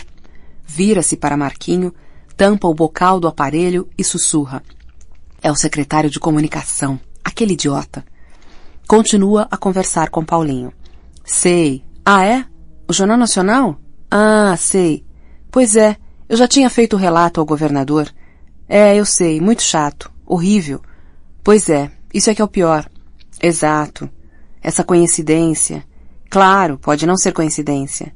Não deve ser, aliás. Eu quis dizer, essa sequência de fatos desagradáveis. Horrível, Paulinho, horrível mesmo. Nossa mãe, para a imagem então é péssimo. Ih, que chato. Essa imprensa estrangeira também só noticia desgraça, igual a nossa. São todos iguais, uns abutres. O governador vai ao sepultamento? Bom, não sei. É verdade. Se ele for, chama atenção para o fato, que é negativo. Nisso você tem razão. Mas se não for, será que não passa uma certa, digamos, indiferença? É verdade. Sei, compreendo. Tá bom, eu vou e represento o governador. Melhor assim, tá certo. Ah, quanto à entrevista? Não sei. Compreendo. Sei. O que eu quis dizer é que... Não foi bem isso. Eu não disse inferno. Eu disse que o Rio até parecia uma sucursal do inferno, o que é diferente, Paulinho, muito diferente. Mas foi mesmo, não foi? Claro. A nós compete tranquilizar, passar confiança. Claro. É a tese que eu sempre defendi. Eu, inclusive, conclamei a sociedade a manter a confiança nas polícias. Você viu essa parte? O que é que você achou dessa parte?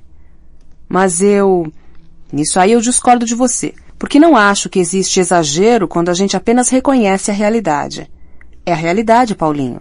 Se a gente não diz alguma coisa que se assemelhe à verdade, como é que vai querer que confiem na gente? Se passarmos essa mensagem, vão perder a confiança. Certo, sei, tá bem. Admito que inferno foi um pouco forte, entendo. Não, isso não. Agora você já está indo longe demais, Paulinho. Não vamos nos iludir. Não, peraí. Não foi a prefeitura que provocou o caos. Não. Fechar as escolas atrapalhou, claro. Ajudou a difundir o medo. Eu sei, é verdade. Mas não foi isso que causou todo o tumulto. Claro que o prefeito fez jogo sujo. Ele se aproveitou para desgastar a gente. É uma puta sacanagem. Mas daí a dizer que... Tá, ok, tudo bem. Não, eu também. Claro, estamos de acordo. Claro. Ah, ele viu? Ele também achou? Diga ao governador que eu tive a mesma impressão que ele quando vi o resultado na TV. Também não gostei. Ele tem razão. Vou, sim, sem dúvida. Vou procurar ser um pouco mais cuidadoso. Diga a ele para ficar tranquilo. Ótimo. Para você também. O secretário desliga o aparelho, volta-se para Marquinho. Tô por aqui com esse cara. Quem ele pensa que é para me criticar, me corrigir, me dar lições? Ele que vá se foder. Aposto que o canalha tá ligando nesse momento pro Anselmo Góes para plantar uma notinha bem amigável, cheia de amor e lealdade. O secretário de Segurança nega que tenha colocado seu cargo à disposição do governador. Garante que o boato não tem fundamento, até porque, como diria o presidente Geisel, o cargo sempre esteve à disposição do governador.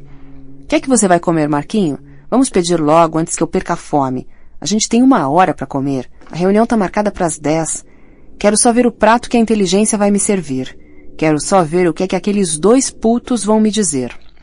O rádio do secretário, para contatos com as chefias das polícias, entoa dentro da pasta de Marquinho um som de festa rave. Que diabo é isso? Indaga o secretário. Seu celular, na minha pasta. Deixa eu achar ele aqui. Foi você que escolheu essa campainha? Foi. Que coisa horrível, Marquinho. Vê se muda isso. Imagina eu, ao lado de uma autoridade, um jornalista. Imagina eu atendendo essa coisa ao lado do governador. Enquanto ouvia o sermão, Marquinho atendia o telefone, tapando a boca do celular, cochicha. É o doutor Vitor Graça. Eu avisei que o senhor está jantando, mas ele disse que é urgente. O secretário faz uma careta e atende. Doutor Vitor? Secretário, más notícias. E quando foi que você me ligou para dar uma boa notícia, Vitor? Mas essa é ruim mesmo. O inspetor Félix Coutinho, homem de confiança do delegado Luizão França, foi brutalmente assassinado na Mineira. Os traficantes? Os vagabundos ligados ao índio. Tem relação com o sequestro? Não, nenhuma. Ele estava fazendo o que lá? Foi encontrar um colaborador nosso infiltrado. Sozinho? Para esse tipo de encontro é mais seguro ir sozinho, chama menos atenção. Mas como é que o colaborador vai colaborar na área em que atua infiltrado? Quando o cara não tem como sair, é o jeito, secretário. Por isso é que nosso ofício é tão perigoso, apesar de tão desvalorizado pelas autoridades. Não é hora para lamúrias, Vitor. O X9 caiu também? Também. E os corpos ainda estão lá. Tudo indica que foram para o micro-ondas. Que horror, Vitor, que horror. Temos de resgatar os cadáveres. Era exatamente o que eu ia sugerir ao senhor. Pensei em mandar o COR da Polícia Civil para lá, para não envolver a PM que está tão concentrada lá na Rocinha, naquela missão que o senhor considera prioritária. Mas pensei melhor e concluí que talvez o senhor recomendasse um tratamento de choque mais completo, de maior impacto, o que só o BOPE poderia fazer. Prioridades mudam, Vitor, de acordo com as circunstâncias. Ontem era a Rocinha, hoje é a Mineira. Vou deslocar o BOPE imediatamente. Mas isso pode demorar, secretário. Pode exigir uma ocupação prolongada. Os traficantes vão reagir, vão convocar reforços de outras áreas. Isso pode atravessar o mês. Que seja, Vitor. O COR não é para isso. Vou ligar para o Fraga agora mesmo. A partir desse momento, o BOPE tem outra prioridade. Dê um apoio lá na Rocinha aos convencionais. A Polícia Civil vai ser útil lá na Rocinha. Qualquer novidade me liga. O secretário desliga o rádio e desabafa. Sou macaco velho, Marquinho. Esse pessoal me trata como se eu fosse marinheiro de primeira viagem. Pelo visto, me tomam por um perfeito idiota. O Vitor veio pra cima de mim fazendo um jogo esperto. Malandro, pra malandro, malandro e meio, Marquinho. Veio propor que o BOPE assumisse determinada responsabilidade na Mineira, tão generoso, tão bonzinho, repassando atribuições à PM, entregando de mão beijada responsabilidades importantes à PM, valorizando o BOPE, logo o BOPE, o arquirrival. No fundo, ele gostaria que eu julgasse a atitude dele muito louvável e generosa, mas recusasse a proposta e determinasse que o COR tomasse a Mineira. Era isso que ele queria, o safado. Assim, mataria 2 coelhos.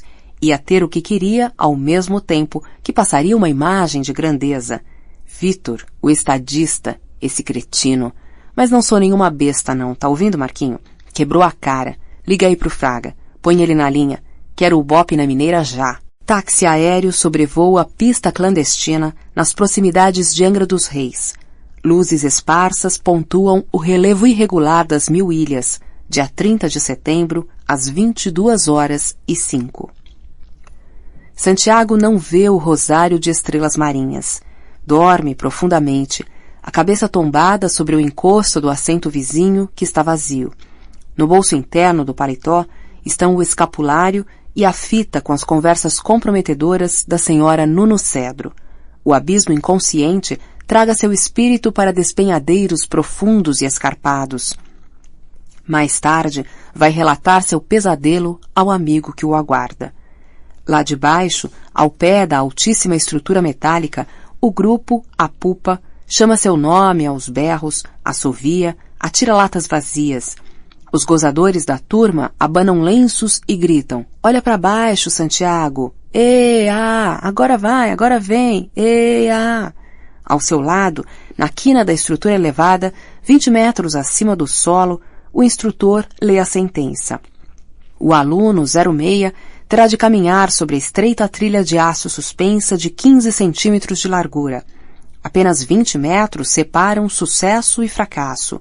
Se for reprovado nesta tua terceira tentativa de ingressar no BOPE, terá de cavar a própria sepultura, deitar-se nela e submeter-se ao escárnio coletivo. A suprema humilhação será consagrada pelo retorno irreversível do candidato à polícia convencional.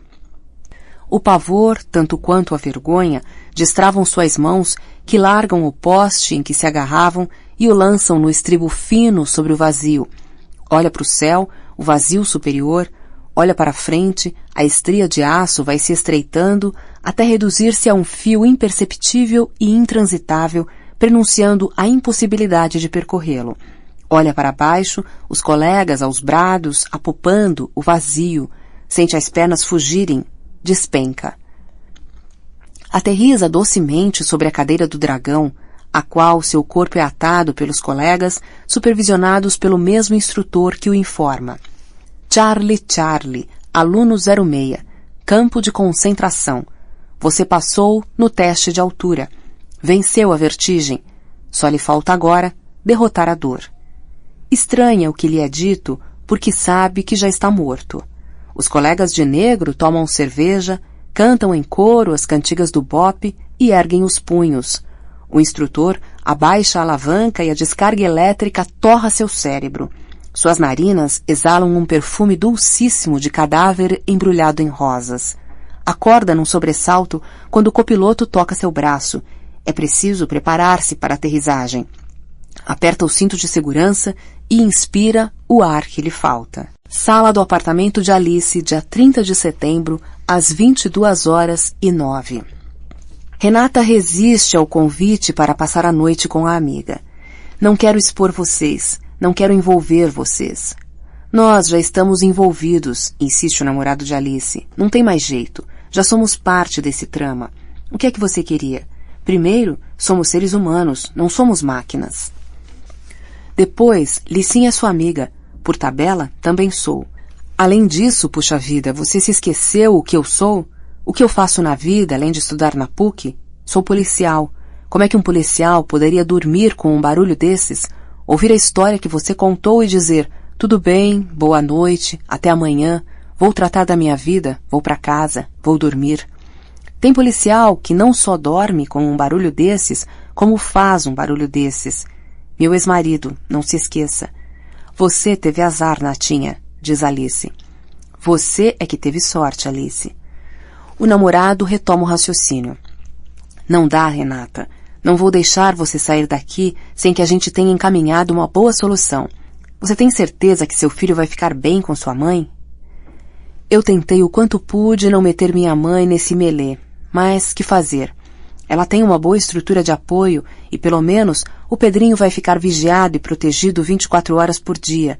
Não sei se o pai dele seria maluco a ponto de ir até lá ou mandar alguém. Acho que não. Acho que agora ele já me meteu numa enrascada tão grande que deve estar achando que a disputa judicial pela guarda do Pedro são favas contadas. Para que ele iria provocar uma situação que gerasse uma denúncia por parte de minha mãe e complicasse as coisas? O namorado de Alice concorda. Acho que você está certa, Renata. Então, vamos tratar de você. Vamos esquecer o Pedrinho por alguns minutos. Licinha, que tal se eu dormir aqui também? Tudo bem, vai ser melhor mesmo, concorda Alice. Olha, eu não quero criar problemas para vocês, mudar os planos de vocês, diz Renata. Não enche, Nath. Pare com isso. Que coisa mais chata. Parece que não somos amigas, responde Alice. Então, combinado. Eu volto para dormir aqui, conclui o namorado. Como assim? Pergunta Alice. Você vai sair? Vou. O caso vai se agravar se eu não tomar uma providência, mas eu volto. Gabinete do secretário de Segurança, dia 30 de setembro, às 22h12. O secretário tira a gravata, o paletó, manda desligarem o ar refrigerado, senta-se em seu lugar, certifica-se de que o suprimento de café fresquinho é suficiente, manda ligar o sinal que bloqueia a entrada, estende os braços sobre a mesa, puxa para si um maço de folhas em branco e declara aberta a reunião. Amilcar, Vaz, a palavra está com vocês. Amilcar se ajeita na cadeira, mexe aflito na caneta e no caderno à sua frente, olha para o secretário e volta a baixar os olhos. Vaz mantém a cabeça baixa e olha a mesa à sua frente fixamente. Não vou mandar o Marquinhos sair. Confio mais nele do que em vocês dois. Podem começar, determina o secretário. Em primeiro lugar, diz Amilcar, um breve relatório do que fizemos, se o senhor não se opõe, secretário. Me oponho. Vamos direto às conclusões. Pois não, secretário. Se o senhor acha melhor, vamos direto às conclusões. Seus celulares estão grampeados. Os telefones fixos também. Os daqui e os de sua casa. Encontramos 5 pontos de captação de áudio aqui no gabinete e 1 no elevador exclusivo. Os 4 motoristas que se revezam no seu carro trabalham para a P2 e apresentam um relatório diário ao Comando-Geral da PM. Um bom começo, Amilcar. Estou gostando muito. Pode seguir. O delegado Vitor Graça mandou um investigador de sua estrita confiança ao Paraná para levantar a situação de seus negócios por lá. Meus negócios no Paraná? Que negócios? Não sei, secretário. Só sei que um investigador está lá, apurando alguma coisa, e tem conversado muito com seus antigos sócios. A família de minha mulher é que é do Paraná. Não sei, secretário, mas que tem um sujeito lá, xeretando, fuxicando, tem. Que filho da puta! Será que alguma coisa lá com as terras? Minha mulher é herdeira de umas propriedades com os irmãos dela. Não sei, secretário, mas alguma coisa tem interesse pro Vitor, senão ele não mandaria o sujeito para lá. Pode ser alguma coisa ligada ao conflito de terras. Eles têm tido uns problemas com os sem terra. Quem sabe? É provável que seja isso, secretário. Já pensou? Apresentarem o senhor como latifundiário, grileiro, explorador de trabalho escravo, cúmplice de violências contra os sem terra? Puta que o pariu, só faltava essa. Mas isso é só o início, secretário. Infelizmente, tem muito mais. Então fala. Os telefones do Marquinho estão grampeados também. O celular, o da sala dele, aqui ao lado do gabinete e o de casa. Viu, Marquinho? Pensou que era só comigo? Tava aí, bem relaxado, se divertindo com o meu calvário? Viu? Pimenta no olho alheio é colírio. Tá vendo só, rapaz? Você também é importante. E o que mais, Amilcar? A namorada do Marquinho também é herdeira de terras no Paraná? Não. Mas o namorado vende êxtase na boate Le Boy. O quê? Vai devagar, vai devagar. Repete o que você disse. Não precisa, secretário. Eu posso explicar. O Leonardo não é meu namorado. Não é isso. Nós somos só bons amigos. Não tenho namorado. Isso é calúnia, secretário. Na polícia, a gente tem de demonstrar virilidade toda hora. Ninguém confia em ninguém. É uma coisa horrível. Isso é insegurança de quem acusa. Marquinho, eu não estou nem um pouco preocupado com quem que você copula. Se diz isso entre gays?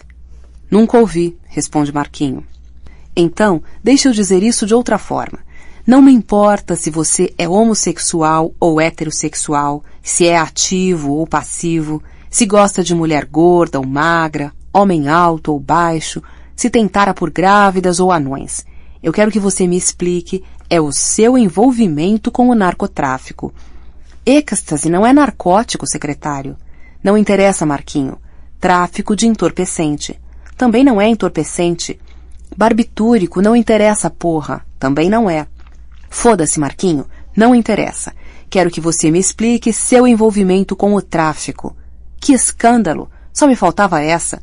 Logo você, recomendado pela Cibele, filho da minha filhada mais querida. Que decepção. Secretário, por favor, o Amilcar não falou em tráfico, pondera Marquinho. Quadrilha. Que diferença faz? Mas que quadrilha, secretário? O Amilcar se referiu a um indivíduo. Um indivíduo que você por acaso conhece. Tá certo, conheço. Com quem, por acaso, você tem algum grau de interação, digamos, íntima? Próxima, secretário. Tem uma interação próxima, nada mais que isso. E próximo para você não tem problema? Próximo é tranquilo? Próximo é bacana? Próximo de um bandido que trafica êxtase? Não, o que eu quis dizer é que eu sou só um parceiro, um chapa, um camaradinha, um amigo de fé do traficante. Nem isso, secretário, muito menos. Sou apenas um interlocutor do rapaz, entre tantos outros, provavelmente. E eu nunca soube, nunca sequer desconfiei que ele vendesse êxtase. Os investigadores da inteligência são muito preconceituosos. São profissionais, sem qualificação.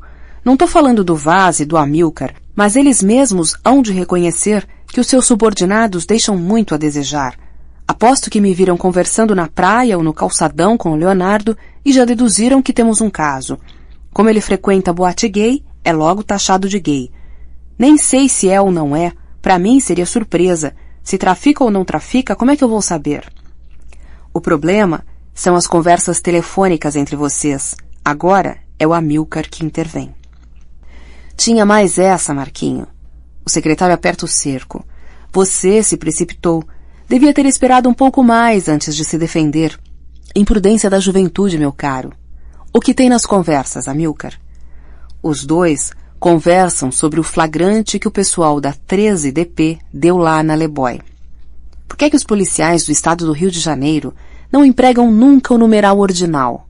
É uma promessa, um juramento que se faz para admissão na carreira?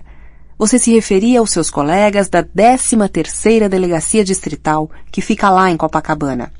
É, secretário, uma das duas que ficam em Copacabana. E então?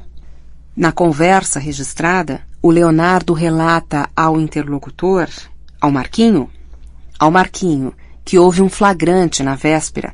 Ele, esse cidadão, o Leonardo, cujo nome completo é... Deixa ver.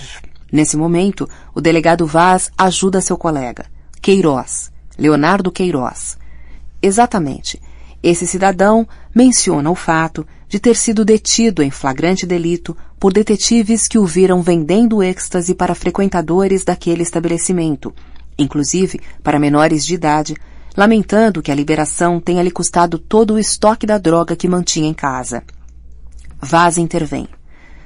Se o secretário me permite, gostaria de aduzir ao que o coronel Amilcar expôs um elemento deveras significativo.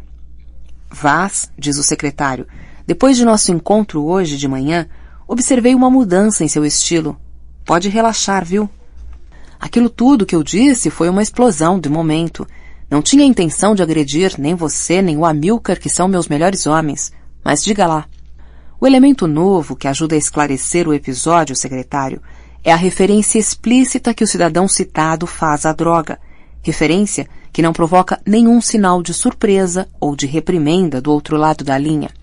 Quer dizer, do lado da linha em que está o Marquinho, diz o secretário, voltando-se para o filho da afilhada mais estimada. Marquinho abaixa a cabeça e permanece mudo. Vaz prossegue. Além disso, secretário, o mencionado cidadão, Marquinho? Não, Leonardo. Este cidadão faz pilhéria com o fato de os detetives terem ido à sua casa buscar o estoque de êxtase, perguntando ao Marquinho o que aconteceria se ele estivesse lá, naquele momento. O secretário abaixa a cabeça. Vaz continua. Nesse ponto do telefonema, secretário, os dois riem juntos. Vaz, escuta aqui. Quantas pessoas ouviram essa fita? Quem grampeou o Marquinho? Houve autorização judicial? É Amilcar quem responde. Nesse caso específico, houve sim, secretário, porque esse Leonardo estava na mira da DRE. Já havia muita coisa contra ele. Mas você disse que os detetives que o prenderam eram da 13ª DP, não da DRE. É verdade. Alguém da especializada deve ter passado informação classificada para os coleguinhas da DP, visando justamente a extorsão, cujo fruto seria compartilhado. O pessoal da DRE é mesmo muito complicado. Aquilo lá costuma funcionar mais como um condomínio de interesses privados. Pequenos grupos assaltam o banco de dados e alimentam operadores na ponta, nas DPs, porque nas DPs se tem muito mais autonomia de voo, sem qualquer controle. Sei, sussurra o secretário. Olha, se esse grampo foi feito legalmente e já está formalmente registrado, paciência. Marquinho começa a soluçar. O silêncio destaca o choro que aos poucos vai se tornando convulsivo. Mas para tudo tem jeito, secretário, intercede o coronel Amilcar. O secretário olha para ele com expressão deprimida. É o Vaz, entretanto, quem avança. Só a morte é irreparável. Há sempre uma saída, havendo boa vontade. Foi o que meu colega quis dizer. Nós sabemos que a família do rapaz é decente. A mãe dele é, inclusive, afilhada do senhor, e não é uma afilhada qualquer, é uma afilhada querida, como o senhor fez questão de sublinhar. Por outro lado, não há nenhum indício, muito menos qualquer evidência, que comprove cumplicidade ativa do Marcos nos negócios de seu conhecido. Se ele tivesse um cargo na polícia ou na secretaria que lhe impusesse responsabilidades repressivas diante de irregularidades, poder-se acusá-lo de prevaricação numa situação como essa. No mínimo, ele estaria prevaricando. Mas sua função aqui é subalterna. Ele desempenha papel secundário, coadjuvante, acrescenta Amilcar. Sendo assim, não se lhe pode imputar prevaricação. Portanto, secretário, removendo essa fita dos arquivos da DRE, o que já está feito, a conversa comprometedora deixa de existir. Isso me repugna, Vaz. Me entristece e envergonha. Mas vendo esse menino chorar, imaginando o pranto da mãe dele, que é o que me corta o coração. Vamos eliminar essa fita, pronto, ela não existe mais. Vaz a entrega ao secretário teatralmente. Com dificuldade, o secretário a recolhe e guarda-a no bolso. Marquinho corre para a porta cobrindo o rosto, mas é interceptado pela voz do secretário. Que é isso, menino? Sair assim? Onde já se viu? Os impulsos é que te estragam, Marquinho.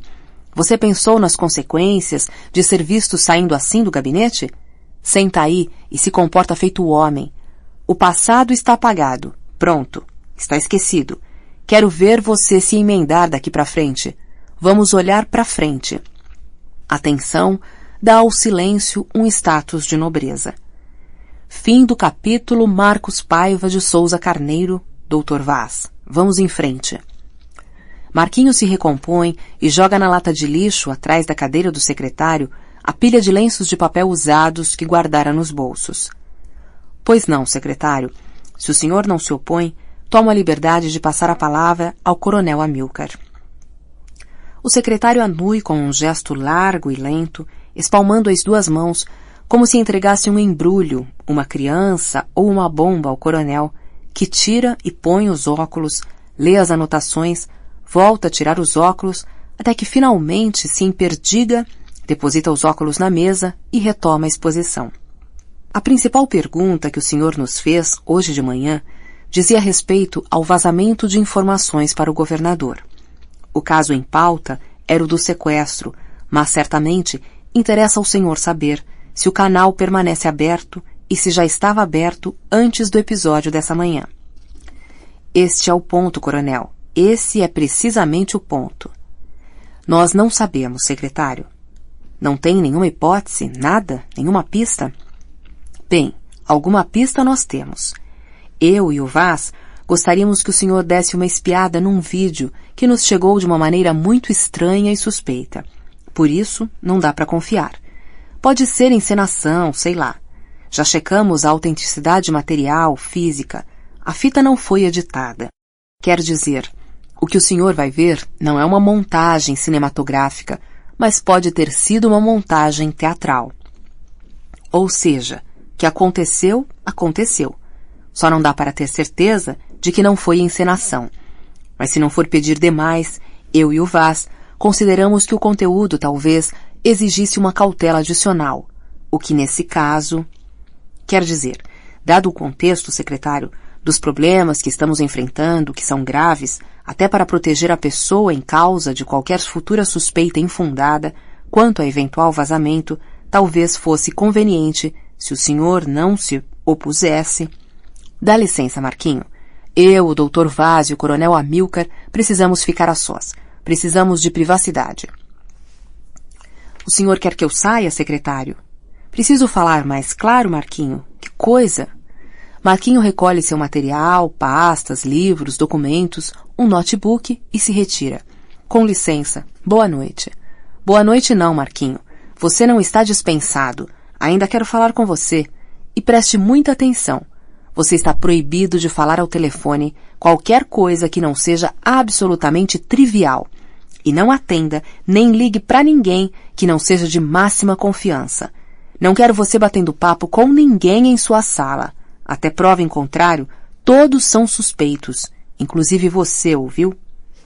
Marquinho balançou a cabeça afirmativamente enquanto saía.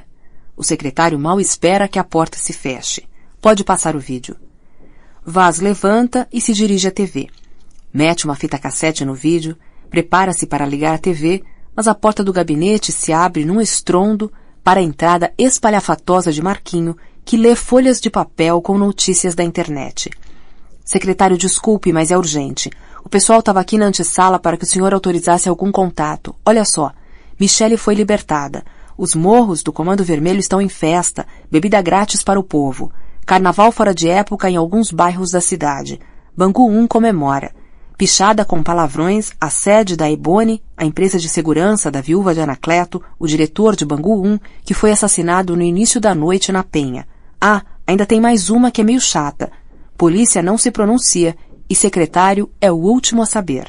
Quartel-General do BOPE, dia 30 de setembro, às 11 da noite. O namorado de Alice tenta um contato com Ramírez, o amigo do BOPE, que ele considera o mais maduro, correto, equilibrado e inteligente, e que tem o vício de ser um legalista inveterado. É aquele cara que está sempre resistindo a tudo que embrulha o estômago do estudante de direito da PUC. O namorado de Alice tem se descoberto, aliás, a cada dia, mais estudante de direito e menos caveira cega. O policial caveira, quer dizer, do BOPE, em geral acredita que faz justiça pelas próprias mãos e tende a separar a justiça das leis. Na PUC e no mundo do direito, a visão é outra, bem diferente.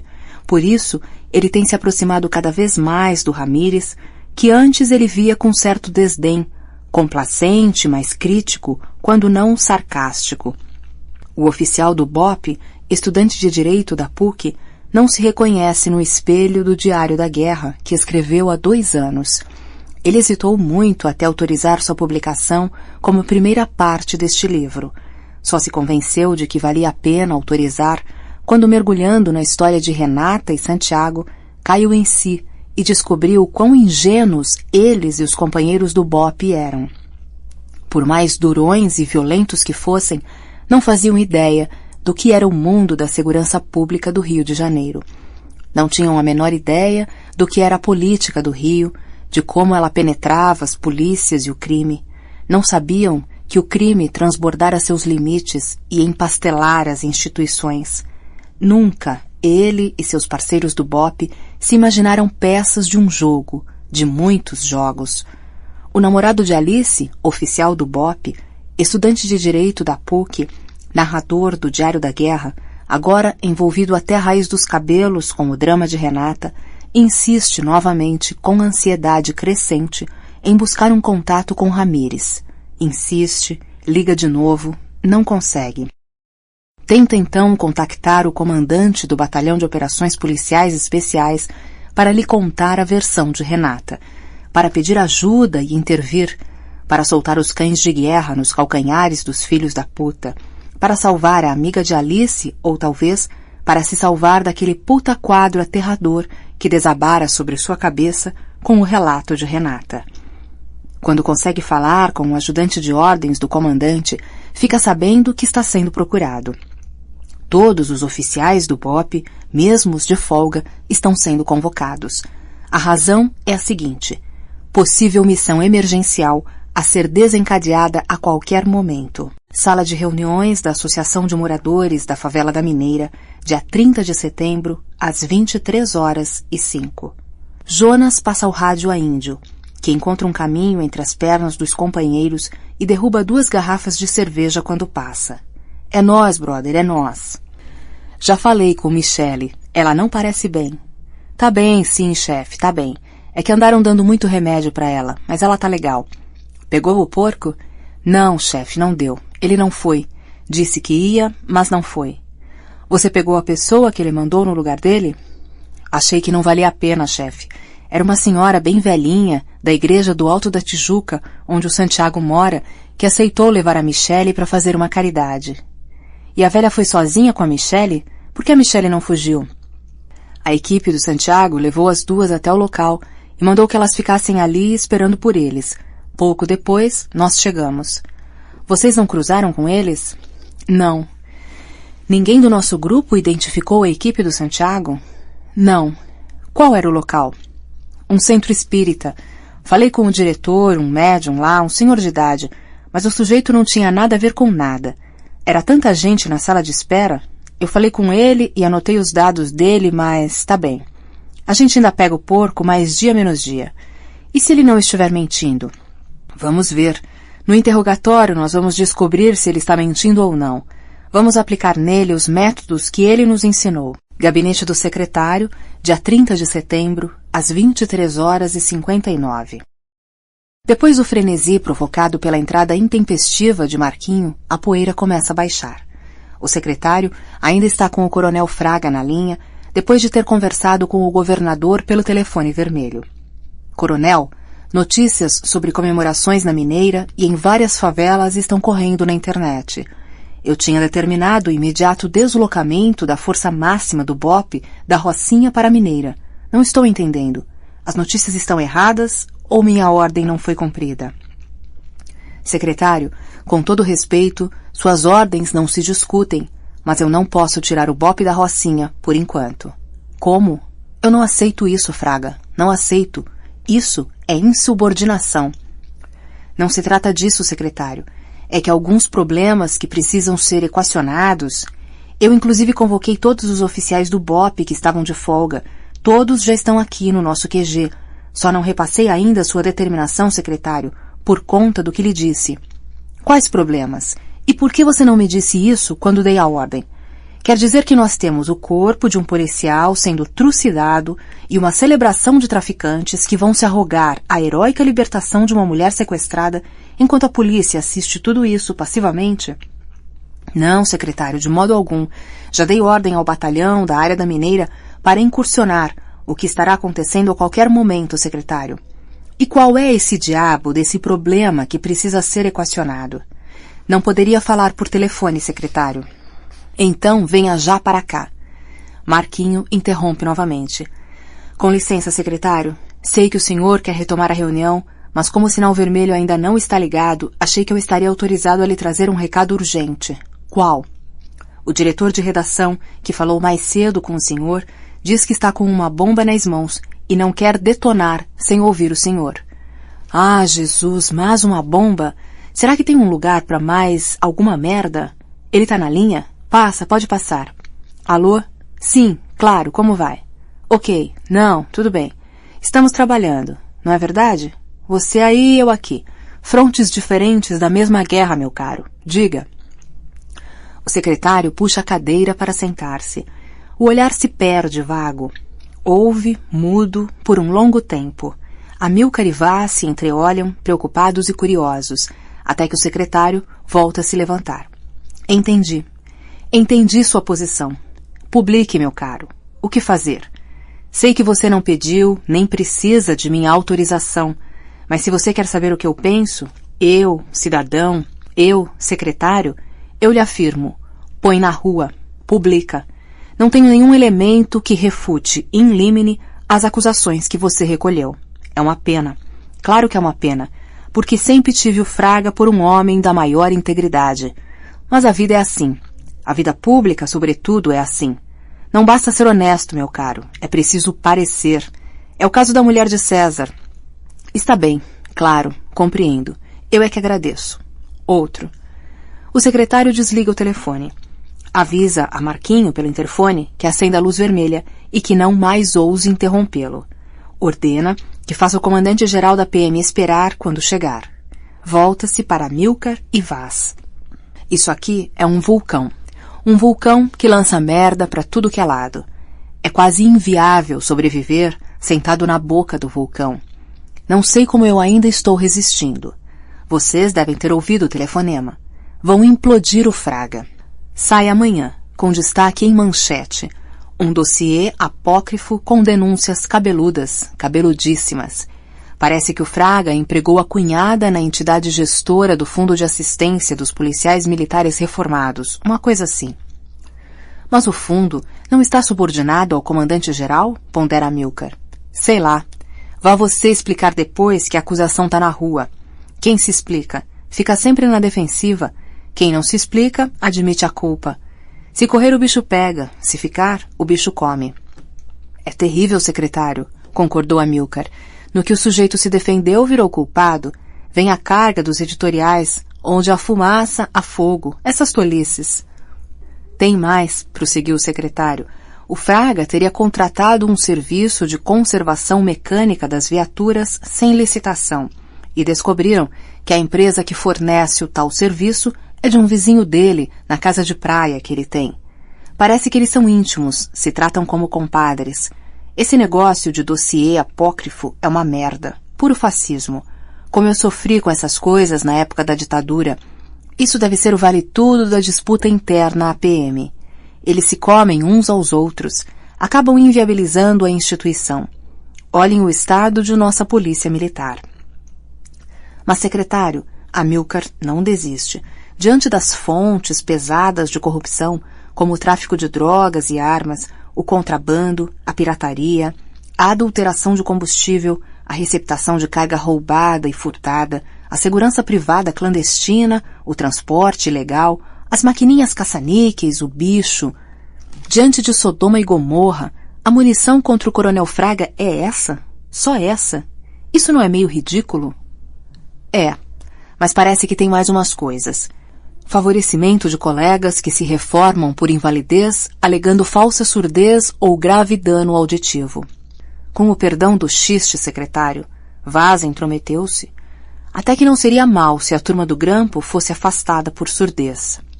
Nesse caso, como é que vocês dois ficariam? Perguntou o secretário, sorrindo pela primeira vez. De qualquer maneira, continuou, devo confessar a vocês que não fico triste, não.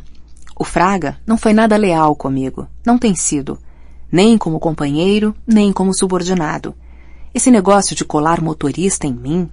E vocês ainda não me disseram a quem devo os grampos em meus telefones e os receptores de áudio no gabinete. Nem me contaram quem vazou a história do sequestro da Michele para o governador. Para um instante e olha para os dois que abaixam a cabeça. Prossegue. Os motoristas e a petulância em postergar as minhas ordens já são suficientes. Por mim, ele sai. Vou ter de comunicar ao governador que essa bomba explode amanhã. Vou propor a ele que publique a exoneração do Fraga do Comando Geral já no Diário Oficial de amanhã, quer dizer, de hoje, dia 1º de outubro. Já estamos no dia 1º, não é? Assim, quando a imprensa pensa que está indo, o governo já está voltando.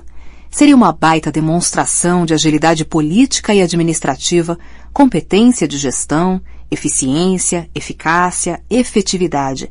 Toda essa merda que o governador gosta tanto.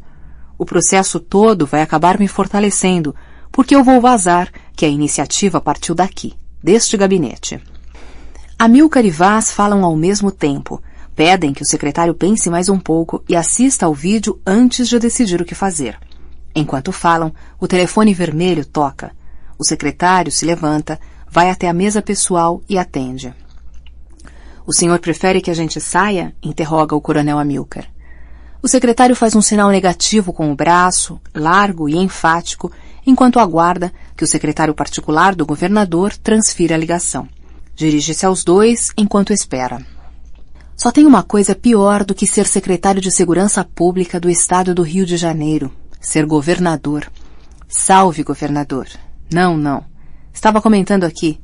Sei, perfeitamente. Sei. Ele ligou, é? Ah, então o senhor já sabe. Era isso que eu... Pois é, uma tristeza. Claro, não se faz. Um horror. Inteiramente antidemocrático. Umas bobagens. Pois é. Isso é. Nisso o senhor tem razão, governador. Ah, o senhor já decidiu? Bem, o senhor é que manda. Não me compete dizer nada, governador. Eu aqui cumpro ordens. Nessa matéria política, o senhor é quem tem toda a experiência. Quem sou eu, governador, para avaliar uma decisão sua? Sim, de pleno acordo. Também acho. É, exatamente. É brilhante, um lance brilhante. Rápido, foi muito rápido, rapidíssimo. Mostra, sim, justamente. Mostra muita capacidade. Em matéria de administração, o senhor é craque mesmo. Como líder e como gerente. É isso mesmo. Parabéns, governador. É claro, bom substituto não vai faltar. Tem muita gente boa entre os coronéis da PM. O senhor já decidiu? Está certo. Bem cedinho, pode deixar. Boa noite. Deposita no gancho o telefone vermelho e se dirige a Amílcar e Vaz. Ele já sabia e já tinha decidido publicar a exoneração no Diário Oficial. Viram como ele é? Mais rápido no gatilho do que a gente. Me pegou desprevenido, mesmo eu concordando. É um avião, o governador. Depois quero analisar com vocês, do ponto de vista da inteligência, os nomes alternativos ao Fraga, na PM. Mas enfim, meus amigos, vamos lá. Ao vídeo, finalmente. Vêem-se imagens esmaecidas de um prédio comercial. Foco precário. Vê-se a portaria. No canto superior direito, a data está registrada, 30 de setembro. E o horário vai correndo, a começar pelos segundos que giram celeremente. 5h02. Está escuro. Da esquerda para a direita, surgem dois vultos que caminham juntos. Fazem sinal para o porteiro, que lhes abre a porta. Corte. Nova cena, dia claro. Imagem nítida. Movimento intenso de automóveis e pedestres. São 8h. A data é a mesma. Várias pessoas entram e saem do prédio. A sequência interrompe-se. Um zoom destaca o rosto de um homem que entra no prédio. Corte. 8h02. A cena parece a mesma. Novo zoom. Agora são duas as pessoas destacadas. O processo se repete. Ao todo, 9 pessoas foram objeto da atenção especial de quem filmava. Nesse momento, Vaz se ergue, pede licença para explicar e diz: Secretário, o que o senhor acaba de ver foi um trabalho feito hoje de manhã. A equipe da inteligência está fazendo campana diante desse prédio, porque há cerca de um mês descobrimos que um dos nossos suspeitos frequenta com regularidade uma sala no 15º andar desse prédio que fica no centro do Rio. A sala foi alugada originalmente há 3 anos e meio por uma pessoa jurídica que atendia pelo nome de Movimento Vitor Graça pela Segurança com Justiça Social. Como é que é? Pergunta o secretário. Amilcar é quem responde. Era o nome fantasia da entidade que bancou a campanha do Vitor a deputado estadual na eleição passada. Autorizado pelo secretário, Vaz retoma a exposição.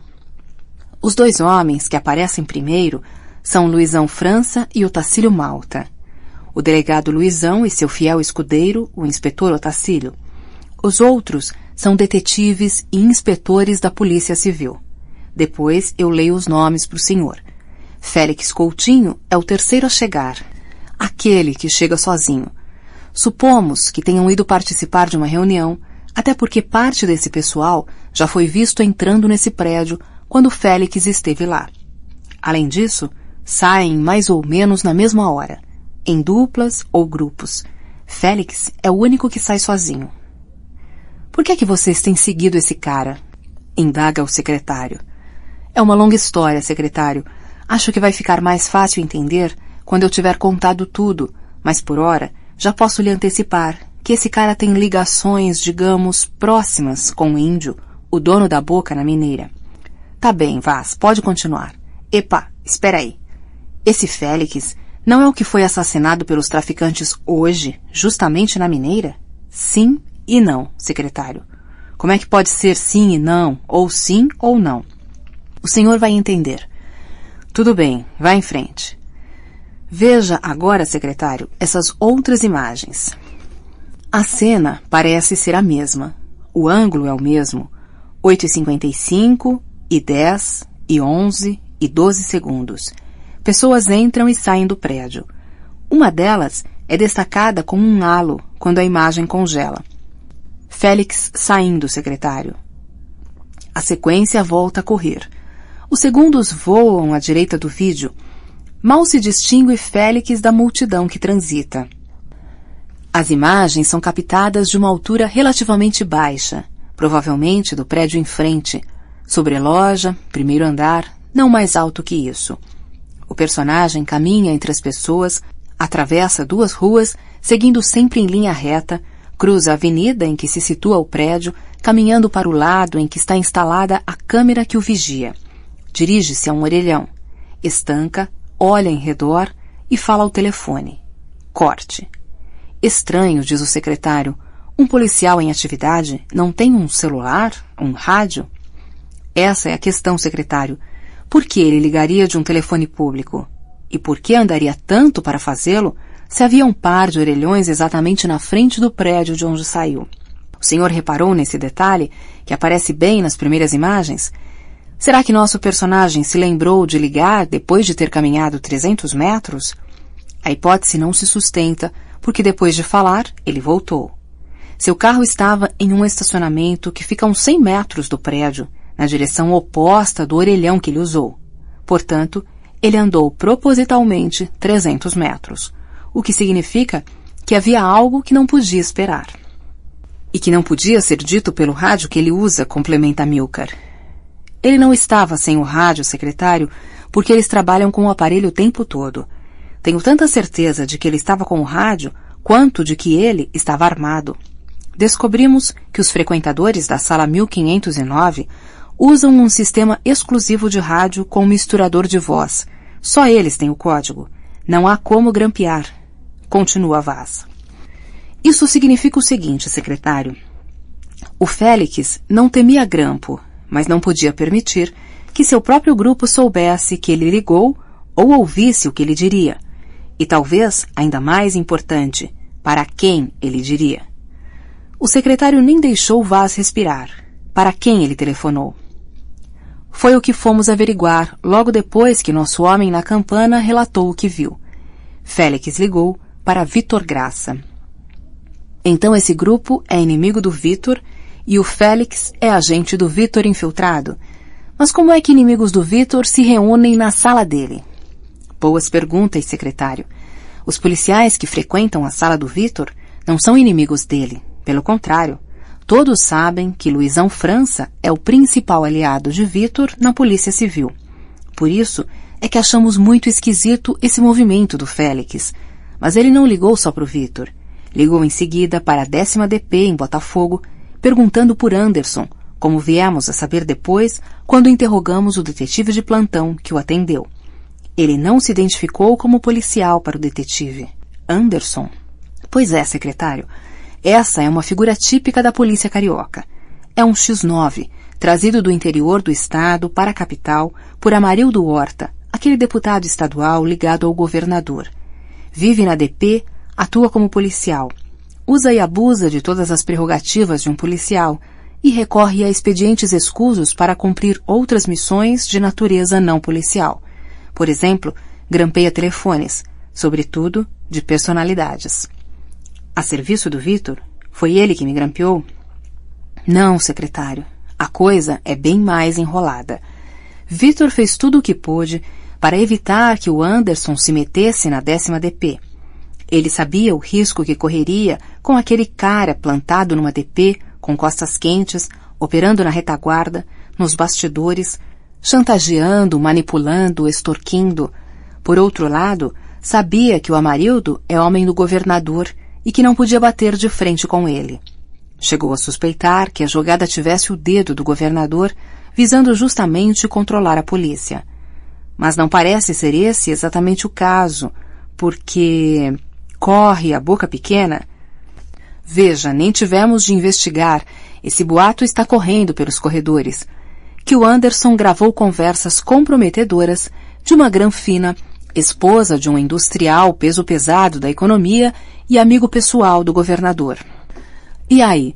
O Félix telefona para Vitor e para a DP, pergunta pelo Anderson e logo em seguida, secretário, enquanto um homem nosso estava apurando o telefonema na DP, chegam o inspetor Otacílio e o detetive Lincoln, que também estiveram na reunião mais cedo. Otacílio é o braço direito de Luizão. É o que chega primeiro, com ele, às 5 da manhã, no prédio que aparece no vídeo. E o que eles querem naquela DP? Falar com Anderson. Amilcar intervém. Não é interessante, secretário? Estavam todos juntos. Supostamente, discutiram alguma coisa com efeitos práticos ou não estariam ali naquele horário, em pleno dia útil, num local de trabalho. Eu chamo isso conspiração. Conspiração. É isso mesmo, secretário. Se houve uma reunião com efeitos práticos, decisões foram tomadas. O grupo se divide. Deduz-se que vão cumprir deliberações. Por que é, então, que um membro do grupo se antecipa a seus parceiros e o faz de modo tão suspeito? Veja bem, secretário, o Félix omite sua identidade para o colega que atende sua ligação na DP e anda 300 metros para evitar o uso do rádio que poderia identificar seus telefonemas para seu próprio grupo. Vá em frente, Vaz. Nosso homem, na campana do prédio, recebeu nossa ordem para seguir o Félix. O senhor pode imaginar, secretário, para onde ele foi? O apartamento de Anderson, no Catumbi. Entrou sem carregar nada e saiu, meia hora depois, com uma sacola de supermercado. Dali, foi a uma delicatessen no Cobal, em Botafogo. Deixou a sacola de supermercado com o balconista e saiu. A delicatessen é de Vitor. Está registrada no nome da mulher. Mandamos um investigador nosso ao apartamento de Anderson. Ele não atendia o interfone, mas não teria saído de casa, segundo o porteiro. O prédio não tem câmeras de vigilância. Seu telefone não atendia. Não aparecera na DP. Nosso homem confirmou no local. Anderson foi morto com um tiro na boca. Já tinha imaginado uma coisa assim, disse o secretário. Continuamos seguindo o Félix. Da Cobal, ele foi a Tijuca, estacionou o carro nos arredores da praça Sáenz Penha, caminhou menos de 100 metros e entrou em outro carro de placa fria. entrou sem arrombar, com a própria chave. Dali, seguiu para a Avenida Brasil, de onde tomou o rumo da Via Dutra. Não chegou a ir muito longe. Foi parado numa blitz da Polícia Rodoviária Federal. Foi conduzido a uma caminhonete da Polícia Rodoviária Federal e desapareceu. A blitz bloqueou a passagem de todos os veículos durante o tempo suficiente para que a caminhonete sumisse. Um homem, talvez um policial à paisana, se apossou do carro do Félix. Esse carro seguiu a caminhonete e desapareceu com ela. Não há registro da placa nas polícias do Rio. E o que é que a PRF diz? Oficialmente nada, Amilcar intervém. Como oficialmente nada? Eles negam que tenham feito essa blitz ou essa operação. E o seu investigador não tem os dados das viaturas da Polícia Rodoviária Federal envolvidas? Claro, mas a PRF diz que elas não existem. E não havia outros carros assistindo a tudo? Havia mais de 20 carros. Temos as placas de 6 e estamos tentando contato. Não temos as imagens dessa operação? Não, infelizmente. Nosso serviço é ainda muito deficiente, secretário. Mas isso então quer dizer que a PRF está envolvida em alguma coisa? O quê? Já vamos mostrar ao senhor um outro vídeo muito interessante, gravado há cerca de um mês, disse o Vaz. Mas antes, permita que lhe chame a atenção, secretário, para uma outra questão bastante significativa. Por volta das 20h15, Vitor liga do gabinete da chefia da Polícia Civil para o gabinete do Comando-Geral da Polícia Militar. Pede para falar com o Coronel Fraga e lhe diz que Félix Coutinho foi assassinado por traficantes na Mineira e que seu corpo está sendo queimado na fogueira de pneus que os bandidos chamam micro-ondas. Diz a Fraga que é urgente que o BOPE ocupe a Mineira. Mas, no fundo, ele queria que o CORE agisse na Mineira. Por quê? O secretário está perplexo. E por que custou a falar comigo? Por que não falou primeiro comigo? Nossa hipótese é a seguinte, diz o delegado Vaz. Vitor foi informado de que Félix entregou a um grupo da PRF uma cópia da fita mais preciosa, aquela com a gravação da tal Granfina que provavelmente derrubaria Vitor se divulgada. Ele pode ter dado a cópia da fita por duas razões, grana ou coação. Primeiro, Vaz, é melhor explicar ao secretário por que Félix teria feito cópia da tal fita antes de tirá-la do apartamento do Anderson e levá-la para Vitor. Certo. Eu e Amilcar achamos plausível supor, secretário, que o inspetor Félix tenha feito cópia para ter consigo um trunfo, uma carta na manga em qualquer eventualidade. Ele sabia do risco que corria, atuando como agente duplo, porque ajudava Luizão como membro de seu grupo clandestino, mas também servia a Vitor. Afinal, secretário, o fato de Luizão e Vitor serem aliados não elimina a necessidade de cuidados e vigilância. Isso vale em ambas as direções. O Félix poderia acabar prensado feito sanduíche, como acabou acontecendo. Mas ele poderia estar interessado em jogar um contra o outro por alguma razão, diz o secretário. Poderia, ainda que eu pessoalmente não acredite que ele tivesse autonomia de voo para atiçar, por sua conta e risco, a onça com vara curta, diz Vaz. Talvez ele estivesse a serviço de mais alguém, insiste o secretário. Não parece razoável, secretário. Não vemos nada nesse sentido no horizonte. Mas ele poderia estar atrás de dinheiro, de algum negócio com a fita. O secretário não se rende. Sem dúvida, secretário, ainda que a gente não considere provável. Pelo mesmo motivo, ele não era do tipo autônomo, não era um sujeito que corresse em pista própria. O mais provável é que o Félix estivesse não apenas na nossa mira, mas na mira de mais alguém. De outro organismo, digamos assim. Nossa hipótese é essa. Félix viu, na reunião com Luizão, 2 companheiros do grupo serem incumbidos de procurar o Anderson, provavelmente em busca de algum acordo ou algum negócio para o grupo, mesmo que Luizão tenha apresentado a operação como um serviço para beneficiar Vitor, porque ele sempre faz questão de enfatizar sua lealdade a Vitor. Félix, que vinha mantendo encontros reservados e sigilosos com Vitor, provavelmente por precaução do chefe da polícia, que não confiava suficientemente na lealdade de Luizão. Vitor desconfia de todos os que podem competir com ele, espicaça Amilcar. Então, Félix, que trabalhava para Vitor, infiltrado no grupo de Luizão... Sendo que o grupo do Luizão defendia o Vitor, o secretário proclama seu incômodo. Sim, secretário, mas nesse meio, o senhor mesmo disse que é um vulcão. Pior, Vaz, eu estava sendo bonzinho. Isso é uma selva aquecida a napalm. Pois é, o fato é que quando Félix viu que o grupo ia se apossar da fita, o que daria ao Luizão poder de vida e morte política sobre o Vitor, apressou-se a avisar o chefe. Vitor, na dúvida, determinou que Félix agisse antes, com todos os riscos que isso implicaria para a carreira dele, porque bater de frente com o Anderson é bater de frente com o Amarildo e, portanto, com o governador. Mas ele não tinha escolha. Provavelmente, deu a ordem para que Félix eliminasse o Anderson, se apropriasse da fita, lhe deixasse como uma encomenda inocente na delicatessen e se retirasse para um local seguro, que eles já deviam ter definido há bastante tempo. Amilcar faz um sinal para Vaz e intervém. Nesse ponto é que entra o tal outro organismo que também acompanha os passos desse pessoal todo. Eles devem ter visto o que nós vimos. Imaginaram a possibilidade de que o Félix tivesse mantido consigo uma cópia, o raptaram, se apossaram da cópia da fita e eliminaram o Félix. Provavelmente acabaram com ele.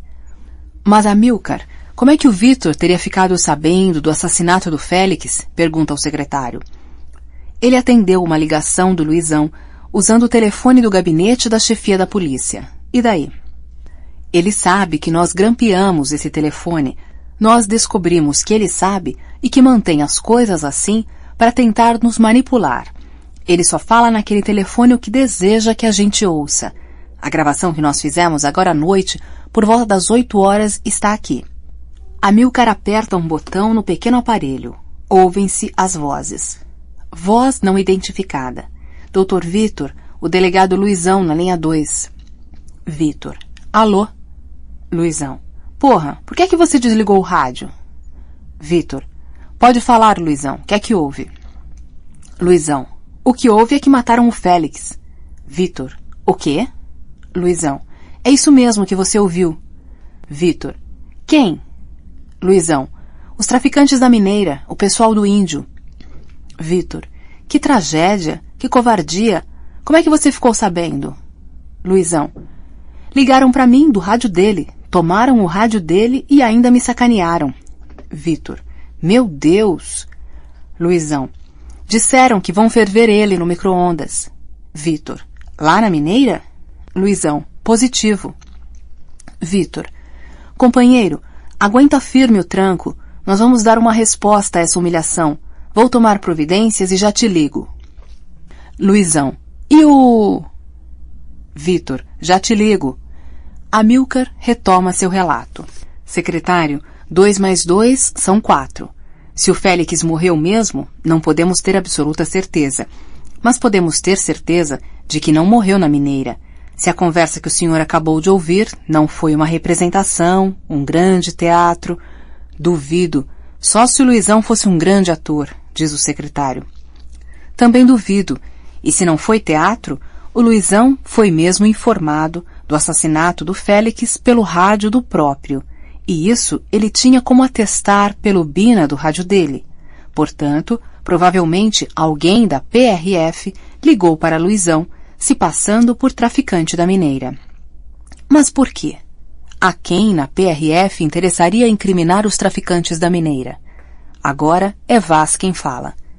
Se Vitor fez questão de desligar o rádio e impor a Luizão uma conversa para nosso grampo, é porque por alguma razão interessa a ele que essa conversa que eles tiveram seja ouvida pelo senhor, por nós. O que se diz nessa conversa? Que uma pessoa morreu, que essa pessoa morreu num certo local e pela ação de traficantes. Todos ficariam sabendo de tudo isso de qualquer jeito, ora bolas, contesta o secretário. Será? O corpo, onde está? Micro-ondas destrói o corpo. Sim, sempre é possível um exame de DNA, Mas quanto tempo pode levar até que se achem as cinzas? Há tantos cemitérios clandestinos nas favelas e tantos outros na Baixada Fluminense, mas talvez o foco da atenção não sejam a morte e o corpo, mas o local e as circunstâncias. Talvez a grande questão seja essa. Eles querem incriminar a favela, determinados traficantes? Isso tudo se relaciona com o sequestro da Michelle? Sim, claro. Veja, secretário, o sequestro se frustrou. O Santiago montou e provavelmente teve de desmontar para sobreviver. Se a intenção do sequestro não era a grana... Não era? Ainda não estou convencido, diz o secretário.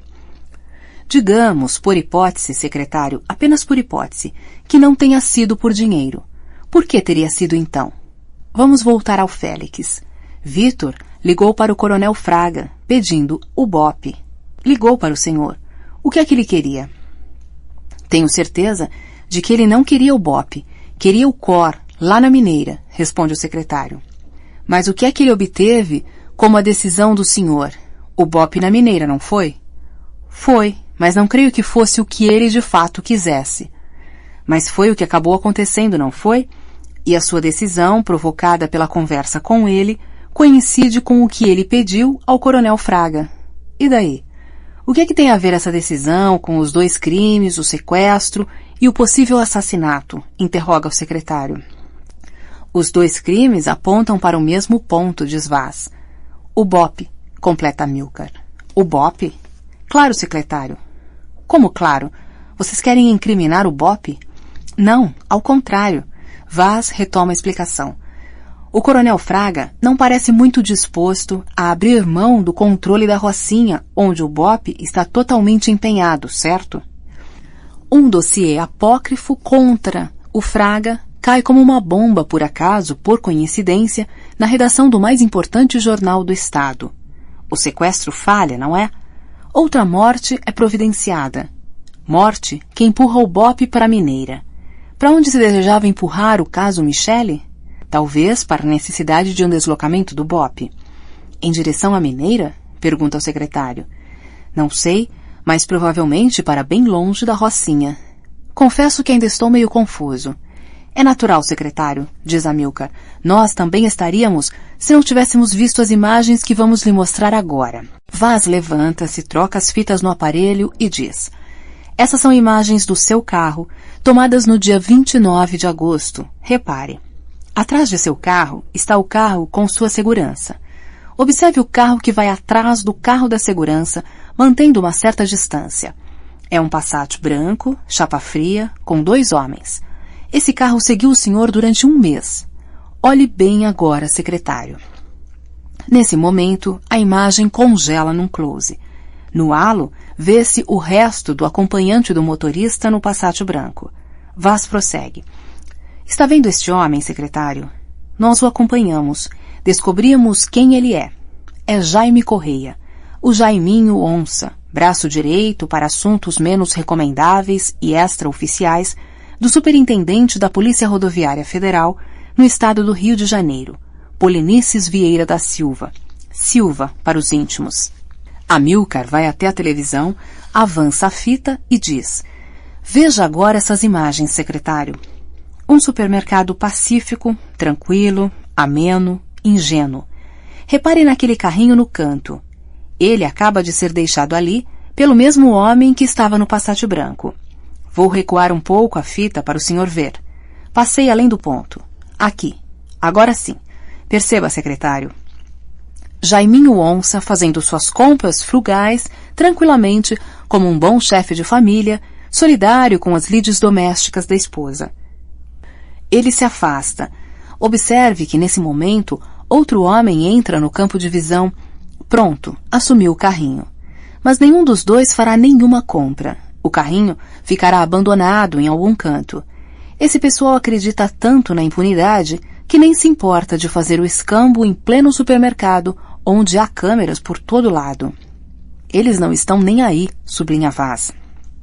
Secretário, nós passamos a acompanhar o tal Jaiminho desde que o identificamos no carro que seguiu o senhor. Acabamos nos deparando com esse escambo. Um leva um embrulho, deixa no carrinho, outro pega o embrulho e deixa o carrinho. Se eles não temem a punição, por que não trocam embrulhos sem essa encenação toda? Porque os que trocam o embrulho não se conhecem, secretário. Não são sempre os mesmos e não devem se ver. Não é proibido que se olhem, mas devem evitá-lo para sua própria segurança. Um dia, colamos uma mulher no Jaiminho e assim que ele saiu de perto do carrinho, ela deixou o dela com um embrulho e ficou com o dele. Como os personagens não ficam se olhando, conferindo as encomendas ou olhando para trás, não foi difícil. Veja a operação. Amilcar volta a levantar-se e avança mais um pouco a fita que mostra ao secretário o movimento que lhe fora descrito. E vocês, têm um embrulho? Claro, secretário, está aqui. Amilcar responde enquanto Vaz abre uma maleta, tira um grande envelope e o entrega ao secretário que não consegue abri-lo. Está colado. Vocês não abriram? Abrimos, secretário. Puxe a fitinha azul ali no canto. Deixe que eu abra para o senhor. As fotos e as fotocópias dos documentos bancários, em inglês, são dispostas sobre a mesa. Meu Deus! O pior não são as fotos, secretário. Dê uma espiada nos documentos bancários. Amilcar, isso é o quê? Lavagem de dinheiro? Onde fica esse banco? Em algum paraíso fiscal? E essas senhas, seriam dessa conta? Essa conta seria mesmo do governador? Vaz, é impressionante. Esse pessoal tem o governador nas mãos. As fotos já bastariam para acabar com ele. E eu que pensei que tudo chegava a ele, sem meu conhecimento, porque ele era superpoderoso. Já está na hora de juntar as peças do quebra-cabeça. O que é que vocês me dizem? Como é que tudo isso se relaciona com os grampos em meu telefone e os receptores em meu gabinete? Quem fazia a troca de embrulhos com o tal Jaiminho? A PRF está com Vitor ou contra ele? Se está com ele, por que matou ou negociou com o Félix? Se está contra ele, por que ligou ao Luizão do rádio do Félix dizendo a Luizão o que o Vitor queria que fosse dito, ou seja, dizendo ao Luizão que Félix foi assassinado na Mineira? Vaz se levanta e puxa o quadro móvel para perto da mesa, voltando-o para o secretário.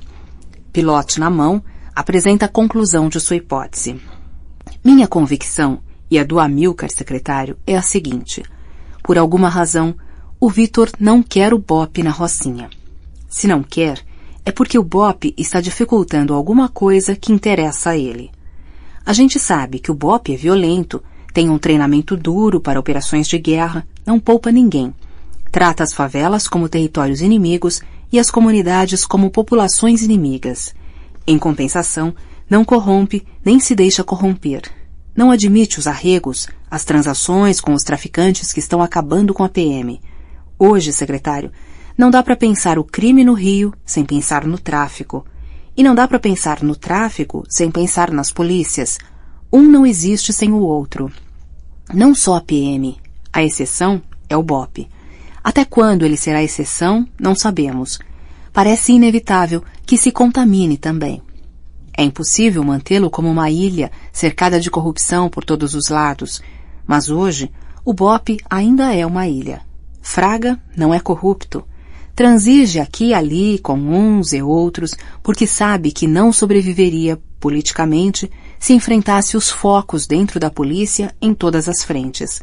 Quem tentar fazer isso, secretário, cai ou morre.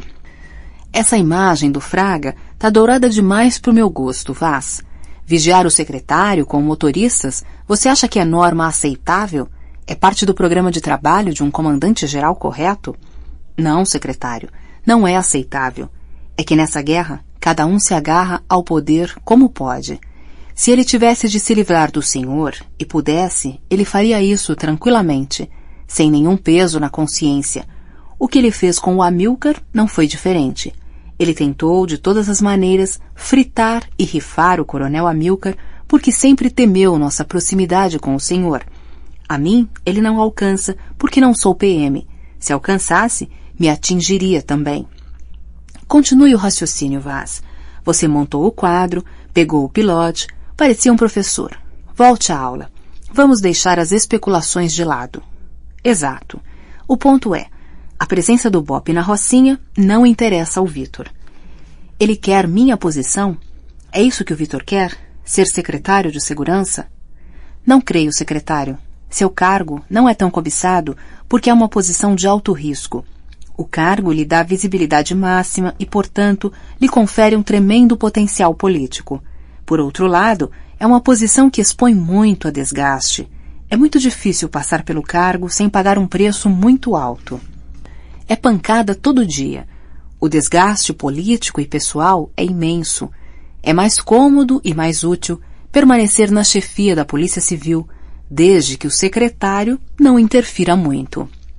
É lá que se decide a distribuição das titularidades das delegacias, e essa é a operação-chave, porque cada delegacia vale uma determinada importância na bolsa paralela da polícia. Todo mês, o titular indicado e sua equipe pagam o tributo devido à caixinha da chefia, caixinha que não é do chefe apenas, ela beneficia o grupo que está no poder. O pagamento é uma espécie de taxa pelo lucro que cada delegacia proporciona. Na PM é bem diferente. O esquema é muito mais disperso, muito mais fragmentário, justamente porque a hierarquia organiza a instituição muito mais do que na civil, que a rigor nem disciplina tem, quanto mais hierarquia. Quer dizer o seguinte, secretário, Amilcar troca em miúdos a aula de Vaz. Quanto mais organizada a instituição, mais varejista a corrupção. Quanto menos organizada a instituição, mais centralizada e organizada a corrupção. Essa é a tese. Faz sentido, concorda o secretário. Desculpe, Vaz, pode continuar. É que você começou a enrolar um pouco. Ok, vou ser mais direto. Acho que fica mais fácil começar pelo negativo, pelo que não sabemos com certeza. Não sabemos se o Santiago está ou não ligado ao Vítor. Vaz escreve o número 1 e resume o enunciado. Não temos certeza de que o sequestro da Michele tenha tido motivações não econômicas. Anota o número 2 e sintetiza a afirmação. Não sabemos se Vítor está ou não envolvido no caso Michele. Registra o número 3 e abrevia a frase. Também não sabemos se a PRF agiu ou não a serviço de Vítor, no caso do desaparecimento ou da estranha negociação com Félix. Assinalou o número 4 e subdividiu o enunciado em duas partes que receberam as letras A e B. E o que é que vocês sabem? Pergunta o secretário. Nós sabemos que a PRF e Vítor se entenderam, estando ou não no mesmo esquema, e que a mentira de que Félix foi morto na mineira interessa ao Vítor. Não entendi, confessa o secretário. Por que vocês têm certeza de que Vítor e a PRF se entenderam? O próprio Vaz responde, dando sequência ao argumento. Porque a falsa notícia do assassinato do Félix na mineira foi dada através do rádio dele mesmo, depois que ele foi capturado ou depois que se encontrou com a PRF. Se essa mentira interessa ao Vítor, como vimos, o senhor se lembra que o Vítor fez questão de atender o Luizão no telefone de seu gabinete que ele sabia que nós controlamos? Pois então, se a mentira interessa ao Vítor e foi transmitida ao Luizão pela PRF, é porque se entenderam antes ou depois do sumiço do Félix e qualquer que tenha sido a participação de Vítor nesse sumiço, se é que houve alguma participação. Está mais claro. Para mim agora está claro. E o tal organismo de que vocês falaram? Esse organismo é que trocava embrulhos com a PRF? Esse troço está ligado ao Vítor e aos grampos nos meus telefones? E o vazamento do sequestro para o governador? Calma, secretário. Vaz tenta retomar o comando da apresentação. Vamos chegar lá devagar, passo a passo. Quarto de hóspede do apartamento de Alice, 1º de outubro, a 1h15. Alice ajeita o lençol, dobra a ponta, bate no travesseiro fofo e farto, puxa a luminária mais para perto da cabeceira. As toalhas de banho e de rosto estão dobradas aos pés da cama. Renata está sentada no braço da poltrona com a foto de Pedrinho na mão e os pés descalços se deliciando no tapete felpudo. As amigas haviam dedicado os últimos 40 minutos a falar sobre ter filhos, sobre como Pedrinho estava crescido e encantador e sobre um pressuposto da maternidade que tornava o projeto tão complicado, a paternidade. Falaram também sobre amigos comuns e sobre a cadelinha de Renata, Tabata, Um bacê que estava provisoriamente abrigado pela generosidade da vizinha Doris. Agora, preparam-se para dormir. O dia seguinte se aproxima com toneladas de problemas e tarefas. Uma pena que o reencontro entre duas amigas não possa ocorrer em um tom alto astral. A dor de Renata é um travo permanente e contagia a Alice, atravessando todos os temas, por mais leves que sejam. Puxa, Licinha, eu fico até encabulada. Tanta atenção e carinho, tanto trabalho tô te dando. Que é isso, menina? Vê se minha camisola te serve.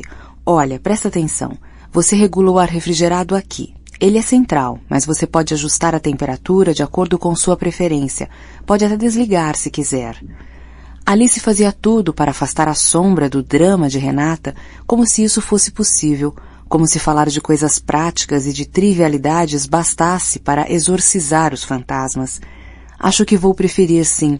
Gosto de dormir com a janela aberta. Ar refrigerado me deixa ressecada. Não me faz bem. Eu era assim, antes desse namoro, mas acabei me acostumando. A gente se acostuma com tudo. Hoje eu ligo mesmo quando estou sozinha. Não é incrível? É para se sentir mais perto dele? Não, passei a sentir calor mesmo, muito mais do que sentia. Parece que a sensibilidade da gente vai se ajustando, se adaptando, até a sensibilidade física. Não é incrível isso? É, sim. Meu professor de estética diz que os casais vão ficando parecidos, parecidos mesmo, fisicamente. Acho que foi o Bergman que inventou essa tese. Quem? O Ingmar Bergman. Não sei quem é. Puxa, Natinha, o Bergman. Não conhece o Bergman, o grande diretor sueco? Não me lembro desse nome, não. Ele fez tanta coisa, Morangos Silvestres, Gritos e Sussurros, A Hora do Lobo, cenas de um casamento. Tem tanto tempo que eu não vou ao cinema, Licinha. Você falando assim me dá uma certa angústia. De repente eu me dou conta de que tô ficando para trás. A vida tá passando e eu tô arrastando o passo. Me sinto tão ignorante, meio vazia, sabe? As pessoas falam de cinema, teatro, literatura, política. Até de política tô por fora. Logo eu, que já fui ligada nisso. Eu sei, então não sei. Eu te conheci no diretório. Você era do movimento estudantil. Agora tô longe de tudo isso. Parece que tô no exílio. Me sinto num outro mundo.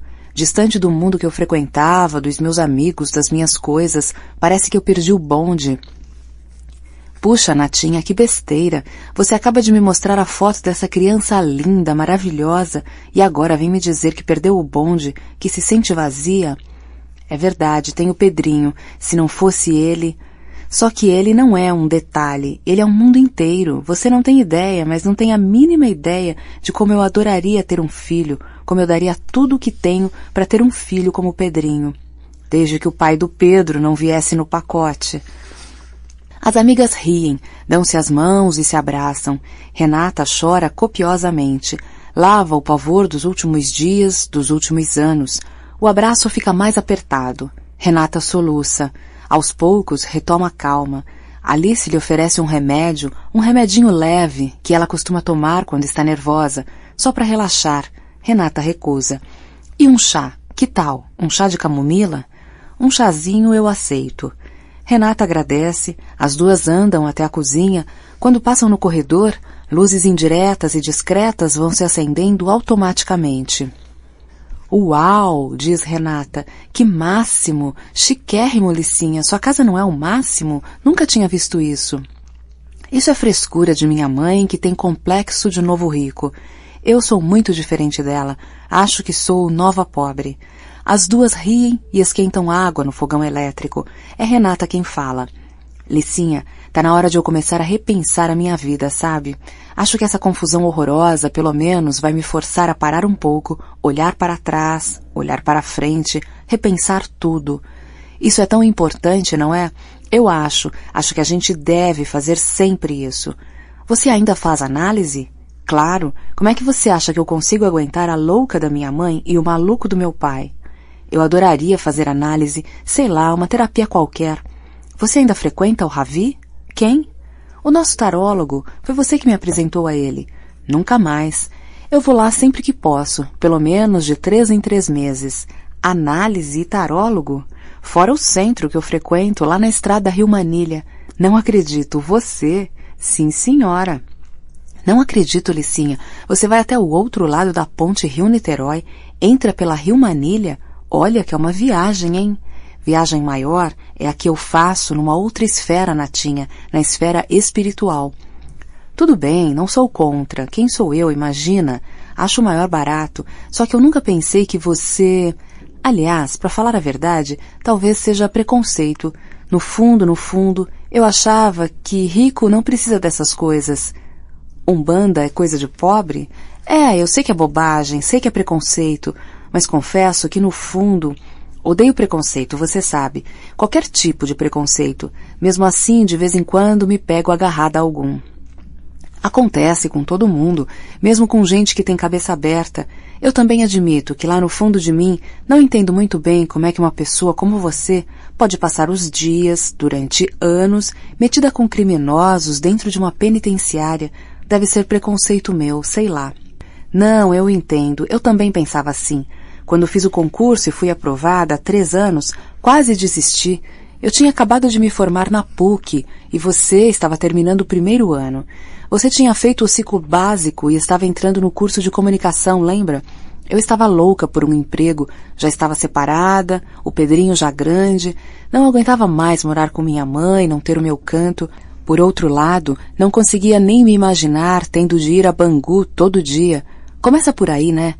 Um calvário, sacudindo num ônibus, quer dizer, em vários ônibus, ou dirigindo o carrinho que a merreca do salário me permitiria comprar e manter, depois o mergulho no inferno. Mas aqui entre nós, você tem uma puta coragem. Vendo uma mulher como você, eu sinto ainda mais desprezo quando penso nos machistas babacas que sacaneiam a gente, que veem a gente como bibelôs, cretinas e medrosas. Não é bem uma questão de coragem, sei lá. Na verdade, Renata, você sempre padeceu do complexo de Madre Teresa de Calcutá. Pelo menos um pouquinho, confessa. Saiu da psicologia e eu pensei que você fosse fazer comunicação, porque você sempre teve o maior talento para jornalismo, essas coisas. Mas você foi fazer o quê? Serviço social. Olha aqui, Madre Teresa, o chá está servido. Obrigada, Alicinha. É verdade, tem um pouco disso sim. Talvez tenha a ver com minha família. Perdi o pai cedo, minha mãe sempre trabalhou, tudo pra gente era difícil. Quer adoçante? Não, tomo sem nada mesmo. Mas você tá segurando a onda lá em Bangu, apesar de tudo. Mais ou menos. Aprendi a ver aquilo lá com outros olhos. Não é que aquilo não seja um inferno, mas quando a gente só vê esse lado, tende a colocar mais um tijolinho nessa imagem, sendo que essa imagem também é um tijolinho que ajuda a fazer daquilo lá um inferno. Não sei explicar muito bem. Pena e nojo não são os melhores sentimentos. Não ajudam a mudar coisa nenhuma. Só reforçam tudo que é ruim. Só servem para manter os críticos bem protegidos, bem longe daquela nojeira, daquele lixo, daquele inferno. Só servem para espiar as culpas da gente, Licinha. Na prática, nojo e piedade acabam empurrando aquela realidade para o fundo do poço onde ela não possa ser vista. Assim ela fica bem longe e o fedor que ela exala não contamina a nossa vida, Licinha, os nossos valores, a nossa superioridade. Talvez um dia eu escreva sobre isso. Você já pensou em fazer mestrado? Com sua cabeça você não devia parar de estudar. Eu sei, pensei muito nisso. Meu sonho, sabe qual é? Encontrar um parceiro bem legal e sair do Brasil por um tempo. Estudar fora, sei lá, sair um tempo. Pular fora desse dia a dia sufocante. Olhar isso tudo com alguma distância, pensar sobre tudo o que vivi. Sabe que reuni muita documentação interessante durante esses anos? Ter outro filho? Pode até ser. Pedrinho precisa mesmo de um irmão. Ficar bem longe dos bandidos? Mais ou menos. Isso eu não diria. Não diria assim, desse jeito. Não gosto muito de falar assim, dizer que são bandidos, fechar a tampa e puxar a descarga. Não estou dizendo isso, Renata. Em certo sentido, tá assim. Mas tudo bem, para que dourar a pílula? É assim que a gente pensa mesmo, é assim que a sociedade pensa. Eu também pensava e sentia assim no início, mas com o tempo fui mudando. Renata puxa para si uma lata de biscoitos que Alice lhe oferecera mais cedo quando ela recusou o jantar. Alice se cala e desenha formas aleatórias com o dedo na tampa da mesa da cozinha enquanto a amiga mastiga com voracidade. A anfitriã rompe o silêncio. Aos poucos você passou a vê-los como seres humanos. Mas isso não diz muito, né? Nossa obrigação é essa, ver as pessoas como seres humanos. Isso vale para tudo e para todos. Acaba não valendo muito. Não sei, ando meio intolerante para o discurso politicamente correto dos direitos humanos, da religião. Para falar a verdade, acho uma charopada demagógica meio nojenta. Mas você militou naquela ONG de direitos humanos, o Viva Rio. Não foi no Viva Rio? Eu me lembro de você, nos pilotes, convocando para a manifestação pela paz.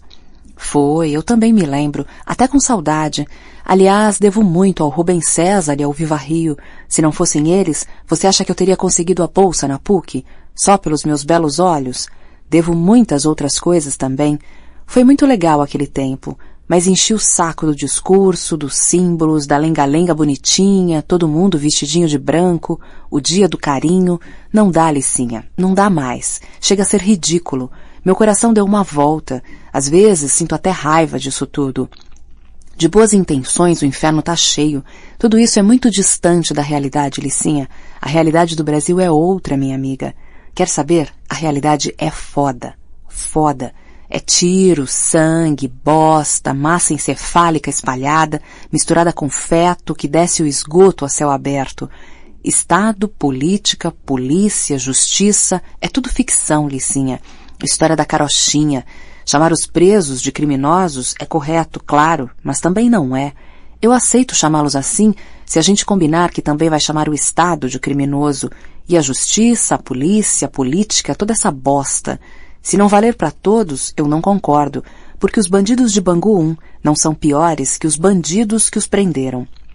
E a sociedade em que eles cresceram fez deles o que são. Essa bosta de sociedade em que a gente vive, Licinha. Então, não tem livre-arbítrio? Ninguém escolhe nada? É tudo culpa da sociedade? Se fosse assim, todo miserável seria criminoso. Sei lá. Só sei que aqueles homens que estão naquela jaula de segurança máxima e que são humilhados e torturados ali naquela jaula não são piores que o pai do Pedro. Aí é que está, Natinha. Agora você tocou o ponto mais profundo. Eu estava sentindo justamente isso, que você estava falando de você. Não da sociedade ou das instituições, mas de você. Você teve uma experiência horrorosa com um policial, traumática, mas nem todo policial é como seu ex-marido. Só os que conheci até hoje. Todos? Todos. Meu namorado também? Não, claro que não, Licinha. Ele é diferente. Então não são todos. Tá certo, mas ele é uma exceção. Natinha, quando ele sai de manhã, às vezes, sai dizendo que talvez não volte, que acha que vai morrer. Natinha, tem dias que ele sai pensando na morte. Ele pega 3 ônibus todos os dias para ir e para voltar. Passa as noites na guerra e as manhãs na PUC. Sustenta o padrasto aposentado, que é cardíaco e não pode trabalhar, e a mãe. Paga o aluguel, o condomínio, a alimentação. Mal sobra para ele. Não compra roupa, nada. Não bebe nem fuma. E não faz isso por religião, não. Acha que é o dever dele. Não aceita que eu pague nada. Evita vir aqui, comer aqui, dormir aqui. Não gosta nem de andar no meu carro. Só saímos no Fiat Uno dele, Uno Mille. É o carro dele, Natinha. Como não tem dinheiro pro combustível, só tira da garagem no fim de semana pra gente passear. Nath, você não imagina como dói nele e em mim quando ouvimos nossos colegas e professores falando da polícia como se fosse uma corja de bandidos, a escória da sociedade. Alice faz uma pausa, vai à geladeira, abre uma cerveja, servem-se, é ela quem volta a falar. Não sei se você sabe o que eles passam para entrar no BOPE. Tem ideia? Mais ou menos. Sofrem todo tipo de desafio. Os limites do corpo e da mente são estendidos até o máximo. Você não calcula o sofrimento. Tem gente que tem vertigem, tem medo de altura, mas eles não poupam ninguém. Para ser aprovado, tem de se equilibrar sobre uma espécie de trilho suspenso a uns 10 metros de altura, sem rede de proteção. Sabia que os candidatos passam por sessões de tortura? Não, mas não me surpreende. Passam por tortura, pau de arara, cadeira do dragão, afogamento, surras. Mesmo assim, nada é pior do que a dor provocada pelo desprezo das pessoas. Chamam de Charlie Charlie essa parte dos testes. Charlie? É o jeito policial de dizer CC. O que é CC? campo de concentração. Deus me livre, você acha isso saudável? Não, claro que não. Acha saudável seu namorado ter se submetido a isso? Acha bom ele ser membro de um grupo que se forma com esses métodos? Já se perguntou como é que agem os que são treinados pelo terror? Será que não agem aplicando os mesmos métodos? Renata, não sei se existe outro jeito de preparar uma pessoa para enfrentar o que esses homens enfrentam. Você não pode esquecer que a loucura do treinamento tem um outro lado. Quanto mais bem treinado for um policial, menos ele vai colocar em risco a vida dele e da população. Mais responsável e eficiente ele vai ser. Não adianta demonizar o treinamento. Isso é feito em todas as partes do mundo, independentemente dos regimes políticos. Eu sei que é uma loucura, mas nosso mundo é louco. Não aceito isso. Não posso aceitar. Não sei que eficiência é essa de que você fala. Renata, eu tenho certeza de uma coisa. Eles abominam a corrupção.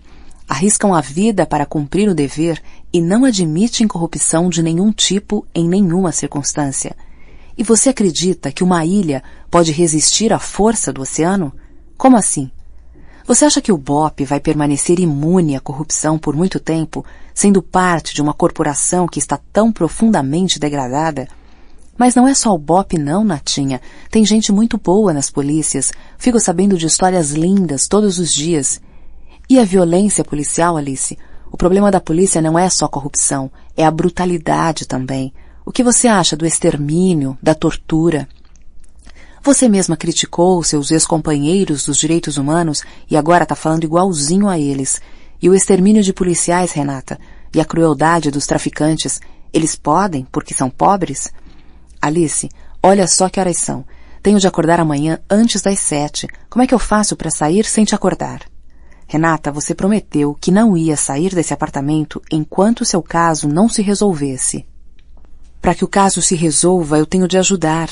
Não vou conseguir ficar aqui esperando. Fica tranquila, pode ter certeza de que eu sei me cuidar. Promete dar notícias? Pelo menos isso? Prometo. Gabinete do secretário, 1º de outubro, a 1h45. Amilcar toma a palavra, se ergue e vai à televisão, enquanto Vaz volta a sentar-se. Liga o vídeo e recua a fita até a imagem do escambo no supermercado.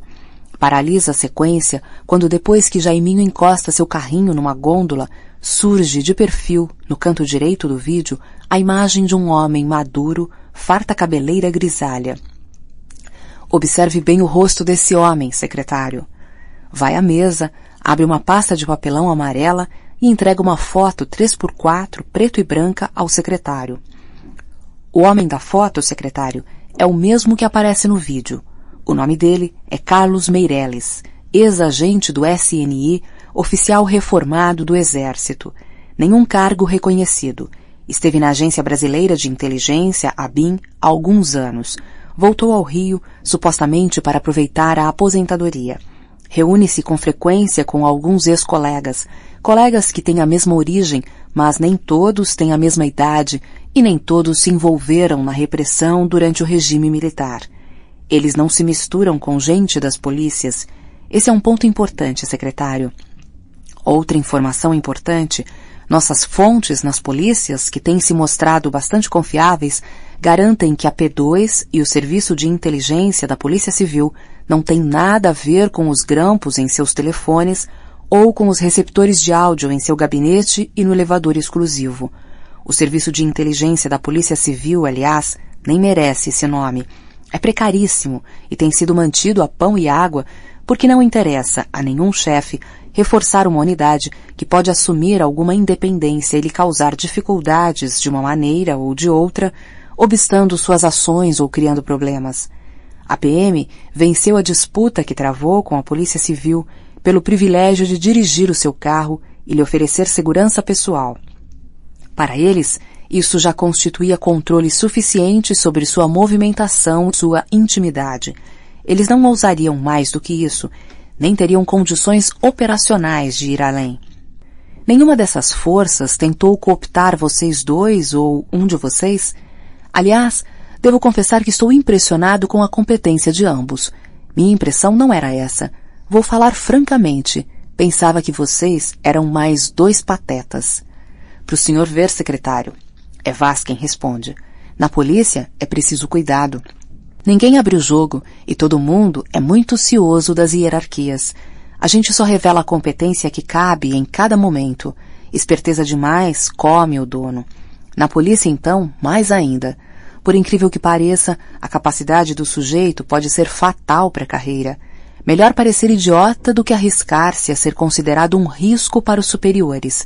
E quanto à cooptação, secretário, a resposta é não. Nossa história, minha e do Amilcar, é conhecida.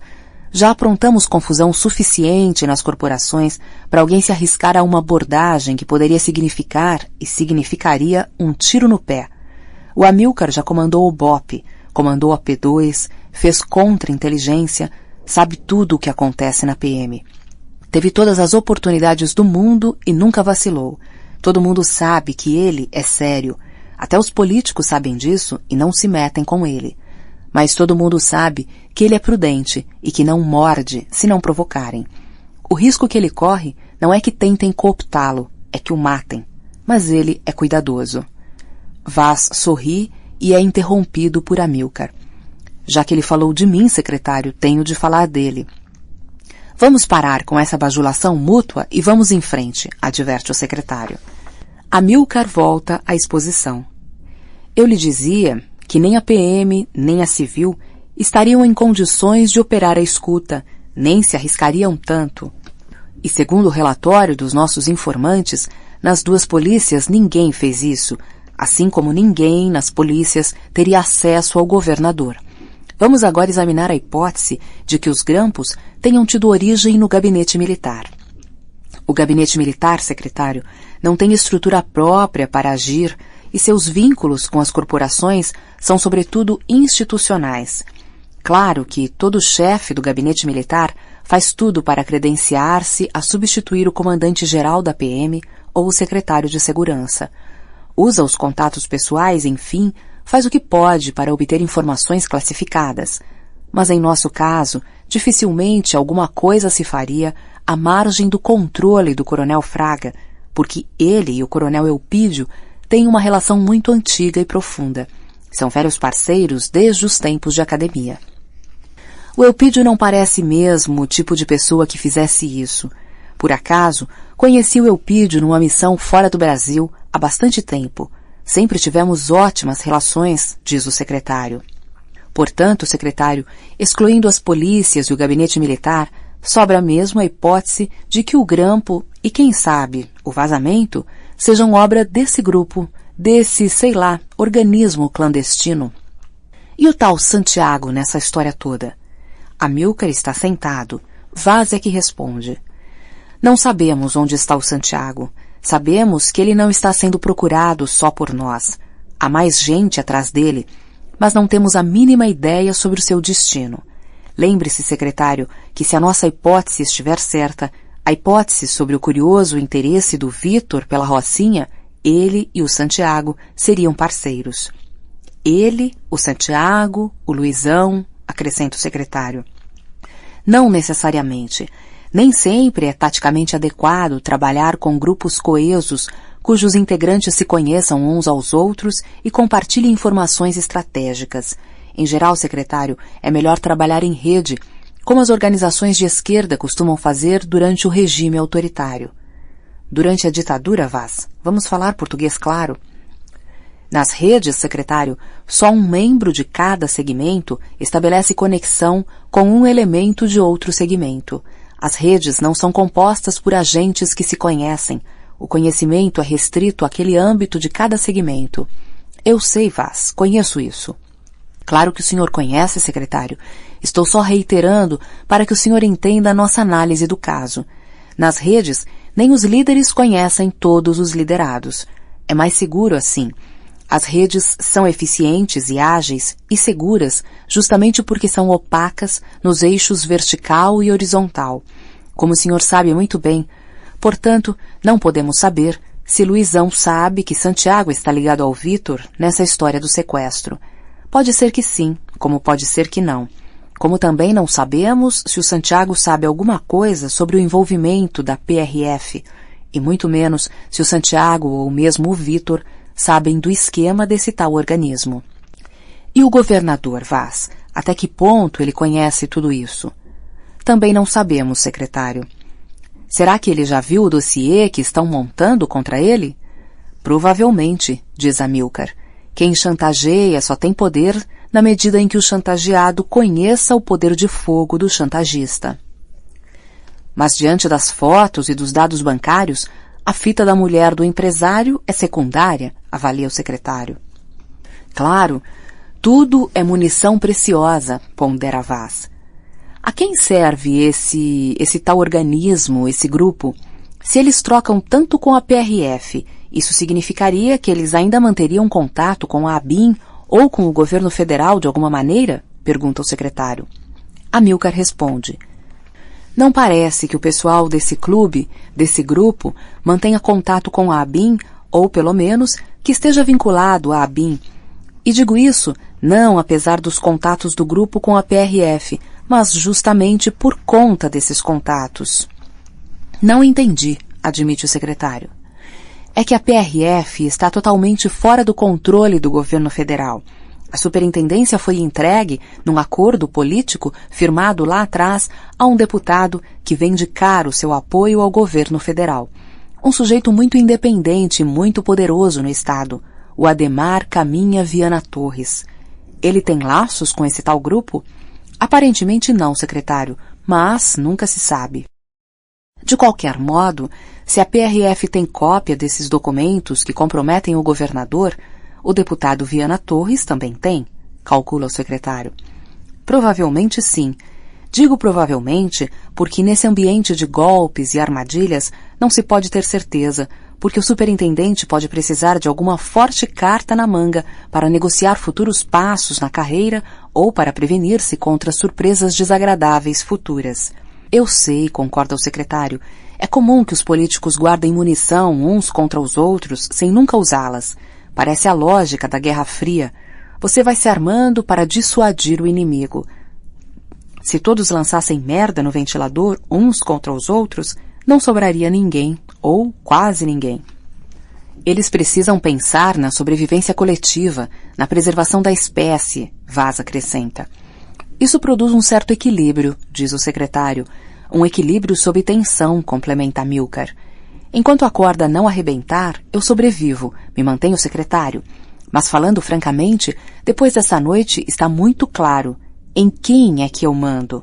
São bandos e grupos e gangues e barões feudais e políticos. Que secretaria é essa, Vaz? Que polícias são essas? Não são instituições, são campos de batalha, são mercados persas, são tribos em luta. Ninguém comanda nada. Essas polícias não existem. Esse Estado não é governável, Amilcar. Não sei, secretário, não sei. Talvez seja assim, mas por alguém que não caia na malha das chantagens. Alguém que não tenha o rabo preso, diz o secretário. Vamos falar português claro. Existe pessoa assim? Se existir uma pessoa assim, chegaria ao governo? E se chegasse, não teria de deixar de ser a pessoa que é? Não teria de pagar um preço? Não teria de prender o rabo? E depois, não basta uma pessoa. As coisas não são assim. Teria de ser bem mais que isso. Não sei se tem saída, secretário. Ouço as pessoas mais experientes na política ridicularizando o moralismo, mas elas não entendem que no Rio, moralismo não é virtude espiritual, é condição mínima e bastante prática para que o governo não vire refém. Será que as pessoas um dia vão entender isso, Amilcar? O que é que você acha, Vaz? Acho que a gente foi muito longe, que o senhor foi muito longe e que agora não dá mais para recuar. Mas avançar seria voluntarismo ingênuo. Vaz, seria suicídio. Que apoio nós temos para isso? Estamos com os pés na areia movediça. CD 24. Epílogo. Não sei bem dizer por que fiz isso. Não entendi o impulso, mas o fato é que fui visitar o comandante-geral da Polícia Militar. Pedi uma audiência, ele aceitou me receber. Talvez o fato mais estranho não tenha sido meu impulso, mas a receptividade do coronel. A PM exerce uma curiosa atração sobre os seus membros, até sobre os que saíram como eu. Não paro de pensar na corporação, nos colegas, nas operações. Depois que entrou em minha vida, a polícia nunca mais saiu. Acho que nunca vai sair. Este livro é prova disso, ainda que também seja prova do contrário, quer dizer, de minha vontade de me livrar do passado. Talvez eu ainda alimente a ilusão de que minha história tenha se tornado parte da história da corporação, de que eu esteja cravado na polícia como ela está em mim. Dizendo isso, não pude deixar de pensar na faca enterrada na caveira, o escudo do BOPE. Vai ver, esse tipo de simbiose só acontece com quem passou por todas as provas e se tornou oficial da tropa de elite. Cada prova, uma cicatriz ou várias. Por isso, o resultado é uma espécie de tatuagem. Fica gravado no corpo e grudado na alma. Não tem como lavar. Como não se lavam as culpas, nem se apaga o orgulho. Tudo bem com o senhor? Obrigado por me receber, coronel. Eu vim trocar umas palavrinhas com o senhor sobre o livro que estou escrevendo. O livro sobre a polícia, sobre o BOPE. Na verdade, o livro é sobre mim mesmo, ou sobre minha experiência no BOPE e na polícia de um modo geral. De qualquer maneira, obrigado por se dispor a me ouvir. Nem todos os que antecederam o senhor e se sentaram nessa cadeira estiveram dispostos a me receber, muito menos a me escutar, mesmo quando eu estava na polícia. Aliás, é engraçado isso. Se outros tivessem manifestado essa generosidade, talvez eu ainda estivesse vestindo a nossa farda. Deixa pra lá, coronel. Vou deixar essa conversa sentimental de lado, senão eu acabo me emocionando e fazendo um papelão. Mas o senhor há de entender. Não é fácil voltar aqui, entrar no comando geral, rever velhos colegas, encarar a garotada nova, subir essas escadas, a paisana, olhar as fotos históricas, as bandeiras, sentir o cheiro da madeira envernizada das escadas. Certo, vou logo voltar ao ponto. Sei que o senhor está em pleno expediente, no meio do fogo cruzado, com 1 milhão de problemas para resolver, pressão de todo lado, governador chamando, secretário na linha, imprensa na cola, denúncia para todo lado, bala perdida, comunidades queimando ônibus, bandidos queimando ônibus. Pois é, vou direto ao motivo de minha visita. Eu vim aqui justamente porque não quero queimar o seu filme, coronel, nem o da instituição. Já chega de fogo, inclusive de fogo amigo, se é que o senhor me entende.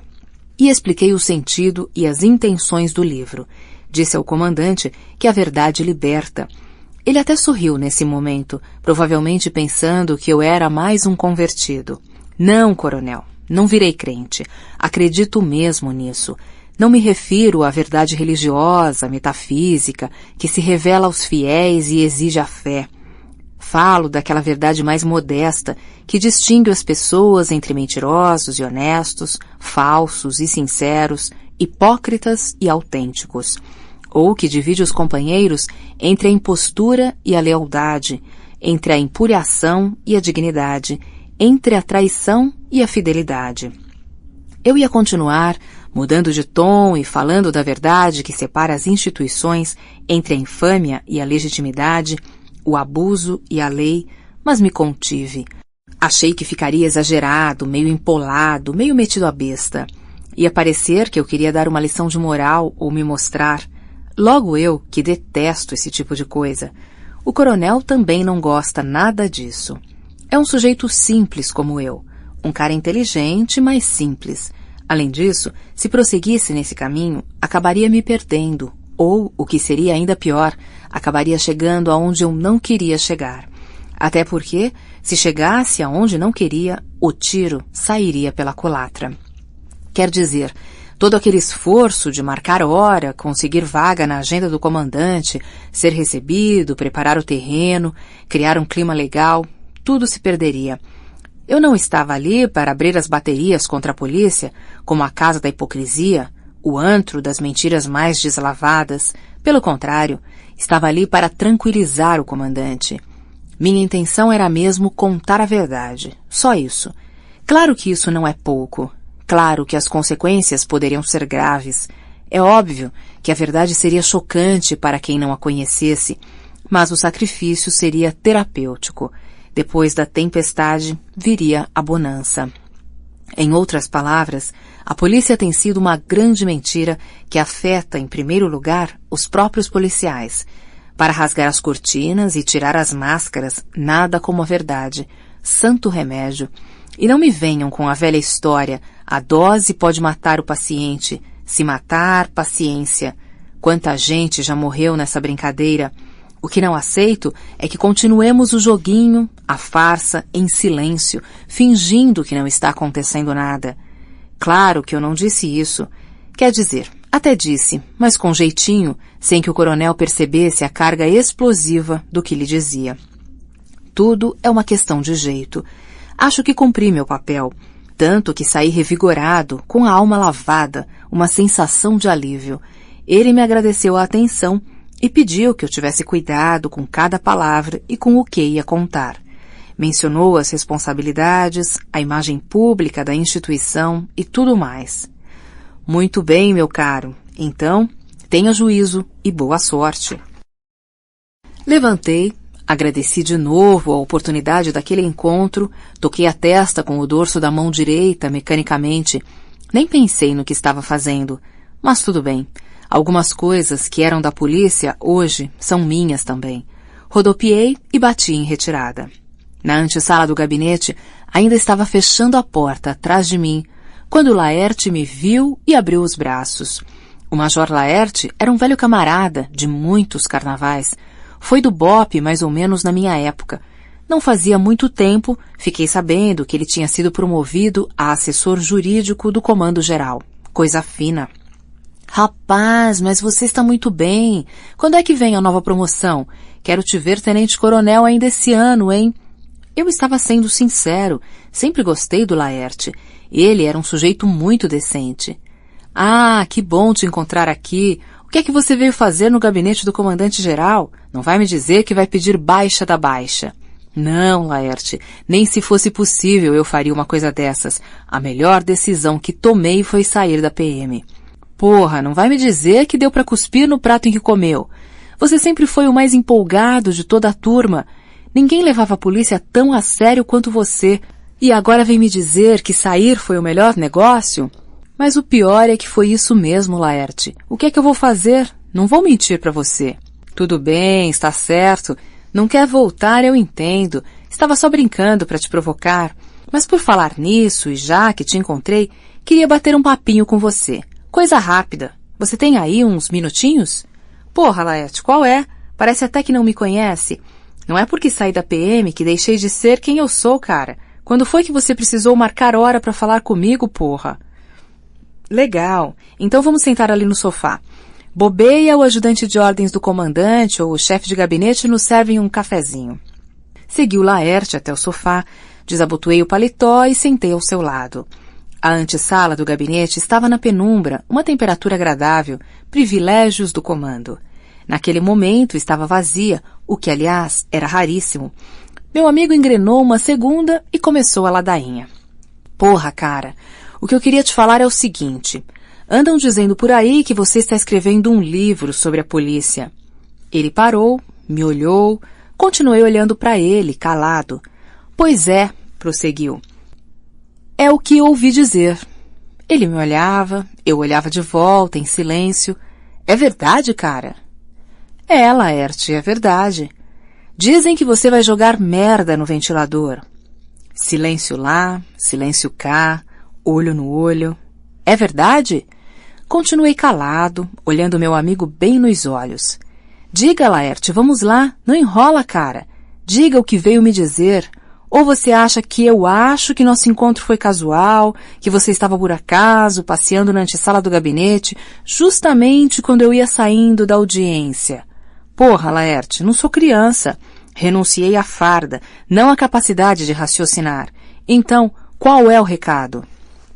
Tudo bem, cara, não tenho nada a ver com a tua vida. Quem sou eu para te dizer o que fazer? Além do mais, você já é bem grandinho. Mas não custa compartilhar contigo algumas preocupações. Te incomoda se eu fizer algumas considerações sobre isso? Diga logo o que você quer dizer, Laerte. Deixe de embromação. Você vai falar de qualquer jeito? Pensa que eu não te conheço? Tudo bem, é o seguinte, cara, pensa bem. Porra, cara, pensa bem. Entende o que eu estou dizendo? Estou te pedindo para pensar bem no que você vai fazer. Ele olhava para mim e para a porta de entrada. A qualquer momento, alguém ia entrar. Pelo visto, ele não queria ser interrompido. Talvez por isso, falava baixo, como se estivesse conspirando. Eu torcia para alguém entrar logo, já estava ficando nervoso com aquele papo. Compreendo que você deu baixa de um modo complicado. Sei que a polícia não te tratou bem. Claro que sei o que você passou aqui dentro, cara. Mas, porra, pensa bem. De que vai te adiantar uma vingança? Pra que escrever com o fígado? Você só vai fortalecer a imagem de ressentido e ainda por cima vai dar de bandeja um gostinho a quem te perseguiu. E eles vão dizer, viu?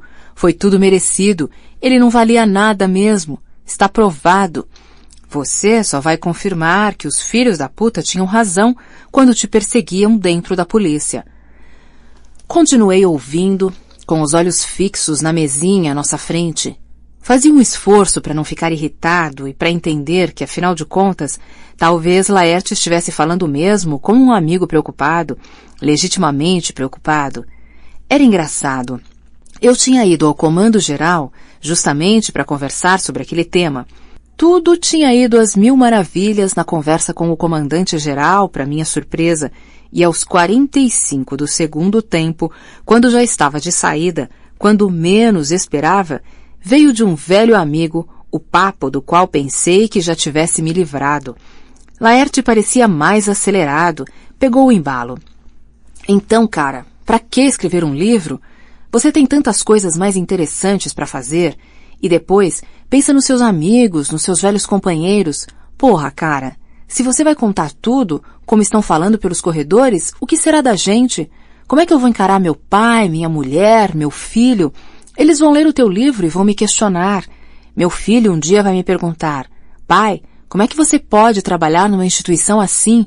O que é que eu vou dizer para minha família, pro meu filho, cara? E o que é que vai acontecer com a imagem da corporação que já vem sofrendo tanto desgaste?